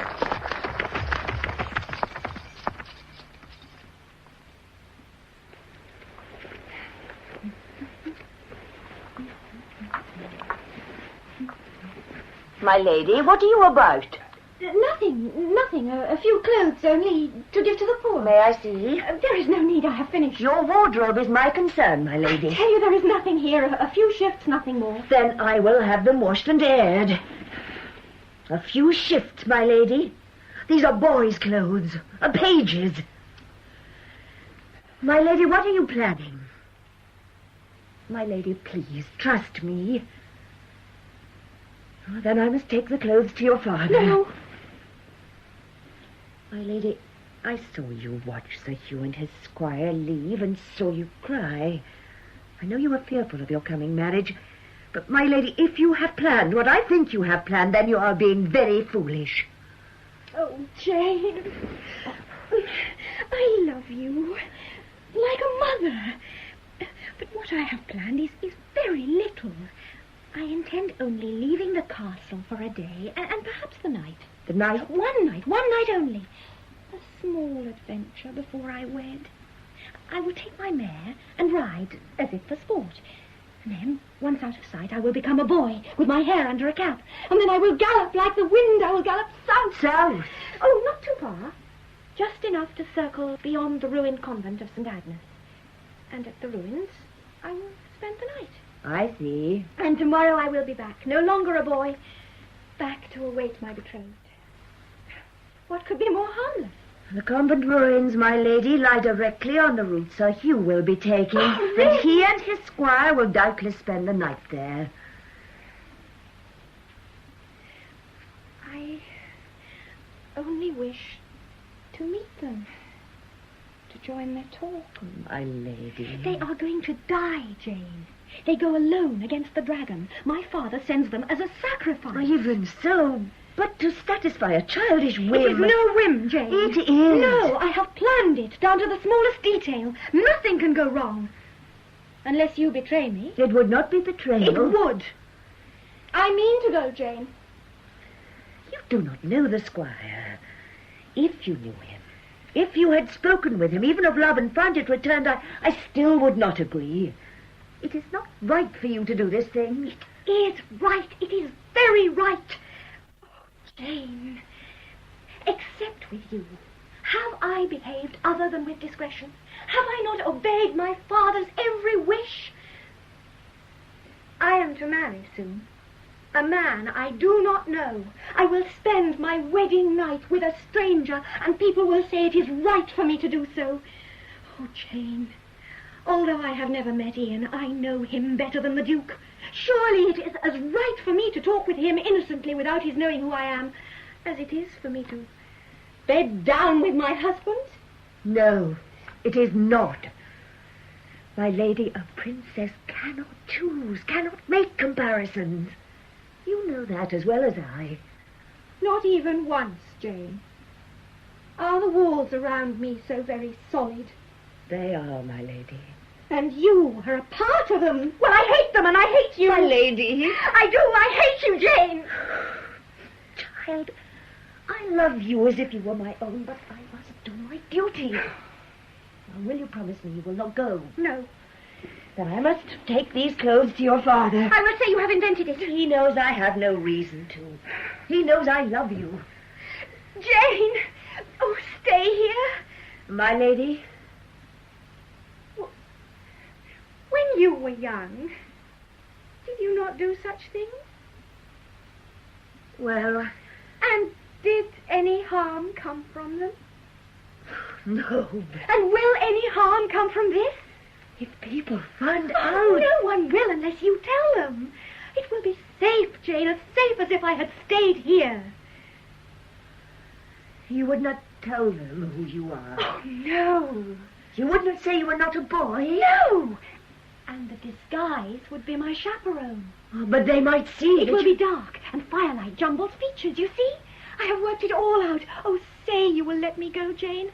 I know you will. And you will stay here. Say that tomorrow I may ride out early. No, I will not do that, my lady. Jane. I will come with you. I could not let you go alone. You object? Oh, no, dear Jane, no. I cannot imagine you as a boy. I will go as I am and be your mother. My mother? And as for my safety, my age will see to that. Now, we will need food and blankets. Oh, my darling child. Oh, we have much to do. Oh, darling Jane, you are so practical.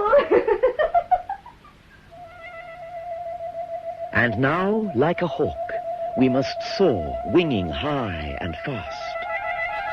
Beneath us rolls the countryside, unfolding emerald green. Thin brooks meander, fields sit square. Distance lends a toy-like peace. But as we gain height, arching up, a gentle, innocent stain of brown appears, heading south, the dragon's route, where all plants wither from its passing, a deadly road to the witch's castle.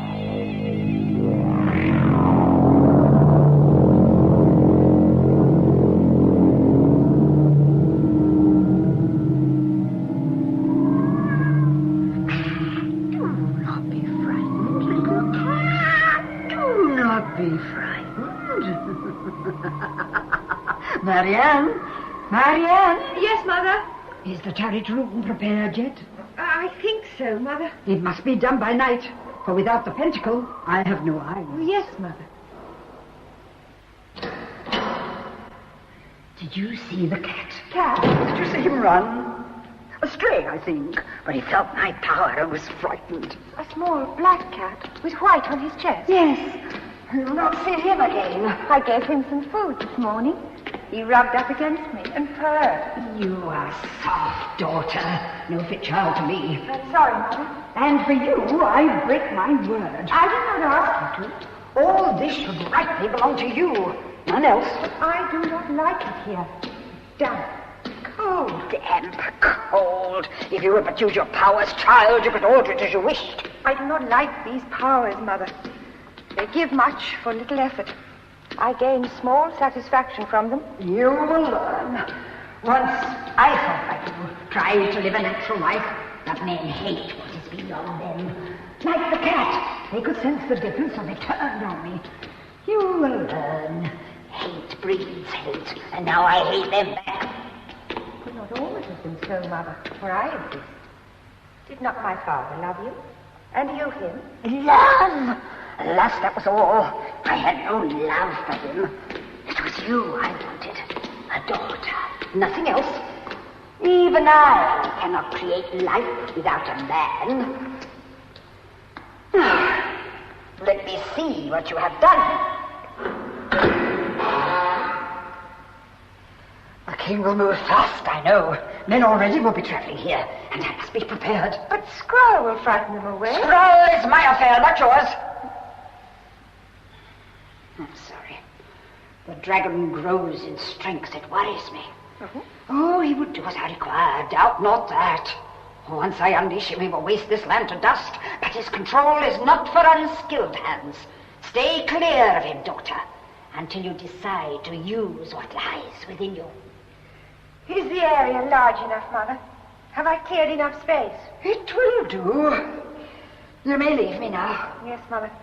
If I think right, the king's men tonight will just be within the borders of my power, and I will stop them. You will slay them? Perhaps. Perhaps. I will see how fancy takes me. Leave me now. Yes, Mother.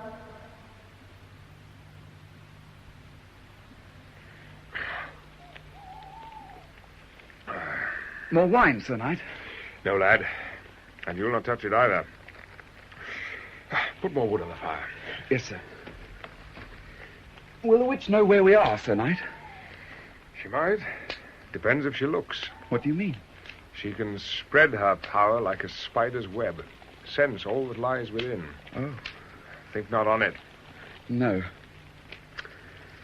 It grows dark. Aye. I begin to think the ruins change shape. It is the firelight. They say that when the witch is near, the air freezes. Aye. Even in summer or autumn, the air freezes. Ian. It is cold now. Do you think the witch... If she be near, Ian, you will know it. How? It gets dark and cold, but too dark to be natural, too cold to be normal. But... It is not that now.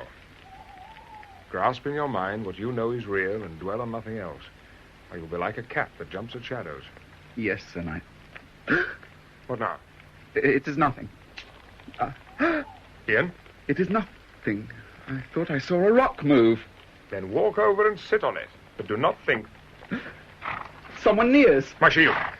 2 horses, I think. My shield and sword, boy. Yes, Sir Knight. You stand to my back. Watch for me there. In spite of the peace, there are still rogues about. We come in peace, my lord. It is but a boy. Keep to your post. Stay there, boy, and state your business. As you wish, my lord. I am escorting my mother to the king's castle. We are but 2, my lord. Where have you come from? Wraxham, my lord. Wraxham? My mother is tired with travel, and we both are cold. Come closer, both of you. Yes, my lord. Come along, mother. Let me be here. Mother. They're unarmed. Yes. Take their horses, Ian. Tether them with our own. Yes, Sir Knight. Sit down and join us. You're welcome. Welcome, my lord. Thank you. May I offer you food, wine? Mother? Oh, a little wine. I am Sir Hugh of Monreth. My squire is called Ian. You are... My father was John Preen, sir, of Bratcham. Was? He's been dead for some years. Ah. Madam. Oh, thank you, Sir Knight. And for you, Edward, sir. wine? Oh, no, let me serve myself. It's not fitting that you should wait upon such a lad as I. Oh. Thank you. How could I have suspected you rose when he's so well-mannered? Oh, he has been well brought up, sir. I can see that. Oh, take more, lad. You've hardly enough there to fill a thimble. The bottle is empty, Sir Knight. Ian, another bottle. And help the lad to wine. Yes, Sir Knight. Here, let me help you. Oh. Oh, thank you. You have no man with you for protection. No. We cannot spare them, sir. The harvest is late this year. Ah, I see. Let us draw closer to the fire. You have many men working for you, lady? Oh. My mother has no head for figures. We have some land, sir, about 9 hides. A steward assists us with the running. 9 hides, eh? Well, about 8.5 to be precise, I think. Even so. And there are more sons, daughters? I am an only child. Oh, yes, an only child. Well, this is timely. New companions help pass the hours more swiftly. Your land, lady, it's all good pasture? Oh, yes. Yes. Yes, why not? Good. Well, your health, widow. Your health. And your health, too, Sir Knight. May you live long. May we all live long, lady. Drink, all of you, drink. I feel the future drawing near.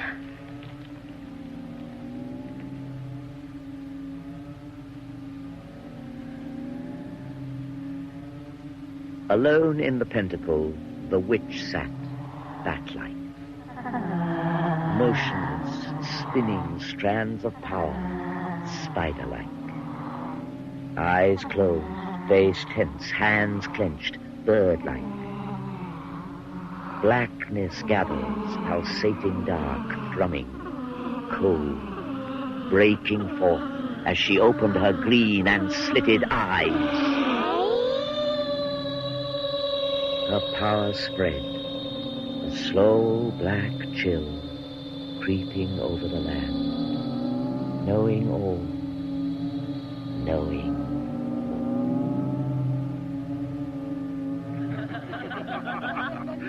Oh, it is good to talk like this. Spin tales, even if one exaggerates a bit. More wine, Sir Knight? No, I'll need a clear head on the morrow, and you'll not have some either. He composes poems when he's been drinking. Oh, sir. Poems? Love poems. Love poems. They are very poor, and I cannot remember them. A good thing, too. Romantic nonsense. Do you not think so, lady? Well, for the young, perhaps it does no harm. But you and I are too old for that. It would seem so. The fire gets low. Ian, more wood. There's little here, sir. I must gather more. Oh, I will help you. Oh, but... Oh, let him go. Mother. They'll not be far. The moon is full. We'll bring back armfuls, won't we, lad? Oh, yes, we will indeed.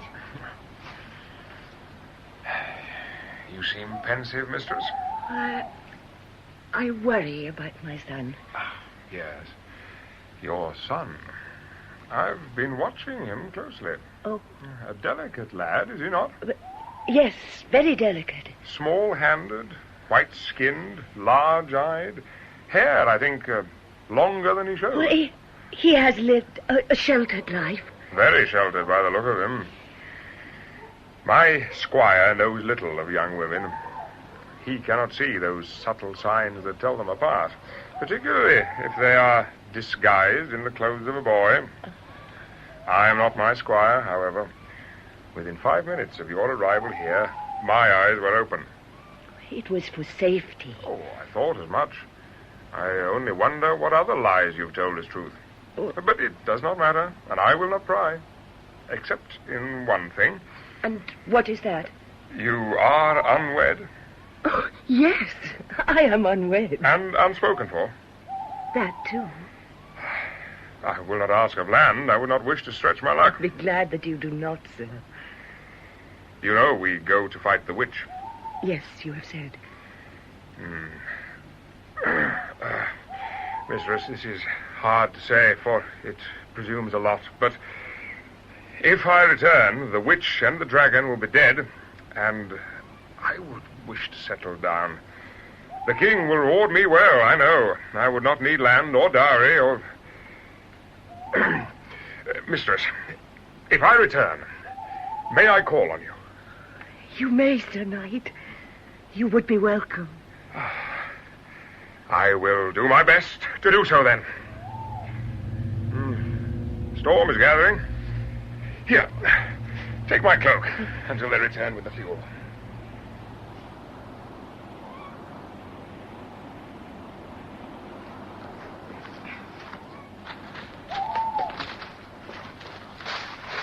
The wood is dry here. Ah.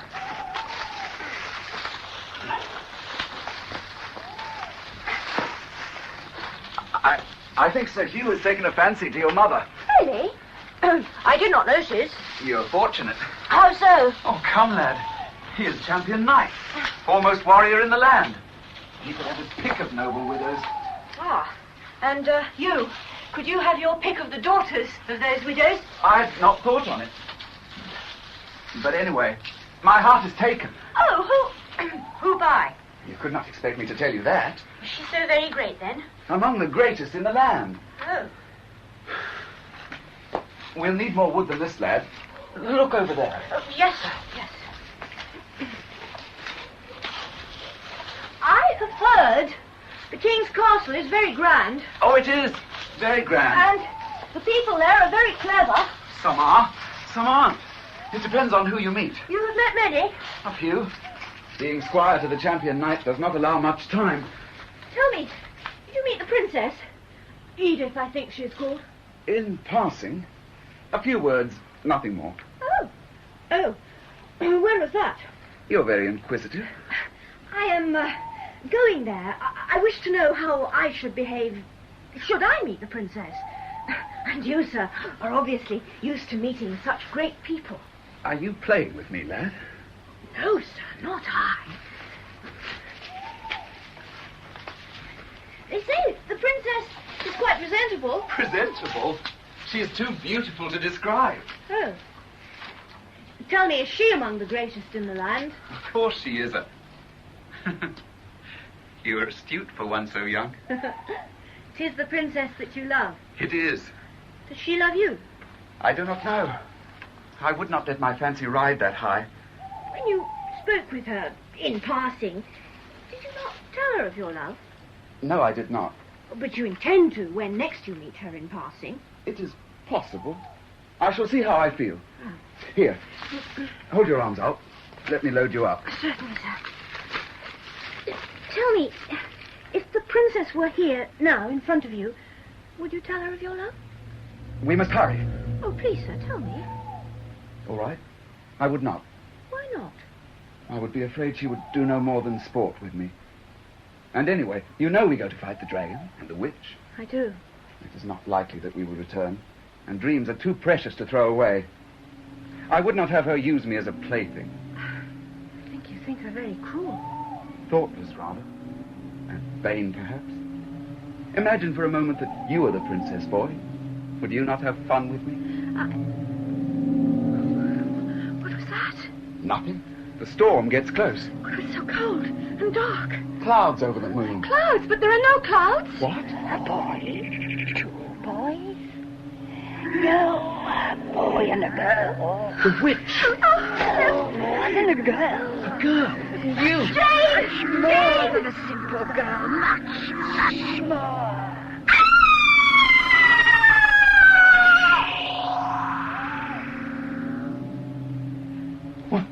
What have you done?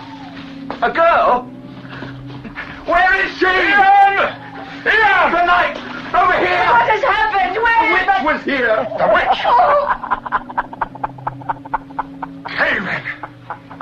Even so, Sir Hugh. Even so. What have you done with her? Silence, Ian! Caleb, where is the boy? Boy? I know of no boy. Girl, then!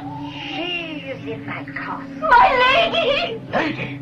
She was highborn. The highest. What? Cave-in!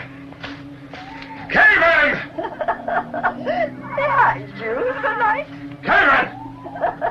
Still behind you, Sir Knight. Cave-in, let the girl go. She is no concern of yours. No concern, Sir Knight. Ask my lord, the king. The king? Red-hot irons.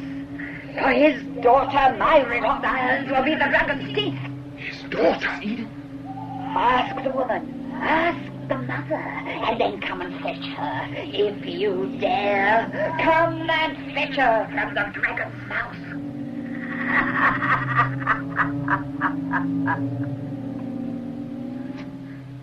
Mistress, does the witch say true? Oh, yes. She was my lady, the Princess Edith. The Princess? Sir Knight, what can we do? We cannot go back without her. We will rescue her. I will rescue her. Do not be foolish, Ian. But, Sir Knight... Put your sword away. But... Ian! Yes, Sir Knight. Now, go and see to the horses. Make sure they're well tethered. Yes, Sir Knight. Now, mistress, why did you come here? She is to marry. She wished... Oh, she has had little excitement. Oh, why did I let her? She twisted me round her finger like a ring. The king does not know that she came here. No. When he finds out, he will have your head for this. I would have naught else. I would that I could exchange it for her safety. Oh, Sir Knight, we must get her back. Yes, we must. Though, I see nothing but to go on and hope. And I must come with you. No, you must not. Oh, but... Women have taken too great a hand in this affair already, madam. 3 leagues from here, I know a family. They will care for you. It is on our road. We will leave you there tomorrow. But, Sir Knight... The matter is ended. Yes, Sir Knight. Mistress, what I said before when we were alone still holds. But for now, I must not think on you. And you must keep your place. Ian, were the horses undisturbed? They were, sir. Good. We will need them fresh tomorrow. We must travel fast. Yes, sir. And we will take your horse, too, mistress, when we leave you. We're leaving you? Oh, yes. Yes, you must. There is no place for me in this. Fighting is for fighting men, Ian. And when we face Caven and the dragon... Caven, if I catch you clear of sorcery, I will slay you dead.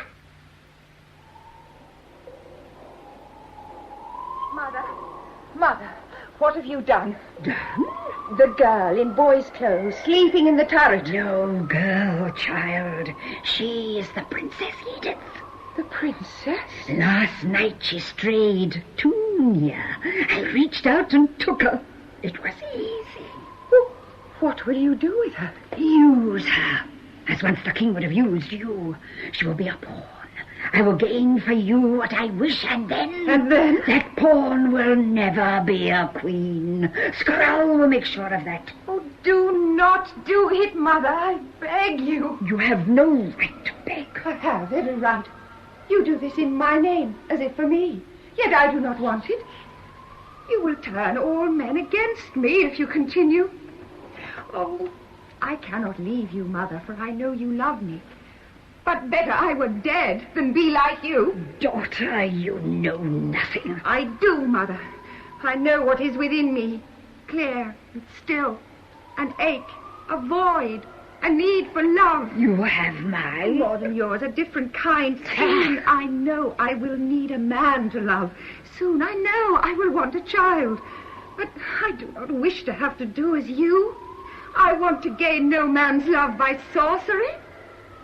You touch me, daughter.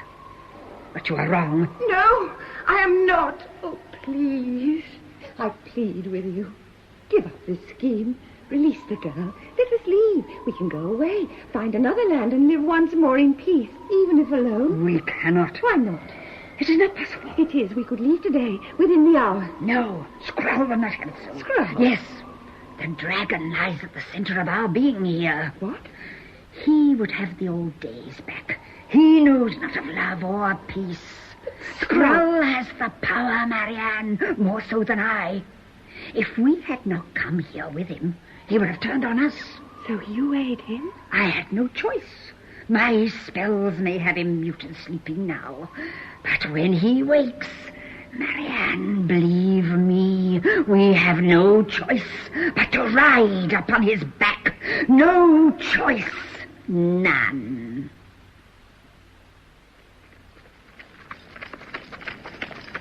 How much further to the witch's castle, Sir Knight? Less than a league now. Once we top this hill, we should see it. I have been thinking, Sir Knight, about the princess. So have I. Damn the girl. She makes our task impossible. I was thinking why she came to the ruins. Why she would wish to meet us. Maybe she was taken with me, Sir Knight. Do not flatter yourself. She would have come had it been Sir Edmund and his squire that rode against the dragon. That I do not see. We're marked to die, Ian. Last night was our last on earth. She came to share it. That was kind of her, then. Had she come as the princess, perhaps, it would have shown concern. But as a boy, it was romantic nonsense and cruel. She was using you, Ian. Using both of us to gain a brief and spiteful pleasure. On the surface, what you say is true, but that cannot be the whole of it. It makes her out a vulture. I prefer to think she was thoughtless, nothing else. Had not Cavan taken her, we would have seen her true concern, I'm sure of it. You may be right. It does not matter. Only one thing stands clear now. We've got to get her back. That is our first consideration. How will we attack, Sir Knight? I do not know. I hope that she will let me prepare. Let me get my armor on and ride properly into battle. I do not want to be crushed like an insect before I've drawn my sword. There's only one thing I know from the past. The witch likes drama, set-piece battles. That would be fitting for champion knight, foremost warrior in the land. I have been thinking, sir. Let us suppose that the witch and the dragon ride forth for battle. The castle then would be undefended. Could I not circle behind and reach the princess unseen? Ian, you forget that she sees all. For the princess, there is no safety until the witch is dead, and the dragon too. But surely, sir, my plan gives some hope. No more hope than mine, which gives none. Ian, I say again, fortune must take a hand in this affair, and soon, or else all has been lost since we began. Listen. The witch! Steady, steady. Oh, it is different. But sorcery all the same. Be ready to defend yourself. Yes, Sir Knight. At first, the figure they saw was ghostly, pulsating red, uncertain. A girl! Hold your place. Then it condensed, became solid, real. A girl with softly flowing hair, gentle shape, sweet face, sad, sad. She faints. Stay here. You think it is the witch? A witch for sure. Who are you, child? I am Marianne, Sir Knight. Marianne? Yes. My mother is Cavan the witch. The witch? You're Cavan's daughter. Yes, oh, please. Might I beg a little water? Oh, I do not often use my power, and it makes me weak. Water? Ah, here is water. Oh.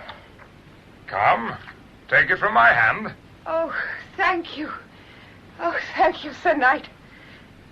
I have you now. One move, bitch, and I'll cut your head off. Sir Knight. Dismount here and put your dagger to her ribs. But, do it! But, sir... And if she move at once, strike home and deep. Yes, Sir Knight. If she be what she says, we have something Cavan treasures. We must not let her slip. Hold her fast, Ian. I have, sir. And if she is not, she is still a witch and must die. Now, bring her here.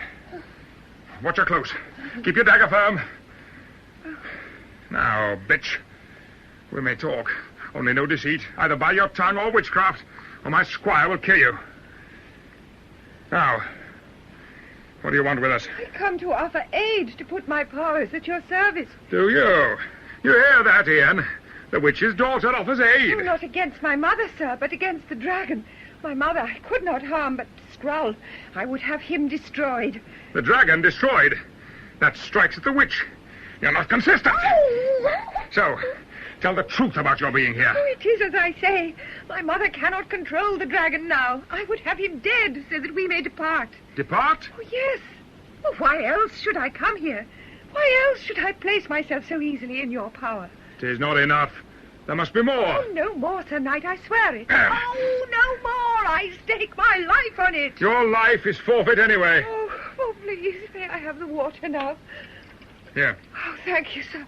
stay close, Ian. I do not trust her yet. I will not flee. Even so, why would you help us? Why would you turn against your mother? Oh, Sir Knight, once you discovered my identity, you called me bitch. You would have slain me, would slay me now, except you think I might be useful.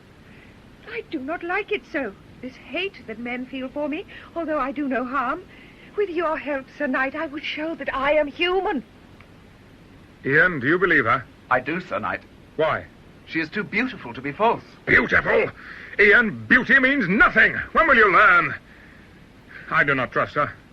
I dare not. It is too simple and convenient to be other than Caven's work. 'Tis not so, sir. My mother... We'll pay heavily for you. You will serve to get the princess back. How so, sir?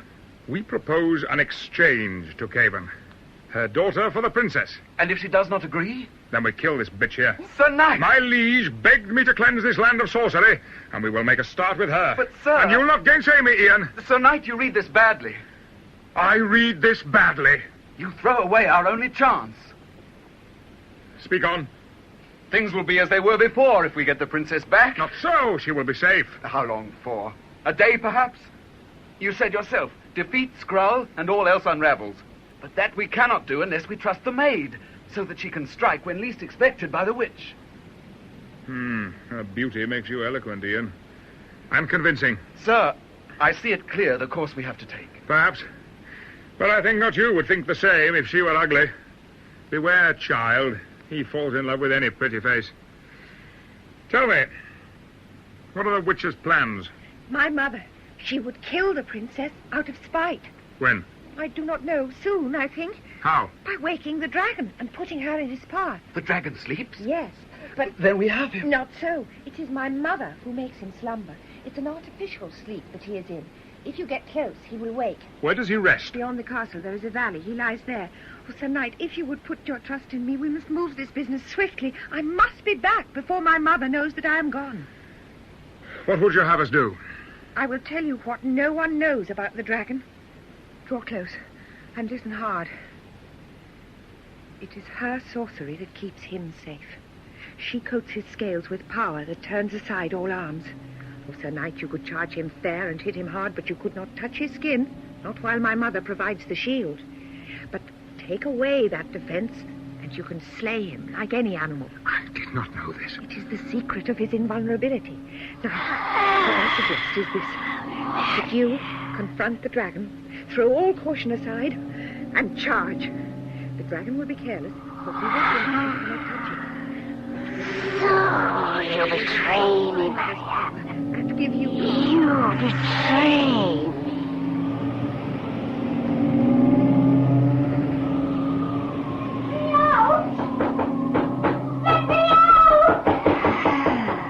Princess wakes.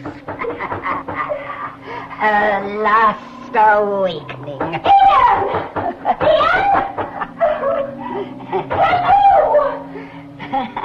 Jane! Does anyone hear me? I hear you, my lady. Who are you? Your jailer, my lady. Let me free. My father is the king. I know. Then let me free. I command it. On his authority? Oh, that does not run here, my lady. Look at my face, child. It means death for you. The witch. Even so, my lady. Even so. What do you want with me? You will see. Where is Ian and Sir Hugh? They are plotting. They think to be heroes, but they plot their death. And my daughter, she plots with them.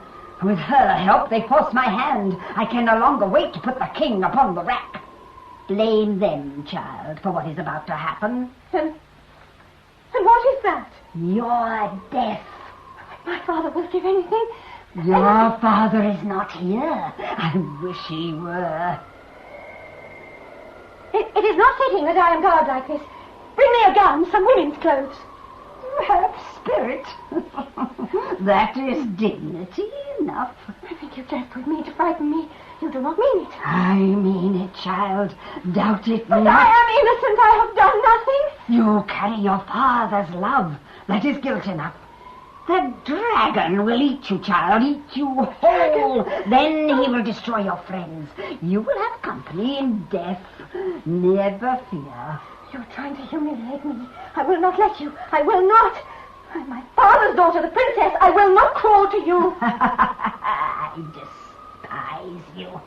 You use emotions as toys, not feelings.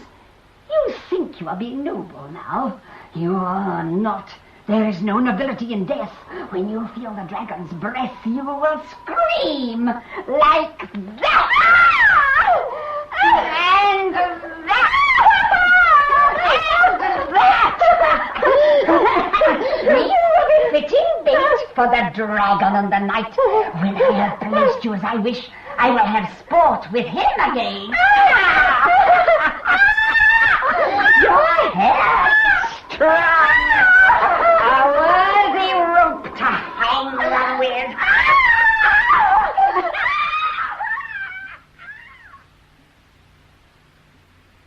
And that is my plan, sir. What do you think of it? It has many gaps. I do not like it. You pit my skill against the dragon. You will succeed, Sir Knight. Your lance can pierce him now. If I get close, perhaps. But it is staking all on a single throw. You can do no more than you have said. I can open up a path for you through my mother's power so that you can reach the dragon. But my arts will stretch no further. And for this you want the witch's life? If it should come to that.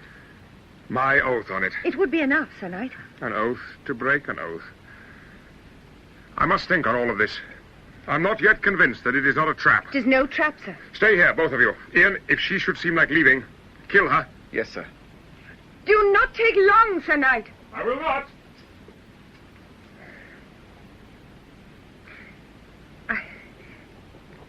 I wish to thank you for your defense of me.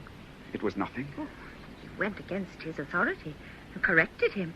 Oh, that takes courage. No. He fires quickly, but he sees reason just as fast. I learnt that long since.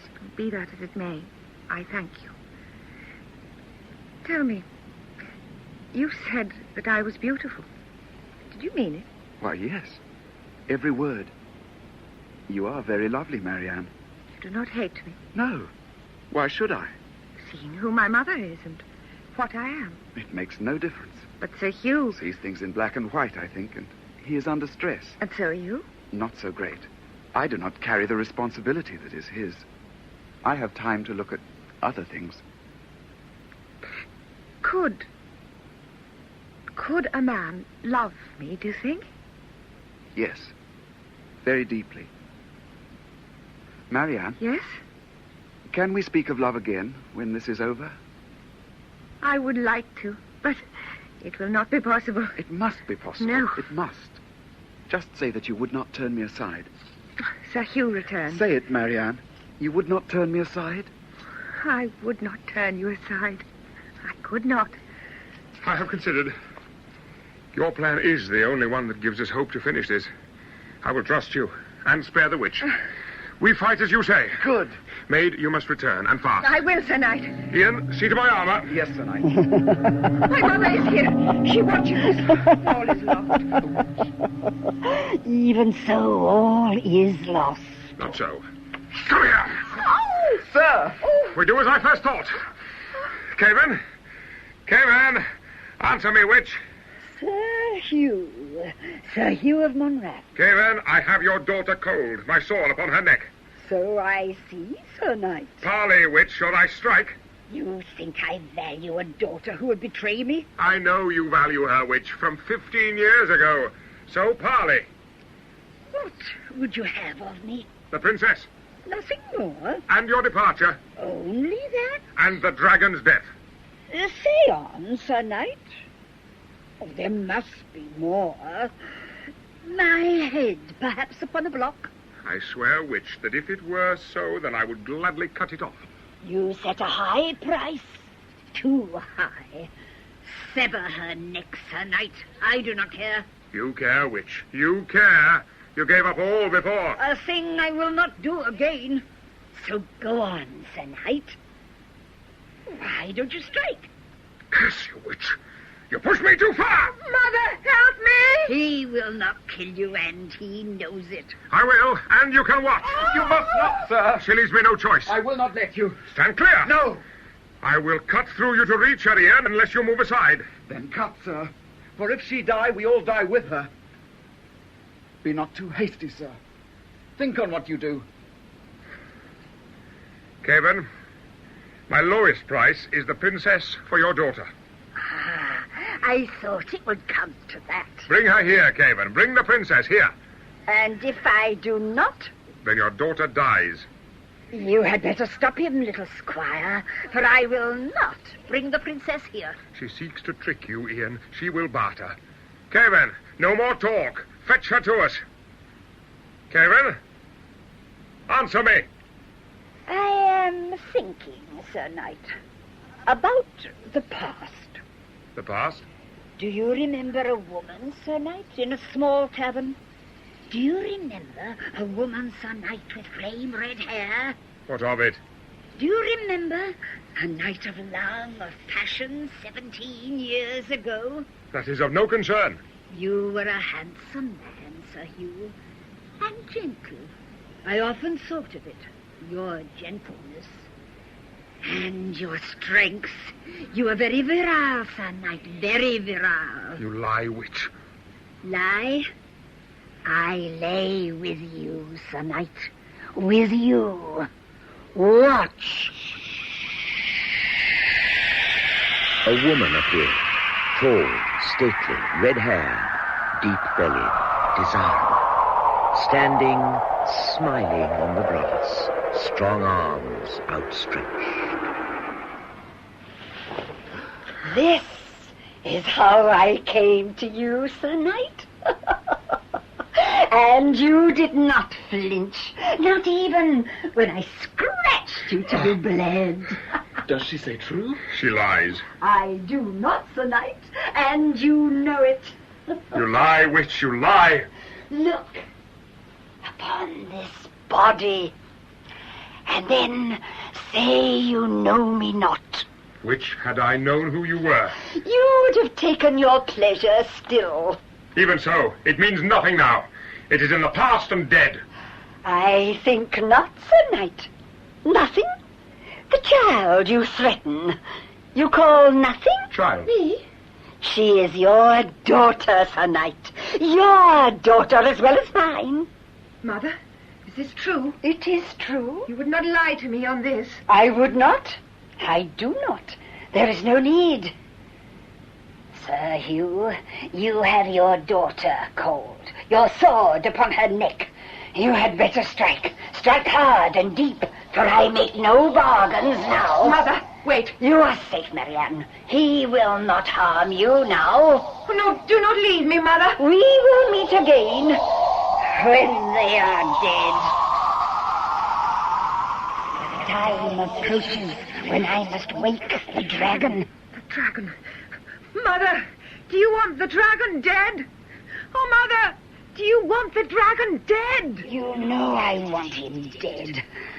But it cannot be. It can be, Mother, by force of arms. Sir Hugh. If you do not aid the dragon, Sir Hugh can slay him. And leave me almost helpless. We can leave, then. There will be nothing to keep us here. No. You swore you would not harm her, sir. Yes, but... Swear again. She'll agree. Caven, if the dragon dies, you can depart in peace. I swear it. Give me chance to kill him, Caven.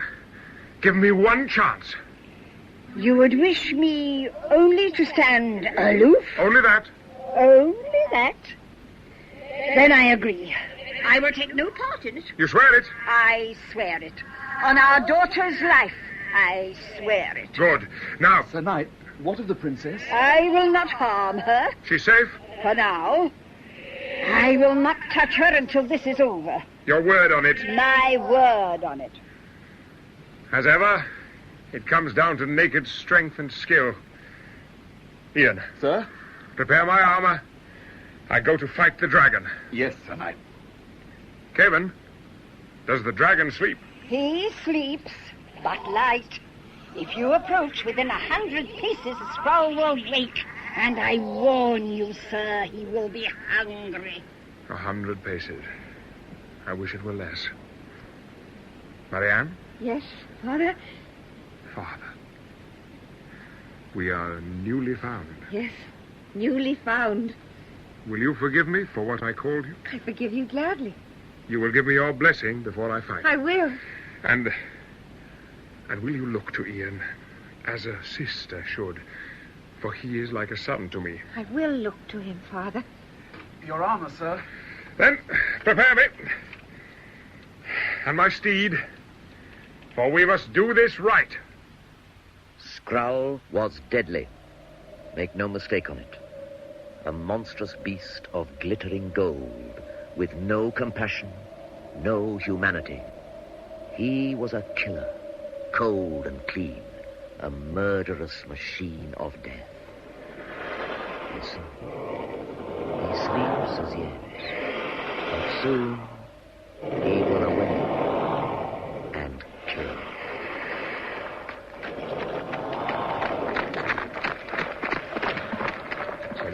Steady. Steady is Ian. Scroll. He is so large, Sir Knight. Now you know why I've always said we were marked for death. You will kill him, sir. If I do not, then... Where stands the witch? She stands on that hill there, sir. She would watch this. I know, a set-piece confrontation. And Marianne, where is she? She stands with her, sir. Then give me my lance and go and join them. Here, sir.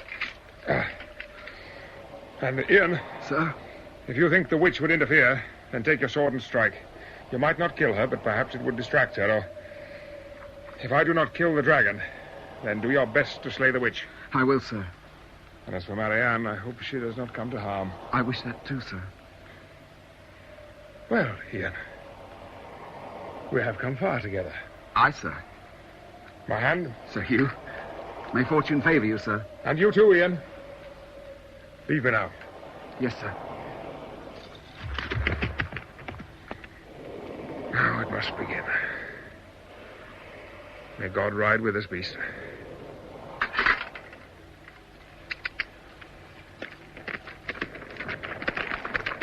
100 paces. 100 only.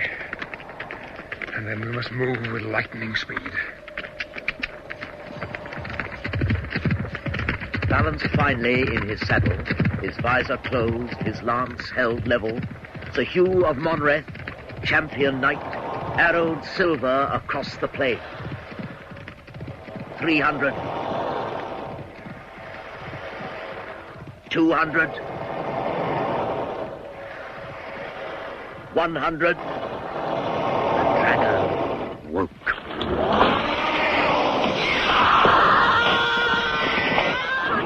The princess is there. I swore only that you would be safe from me. Skrull will kill her. Even so, daughter, even so. It was a trick. A trick with words. They would have done the same to me. It is ironic, is it not, that the night should cause her death? Mother, did you plan this? You talked too much of leaving, child. I grew frightened. I would never have left you, Mother. But I must do so now. If the princess dies, then I do not wish to live. Marianne! Goodbye, Mother. Goodbye! Marianne! Marianne! Marianne! She was a shard of amber splintering down.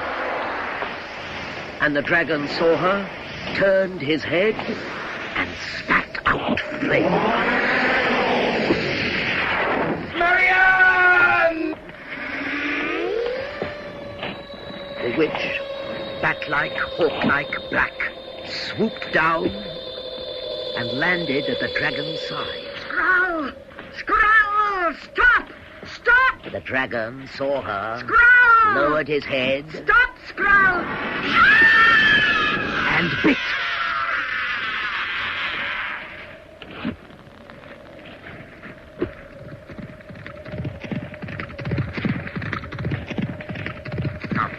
Now. Faster. In the eye, Sir Knight! In the eye! In the eye. God guide my hand. The lance ran true. 10 feet of gleaming, polished steel slid through his eye into his brain.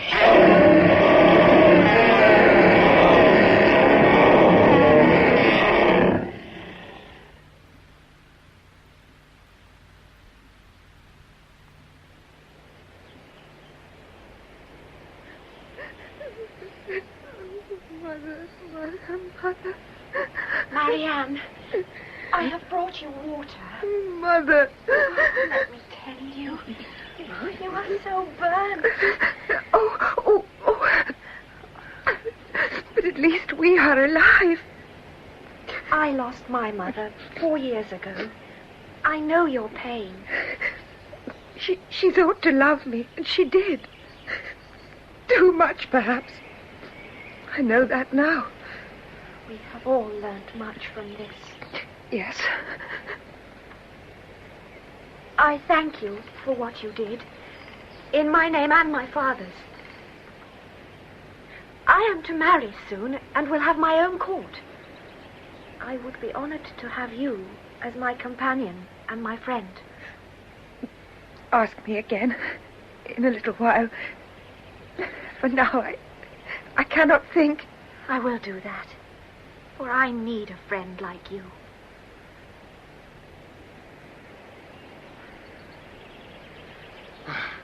Here, Sir Knight. I have brought you wine. Good. But first, take off this breastplate. Yes, Sir Knight. Ow! Oh, I swear I will fight no more dragons, boy. He must have thrown me clear by 50 feet. But I spit at him. I spit at him like a pig. It was a grand sight, Sir Knight. Land, Ian, land! I will get much from this. And honor, sir. Aye. And you will have your share. Yes, Sir Knight. Where is the princess? Well, she is unharmed. She is almost within your means now, eh, lad? Even if she is, I will woo another. And who might that be? The witch's daughter? Your daughter, too, sir. I know, Ian. I was not forgetting. You talk of wooing. I know who I will woo and win. Sir? Her farm may be imaginary, but she has ample curves and a kindly nature. It'll be enough. Ian, this thing turns out well. It turns out well. Indeed it does, Sir Knight. Not even old age can fright me now, after this. Nor death, too. For Skrull was death. And I killed him, boy. I killed him clean. In our story, the dragon died and did not live again. But our story was set in the imagination. And in our fancy, dragons can always exist. Listen. You can hear them, and hear them forever. Their wing beats echoing across the sky, casting dark shadows in a moonless night.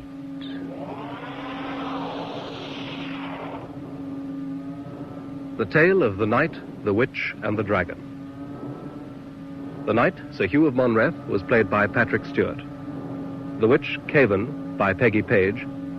And the Dragon was created by Peter Howell of the Radiophonic Workshop, who also composed the sound score.